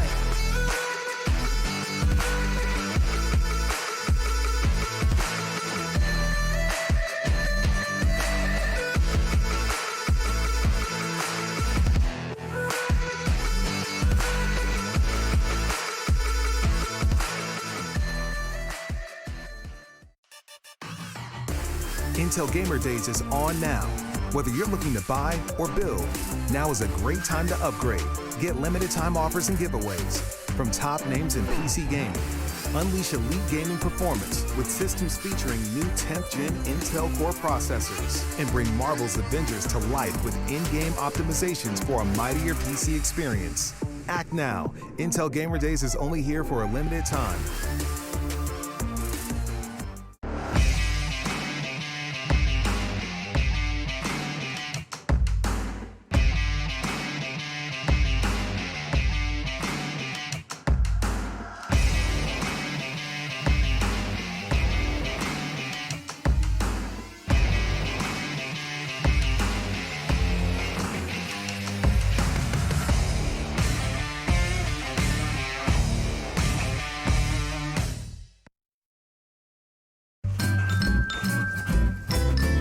You ready? Huh? Hey, he's a good boy, huh? You ready? Huh?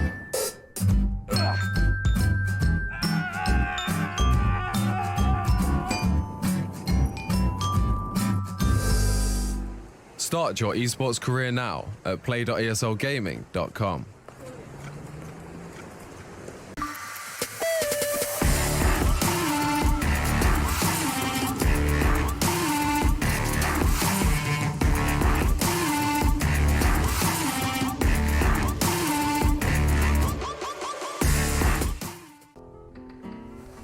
If you want to know what you're good at and, well, also what you suck at, check out csgohub.com. Coming! Everybody loves an underdog. Who needs to be liked? Mountain Dew Amp Game Fuel. Victory in a can.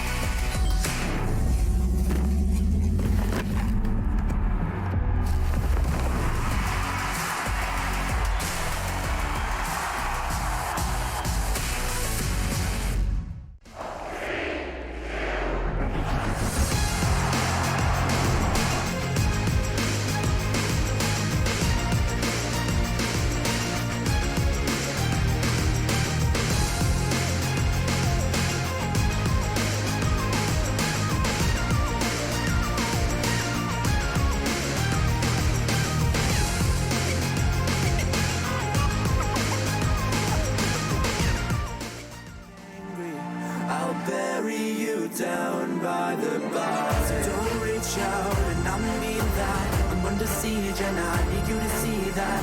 You're on one side, I'm on another, and we will wage war upon each other. I'm no angel, you're not either. I'm at a fever pitch, you're at a leisurely pace. Unscathed and unafraid. A warm welcome to the war game.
never did.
I've been running over all the corners of my mind, trying to find a story to believe.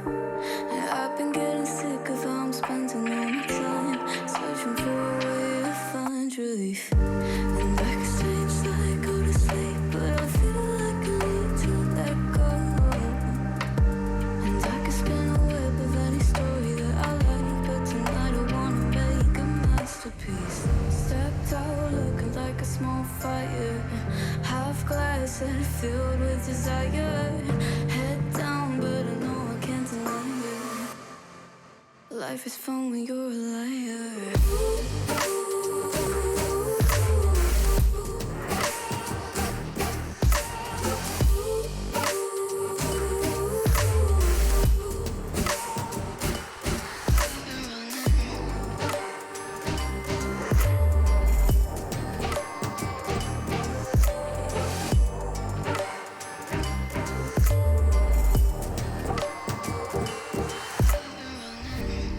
I'm just trying to learn from all the things that I've been told. I'm gonna paint a new reality.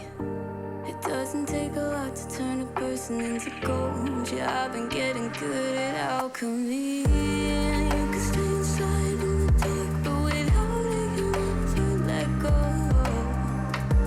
And when you're done with hiding and you wanna have control, you and I can find a perfect fantasy. Stepped out looking like a small fire, half glass that filled with desire. Head down, but I know I can't deny it. Life is fun when you're a liar.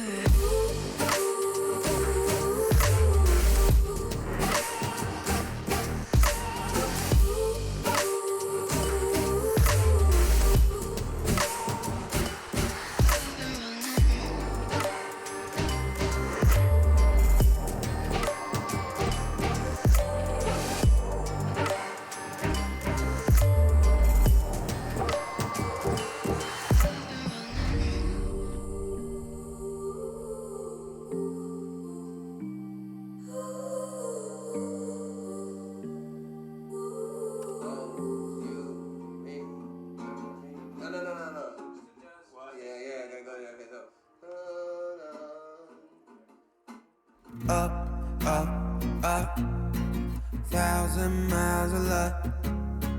Don't look down, we made it. Feet far off the pavement, and we go up, up, up. 1,000 miles of luck. We stay understated.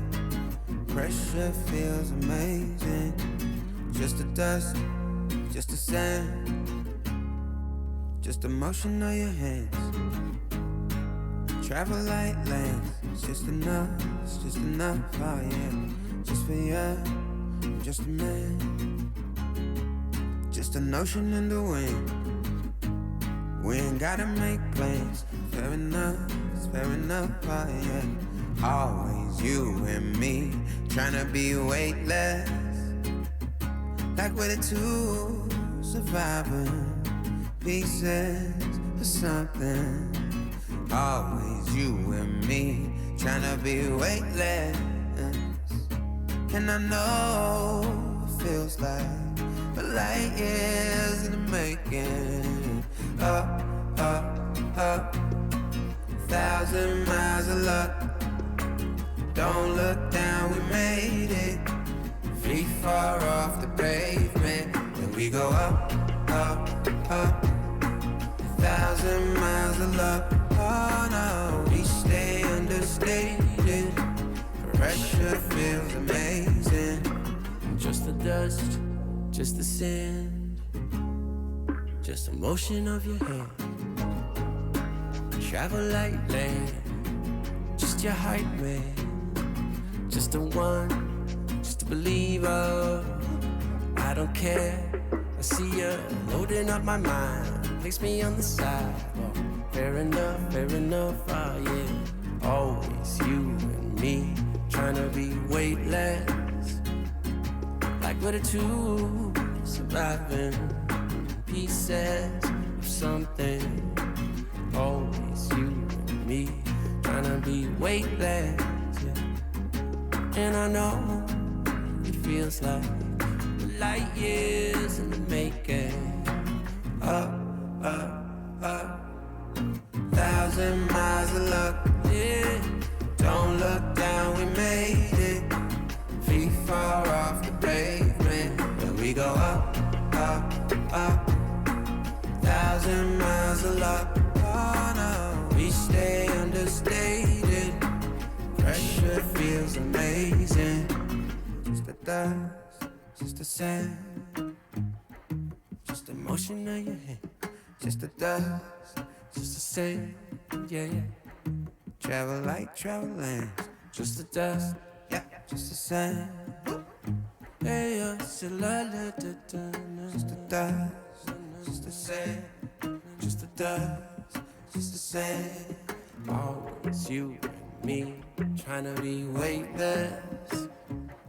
Like we're the two, surviving pieces of something.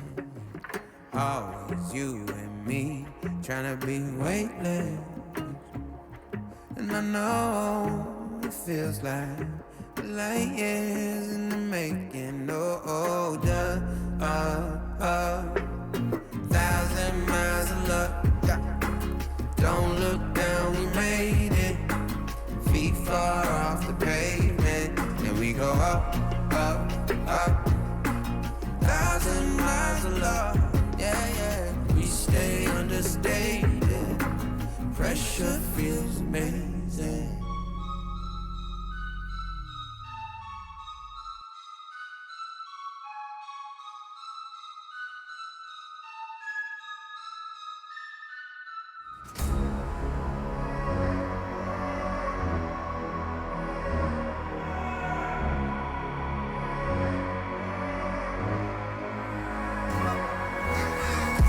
You're the light inside of me every night.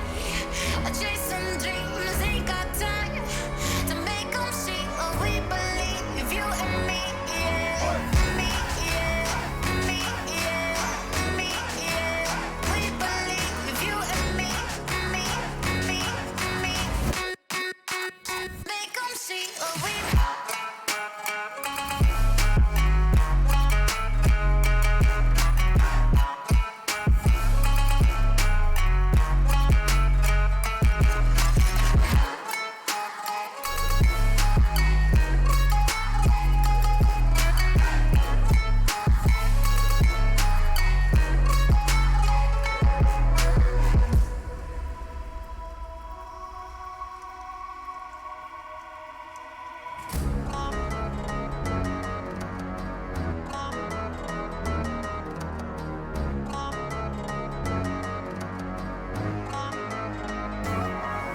living for the moment now, we're one with the world. I can't lose this feeling I get. My heart's in the right place, and so is my soul, yeah. I won't take no excuses for it. Love it, need it, live it. I feel like something's missing when I do not have it. I feel it in my bones, gotta find my space. These emotions on my face, taking a toll, I gotta pay it forward. I'll give it all that I can. No matter what, I won't let up. It's in my soul, it's in my blood, and I won't take no for an answer. If it don't hurt me, it makes me stronger. Yeah. No matter what, I won't let up. It's in my soul, it's in my blood, and I won't take it no more. If I won't, I will be there.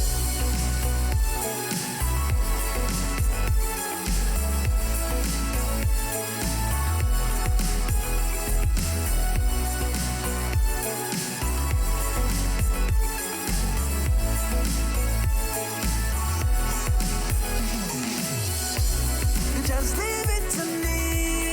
I know what I need. You'll find if you see. And if you believe, you live and you breathe, you'll find the key.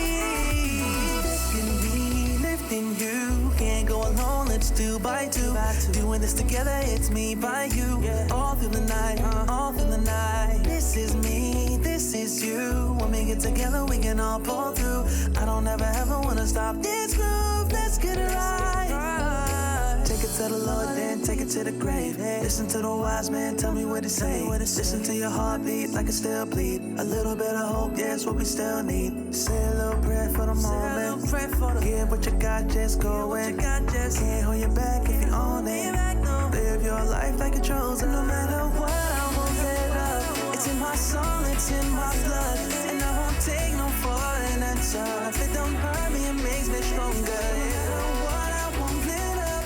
It's in my soul, it's in my blood, and I won't take it no more. If I won't, I will be there. Just leave it to me. I know what I need. You'll find if you see. And if you believe, you live and you breathe, you'll find the keys. Know what I need, I know what I need.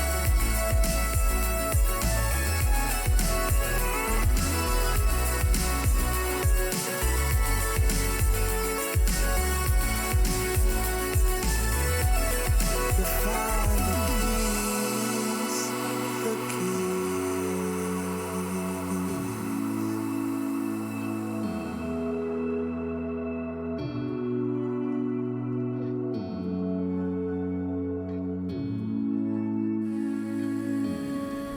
Introduce me, I'm the renegade. Ooh, every single night, I crave the taste. It's the adrenaline running through my gait. It gets me high, high, high. Got no time to waste. Ain't got time for small talk. I tell you the truth. I'm faster than you. I'ma tell you the truth. Not in it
ESL 1 Cologne Online is brought to you in part by Intel, Mountain Dew Game Fuel, DHL, and GG Bet.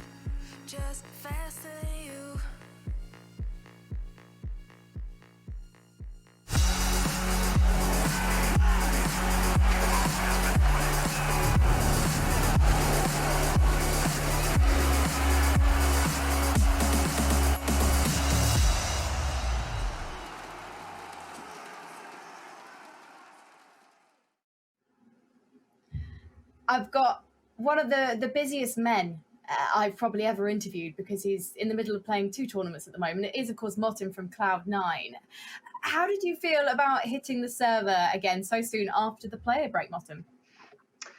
I think we're coming off a well-deserved player break. We're all itching to get back in the server. You know, we started practice a week early before the player break ended, and all we could talk about during practice was, "Oh, I can't wait to play matches again. I'm so excited," and everyone's just really excited to be back in the server and playing. How did you avoid then feeling that burnout and that, I guess, fear of getting into such an intensive schedule again? Because a lot of the teams, I think, they've seen the schedule that's ahead of them and they're not necessarily feeling quite so enthusiastic. I think it has to do with us being young. This is my first player break ever. I've never taken like an extensive break from Counter-Strike. A month is the longest I've ever taken off. So it's something new for me to experience. I don't think we're looking forward to the hectic schedule coming, but you know, it's just, we just want to get back into the swing of things, get back into our schedule and start practicing and hopefully win something this time around. I think that's what we're really excited to do, is come out and prove to everyone that we're capable of winning a tournament. And you were breaking out into that tier 1 scene when COVID-19 hit. So what was the move to online fully like for you and the team, given that you just started going to these big lands? For us, it was devastating because I feel like the team and I believe that's where we need to show the most growth, is offline at LAN in front of the crowds or playing versus the good teams on LAN. That's where we struggle the most. We need to have better results there. So for us to qualify for all these tournaments and not get to go and have to play them online versus domestic opposition, it's heartbreaking for us. We want to go play versus the Astralis, Fanatics, G2s, and beat those teams, and prove we're a top team. And we're not able to do that with COVID-19 preventing us from traveling. And this lineup, you solidified yourselves under 80K back in September 2019. So it's nearly your year anniversary. Are you happy with the progress that the team's made in the last year? Yeah, I feel like a lot of teams can't say a year down the road into their tenure. They keep getting better. I think every match we play, we get better. We can draw positive and negatives for every match, and we learn. I think that's one of the strengths of our team, is we're constantly trying to learn. No matter if we win or lose against, no matter the opponent, we're always trying to be better. And I think that's very unique. I don't think a lot of teams have that. Is it possible, though, for you guys to develop when you're having to play the same teams over and over again? I think it is possible. I think that's on us.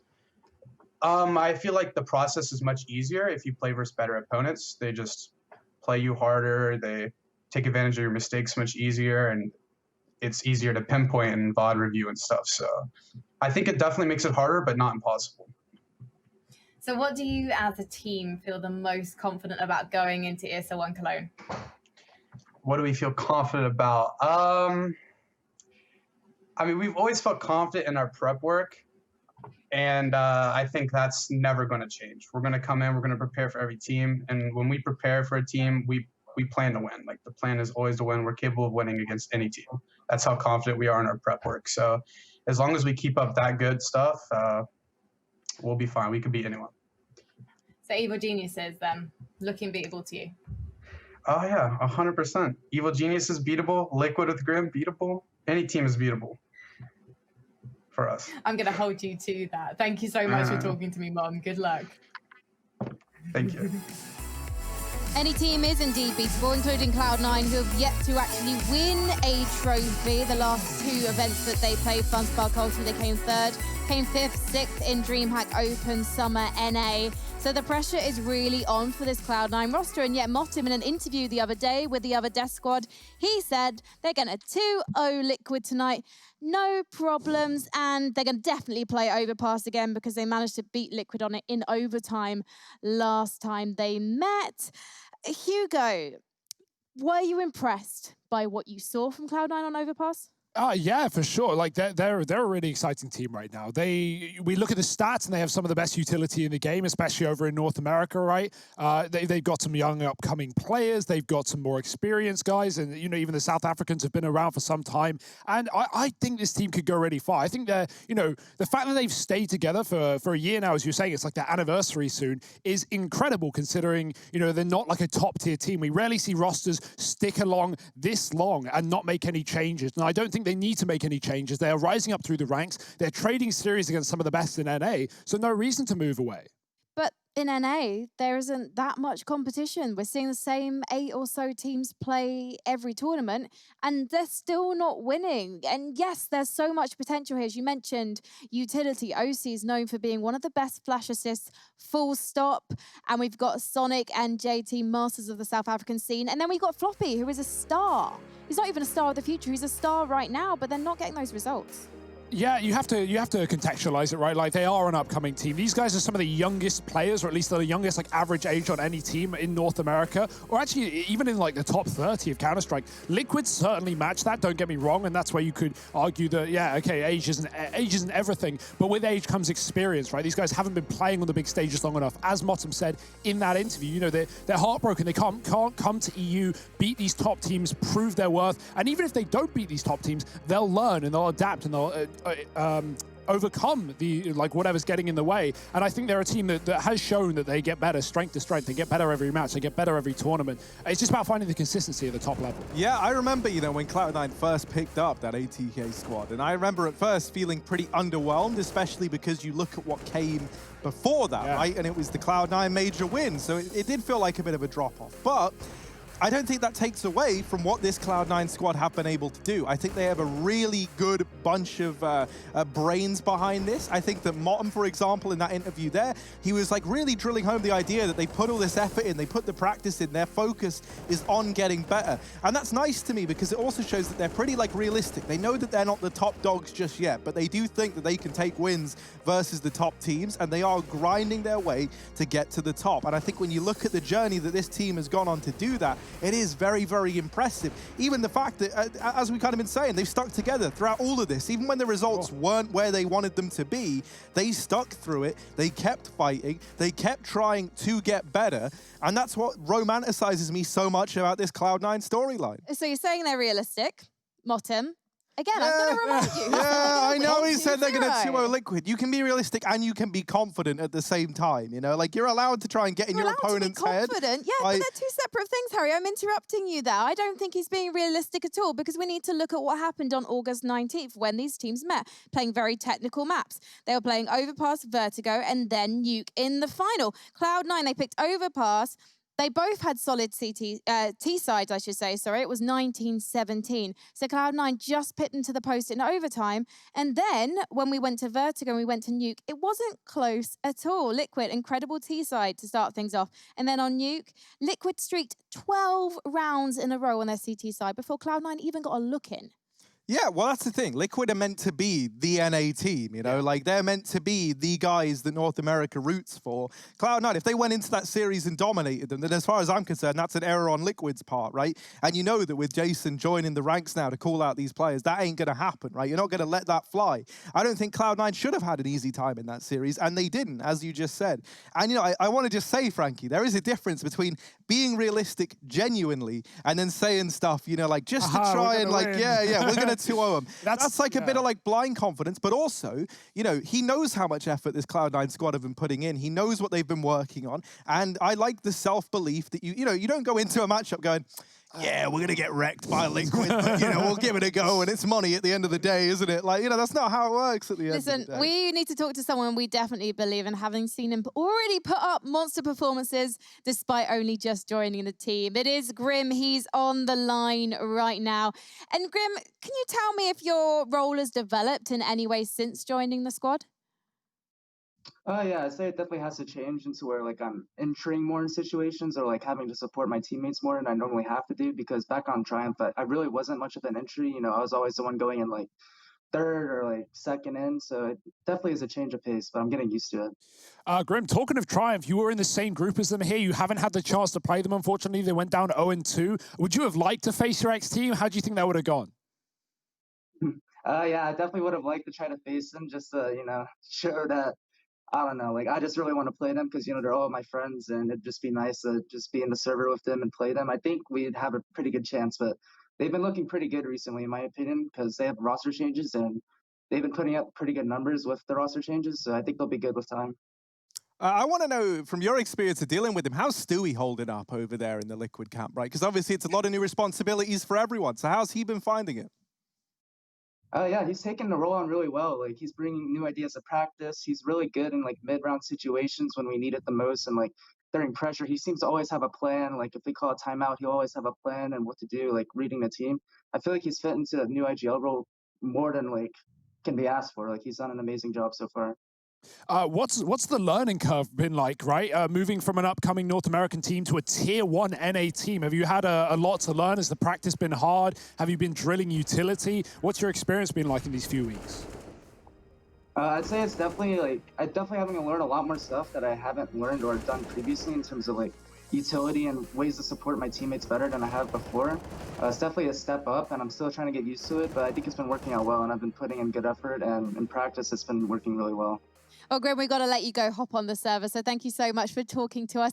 Do say hello to the boys for us. It's been a while. And good luck. Thank you. Should have given him a message to give to Moses, but maybe Moses is watching the broadcast. If you are, Moses, hope you got your peaches and yogurt. I'm really interested in how Liquid performed tonight because I feel like EG got in their heads a bit. One of the issues they had in that match, which EG won pretty convincingly, was they were missing those duels. They were losing head-to-heads that they would normally win, but I feel like against Cloud9, they're not going to have any confidence issues, Harry. No, I mean, they shouldn't have, right? But then that's always like, that's a very double-edged sword of an idea, right? Because if you go into a matchup going, yeah, we should wreck this team, and then they start to fight back, that's when you get in your own head a bit. And one thing you have to credit Liquid with, and for me, I look at someone like Elige for this. He is such an intelligent guy. Like, in terms of, like, role models in the NA scene, I think Elige is right up there at the top because he's so well-versed on, like, not just the game itself, but the psychology of all the decisions being made behind it. This guy knows his stuff. He's read all these books, man. He's like a bit of a boy genius when it comes to knowing like the champion mindset. And I think he subscribes to that through and through. So Liquid are a very tough team to beat. They're a very tough team to get in the head of because they have all these protocols in place. They have psychologists. They got everything, man. And then they've got the tenure to go behind it. So, yeah. I also want to say, like, that's my first interaction with Grim, and he seems like a very smiley, happy dude, like a beacon of positivity. I think that's something that can do a lot of good for the Liquid mentality, right? You got a lot of stern faces in that team,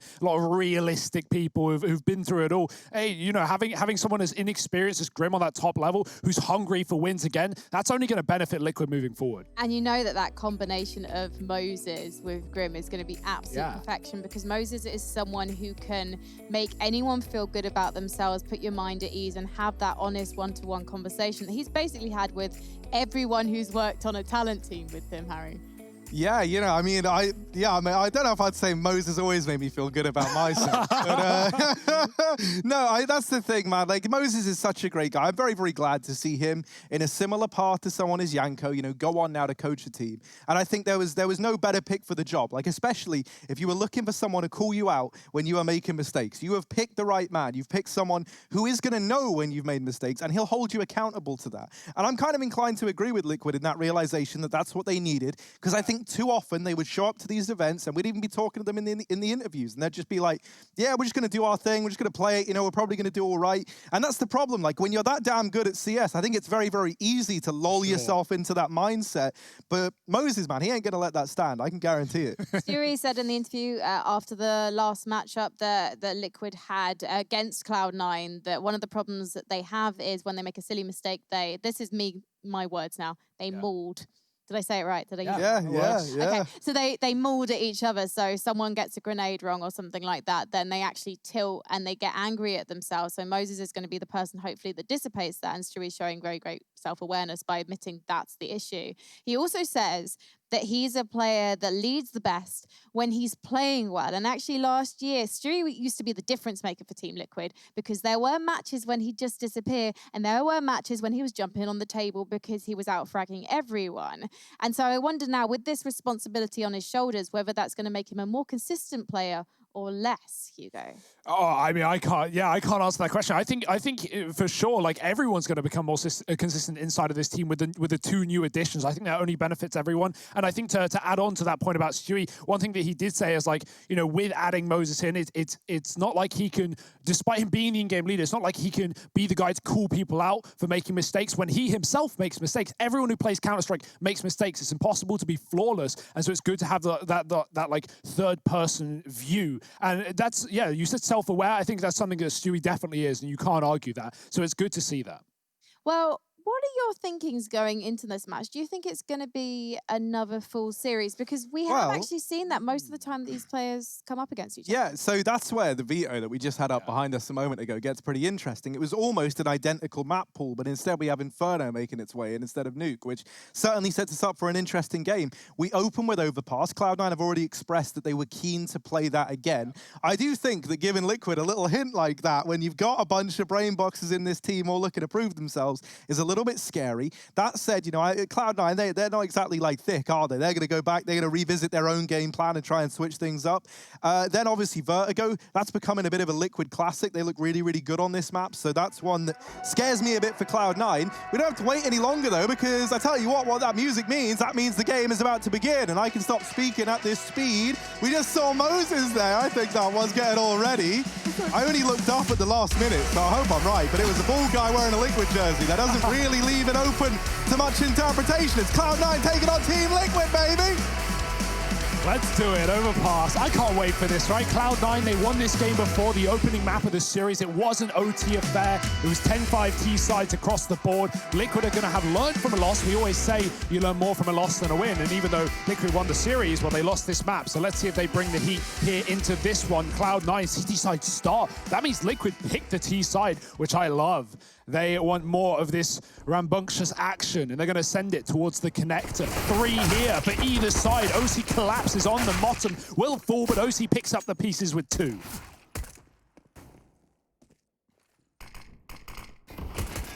Ooh. They get out a connector. They leave that one over to Cloud9. And they're going to try and regroup to head into B. We got JT and OC left in the 2-on-3. And they've just missed the timing. Liquid already inside of the site. OC here, 2 to his name already, and he's looking for a bit more. Twist nails the shot and doubles up, actually. It's 4 in the pistol for Twist as Team Liquid lock in that pistol round. I miss seeing Twist on our screen, man. I got so used to seeing his face at the end of, like, Pro League and Road to Rio. Did you just see the guy on the face cam? He's holding a Cloud9 t-shirt, but he's wearing a Liquid one. I don't respect that. Pick a side, dude. See, Pick a side. What he's doing is he's playing both sides so that he always comes out on top. That is crucial. That's a good reference there. We got the force up. I got one. We got the force up. We got the Cloud9 buy in the second round. I want to see these gun rounds, right? The OC modem combo amid the 1-2 punch, the CT aggression that Cloud9 often bring. It's something that Liquid expected in that series the other day, and it's something I'm sure they'll expect as well here and now. So will they be able to put a stop to it is the big question. 4 pistols and the scout on the sniper for the CT side. Liquid have cleared connector.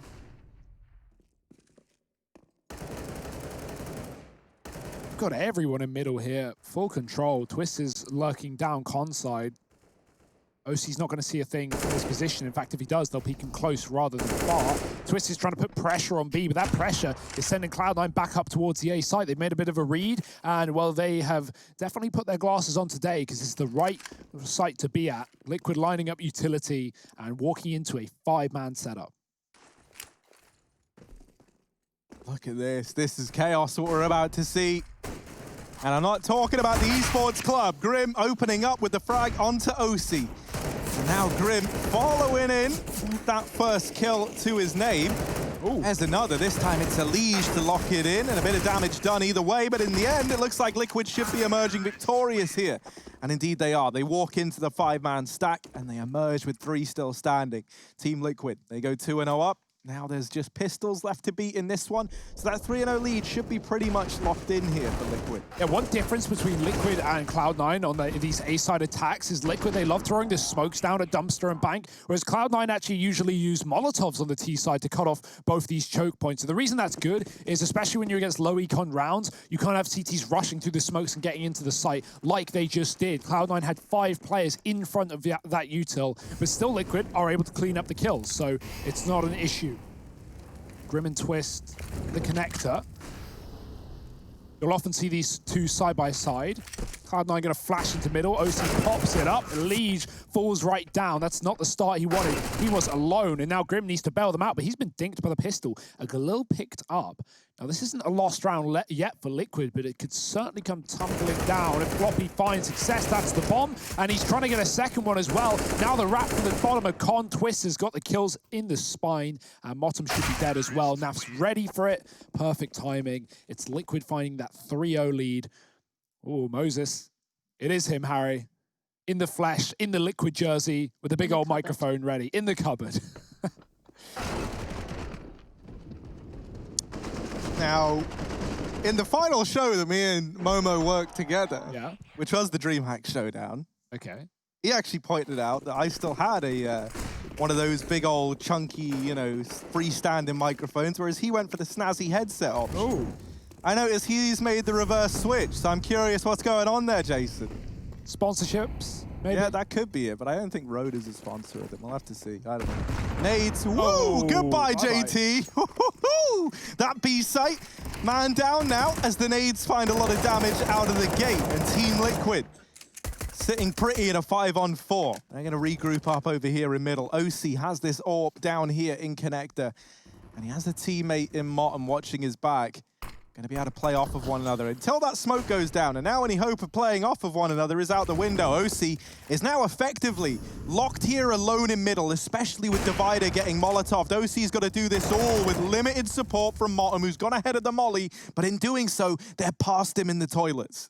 Yeah, they can get to the A site, but the back of your head, you always know that you're going to get flanked the second you cross. Dewey doesn't realize the Motum's wide, and he gets caught trying to get the bomb onto the site. A Liege now in a clutch. This man is made for these moments, but a 1-on-4, and Cloud9, with more time being given away, they're climbing up these stairs. The Liege is going to try and put a bullet in them, but they've stopped dead in their tracks. They don't want to take this fight. Safe play from Floppy, just staying alive. And the AWP is now posted. Elite walks right into it. And Cloud9, they find their first. OC and Motum, always a joy to watch in middle. Not getting aggressive in this one, but Liquid, the grenade, full of Astral is predicting it as well.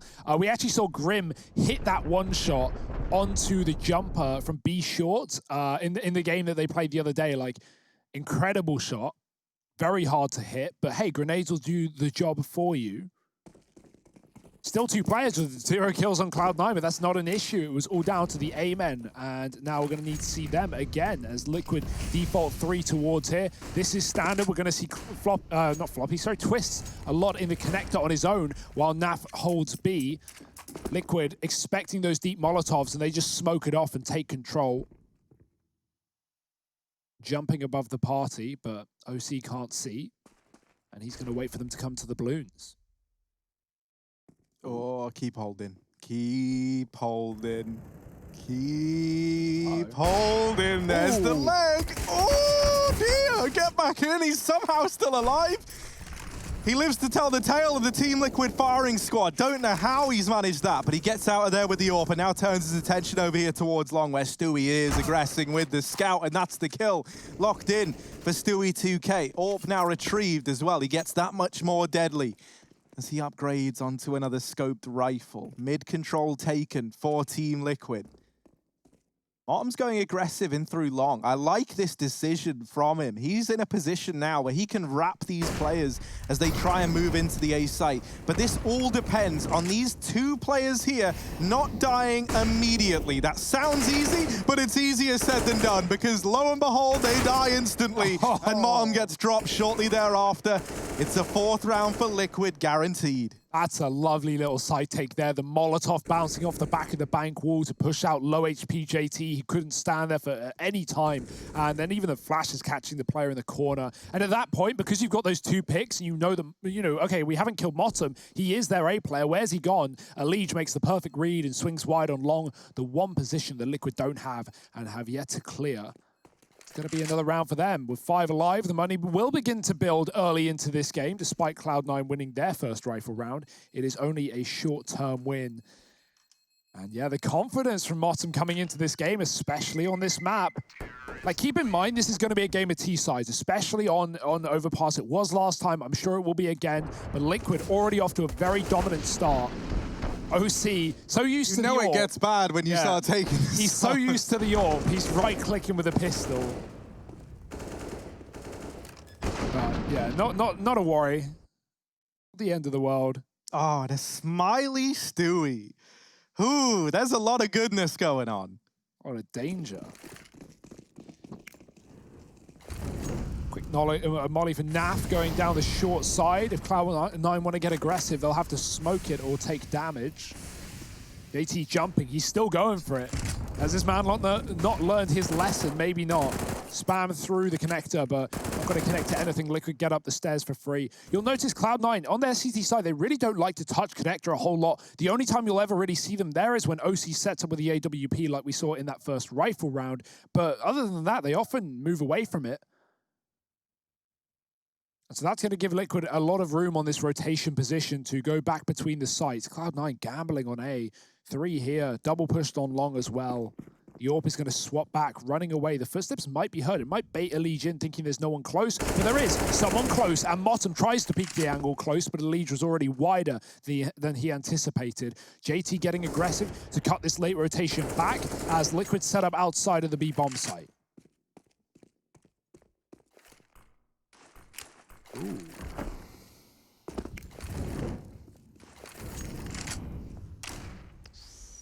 Oh, JT has just been flashed through that smoke, and he gets the information that there's nobody mid. So we're going to see OC start to rotate down into the B site. The timing's got to be there. The flashes are good. Sonic getting one. Floppy coming in with the other. Sonic still trying to stand the test of time, but you got to get past Naf, and he's not in a position to let this site go. He's found himself another onto 3, leaving JT all alone.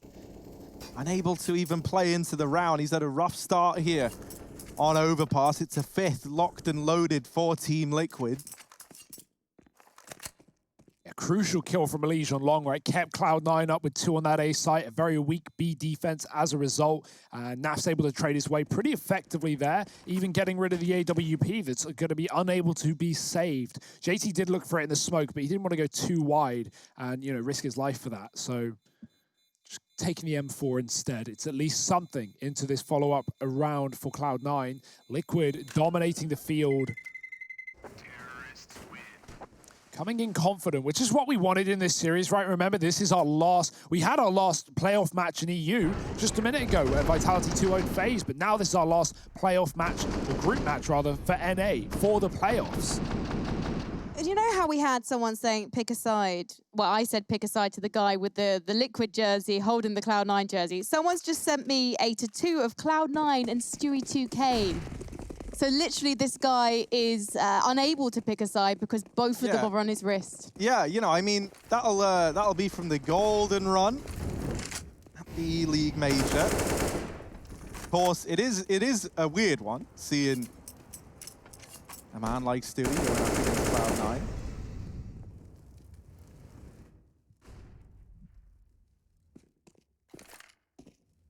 But all the more welcome as well. This Team Liquid squad has been dangerous for some time, and although they got a bit quiet earlier on in the year, many saying that, that it's not like roster changes are what they need. They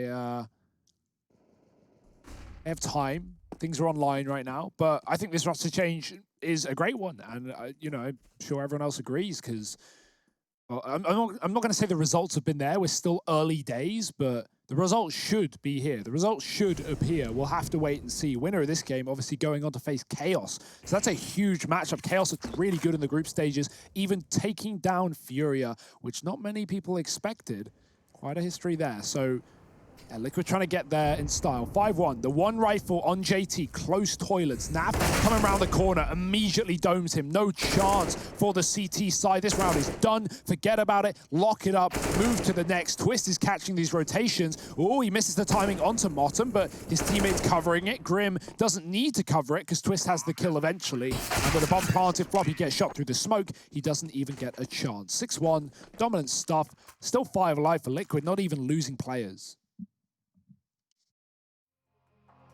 I'm drawn to a man like Twists in this matchup because, like one of my favorite Furia players in Vinny, he's a 1920 by 1080 man. And there's something about aimers on that 16:9 resolution, Hugo, that looks so damn smooth. So you don't think that Rops, Twists, and Vinny have crisp aim? That's not what I'm saying. They should make a team with all the other 16:9 players. And they'd take over the world. I'm a 4-3 player. I think most people, I think at this point, the majority of people are 4-3 players. In Pro CS. Well, Pro CS. Vinny, Twists, and Rops would like to have a word. Okay, you've picked 3 Counter-Strike players. Great Counter-Strike players, don't get me wrong, but 3. Simple, even briefly switched over to 16:9. And realized I don't know if he actually went back in the end. I think he did. He did. He always does. You always come back to 4x3. Okay, let's go back to it, because this is the first proper gun round for Cloud9. They got a double AWP. That was what got them to close the game in overtime the other day against Liquid when they had the money, so going for it very early on. Got those deep Molotovs, and when you see them come down, Liquid often hold. They wait, and they know that Cloud9 are wanting to push the playground, push the party. Elige's boosting up to try and stop that, try and spot that. And he may just do exactly that. It's OC dropped from the balloons, and very aware are Liquid. Motum's still here. Do they check it? Nice little off angle with the AUG, and he's going to double down, getting his revenge and more. Twist coming in from that lower lurking connector. They are aware of the possibility, but they don't give it up. They actually just run back towards A from long. That's a safe decision. It keeps Cloud9 in the advantage, not willing or not risking to take that fight just yet. Trying to force Liquid into B, where 2 of their CTs remain.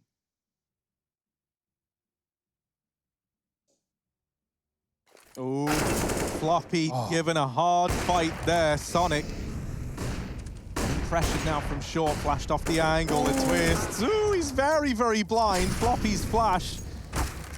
Stewie tagged as well. 1v3, gonna try and get the bomb down, but Motum should have this one locked in from the short side, and he does. It's actually snatched away by JT up in heaven. A second on the board for Cloud9. His boost was nice, but then Motum immediately going above and beyond the Call of Duty down in middle. Yeah, I don't know who threw that flash as well, but it fully wipes Twist. I can only assume it was JT from heaven, but that is perfect. Floppy gets blinded by a T-flash. Twist gets blinded, can't commit to the fight, doesn't really know where he is, and Sonic's ends faster because he was flashed first. So that double AWP finding success, even if OC was immediately dropped, they'll have it back again. It's just a go-to match, just every round, relentless. Cloud9 force utility out of Liquid by throwing that deep Molotov in middle. It means Liquid just have to smoke it if they want this mid-control, if they don't want to be pushed back out of, you know, what should be free real estate. That's fine, dedicating one piece of utility to that. They will move out into middle. OC misses the timing. He could catch Stewie late, but he's setting up flashes, and they're going through the smoke. Ooh, OC just getting away there. Just about.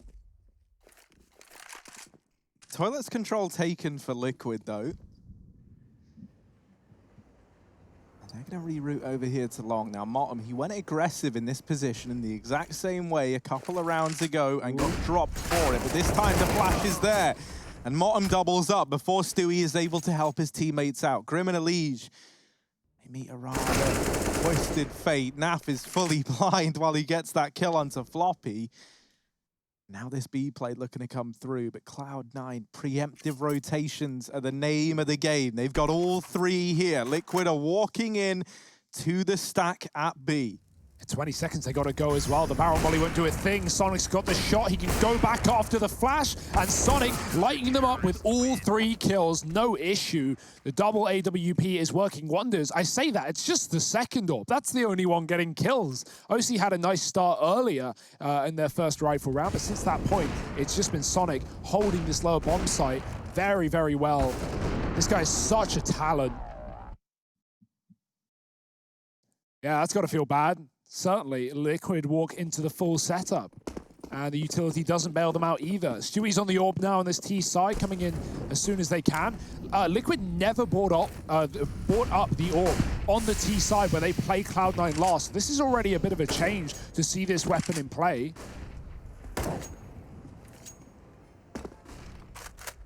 Outside of B, holding on to Monster, it looks like they're just going to get popped in pretty early on while these two put pressure on A. It's 3 CTs down and lower for Cloud9. They are very passive.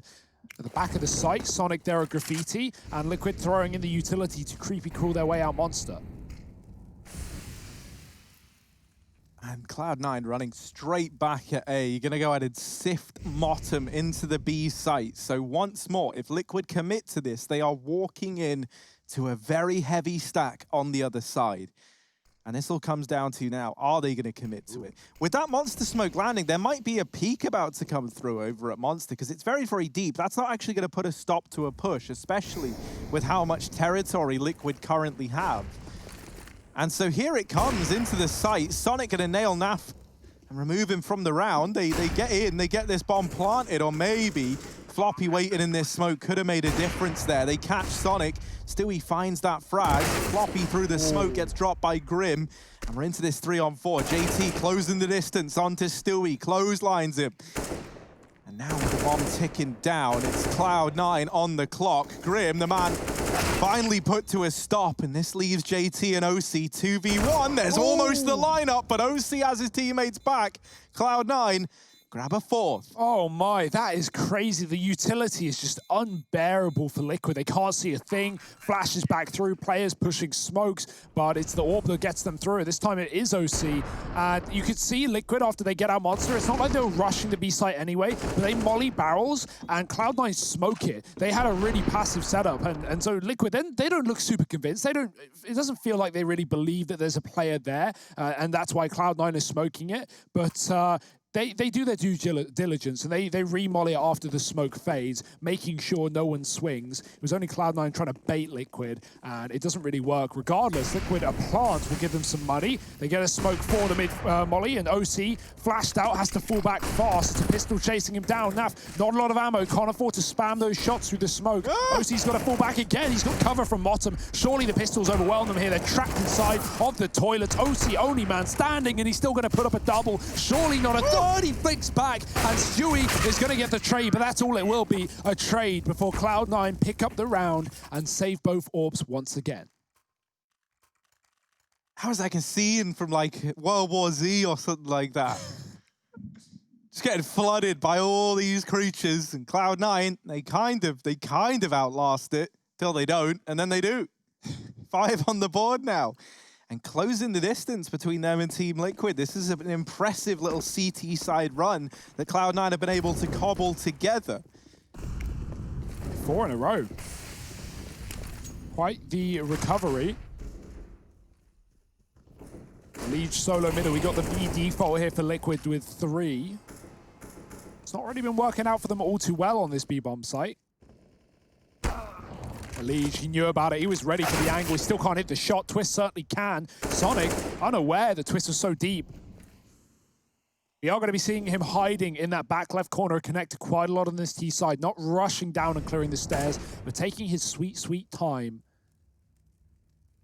And that nets him a kill. We still have mid-control for Cloud9. Motum pushed up towards the playground from long, and he is still here. You can see that little gap. You can see the feet floppy. Oh dear, how does he get away with that kill? Stewie spams, he sprays, he prays, but he will get traded. Grim, same story. It's OC hitting the shot before he drops. And Naf got a molly in the back of the pit. That's going to leave JT kind of stranded, stuck in the water. Motum on this big flank as well. Oh, he's got the bomb. I don't know if Naf saw him there. He turned around. Motum can now just hold on. Twist is going to check the angle, and he spots the arm. There it goes. Motum just a little bit too wide on the corner. JT now pushing up to close the round to take back down both these teams, but Naf was waiting for it, and Liquid finds 7. They do find a solution after all.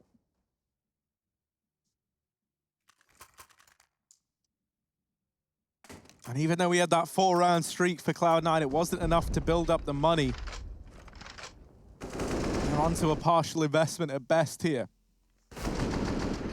Yeah, I don't know if Naf spotted Motum on the flank there, but Twist obviously does. He sees his arm just poking out around the corner, but yeah, Motum had a really good chance to just win that round right there and there. Even if he held that angle towards Monster, Naf was about to peek it, and Motum certainly would have finished the job. So that's very close, but not quite. And like you said, broken money. Cloud9 have to hold off.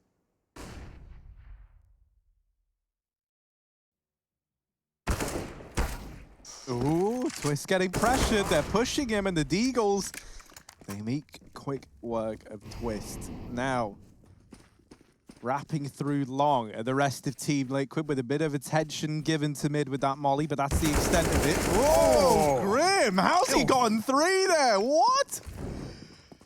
Okay.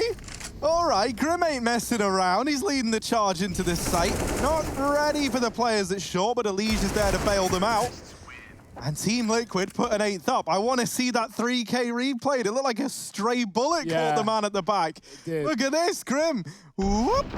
Oh, he flicks back. Like, even so, that's ridiculous. That's filthy, man. Yeah, have a little laugh to yourself, man. You've earned it. That was nuts. Yeah, Cloud9, I love Liquid, I love the brute forcing on these anti-ecos, right? Just good space and good grouping, running down Cloud9, even though Cloud9 like to do the same and crunch on the CT side there with 3 toilet, 2 connector. Liquid bypass them on long, the comp players come out to short, and Liquid are just all next to each other. So easy to trade, not that they really need to. Another buy for Cloud9. The AWP is allowed. Floppy, oh, that's dangerous. He gets out with 1 point of health remaining.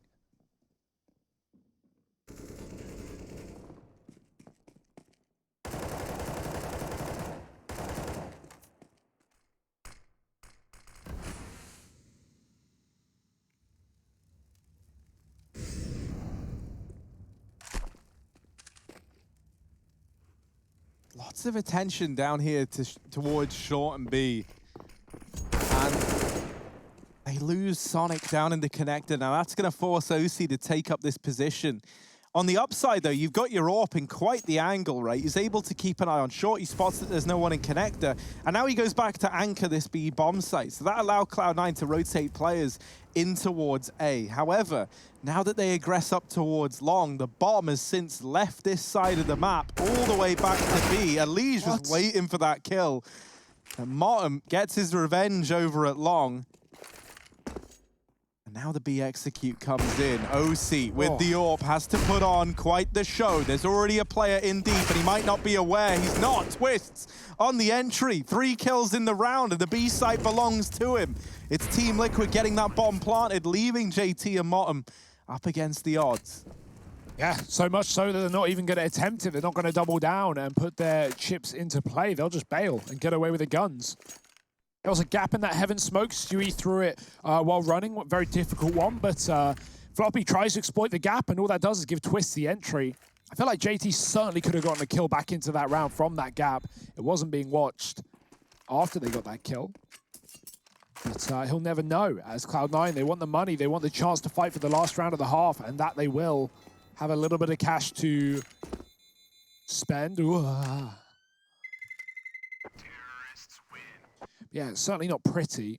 And so that's why this save makes all the difference here for Cloud9. Liquid, are we getting a repeat of this same match from the other day? A potential 10-5 half on the cards. Don't think Cloud9 are out of this by any means. Their T-side is far more lethal on this map.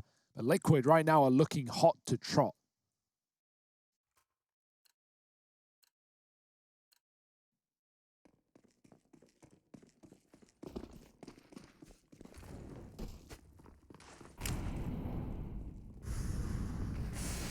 I'm going to flash Motum for a mid-peek. Flash goes over, Motum sees nothing. But that Molotov was extinguished by a smoke, so that gives up that there are players here. And that assures Cloud9 that this 3-man mid-hold is the right call to make, at least for now. I'll note that Naf is still waiting around outside of B, just making sure that no aggression comes through from Cloud9. And that keeps the avenue open for Liquid to go back into one of these B plays later in the half. Later in the round, rather. Yeah, Cloud9 look like they want to push Monster, and then every time that has happened, it's been punished. So that would be a very risky move with, well, not a lot of gain, unless Naf moves away, which is exactly what he's done. But unfortunately, it might come all too late, because Cloud9 are about to meet their brutal fate. Grim finding Motum in toilets. There's 2 more CTs here, double set up, but that gives up the long to A play that Liege could exploit. And they're mollying this too. They're being methodical as they can be. Pushed forward. OC gets one, doubles down. Naf will trade, but OC's made things happen. Unfortunately, they haven't got A, and Cloud9 is scurrying to rotate.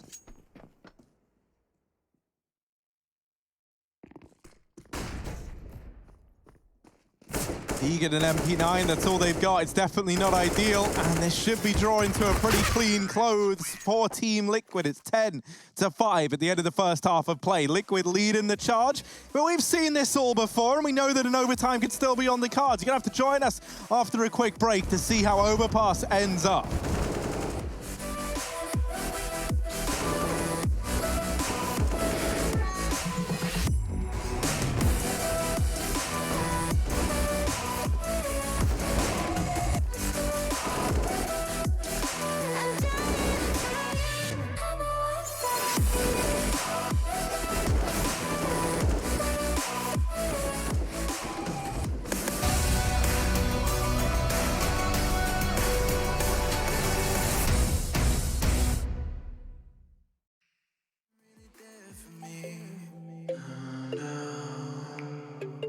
Cause nobody else is showing any empathy.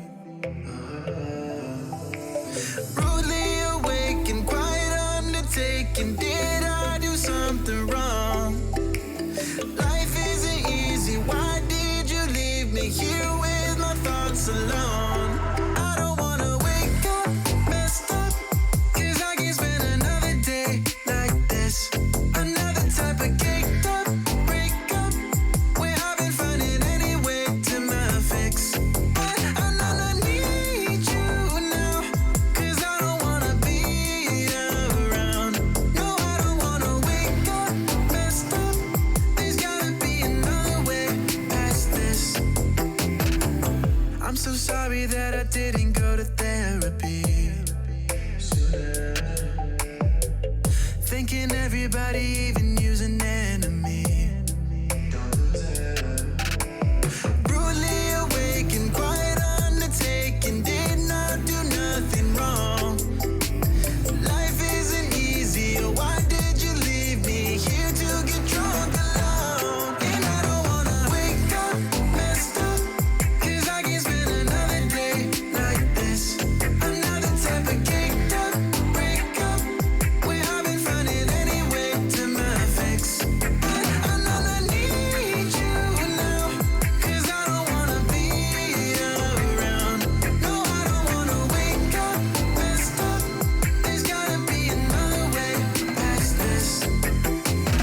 If I am so wrong and so gone, miserable, won't you stick around just for some be visible? But you don't know, you don't care. Leave me to suffer, erase all the doubt. Pouring Jack in my mouth, in a love with enough of the pain and the drugs to be present for now. All I'm right now, I don't wanna wake up messed up, cause I can't spend another day like this. Another type of caked up breakup, where I've been finding any way to my fix. But I need you now, cause I don't wanna be.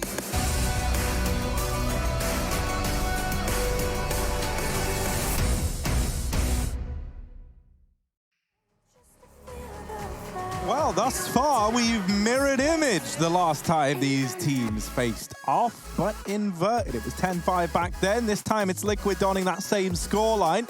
Are we going to see the Cloud9 come back on the T side as they've got quite a tall order ahead of them? Yeah, they certainly have the ability, right? There's no doubting there. The only issue with a round like with a score like this is it relies on the pistol, as many games do. But unfortunately, that round can, you know, spin like what's spin? Spinning top. I don't know. It can fall quite flat, and it can be RNG sometimes. You know, we know what pistol rounds are like. We've watched some Counter-Strike in our time. So Cloud9 really need to hit the nail on the head here. Liquid pushing long. All the utility on OC is up for grabs here, plus the P250. Liquid double back. There's a couple of flashes for Cloud9 to get them in position, and already Liquid have hidden inside of the toilets. They're going to swing out together with 3. OC should be dead here. No way. He gets out alive and keeps his smoke as well. Cloud9 are running, connected to B, into the site. Stewie's got to put up a fight. Yeah, but he runs past him. It's awkward. Twist doing his best he can, but it's only good for 1.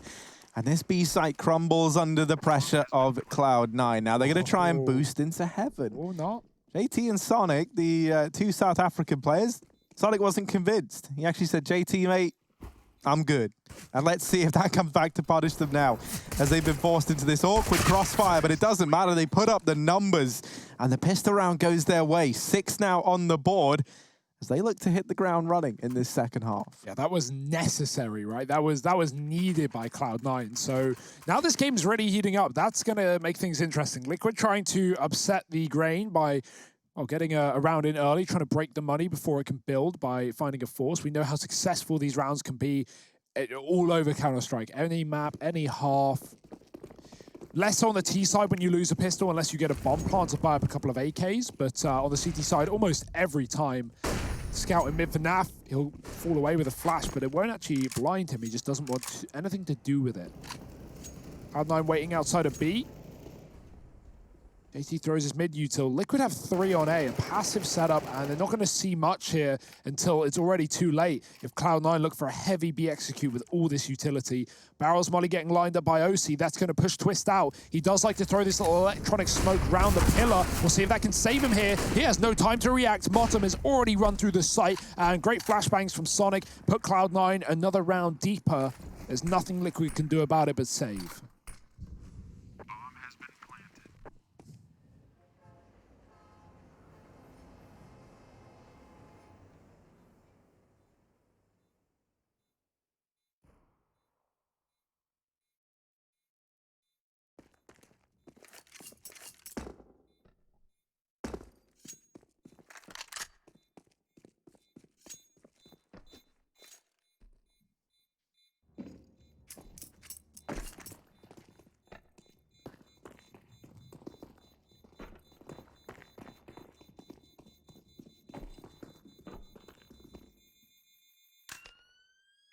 I was just enjoying listening to all the running around, man.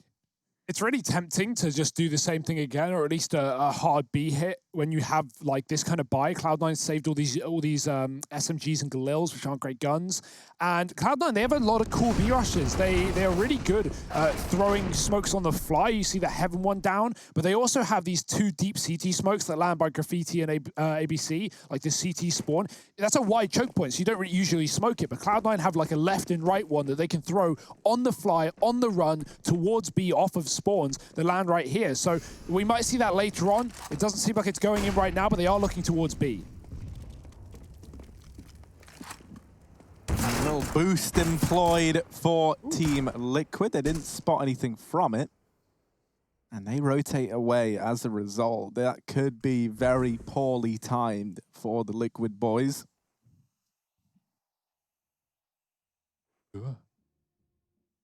Sonic maybe about to get jump scared, but he sees the feet, and that's all he needs. What, feet? Yeah. Feet in a dream. B-site belongs to Cloud9.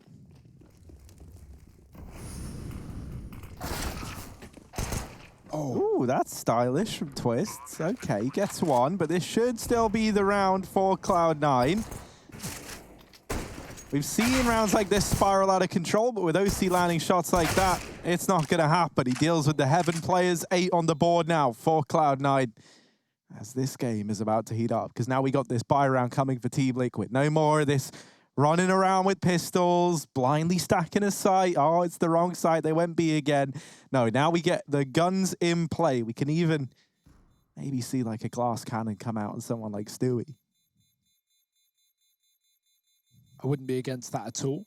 We'll see what the plan is for Liquid. Lige getting away with some armor and his pistol. He dinged JT in middle for 90 and won, and couldn't finish the job because JT ran away. I don't blame him. But a nice little shot from Lige. Can actually drop over the orb. Naf is going to buy it up instead without the armor. That allows Lige to get the util in, which is nice and valuable. He's playing that top site though, so him and Naf are going to be side by side. Cloud9, bonus round. Remember, they still have those SMGs. We do see an AK come through onto JT, but still Galils and a MAC-10, so B looks like a good idea, but that's not where they're going early. Flashes into middle, OC moving through. We've got Naf posted on long, a Lige toilet side. 3 on B here for Liquid, more of a standard start. If there's no rush, we can see Stewie just play that rotate roll, come up through heaven. Throw supporting utility for his A players. Bottom's going to be able to flash off Lige, jump into the connector, clear that one out. No one here for Liquid. They're going to push short. They're going to get aggressive, but not for long. They spot the plays coming out door, and they already fall back. In the meantime, Naf posts up to toilets as Lige sets up in the divider, and Cloud9 are lining up a full B execute.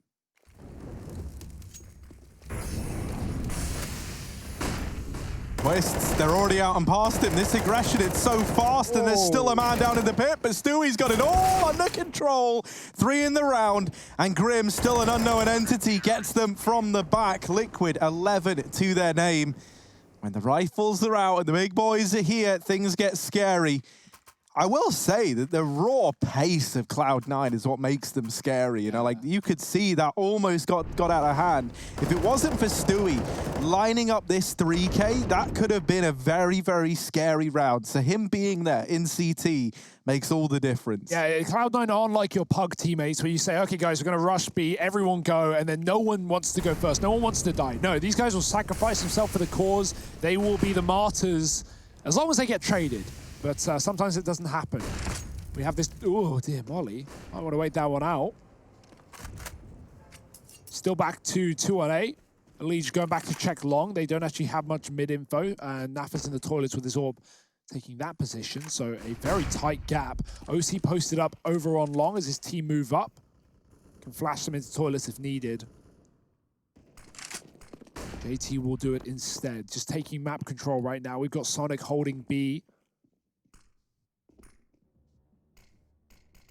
Liquid cycling re-smokes towards Monster while they take short. Short B was a solution for Liquid last time on the CT side when they were going down 7-0. They won back-to-back rounds off of the back of Stewie on that railing position that we so, is so iconic for Liquid, for both him and Twist. And then, another round where Twist was like tucked in the cubby on B short. So Liquid, they've already got the early info. They know it's A. They're ready for this take. Cloud9 getting an entry, but it's double traded back, and a flick from Naf is perfect. He's on the orb, up close with a no-scope. It will miss, and Floppy overruns him, but he knows this bomb is still dropped back on long, and Sonic is running right past the player in the toilet. It's calmed, it's cooled, but he's not ready for Stewie so close, leaving Floppy in another clutch.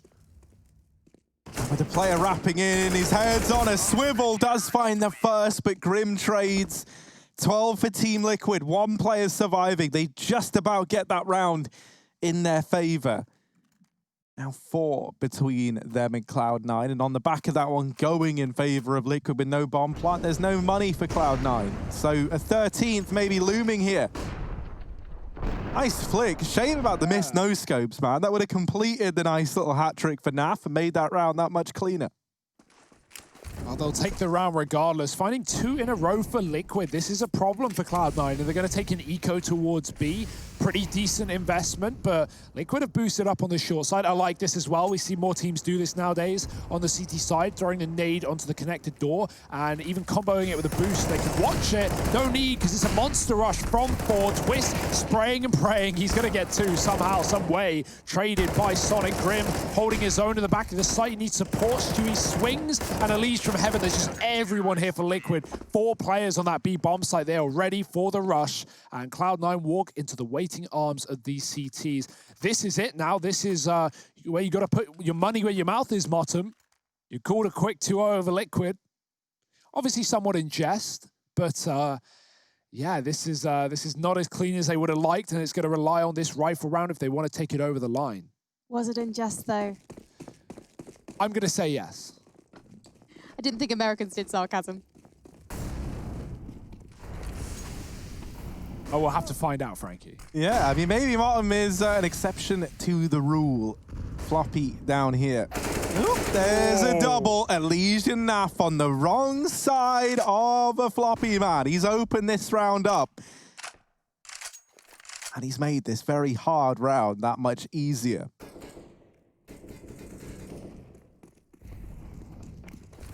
A is the aim of the game. And will this be a game of aim as Stewie inside of the bank getting pressured? Famous, obviously complete garbage, and he knows it, we know it. Martin knows it the most as he survives the flurry and responds with the AK.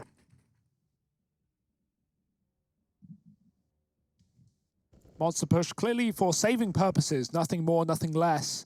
They could want to get out with guns as Cloud9. Flawless round on this T side, that's nice. Big spray down from Floppy in the connector as well, finding 2 early picks. I mean, it's hard to lose a round when it starts like that. Although we've all been there. And will continue to be. No hunting for Cloud9 either, right? They've yet to build up too much money, so they're more looking to build their own rather than take away Liquid's. It's not like Liquid are rich either.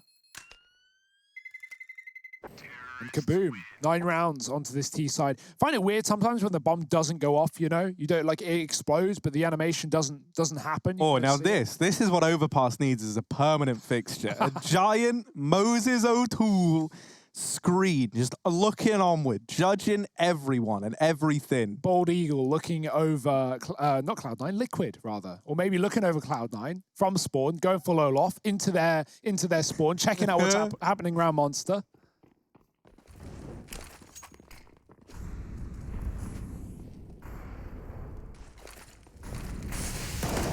Fast play down towards short side of Cloud9. They get Sonic out. 3 players in through the connector as well. And this time, Team Liquid, they've given up all this control right out of the gate. That's quite the bit of territory to give to Cloud9. We know how fast these guys like to move once they feel the time is right. Ooh. Okay, Stewie. Ooh. Sure, man. Why not? You know, any more? Shadow spotted over here in mid as well for Naff. Now he knows that there's players about to come his way. Knowing is only half the battle, however. And Elige gonna fall shortly thereafter. We're into this 3-on-4. The first man rotating up is Mr. Stewie. What can he do here on the truck? He's got to try and drive by Cloud9. And he gets away with some damage before getting dropped, leaving Twist and Grim to overcome the likes of JT and OC. Their names might rhyme, but now it's time for the 1v1. Twist's coming in from the bank. OC can't see a thing from this position. Twist retrieving the kit, smokes the bomb. He might just stick it in the AWP. Not ideal to spam this smoke. Oh dear, there it is, Twist. I love that, everything about that. He knows it's the AWP on OC. That is probably the best weapon to be sticking that defuse against. And then he drops the smoke. He sits purposefully as far back as he can from the bomb, not being on top of it so you can just spam right by that bomb. I don't blame OC there for not being able to hit that shot. You've got, with the kit, maybe 2-3 chances before that defuse comes in. Doesn't happen. Oh, Moses getting hyped. I like that as well. And the first thing OC does, right, like he doesn't know that that's a stick and he doesn't want to assume it is either. So he's checking on top of the box, seeing if Twist is playing a one-way. It's not the case. Yeah, I love that. When players position themselves for a defuse like that away from the angle that they know they can be seen from, that's smart, calculated play. And finally, a man advantage for Liquid in the connector from the man himself. Aforementioned Twist getting a kill to start for Liquid, and they can even send a rotate down B if they want. They still have 2 players on A. OC spots with the AWP. Now that should be info that Elige got back too. So actually, if he did get that info, that's the bomb. I don't think Liquid actually did see it because they probably would have rotated far more heavily if they had. Twist is flashing it regardless. But yeah, the bomb on long right now. If anything, that like hints towards Cloud9 wanting to hit a late B, because why would you give that info up for free like that? They are setting up utility for this execute. Notice Naf in a very pivotal position right now, close toilet. And right now, we're going to see Cloud9 move up close towards it. He's pushed inside of the cubicle as well. JT's not going to be ready for this one. It might blindside him. He's not going to be checking his back as he moves into the site. So it's down to OC to win this one. Oh, OC's checking it, though, and that's not a fight that Naf can long out. If that's an AK checking it, maybe he has a chance, but OC rounding the corner with the AWP, and now a smoke to follow up at the truck. Elige, there is a gaping hole in that, and he's peeking through it. Inner damage, nothing to write home about, even more damage now. USP out, but he falls 2 on 3. And with OC so damn low, this would be tempting to see them go for it. Stewie waiting for Grim to arrive in rotation. Now, money isn't good for Liquid. If they go for this and they lose, they are eco in this follow-up round. Even if they save, it's not too valuable to Team Liquid. But they are going to bow out. They give this round up. It's a 10th on the board for Cloud9. I'm actually super surprised Liquid don't give that a go, right? Not just a kit drop. You can see there by the truck on the right side, but also Grim had a flash to pop Stewie in. Elige definitely would have called that he did some significant damage to that AWP. I think that was a very winnable round for Liquid, especially with the fact that Cloud9 weren't like backed into the toilets playing the bomb. They were hanging around on the site. They were looking for kills, and they were playing a crossfire. Liquid, I respect it, playing the numbers game. Maybe that's a Moses call. We'll see. But, yeah, it's a one for the money. It's one for the long game. That's what Liquid are playing. It was an OT last time. It's on the cards again. Cloud9 fighting tooth and nail on this T side. It's been back and forth for these last few. Elige, the fact that he gets no kills there is heartbreaking. He really could have gotten a lot done from that position. Just runs out of ammo on the spray on OC. And they've actually brought around this couple of saved weaponry as well. Here's the B rush, it seems, for Cloud9. Look at the smokes, not just Heaven, but 2 CT smokes. That cuts off any rotation, but it's not a standard rotate anyway. It's down to the men on the site. And actually, Cloud9, they throw all of these grenades, all of this utility, and not a single player pushes in. They're going to throw this boost up. Martin going to get put up on the head of Sonic. There's the jump. Over he goes. No one at barrels, and they're actually aggressing at short.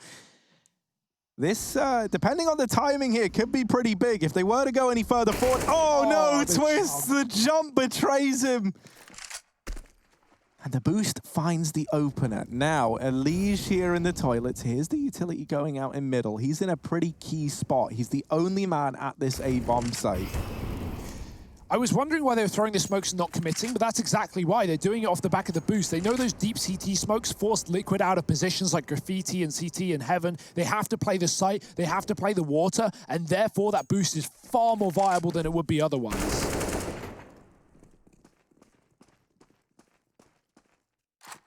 Oh, the A play looking to come in. Naf. This is not going to be an easy spot for him, and now it's made even harder by that dink from Floppy. This A site has crumbled under the weight of Cloud9. And with being force bought into this, you were hoping for a little bit more. That's a nice shot from Naf.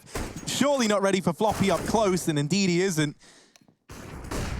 Grim does find one more, dropping them into this 2-on-3. Stewie, wrapping in through the connector, has been able to retrieve an M4 as well, but the timing just not there for him.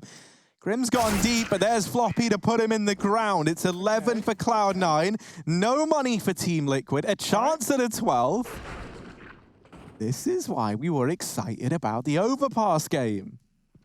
Yeah, for good reason. This is going the distance. You can feel it. You can taste it. Cloud9 building into this one as they do on the T side.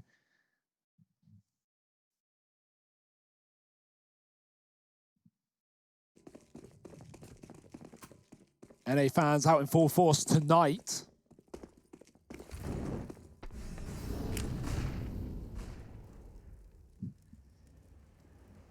Full USPs. Liquid popping mid with a flashbang. It's on Grim.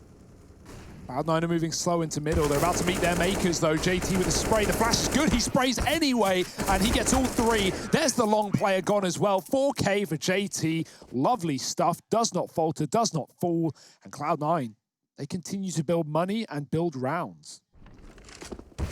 Wouldn't think that's the face of a man who's just annihilated Team Liquid. very, very stern, and justifiably so, because they know that even though they're winning these rounds, this game is by no means over, as we saw the last time these two teams went head-to-head on Overpass. I think both these squads are in this for the long haul. Yeah. I love the confidence as well. Like Martin was saying, how they're playing Overpass again. I thought maybe that could have been a bait, but no, they were deadly serious, and justifiably so. Cloud9's a team with a lot of character, and that's what you got to love about them. Yeah, I mean, Overpass has been their go-to map for some time. They almost always win it. It's what got them here. So no surprise to see them even just admitting that. Liquid, probably not too surprised by the pick either, but confident in the depth of their map pool to take this series over the line, as they did last time, despite losing this map. So that's still in the back of the mind here for Cloud9. Like they, you know, even if, I don't want to, not that they're a one-trick pony by any means, but even if they win Overpass, it means nothing in the grand scheme of things. They need to do it on back-to-back maps or a third. Liquid won't make it easy for them. So Cloud9, hopefully they've done their homework regardless of how this one goes. Down to B. AAA setup right now. JT selling the fake with full util. Molly's the truck as well. That's going to keep Liquid in the wrong place as Cloud9 head into this B bomb site. They're going for a double monster. Grim, oh, he's so blind. He gets dinked through the metal and falls down. Twist is a strong anchor in this position, but only one was spotted, and so he turns around after that kill. OC entering to a lead, and somehow, someway, Cloud9 have flipped this on its head. Stewie and Naf in a 2-on-3 that they kind of have to attempt. OC is very, very low, but he's still fighting. They try and deal with Motten while they've got him alone, but this leaves Naf in a clutch. Down to the 1v2. OC around the back of the pillar. I think they've seen his barrel there in this position. Naf should have an idea where they both are, but OC swings wide. Cloud9 onto a 13th. As they look to get this one done, this time in regulation, one away from tying this game up. And with an eco looming for Team Liquid, it feels inevitable that we're going to end on 14-14, and that's where things get really interesting. What a crazy peak for OC. This man is mad. Like, he kills a leash coming out from CT, and then he even swings for the fight into the last player when that CT knows exactly where JT is sat on the boxes. So risky, but also comes with some reward. Nice little spam for Sonic. Outside of the B site, he's going to do a lot of damage. Double con setup. It's a full eco, almost full Liquid. They got a bit of investment. And that first man plucked out from the top side from JT. Bottom walking into two. The door swings out, and they were not ready for that one. Both kills going the way of Cloud9 leaves Liquid with just one man. These rounds are super quick, man. Some of these rounds are just, even the gun rounds, like decided in 20, 30 seconds. Everyone's so fast to be taking these fights. I like the idea that Cloud9 maybe just saw how Furia play and we're like, yeah, that. And then, you know, that's just the game plan, this fast, aggressive CS that keeps catching Liquid off guard. They never seem ready for the pace. And so this is it. Like, this is such a pivotal moment. Team Liquid, this is their buy, right? They've got the AWPs, they've got the utility, they've got everything they possibly need. It's been a 5-round streak to get Cloud9 to this scoreline. And if this buy doesn't pan out for Team Liquid, they are the ones force buying up against 15 on the other side. And the same cannot be said for Cloud9. They've even got OC with max cash, for crying out loud. They are not in the same boat whatsoever. And so even if this round ends up going in favor of Liquid, overtime is still a huge possibility with a full buy looming for Cloud9. The pressure right now is on Team Liquid to perform. Yeah, they may have 10-5 the half, but I sat here still thinking, yeah, this one's probably going to go 30. It's probably going to go the distance. And boy, has this lived up to the hype, to the expectation. But what do Liquid expect from Cloud9 in this one? Avoiding the spam this time, rightly so, with Sonic doing damage in the previous round. I like the little cheeky position from Twist on the back of B. This might catch some players off guard as they try and cross. Does kind of leave you stuck out here, hung out here to dry. Oh, he's seen some feet. He's not going to take the shot. He's going to wait until he gets a little bit more. He sees so many toes, but Twist doesn't want to bite the bullet just yet. He wants to wait for the right opportunity, and there it is, a free kill onto Motten. Can he get out alive? There's spam back. He's stuck on the corner, but he does survive. Liquid with a man advantage, and Cloud9 fully stacked outside of B. They might rely on JT to cause a bit of a ruckus here, but he has used all of his grenades already. He can't cause a fake. He can't store rotations. He's just got to call for his team to join him up on this top site.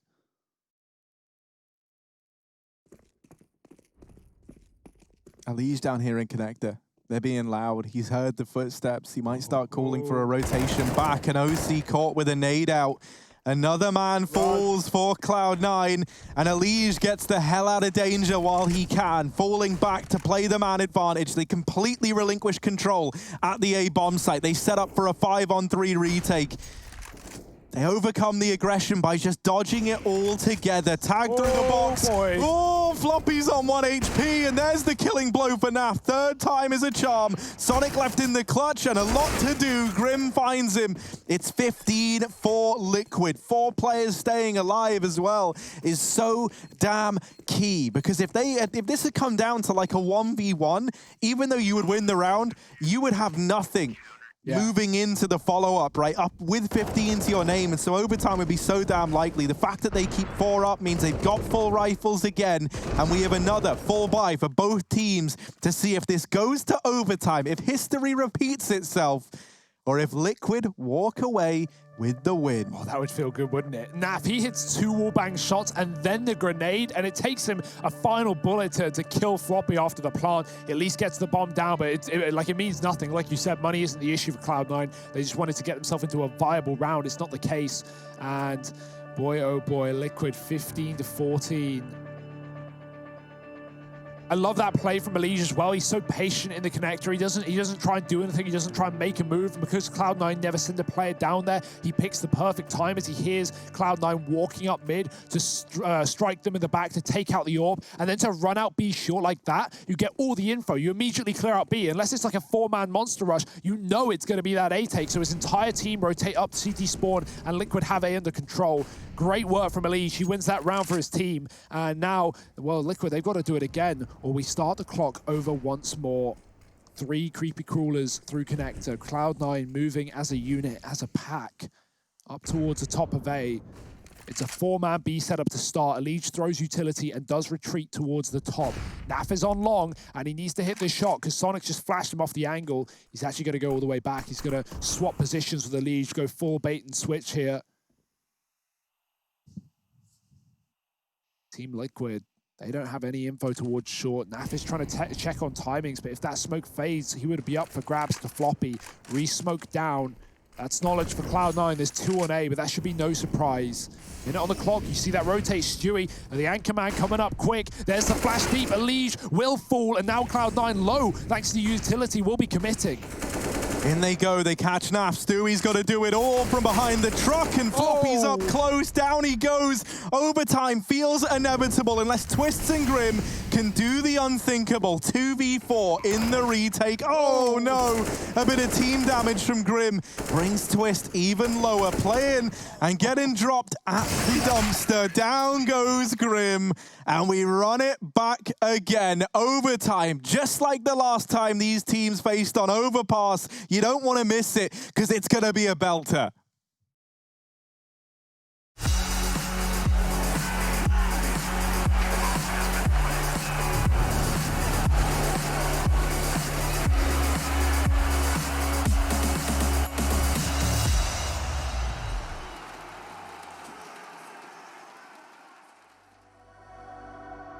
Picking up scars and I hold them close.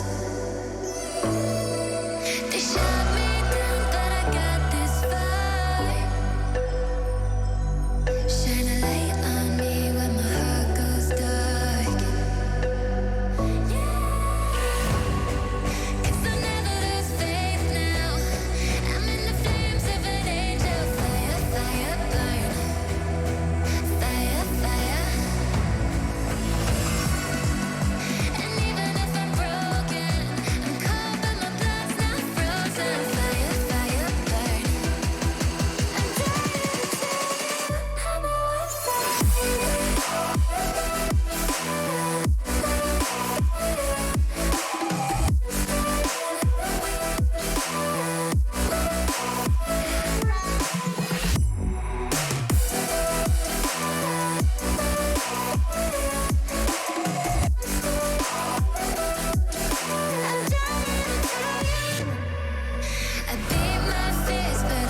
Yeah, I see no signals, no signs. Girl, you be tripping, no lies, nah. You said je ne sais pas. I flew in all the way for this. I'm not here to waste your time. I just can't give you vibes, you changed a bit. Girl, you mad teasing. I don't mind leaving, just let me know. She told me take it easy.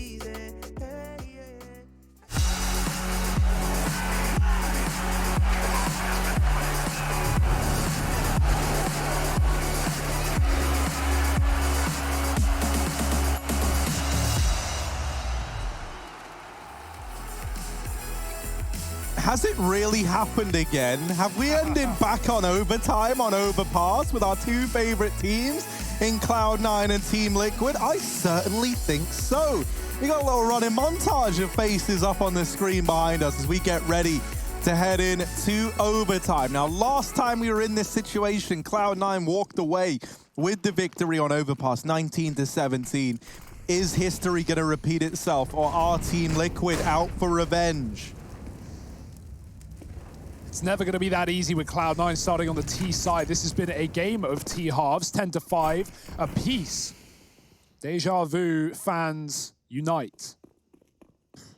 Cloud9 outside of B right now. They're getting flanked. Elige, this is a ballsy play. He's going to hear the footsteps. He's going to hear JT. And even with this kill, that's it. That's the jig up. Cloud9, they're running into a site where Liquid have all the info, but they lose both engagements immediately. Their utility continues to remain king, and Cloud9 flashing Liquid out will get control of B. That smoke should allow Grim to push in through past the sandbags and get control, but Cloud9 are watching for it. They're going to take deep CT control. It is trading places right now. This bomb can't even be planted. Sonic's got to hop, skip, jump back to the site, and he will be able to get a chance to plant. Liquid smoke has faded, and they're going to look to try and stop these teams from escaping. Oh, flash is good. That gets them off the angle, albeit momentarily. Elige following up, and a big way to enter overtime. Now Sonic all alone, and Elige cements it with 4. That is crucial. Elige has had a pretty uncharacteristically quiet game earlier on in regulation.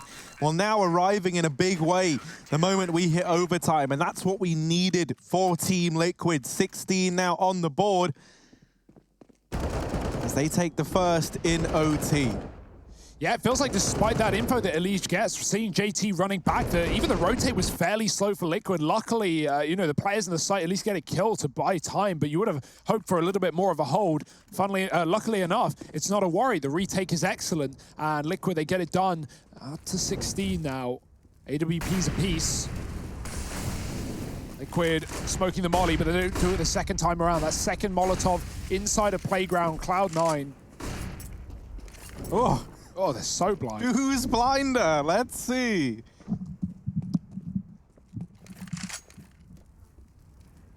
Yeah, Motum just staring at the fences. He doesn't want to flash to pop and a CT to push. That's not going to be the case, though. Liquid have fallen back safely now. Naf holding onto the playground, or the party, rather. One of my favorite things that you sometimes see teams do, and this works in your pugs at home as well, is to just all-in aggro long very, very fast. And so often, especially with an aggressive toilets hold, the kind of awareness of that happens just a little bit too late, and you have such an advanced position that you can catch these players off guard. Now, with Team Liquid falling back more passively, that's not something that would have worked so flawlessly for Cloud9.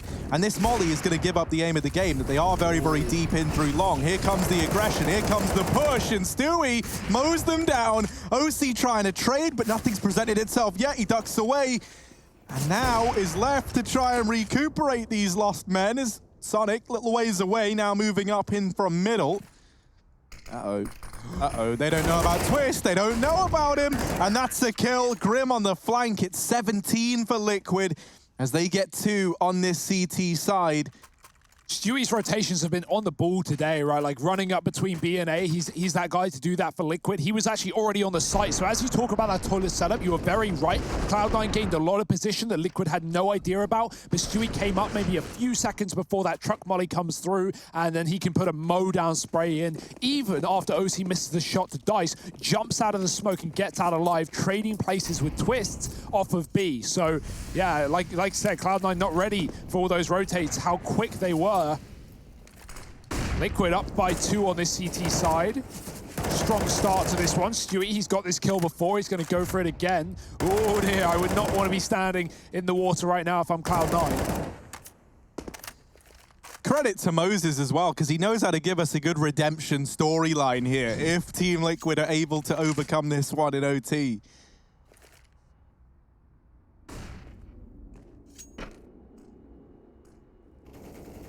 This man's read his fair share of runner shows. He's writing a pretty sick script for us right now. But can Liquid clean it up? Can they go flawless here on the CT side? Looking for a 3-0. That'll be perfection, especially considering this has been 10-round T-sides either way. Flash to short, Grim goes aggressive. Motum's waiting, and he's got a teammate to draw in the attention as well. Sonic takes the kill. Motum follows up. Naf will drop one at A, but it's all on a Liege. Oh, they go back to get the bomb, the whiff spray. A Liege, he looks clean indeed. He's found a second, and he's saved this map for Liquid. He's saved the round. Bomb at his feet, and that is a big error for Cloud9. They are going to come to regret it, and now they have to come to pick up the bomb. Stewie on a flank, and a Liege holding on. Stewie's probably told them they're both on their way, and Elige swinging out gets a lot of damage. It's down to a 1v1. Stewie versus Motum. And Stewie down in the connector, holding for the fallback into B. He's played this to perfection. And oh no, it's all over in this half. Flawless for Team Liquid. And nothing for Cloud9. They wanted the redemption. They wanted the revenge. It goes to OT, and they go flawless in the first half. That's got to feel good right now. Now they have 3 opportunities just to find one round to close out this map. This is the pick of Cloud9. This is the one that Cloud9 managed to beat Liquid on the other day. But as we often say, Harry, you learn more from a loss than you do a win. And, well, for Cloud9, that's going to come back to bite them in the arse right now. There's still 2 more maps potentially in this series, right? And not to say that this one's done and dusted here and now. Cloud9 come in with a double orb. That was so good in regulation. Sonic was hitting his shots on B, and that will not change for a second. Floppy flashing over, Naf full white, and Sonic hits the shot to open up this one. Cloud9, 5-on-4. Liquid now having to draw back this round from a disadvantage. They've got everyone in middle. Smoke in the toilets, cuts off OC's line of sight. He's going to go wide on the divider, but Liquid molly that as well. They give him no opportunity, no avenue to peek, and they're going to walk right through this smoke. Flash in, Motum could get caught, but instead it's OC who might face a terrible fate. Has support from JT to peek a little bit later, but he's missed the chance. Oh no! Oh no! Tried to come in on the flank, he gets cut down. The A site belongs to Team Liquid. Floppy up on rotation has got to go absolutely huge, and they're already past him. It all falls onto Sonic to keep this dream alive. And with just 17 points of health, it feels unlikely. Liquid, it's the perfect revenge story here on Overpass. Not only does it go to OT again, but they might get it done flawlessly without dropping a single round the moment OT comes, and there it is. Team Liquid 1-0 up in the series right now. Vertigo coming up next. Things get scary here in this series for Cloud9. Can they bounce back? You're gonna have to wait and see.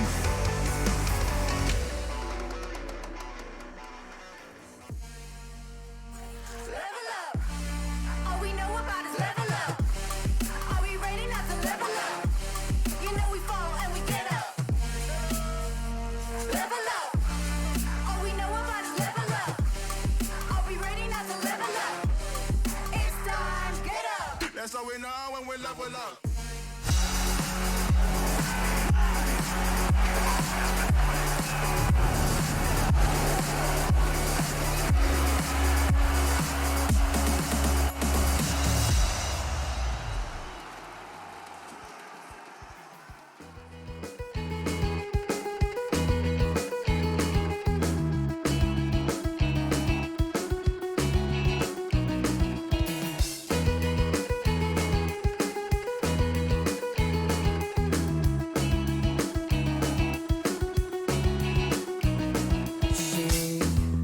Doesn't have the time, always talks about all the other guys. Will I ever understand? Without her, it's not fair, I need you back. No more crying at the end, I'll do it again.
Been a while, yeah. Safe to say over a year. Still it feels like I saw you every day. Tired of hanging around the ones that always need an explanation. I don't need to every day. Explain myself, don't hold it against me if I'm somewhere else. Put all the masks that I had on the shelf. Wish I could stay, but it's bad for my head. Something's coming. I wanna be everything I thought that I can never be. Build me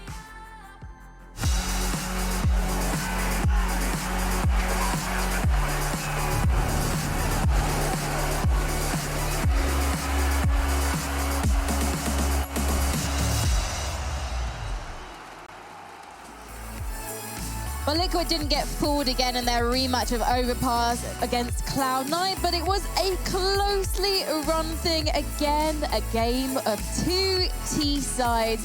Why were Liquid able to win it this time, Hugo? Well, that overtime was flawless, right? That certainly helps. They start on the CT side, they dominate, they clean sweep, and they close it with a nice little A take at the end. Liquid looked far more in control this time, right? We had a lot more fearless plays. Think about Elige and that CT side, the start of OT. We get into the action. He's running through connector. He's climbing up the ladder. He's killing JT on that late rotate and getting all the info for his team. It's not like the B players even need to hold. We just had Stewie zipping up between that CT rotation. No matter what site Cloud9 were hitting, he was killing everyone. Yeah, no, that was really impressive from Liquid. And, you know, like, really impressive from Cloud9 as well. Like, this is still such a good map for them. And I really can't wait to see what this Cloud9 squad have up their sleeve now moving into Vertigo. They likely suspected this was going to be making an appearance once again. And so you know that they're going to have got away and done their homework. But I think it's worth giving some credit to the Team Liquid side. Of course, Twist had a great game there. He was looking crispy as you like. And that's the thing, man. Like, on this Liquid squad, there's so much individual talent, and that's a scary thing.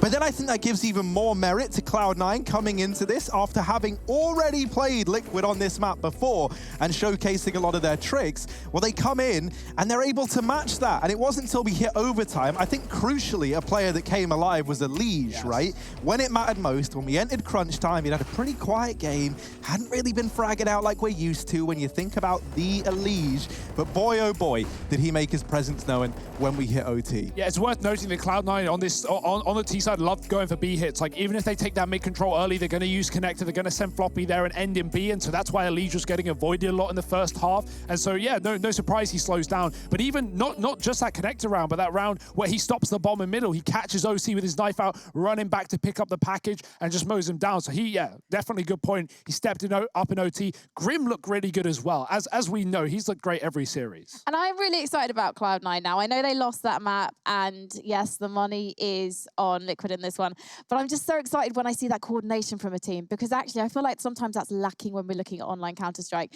And for me, in the first half, when we were seeing how the B players were able to support the A players by throwing utility from jungle onto that short push that Liquid were making, stopping them in that track and shutting down the round, shutting down that mid-round before it could even begin. And that's something I'm so excited to see if they can work on going into Vertigo. Yeah, well, no, because that's the thing, right? You say about the coordination, and the thing that impresses me so much is how, with this very, very fast, aggressive style of CS that Cloud9 are trying to play, they all seem so on the same page, and that can be the hardest part, you know? When your game plan centers around misdirecting the opponents a bit, forcing some rotates, and then exploding into a bomb site, it's very, very hard to make sure everyone is actually, you know, watching the right spots, throwing the right utility, catching the right timings, and Cloud9 weren't fazed by that at all. So moving on to Vertigo, knowing that they've probably gone away from that last matchup, done their homework, if they can bring that same tenacity and that same fight,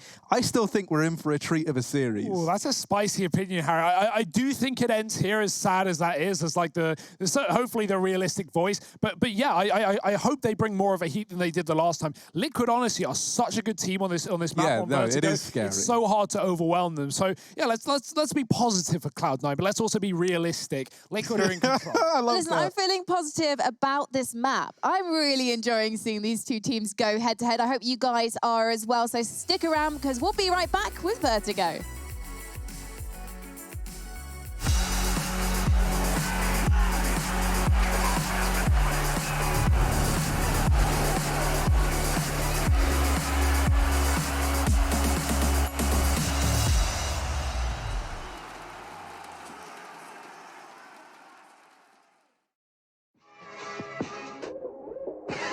Welcome to the CSGO DHL quiz. I've got a question for you, and you will hopefully be able to provide the answer. Type !DHL drop next to me in the chat.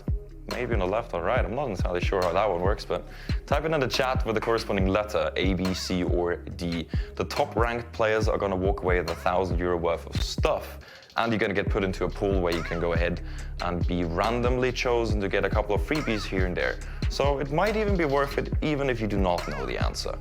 Now, the question though, which player earned the most MVP medals, the most valuable player medals of 2019?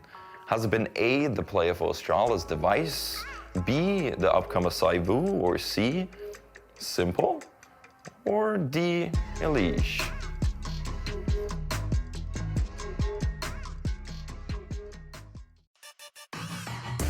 Intel Gamer Days is on now. Whether you're looking to buy or build, now is a great time to upgrade. Get limited time offers and giveaways from top names in PC gaming. Unleash elite gaming performance with systems featuring new 10th gen Intel Core processors and bring Marvel's Avengers to life with in-game optimizations for a mightier PC experience. Act now. Intel Gamer Days is only here for a limited time.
If you want to know what you're good at and, well, also what you suck at, check out CSGOHub.com.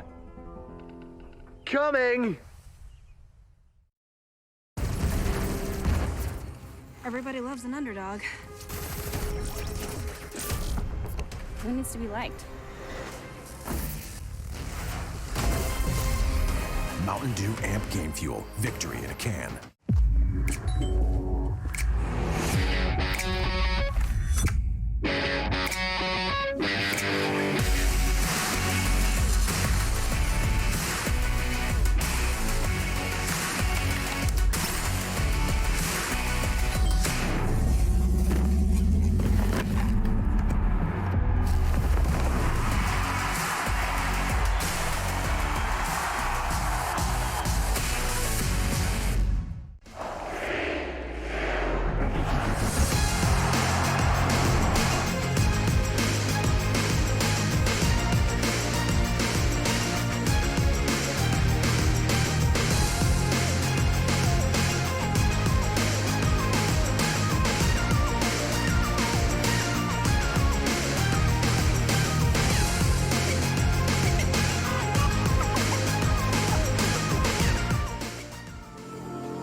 Will you follow me under when I'm crumbling? Every night I wonder, will it ever end? Sometimes I can barely breathe, dear. Sometimes I don't wanna be here.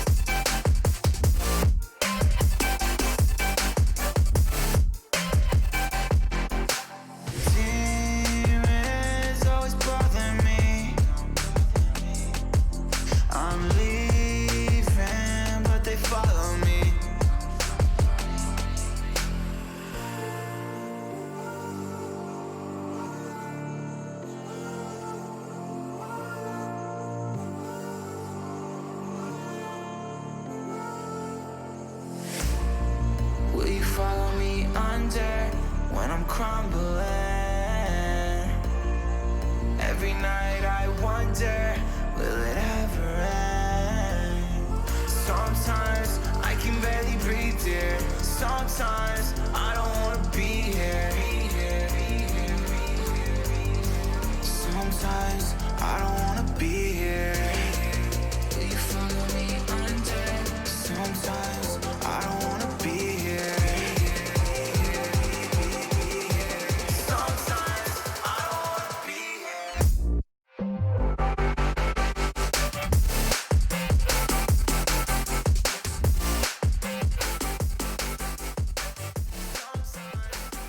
ESL 1 Cologne Online is brought to you in part by Intel, Mountain Dew Game Fuel, DHL, and GGBet.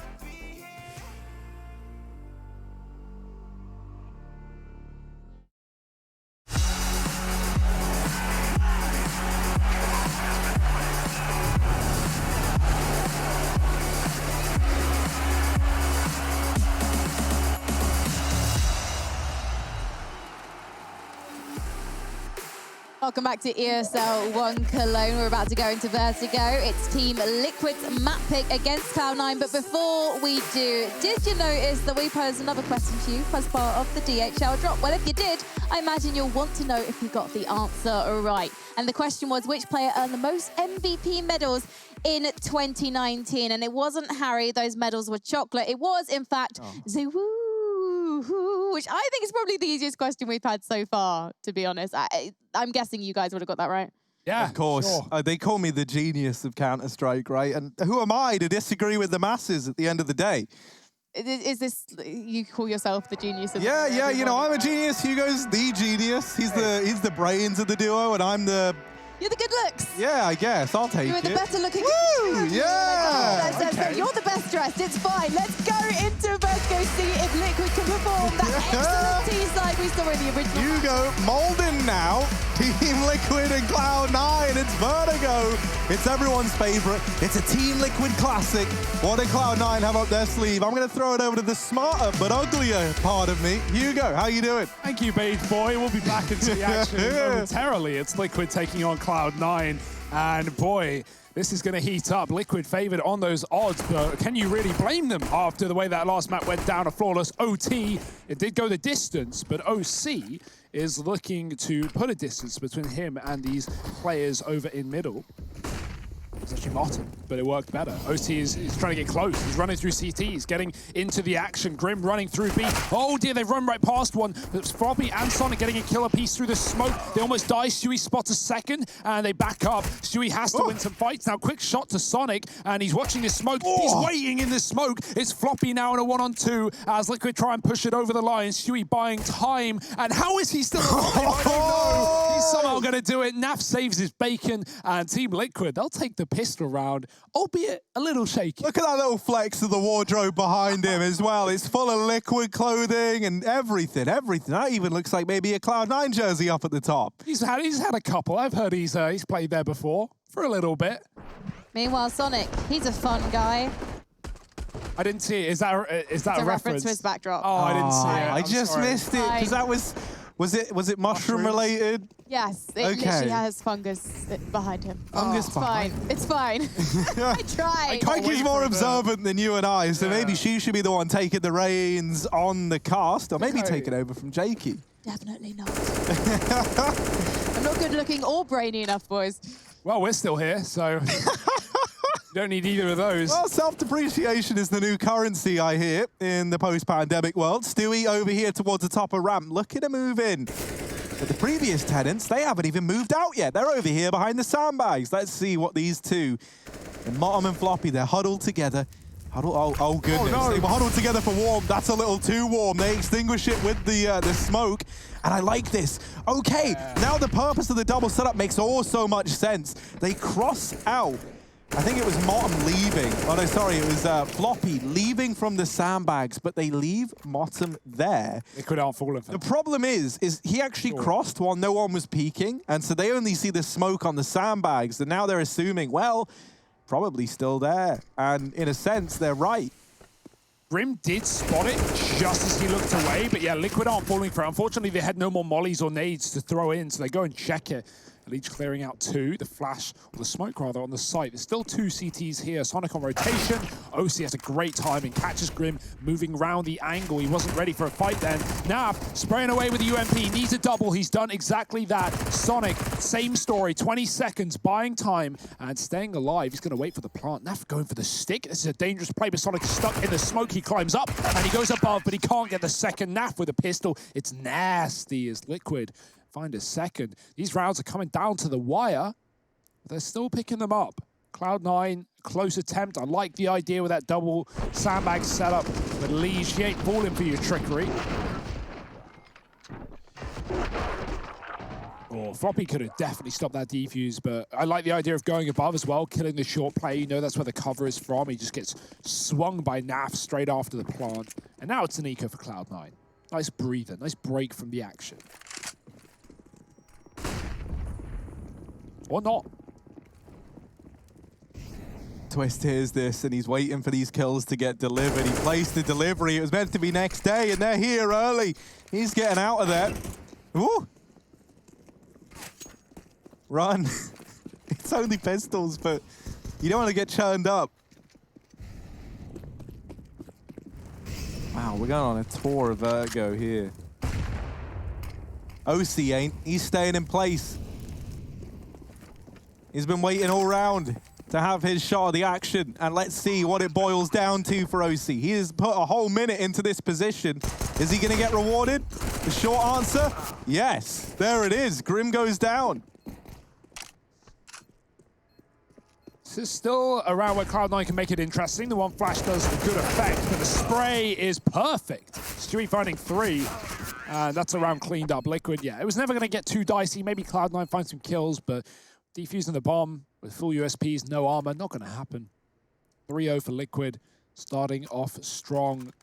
Remember when these guys played the other day on this map? It was a 16-8, a fairly dominant affair in favor of Liquid. That was off the back of, funnily enough, an 11-4 T side. Where Liquid started again? Oh yeah, it's the T side. So Cloud9, they've got a lot of work to do, and yeah, not much to do it. Was that a back-to-back-tical? I think it might have been. Ooh. Cloud9, I'm going to double-check this. Hang on, Hugo. Well, Cloud9 called the pause and then... Cloud9 did, and then I think Liquid did, but like maybe not. No, I think I'm wrong on that one. No. Let's try. I tried, man. That's all matters. Well, let's just stew in my mistake for a minute. Shame. Well, that's what I'm feeling right now. We're getting ready to head in to this round. The pause... Not the back-to-back-tical, just a tactical, the regular variety for Liquid. Have you coined that name? Yes. Yeah, yes. okay, I love it. Has given Coach Momo some time to weigh in. What do you think he said in his time? Mate, honestly, I could I've not. really screwed you there. Yeah, I don't know, man. Like, guys, yeah, keep it up. You're doing great. Back to you in the studio. Don't lose. That's a Trace Stutter classic. Modem over here at ramp, and he's got a teammate pushing it in the form of Sonic. Now, this little crossfire is going to be dangerous, especially with the Liege opening up at the A site and that there. Oh, there's the spray down. Sonic, 1 magazine, and he lights them up. It is just the Liege left now in a 1v3. The bomb given over. Ace? Sonic is on for the ace. Come on, Sonic. He's there. He's low. You want an ace against Team Liquid, and he might get it. Certainly might. Elige gonna go through. Sonic goes over. Floppy, if you steal it, man. If you steal it, there we go. They let Sonic have it. It's an ace in the round, and Cloud9 get there first. Beautiful stuff. Take a bow. Take a bow. That is a great spray down with, what, like you said, 1 mag, 4 kills. Oh, let's look at this again. 1, 2, 3, and the 4th. Nothing to stop him. This guy is gobbling up golden rings like it's nobody's business. Ah, the fun guy. I like it. I get it. He's just I wouldn't have even noticed. Beautiful head of hair and... I don't know why, yeah, that's a problem. Like, Floppy really draws the attention in, whereas, like, I think it was Stewie's camera angle is very wide. You see the whole room. Ooh, into middle. Liquid lurking around. There's lots of numbers here. That smoke's going to let them climb up on the mid to Bia like that. Motum's going to drop one of his own. They have to run right through it, but they have no fear with the pistols. They don't even check it. Motum with a chance, but he only gets one. Trade and a gun given over. Twist, what an excellent one dig, finding Sonic. No more ace for you today, buddy. He's going to get traded, but that bomb can get planted, or maybe not. Elise just covered safe from the boxes. Floppy on the flank will shut down the round, but Liquid, they get what they wanted. Some damage, a plant. It wasn't eco. They were saving money, and so they'll be able to buy back up moving forward. That was going to happen regardless, but now it's better than ever. Cloud9, 2 AKs and an AWP, starting to build their own economy. That's just, what a shot. Like, that kill allows the plant there for Twist, even though he gets traded.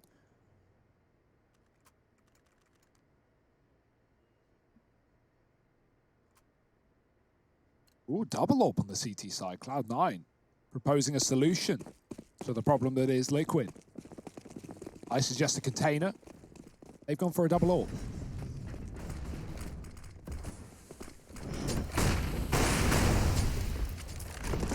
All right, funny guy. All right. Let's save the gold. 3 players here at the top of ramp. One of those is this AWP. They're going to flash for a peek. No one's gone deep yet, though. And OC. Oh, if he goes back in now, Stewie is on the angle. That's always a very risky fight to be taken. But they've somehow kept this even. Stewie's got a flick, and he's not going to land that. OC swinging out, deals with him.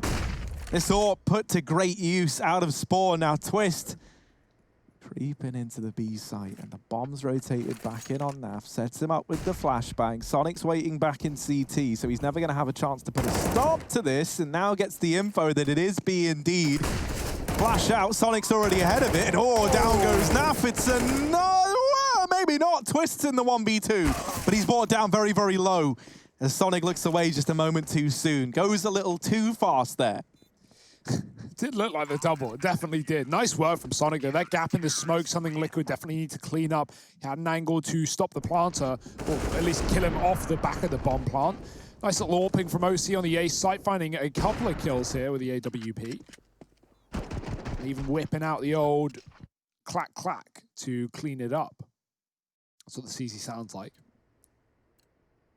Another eco for Liquid. Are they going to keep up the pace? I've liked it on this T side. They've not been able to win this eco round, but they've at least made it interesting. Running up A this time. Autumn, he's dropped Naf. That is over in middle. With the second AWP over Sonic, so Floppy above the smoke, finding one. OC another, and it's just domination here for Cloud9. Stewie's going to grab an AWP and get a kill, but he will eventually be traded, and right now it's falling to the hands of Grim and Twists. Where's the gun? Where's it gone? Is it flown off the map? Ah, oh, blimey. Oh, no. Okay, there it is. Oh. And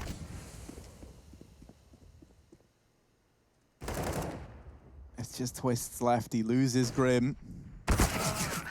And there's the flank from Sonic.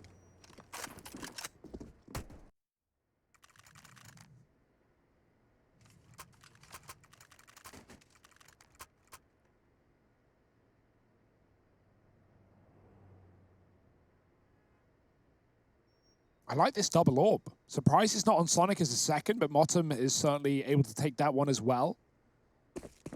And probably position-based. We have been seeing Sonic on that B-bomb site. Motum's with him here, going for the quick peek. Liquid have no interest. They're taking A. Twist is holding for that flank. OC's got a long old angle here, but he can't see a thing from it. Just waiting for Liquid to cross into his sights. Grim's already tucked on the right side. Elige with a flash. Oh, it's not going to do anything. OC gets the kill. Grim, he's moving up, but he's been spotted. Doesn't matter. Gets the spam back. That AWP's been pushed back, and the molly will make sure that is the case. But Cloud9, I love the re-aggression on short. They've been doing this a lot. Backing up and then moving in for more. Are they going to boost here? They've set up for it. OC's just going in alone, looking to take another kill away. This is such a favorable fight. On the right eye peak, Grim is waiting. The barrel might give it away, but it might not matter. OC hits the shot, and Cloud9 a man up. Yeah, now that other AWP has rotated into CT. There's still 2 players over here at short side, but OC gets found through the smoke, so suddenly the script has been flipped by Team Liquid. Bomb now planted. And Cloud9 on the back foot. Nice tag from Motum, but that's all he's going to get as he moves out of this round, looking to save. Team Liquid tie us up at 4-4. And they will just look to keep their own money in check on the Team Liquid side. I like that decision. You think about how these rounds have gone. It's been a lot of force buys thus far for Team Liquid. And so finally, they're hoping to establish a little bit of money. Now, they still have another full buy that they have to overcome before they kind of reach that easy street where you're up against an eco. But this is at least the first step in the right direction. Cloud9 already doing a good job, though, on this T side, right? 4 rounds is exactly what they got last time on their CT side, considering they started there as well, over 15. So, you know, already working towards a win. It's going to take a long time, though, and I can only assume this isn't going to be where they stop winning rounds. Depends how good Liquid really are. We'll have to wait and see. It's got to be feeling rough, though. You've already lost your map pick in overtime as well, the same way that you won it in the previous. And now Liquid looking for that playoff spot. So attainable, so achievable. Flash to B. It's only one man holding on. It's Twists again. Nice little grenade. Does some good damage to Elise and Grim. It will live to tell the tale, moving back up towards A. Sonic, oh, he's going to get checked. Twist won't be able to hit the shot in time. And so Sonic smokes it off and stays alive. Oh my, moving back into the angle. What a danger. He's even going to push through it. The fearlessness on this man. Twist is so low, he won't hang around for much longer. And neither will Sonic. Going back in through the smoke to safety. He can forfeit a safe rotation to A. That will be needed. Liquid are going quick. OC's AWP is looking very, very scary. And JT, oh, take it out, Naf. That's all he's going to get. I was getting a bit worried there. It was picking up the pace with the old flicks, man, but only good for 2. 5 on the board for Cloud9. And that there is this crucial round that really they needed to stop Team Liquid from spiraling this out of control, just getting crunched down by Cloud9 with the re-aggression through short, dealing with the ramp play. OC looking deadly on this AWP. He's caught up to Sonic, who was top fragging by a very big margin at one point in time. While he had 11 kills, the rest of Cloud9 only had 9 between the 4 of them. So this is a great little streak from OC to help get them here. And it's really showing the versatility of having this AWP, taking these ramp fights early on. I'm liking the chaos that Cloud9 are so willing to throw themselves into, right? They don't respect Liquid's utility, and so many teams do, right? You see the smokes come down, and you play CT, and you wait for the plant, and you spam, you throw your nades, you play retake. That's how like an EU team would approach it, but Cloud9, they just want to be annoying. They want to be in your face, and not just the fact that they own this short control to the death, to the end of the round, but when it's not OC re-aggressing with the AWP, like Floppy right there, he gets some spam off, he pushes short, he comes in on the flank of Liquid as they take the site. And so Cloud9 not only doing that, but jumping on top of the boost boxes, coming through the smokes, not allowing Liquid the respect. Did Twist get run boosted? He is here very fast. I think that must have happened through the util. But yeah, I want to see more of that from Cloud9, just causing chaos, causing problems here for Liquid and denying any respect their way.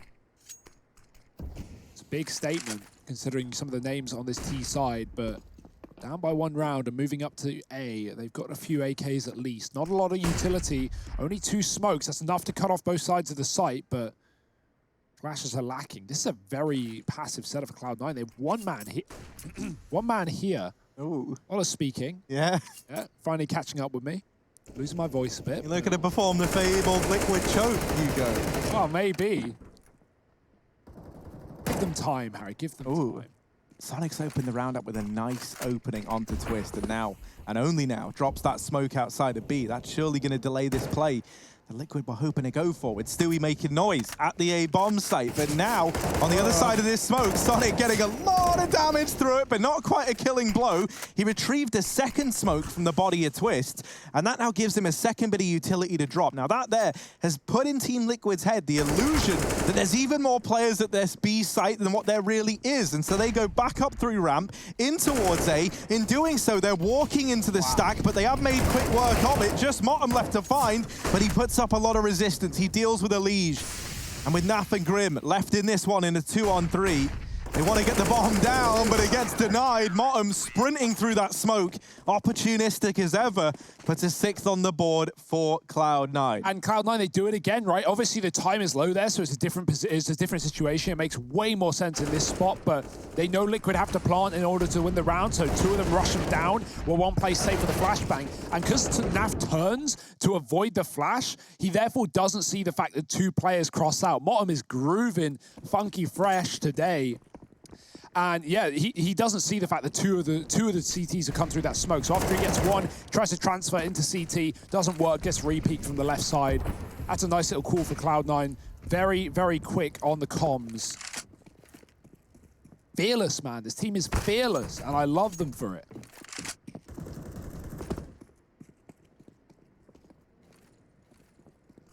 Oh, nades in the middle for JT, ahead of the flashbangs. What? Not actually going to get away with the kill. Somehow, some way. He's soaking up, but he's done a lot of damage, and that's left Team Liquid clutching at straws. The bomb dropped in mid, and there's the mop-up for Motum.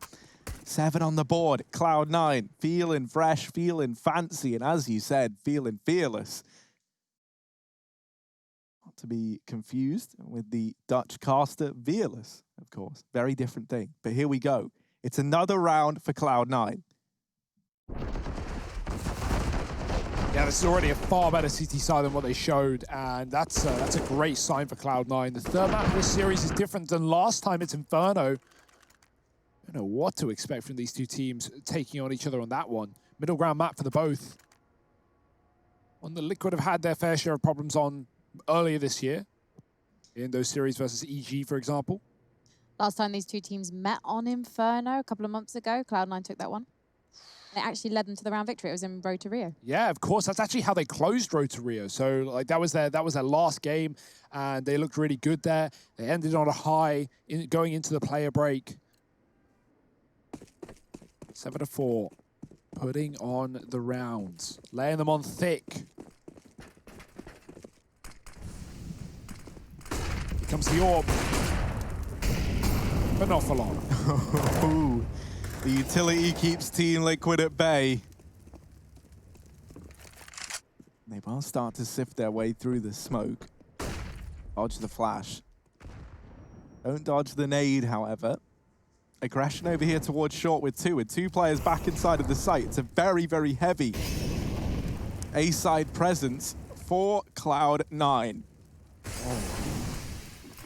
JT balancing on a knife's edge. He can fall off so easily. He's going to swing, save his teammates with 1. That at least lets him turn around and take that short control, but it's the pincer for Twist and a Liege, finding damage from both sides. Bottom runs through the smoke. They don't communicate. There's something going on. Liquid fall apart. It's Twist in a 1-on-2. He's got to save his team. That's a great shot, but the immediate repeat. Cloud9 don't give you a second to breathe, to react, to tell your teammates that he's pushed through the smoke. And boy, oh boy, does it work wonders. Motum is terrifying, man, and he just barreled through the smoke with a flashbang and then gets 2, and like Elige is so just starstruck by what's just happened. It's not even communicated. You can guess who Moses is calling out after that one, right? Like, Elige. Well, you know, it's not even as simple, like, you know, we're not on the team speak. It's not as simple as, like, Elige didn't call that, but, yeah, Naf just not aware. It's so chaotic, man. There's so much going on. You know, you're not... I imagine even if Elige says, Motum's pushed the smoke, you're not anticipating that that's what's happened, you know? Like... We just killed a guy there. We just killed 2. Why is there a 3rd? Oh, wait, there's a 4th. And Sonic as well. He ends that 1v1. Like, the second the trade comes in, boom, Sonic's through the smoke as well. Like, look at this. There's no time. Look at Cloud9. They're rotating everyone into this A site. Because thus far, what else have Liquid showing them? Yeah, they go B sometimes, but a lot of the time it has just been these A plays. And so Cloud9 ready and waiting. That's only the leg onto Stewie. How? Is he all leg? There's the kill for Motum, barreling through another smoke. JT puts a stop to it. It's chaos. What is happening? Nap and Twist.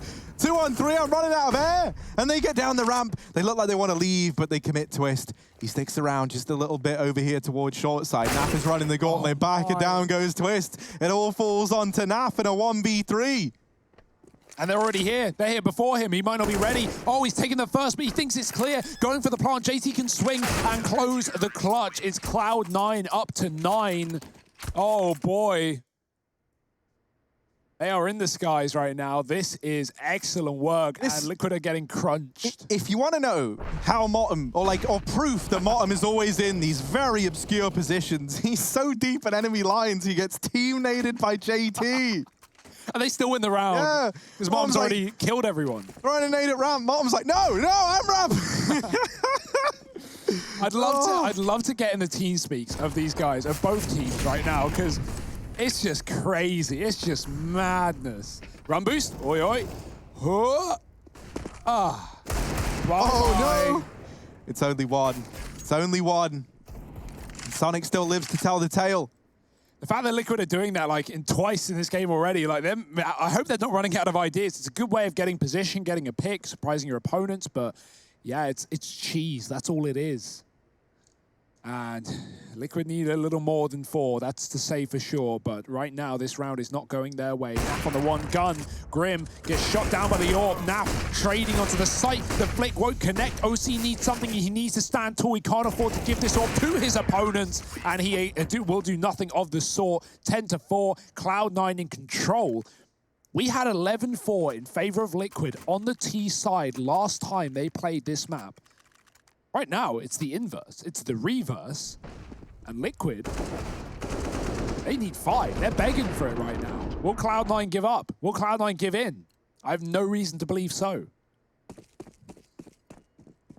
It's great because I feel like the fact that they lose their map pick, they go 0-1 down in this playoff series. I don't want to say they're playing like they have nothing to lose, but they're just playing so hyper-aggressive and with the knowledge that, if Vertigo slips by, it's all over for them. So they've made a lot of very unorthodox decisions and just been relying on this sheer confidence and brute force. And boy, oh boy, has it been exciting and has it been working for Cloud9. Motum sitting here in middle. That Molotov's going to push him out of position. He'll cross behind the boxes. Grim's holding on to ramp. JT's pressuring him, and he's already gotten past. Grim is now okay. What? Okay, Grim. All right, dude. Okay, right there. JT's gone. Of course, it's the kill from the 4x3 player that we all expected. Could barely even see him on 16x9, but there's Grim getting the shot off. It's like a full flick. Round the box. I don't even know. I don't even know if someone commed it. But how would they? No one's dead. I'm lost. Great shot from Grim. And Liquid, okay, time to sweat it. Time to bleed this round for everything you can get. This is perfect. Cloud9 are leaning A. They're about to get the info that A is clear. They're peeking down the ramp with York. They worked it out. Sonic's seen the dastardly return of Liquid to this B-bomb site. Shuey blinded, gets the kill. The molly pushed him out into the open. And now a 5-on-3. Liquid have to close this one through the smoke. Don't tell me you're serious, Motum. You are a madman. And he is going to get punished as he should be. I like the try. I like the attempt. It's what got Cloud9 here in the first place. But it will take them no further. Yeah, you were hoping, just for Counter-Strike's sake, that it was going to come back to punish Motum at some point, and it does. There's the finisher. 5 for Liquid at the end of the first half. These scorelines mirrored from Overpass. And are Liquid going to pull this back like they did there? Or is it going to be Cloud9 taking us the distance? Join me in just a moment to find out.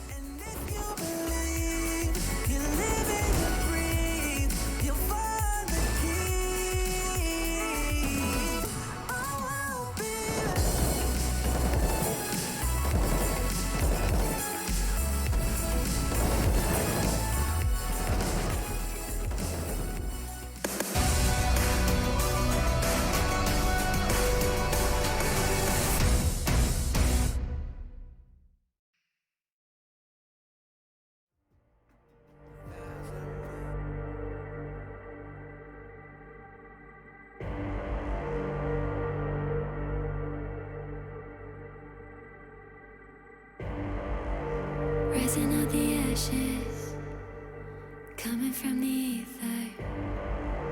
All I hear is static. Breathe a little deeper. Fallen, broken, a million light years away from home. My eyes opened, and now I've come to claim life. Never let it go. These wings carry me. Live this fantasy. Running through the fire. Gonna let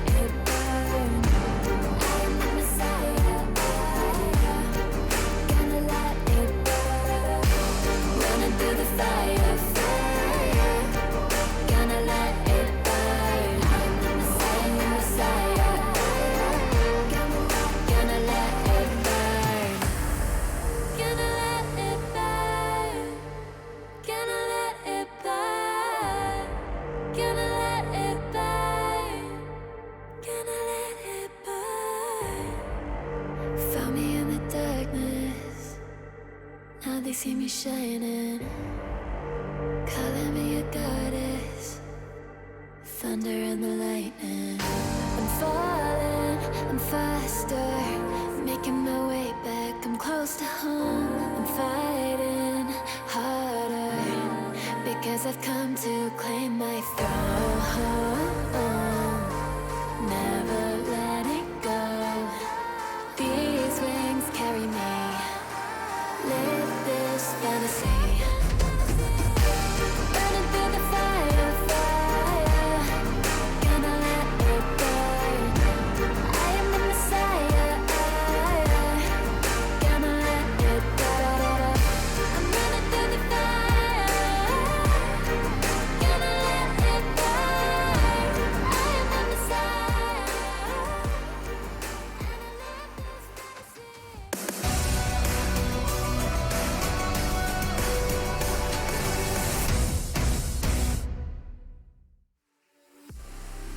Cloud9, they're giving us all gas and no brakes right now as we head into this second half. They are 10-5 up, and 10 is much bigger than 5. Wow. Great maths. We're going to have to get our mathematicians on the scene to double check the stats. Frankie, here. could you confirm this one for us? Is 10 indeed bigger than 5?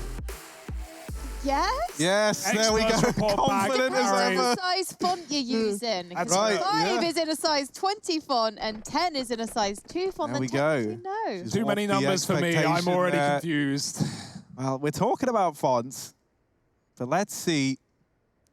Where are you going with this who one, is buddy? the final word in this one? As Stewie holding on to middle. Spots the players moving in. Flashes are good, and the Liege can't see a thing. Floppy and OC open up, and down goes Twist. It's Naf and Grim left in the 2-on-4. Team Liquid, Vertigo, normally a home map for this squad. Well, right now, it is the furthest thing from it. Got to be feeling pretty screwed right now if you're Liquid. This is not a great start, and this pistol could have been the start back into the series. Cloud9 will disallow it. 11-5. We had Cloud9 essentially required to win their pistol and T-side of Overpass as they got 5 rounds in their first half. Well, that's the same story for Liquid here on this second map. Obviously less pressure considering they're already up 1 in the series, but they would have loved to make this a quick 2-0 and not go to Inferno. But it might be Infer yes, after all, if Cloud9 have their way. The buy is in, and it's Liquid forcing as well. They want to make the most of this early as they can. Stewie scouting mid. There's a heavy setup here with the T's. They are walking through. Oh dear, he moves into the angle as they appear. And there we go, man advantage for Cloud9. They can just rally off the back of it. Great shot for OC. Stewie, so blinded. Grim does get a trade. These 5-7s are showing through. Forget the CZ. This is a new pistol, and Twist has one of his own. It's a Deagle finding a double up onto construction, and he will be tearing this round down. Naf joining him with another, and Sonic inside of the B site, but with no bomb to plant. Yeah, it's whether or not he gets given fights here for Sonic. It's a flip of a coin, and he's hoping it comes up tails. 1v3. Creeping on in. No fights given over, and he's just got to try and navigate these murky waters in this round. A lot of work to do for just one man. Naf waiting, keeping an eye on the boost. Sonic's going to look for a fight in CT. He does deal with 2 out of 3. Now just Grim. Left to go, blow for blow, and Grim is able to hold it together in the 1v1. It's 6 for Liquid as the force buy prevails. Grim is looking like such a talent, man. He hits that perfect timing as Sonic jumps up. Grim peaks. Twist, I mean, without him, this round would have been lost, right? The double entry for Cloud9 in middle. They go 5-on-3 up.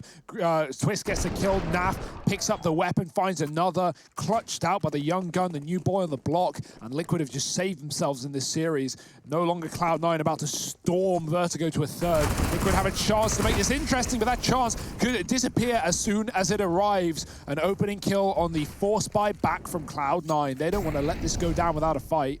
And Molly in mid from mid will miss. But it's not going to matter because Cloud9 are not hitting the B site after that pick. They are walking right back to A, where only a Liege sits at 1M4. Grim has an AK on the other side of the map. In fact, everyone is on the other side of the map. And with Cloud9 walking up ramp, Liege ain't going to know until it's too late. Yeah, Elige has got to try and erect a stellar defense here. And with that being the case, Floppy is not the man you want coming up against you. It's actually OCD get him down, and now Grim does deal with the first. That's Sonic removed. 4-on-3 retake at the A site. Just pistols and armor going up against you. And they've dealt with OC. Now the 3-on-3. Everyone back in ramp. There's a smoke on NAF, and that can make all the difference here. Grim through the smoke. Oh, for all of them.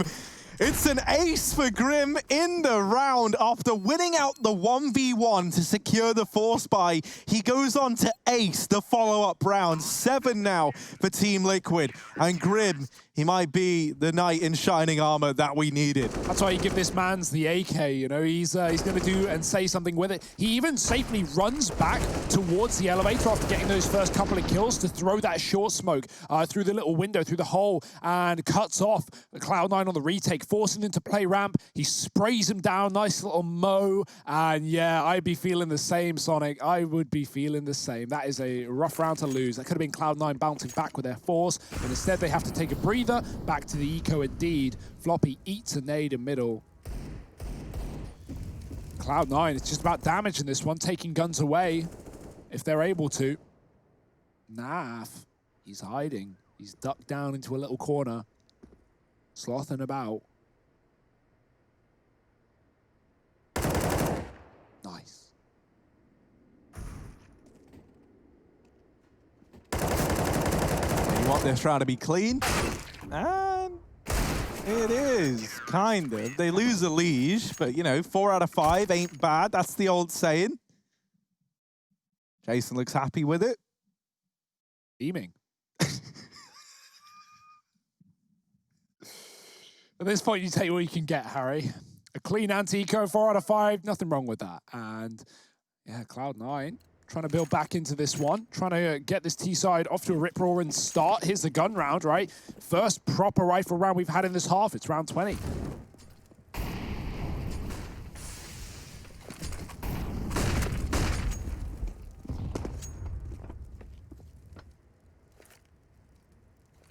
Yeah, Liquid wanted to go for those A-ramp peaks, but after hearing those footsteps and getting flashed off, the safe decision is to give it up. Elige won't commit despite having the spawn, and that's probably the right call at this point, right? You don't want to give away Cloud9's advantage. Let them come to you. Sonic holding on to be alone. Stewie's on a loud rotation. This might get heard, but that's the least of Liquid's worries. They've got 4 on A right now. Boy, that's a stack. No mid-lurk for Cloud9 to come in on the back. Stewie flashing forward. Here they go, but there's no one up this far. It's only a man up in the scaffolding. That's Motum. Liege is even here as well. There's no Molotovs to clear him out of this position. If Sonic gets a kill, that might force a rotate from Liquid. Liege, how many can you get? The fact that there's no Molotov makes all the difference for Elige. It means he likely gets rewarded for this. How profitable can Elige make it? Floppy was keeping an eye on this position, and he still is. He's still bearing it in mind. But bearing it in mind is not the same as watching. And Elige, 2 in the round now. And that's going to force them away from A, surely. Motum falls, and it's all on JT, arriving late to the party. Trying to get stuck in. Elige is still at the sandbags, and he's still looking. Oh, JT. He's gone a little deep. Elige doesn't know, and that leads to Naf going down, but it makes Elige's bait all that more profitable in the long run, right? Like, at that point, JT's thinking, well, you wouldn't just sacrifice your teammate, and Elige there, sacrificing his teammate, locks in a 9th for Team Liquid. Once again, I feel like Elige, quiet in the beginning of this game, but now we're starting to see him come alive, and this is what this guy is good at. You know, he looked a little bit frustrated in some of these player cam moments, but if there's one person in this team who I feel like can mentally reset themselves in the middle of a game, it is Elige. And we're already seeing him find more impact in these rounds. And that, just like back on Overpass, could make all the difference. It's what pulled them over the line in overtime. He's a player with extremely high standards, and he got a 0.72 rating against EG, and I wonder if that performance is weighing on his mind. He feels like he's got so much to prove now because he's not normally in the red. Yeah, that is true. He is a standout player for Liquid, and you know, I'm sure he wants to beat EG again. It would require winning this, getting to the semis, winning against Chaos, and then assuming EG beat Furia, which is an assumption. You know, there's a chance for a rematch there. There is a chance. And so Liquid, that, oh! Get him out. Send him home. Oh, Naf, again with the wallbangs? Come on. Come on, it's so close. Get something. You're so close every time, Naf. His teammates are falling while this is going on, but there's Stewie and Grim to make sure this round is guaranteed. That pre-fire is Grim, right? Like, he doesn't even actually peek out. He doesn't even see the head. He just shoots through the metal. That'll do. Bye-bye, Floppy. Moses staying hydrated. I recommend you all do That's too. a double dose of liquid for Jason Moses O'Toole there. High supply. Might want to refill that bottle, bud. Nice nade as well from Grim. Combo with Naf. Love bouncing it off the crane. Yeah, just a filthy shot. And here it goes, Cloud9 now, backs against the wall. They're still in the lead, but this is where Liquid is starting to build into this second half. There was one round for Cloud9. It's been flawless ever since, 5 in a row for the Liquid boys. It may have been a dominant T side that won this map last time, but now they've got to rely on the CT side, so no point sitting around crying about your bad first half. You better pick up the pieces. And Liquid have done a great job of that so far. Cloud9, they had solutions on that CT side. What will be theirs here and now? Pressure in mid with a Molotov pushes Stewie right back. Naf with the orb. Ooh, baby. Scoped up as Modem comes around the corner, and there'll be more where that came from. Molly is good. Modem has to escape, and Naf ready for the swing. Oh dear, they swing as he pulls the nade out. Does he know they've crossed to the right side? He does. He gets a shot and drops off. JT having a rough one right now, 7 and 19. That's not going to feel any better either. The bomb will rotate out of A. Sonic is taking ground towards B, but Twist has been here alone many of these rounds, and oh my, for good reason. Strong shot, takes Sonic off of the wood, and now Cloud9, they got to walk into B, not just with one man either. Stewie's here too. Stewie draws them in, but it's him to get the kill. The Molly's going to force Twist out into the open, but he runs the gauntlet and lives to tell the tale, only briefly. Stewie is there to keep this round in check, and Martin, no fancy footwork today. It's Team Liquid tying this up at 11-11. Okay. Now, as you mentioned, Hugo, the last time we saw these guys go head-to-head on this map, it was 11-4 for Liquid in that first half.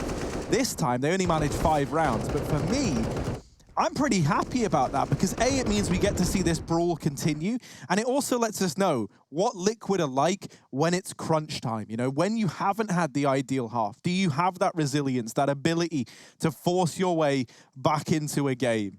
And that's what they're doing right here, right now, tying things up, taking this half by storm, and now the pressure's inverted. Now it's Cloud9 feeling the heat. Yeah, this is the pressure that Liquid live in. This is one that Cloud9 have got to get over. And this hump is bigger than expected. Liquid looking for the playoffs. They can taste it. Cloud9 fast flash to B. I like this. A speedy round by the looks of things. They take the control. They won't commit, but Liquid don't actually know. They kind of walk through the smoke. So Liquid fighting up on A and the boost on B. Oh, don't fall off the map. Close molly.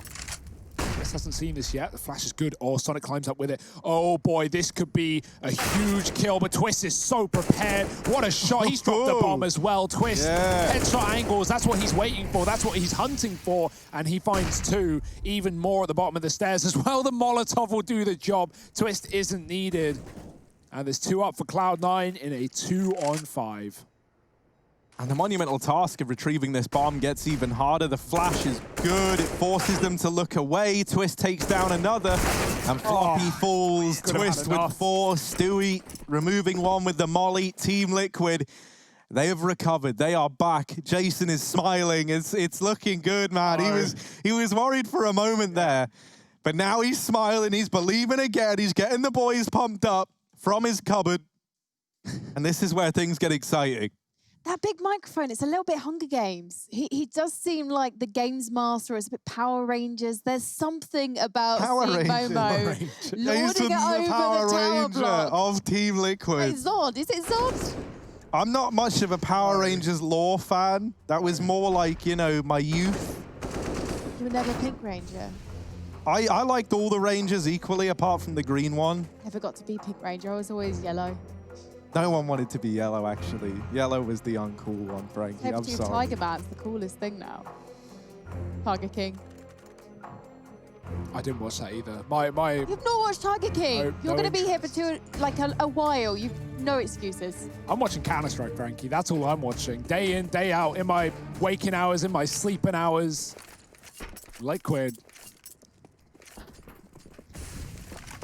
Cloud9. I don't know what to say. And Nap, he's going to start things off, taking down OC. Oh, smooth. I was going to say, like, Liquid are playing Counter-Strike in their sleep, but that's obviously impossible. So maybe they will be if they can get to the playoffs. Only 4 rounds away as well. Cloud9 seemingly like they've running out of ideas. 7 rounds in a row for Liquid. This would be their 8th.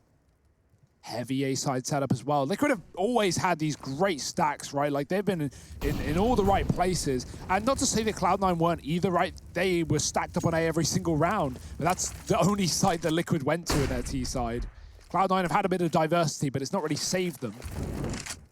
I'd love to see a mid lurk, someone coming in on this late flank. Liquid aren't really watching it. Occasionally, Stewie will divert and pivot and check from the elevator room, but not always. And Cloud9 could find a gap, but now they'll find a plant. And the molly forces Floppy out into the spray.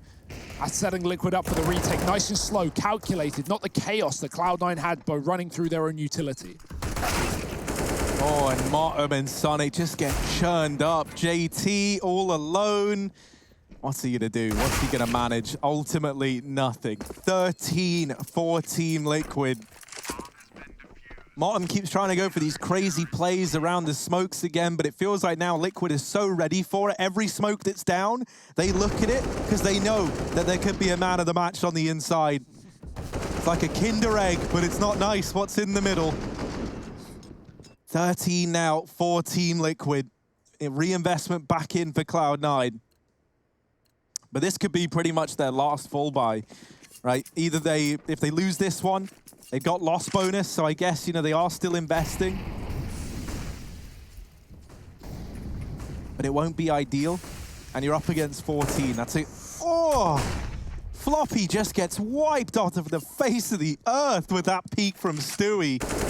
And Team Liquid, man, they might have been slow starters, but it's looking like it could be the case of a strong finish. Grim saving his teammate's life. Elige has Grim to thank. And Liquid, you can tell how much they want these playoffs right now. This is a team that's deserving of that position. 1 away from reaching 14, and then it might be plain sailing. Yeah, Cloud9 have had no answers to this CT side defense. So mobile, so stacked. Even though it's only 1B right now, Twist, he is hitting these shots every single time. And he's just going to play it safe now. A huge advantage of 5-on-3, no reason to give it up. And Cloud9 actually are going to give it up. They're going to go back towards this A site. Look at OC, look at the ground he's been given. The AWP hits the shot. It may not be the kill, but it's good damage nonetheless. OC mollying CT. Grim, he could smoke it off, or he could just wait, really. Liquid have, as said, the advantage to play retake. They don't need to worry just yet. They have grenades. Grim going to throw in that molly to try and delay the plant, or at least deny it. OC pushed up, but Naf around the edge of the smoke. There's a nice sizable gap, and he will take it. He's not going to give them the plant. He's going to take everything from them, all of the lives. Sonic trading back, but Grim has been so good on this A-side defense. He has been, like you said, not just saving his teammates, but making plays, pushing in, retaking, all over the place. Look at the money of Liquid. They have been taking so many clean rounds. We have multiple players near max cash. Dear, oh dear, Cloud9 falling at the final hurdle. It can't feel good. 9 in a row for Liquid. 2 to find. Imagine if Liquid win and literally Moses has coached from a cupboard.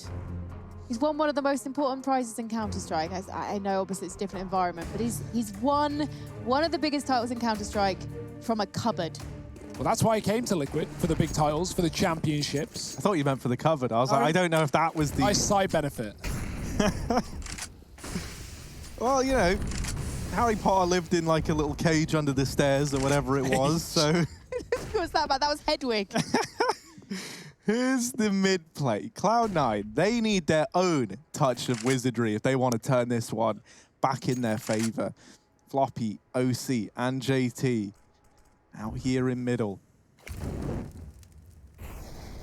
While this is going on, Liquid probing ramp and seeing what it has to offer, and quite soon it's going to become apparent that there's nobody here in spite of that short smoke going down. Still, a lot of players deep in through middle, and Elige doesn't peek it. That there could make all the difference. He rotates into CT to help out, but it gets smoked off. And now they know that mid's been conceded and that it could be this mid to B play that they're now very well set up for. They've been swift in moving these players into position. They actually smoke off construction, and that's going to deny a peek. Cloud9, they try and go back. They try and leave mid, but there's no leave in this fight. Liquid, they hunt down these players in middle, and Stewie puts up another. He's in full control right now. Cloud9, their hands are tied. They try and go in a B, and in doing so, they run into the meat grinder. This hold has been unfaltering. Twist, not giving up even an inch of room to Cloud9. And JT is once again left all alone. This is that shot. Does get finished off. It's match and series point for Team Liquid. Playoffs just 1 round away. What a tale. What a story for Liquid. Like, Cloud9 aren't even getting kills in these rounds either. The last, like, 4 rounds the last 4 rounds we've played, Cloud9 have had 1 kill over 4 rounds. 2 over the last 5, 3 over the last 6. It gets a bit better before that, but that's me being nice. 3 kills in the last 6 rounds. That's not a pretty story at all. Liquid have been, well, the money speaks for itself, but they have been dominating. Elige going back with a flash this time. Nothing to lose, everything to gain. The man advantage that could push Liquid to the playoffs. There's barely any utility. Cloud9 going through the smoke. That's a big opening kill. Floppy finding Elige. Grim going to back up. There's not a lot of util on either side here for Liquid looking for the fights. Naf taking his AWP aggressive. He's got the Molotov down as well. It's going to hold Motten back. No, it won't. He'll go through it. That's not a smoke. That's not something you can get away with. Stewie with 1 through the smoke. Grim and Naf find another apiece, and it's Floppy in a 1-on-4. Not going to happen. Not today. Not forever. It's Liquid going to the playoffs, knocking out Cloud9 in the process. They will be taking on Chaos. And boy, that's going to be a series you should keep your eyes on. Don't take your eyes off the screen yet, though. We're coming back with a post-match analysis in just a moment.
Came up a lot of sounds, more when I was not around.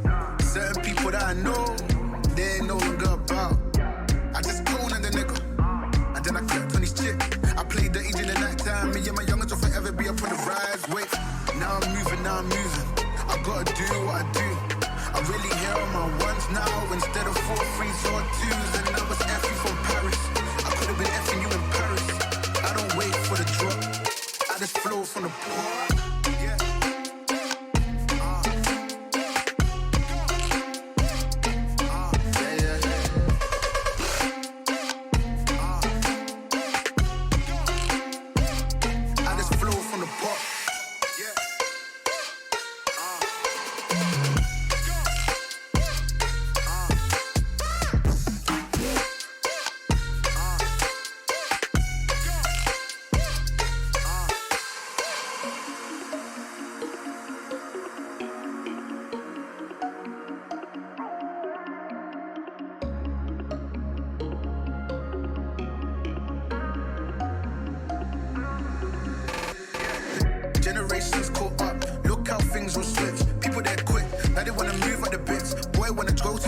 bitch, nah. Get girls, but ain't a gallus. Sold shit, but ain't a dealer. I held a gun, but ain't a killer. Can I keep it any realer? These brothers, my guys, know that they fly, know that they ride or die. I keep boys by my side. CJ Ike, never gotta roll with ice. Why they wanna move like that? Why you want gone? Why you want act like that? Why you play hard? Where the people at? What they really wanna know? Who's your lovers and who are your bros? Who are the enemies you don't keep close? Who are the people that you should've known? She said love forgiven. She said sin is just sin. They don't know what they do. I just flow from the pool.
It was a 2-0 for Cloud9 versus Liquid, but it wasn't the team coming out on top that Motton predicted, unfortunately. No, it was Team Liquid. This is your Mountain Dew Game Fuel post-match with myself, Frankie Ward. We've also got Hugo and Harry who've been putting in the overtime hours today, casting, analysing, and just keeping me company, to be honest, boys. It's delightful to be spending so much time in your presence here in Cologne. And we've got to talk about Vertigo, obviously, it's our jobs. And I want to talk about the two different CT sides we saw on offer there. It was a brawly game of Counter-Strike, but it felt like Cloud9's approach was, right, we'll just have Motton do his thing all over the map. We'll have Sonic just push B stairs. Whereas with Liquid, it felt maybe a little bit more coordinated. They were getting so many clean rounds through. Yeah, it felt like, you know, between the two CT sides, Liquid at the beginning were caught off guard by some of the wild stuff that Cloud9 were throwing in. In particular, I think you're looking at Motton there with like all these smoke pushes. And then like Liquid, they just go back to what they do best, which is playing their brand of CS. They get comfortable, they get entrenched. One by one, players start coming alive. And once that ball of Liquid starts rolling, it's very, very hard to put a stop to. I got a little stat here. In that second half, 18 kills went in favor of Cloud9 in the entire thing. 56 went in favor of Liquid. To give you an idea on just how different a kind of playing field we're looking at in terms of the individual frags between the two, it was night and day. Cloud9 barely even made a dent.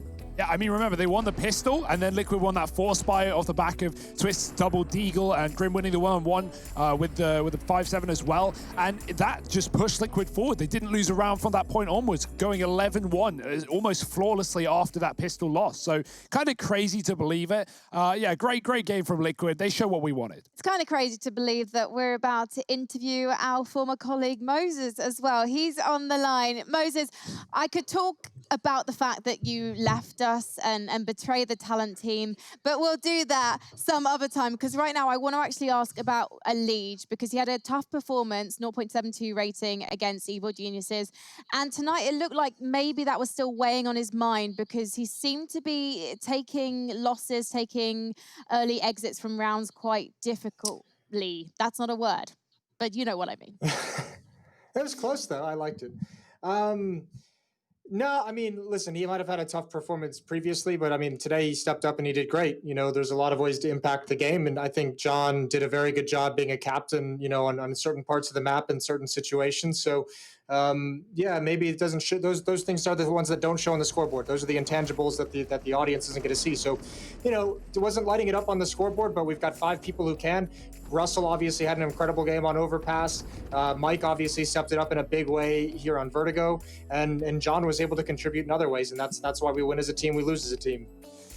Jason, I want to talk about the communication. That was quite a suffocating CT side from Cloud9. There was one round in particular where they were coming through smokes on the A site. Elige gets traded by a smoke push. Naf goes for the bomb plant, despite there being a CT on short just there. Clearly not communicated or not received. Is communication a problem right now? Is that something you're helping to iron out, or is it just heat at the moment? I think no matter what team you ask in professional Counter-Strike, they'd be lying if they said communication isn't an issue. Everyone is going to want communication to be better than it currently is. And I think the big thing is it's a two-way street, right? Like the information is communicated, especially in this instance. It's not always picked up and received on the other end quick enough to do anything about it. I think the bigger problem wasn't the communication in that kind of a scenario. They were doing that the entire half, coming through these smokes, pushing through these smokes during our executes. And I don't think we did a good enough job on picking up on it and adapting quick enough to where, it wasn't an issue later on in the half. So they came into Vertigo with a very good game. The very first timeout that was taken in that half, or in the game, it was very obvious they had done some deep research and done some very hard counter-stratting. So we knew it was going to be a tough half pretty much from round, I think, 2 or 3 on. Jason, I want to ask about Grim, because obviously you and him being the 2 new faces in the team, what kind of measures have you been taking to make sure he feels accommodated and welcome in the squad and just fits right in? I haven't done anything for him. I haven't done anything special for him. He's stepped in, and that was one thing I kind of had in my head. I was trying to come up with some ways and some things to prepare to kind of help him with the transition. And probably within the first few days, I kind of realized, he didn't really need that help. There's going to be the natural growing pains. And I think, it'd almost be worse if you baby him in any kind of a way. And instead, he's kind of stepped it up. And listen, he's made some mistakes, and he's obviously had some very good games, but it's a learning game, and it's a work in progress, and he's doing a great job so far with it. And I don't think anyone on the team is going to be complaining about the kind of effort and the kind of performances that he's put in for us. So again, it's just him knowing that he's doing good and just continuing down this path, and he's going to be just fine. Well, you're in the playoffs and you're going to be facing Chaos, who have taken a lot of teams here by surprise with their performance so far. Probably not so surprising for you, given that you and Steel go back a long way. In terms of their stars, of course, they've got Leaf and Zeppa, new upcoming players, a bit like Grim on your team. What are you thinking the matchup is going to be like for Liquid, though? I think it's going to be tough. You're exactly right, and I've said it many times on broadcasts and shows over the years. I've got all the respect in the world for Josh as an in-game leader. I've got all the respect in the world for Josh as someone who knows how to prepare his team. I don't think there's anyone more experienced in the game of Counter-Strike and the game of leadership than Josh is here in North America. So that's definitely not a match that I'm going to take lightly. And obviously, we don't have nearly as much time as we'd like to prepare for it. That kicks off just tomorrow. So that's what we get to focus on now. There's no time for celebrating just yet, and we get right into it. Thank you so much for talking to us, Moses. Do you miss us? No. Fair enough. I knew it was so coming. much. Well, we miss you. It's fine. It was always a one-sided thing. Congratulations, obviously, go to Team Liquid. And after that performance, I've got high hopes for them. It's so great having Jason as the coach, though, because one thing I will say is from interviewing some of the Liquid guys, sometimes they just give you the answers like, yeah, we just play our game, we just show up, we do whatever. But Jason, I know we're always going to get good answers from him. You could ask the flattest question out there, he'll find a way to turn that into some spectacle because he's very, very good, and he knows the importance of giving us that information of what goes on behind the scenes and helping tell stories through it. So I think this is a win-win for the whole CS scene because he is the perfect face of a team like Team Liquid. Yeah, I feel quite lucky because normally I'm sideline reporting, and hopefully I'm going to see Jason on the sidelines at an event in future when the world hopefully returns to normal. Now, I'm thinking that we should have a look at the results from earlier today for anyone who's just tuning in on the broadcast and needs a little bit of a catch-up, because the first series was that's it. It was OG Mad Lions. We weren't here for that one. And actually, OG managed to 2-0 it despite Mad Lions' good form in their previous series. Yeah, if you have just tuned in, well done. You've missed everything. You're very, very late to the party. It was 2-0s all day. It was a very, very fast day. Obviously, we saw Vitality take down FaZe in that 2-0 belter. And then we just had Liquid complete the Motum prediction, but inverse, knocking Cloud9 out and securing a playoff spot. Well, let's take a look at the brackets, find out actually where we're at what those results have done to the scores on the boards, the teams in the playoffs, because today was our last day of group play-bys. So yeah, that's exciting. I can't wait. Playoffs, I know we're not in the Lanxess Arena this year. It's going to be a bit of a shame. It's going to be a sad one, but the games, the quality, it's going up from here, and you know it. With elimination on the line of every single matchup, with hundreds of thousands of dollars to play for, this is where teams have got to bring their A game. Here's North America as well. We'll be covering this one tomorrow. It's going to be Chaos Liquid, as Moses said. I can't wait for that game. We didn't get to cover Chaos because we were doing EU on the first week, so finally we're going to get a chance to see what they bring to the table. And the fact that they 2-0'd their group is especially good because it means that they're not doing what Liquid are doing, like Moses just said, not having a lot of time to prepare for that matchup, considering it's tomorrow. With Chaos, they've been sweating the servers. They've been watching the demos. I'm sure they've been watching this game. They've had days to prepare, and even though they only just figured out their opponent, I imagine they could have assumed it would be Liquid, right? That was the safe assumption. That was a safe bet, and that's the result. So Josh,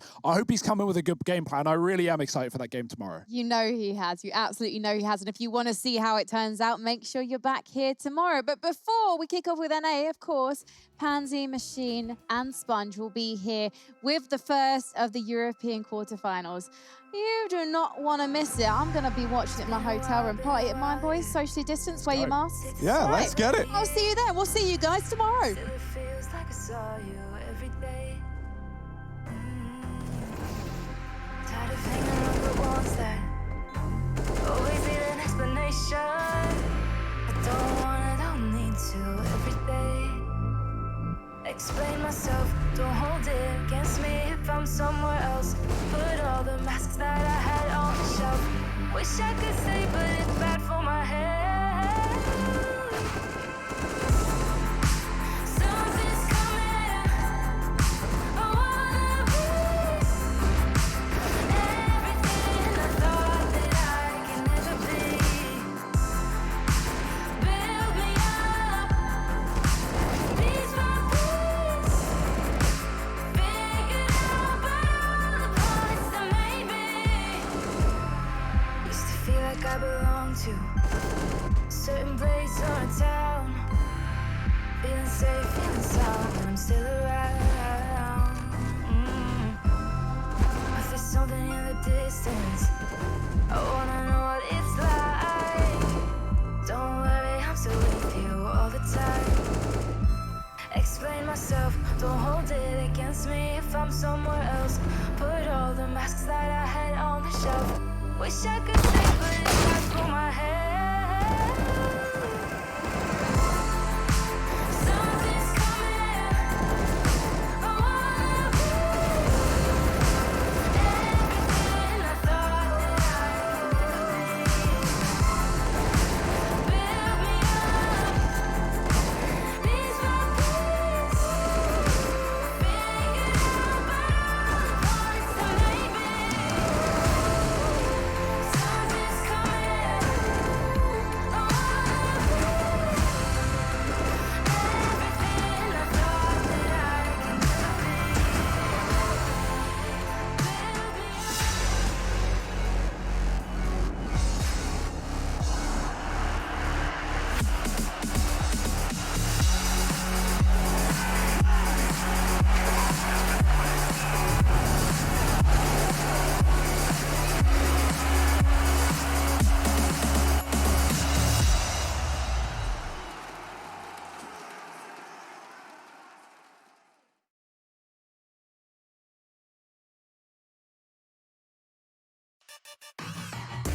Intel Gamer Days is on now. Whether you're looking to buy or build, now is a great time to upgrade. Get limited time offers and giveaways from top names in PC gaming.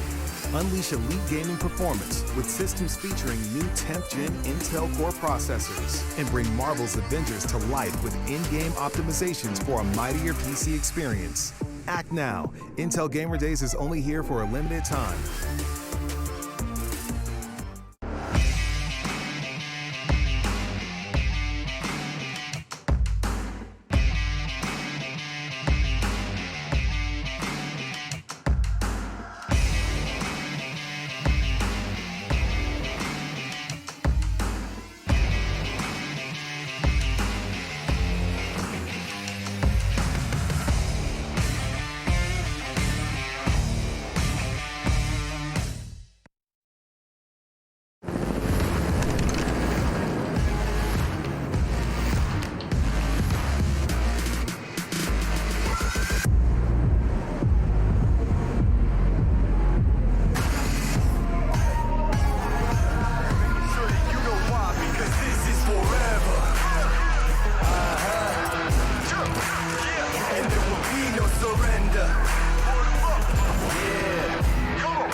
If you want to know what you're good at and, well, also what you suck at, check out csgohub.com.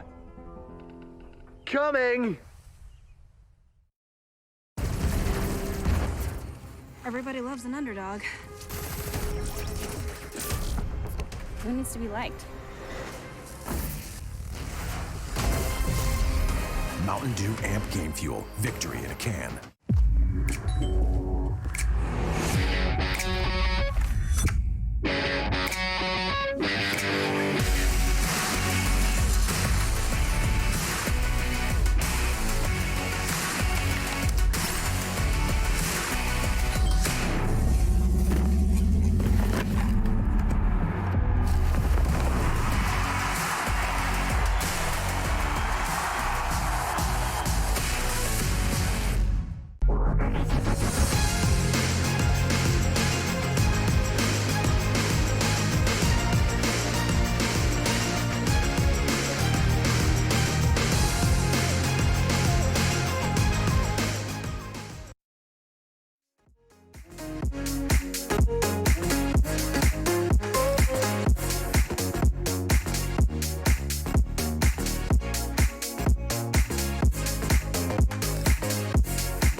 I'm so sorry that I wasn't really there for me. Cause nobody else is showing any empathy. Rudely awake and quite undertaken. Did I do something wrong? Life isn't easy. Why did you leave me here with my thoughts alone? I don't wanna wake up messed up, cause I can't spend another day like this. Another type of caked up breakup, where I've been finding any way to my fix. But I need you now, cause I don't wanna be around. No, I don't wanna wake up messed up. There's gotta be another way past this. I'm so sorry that I didn't go to therapy. Thinking everybody even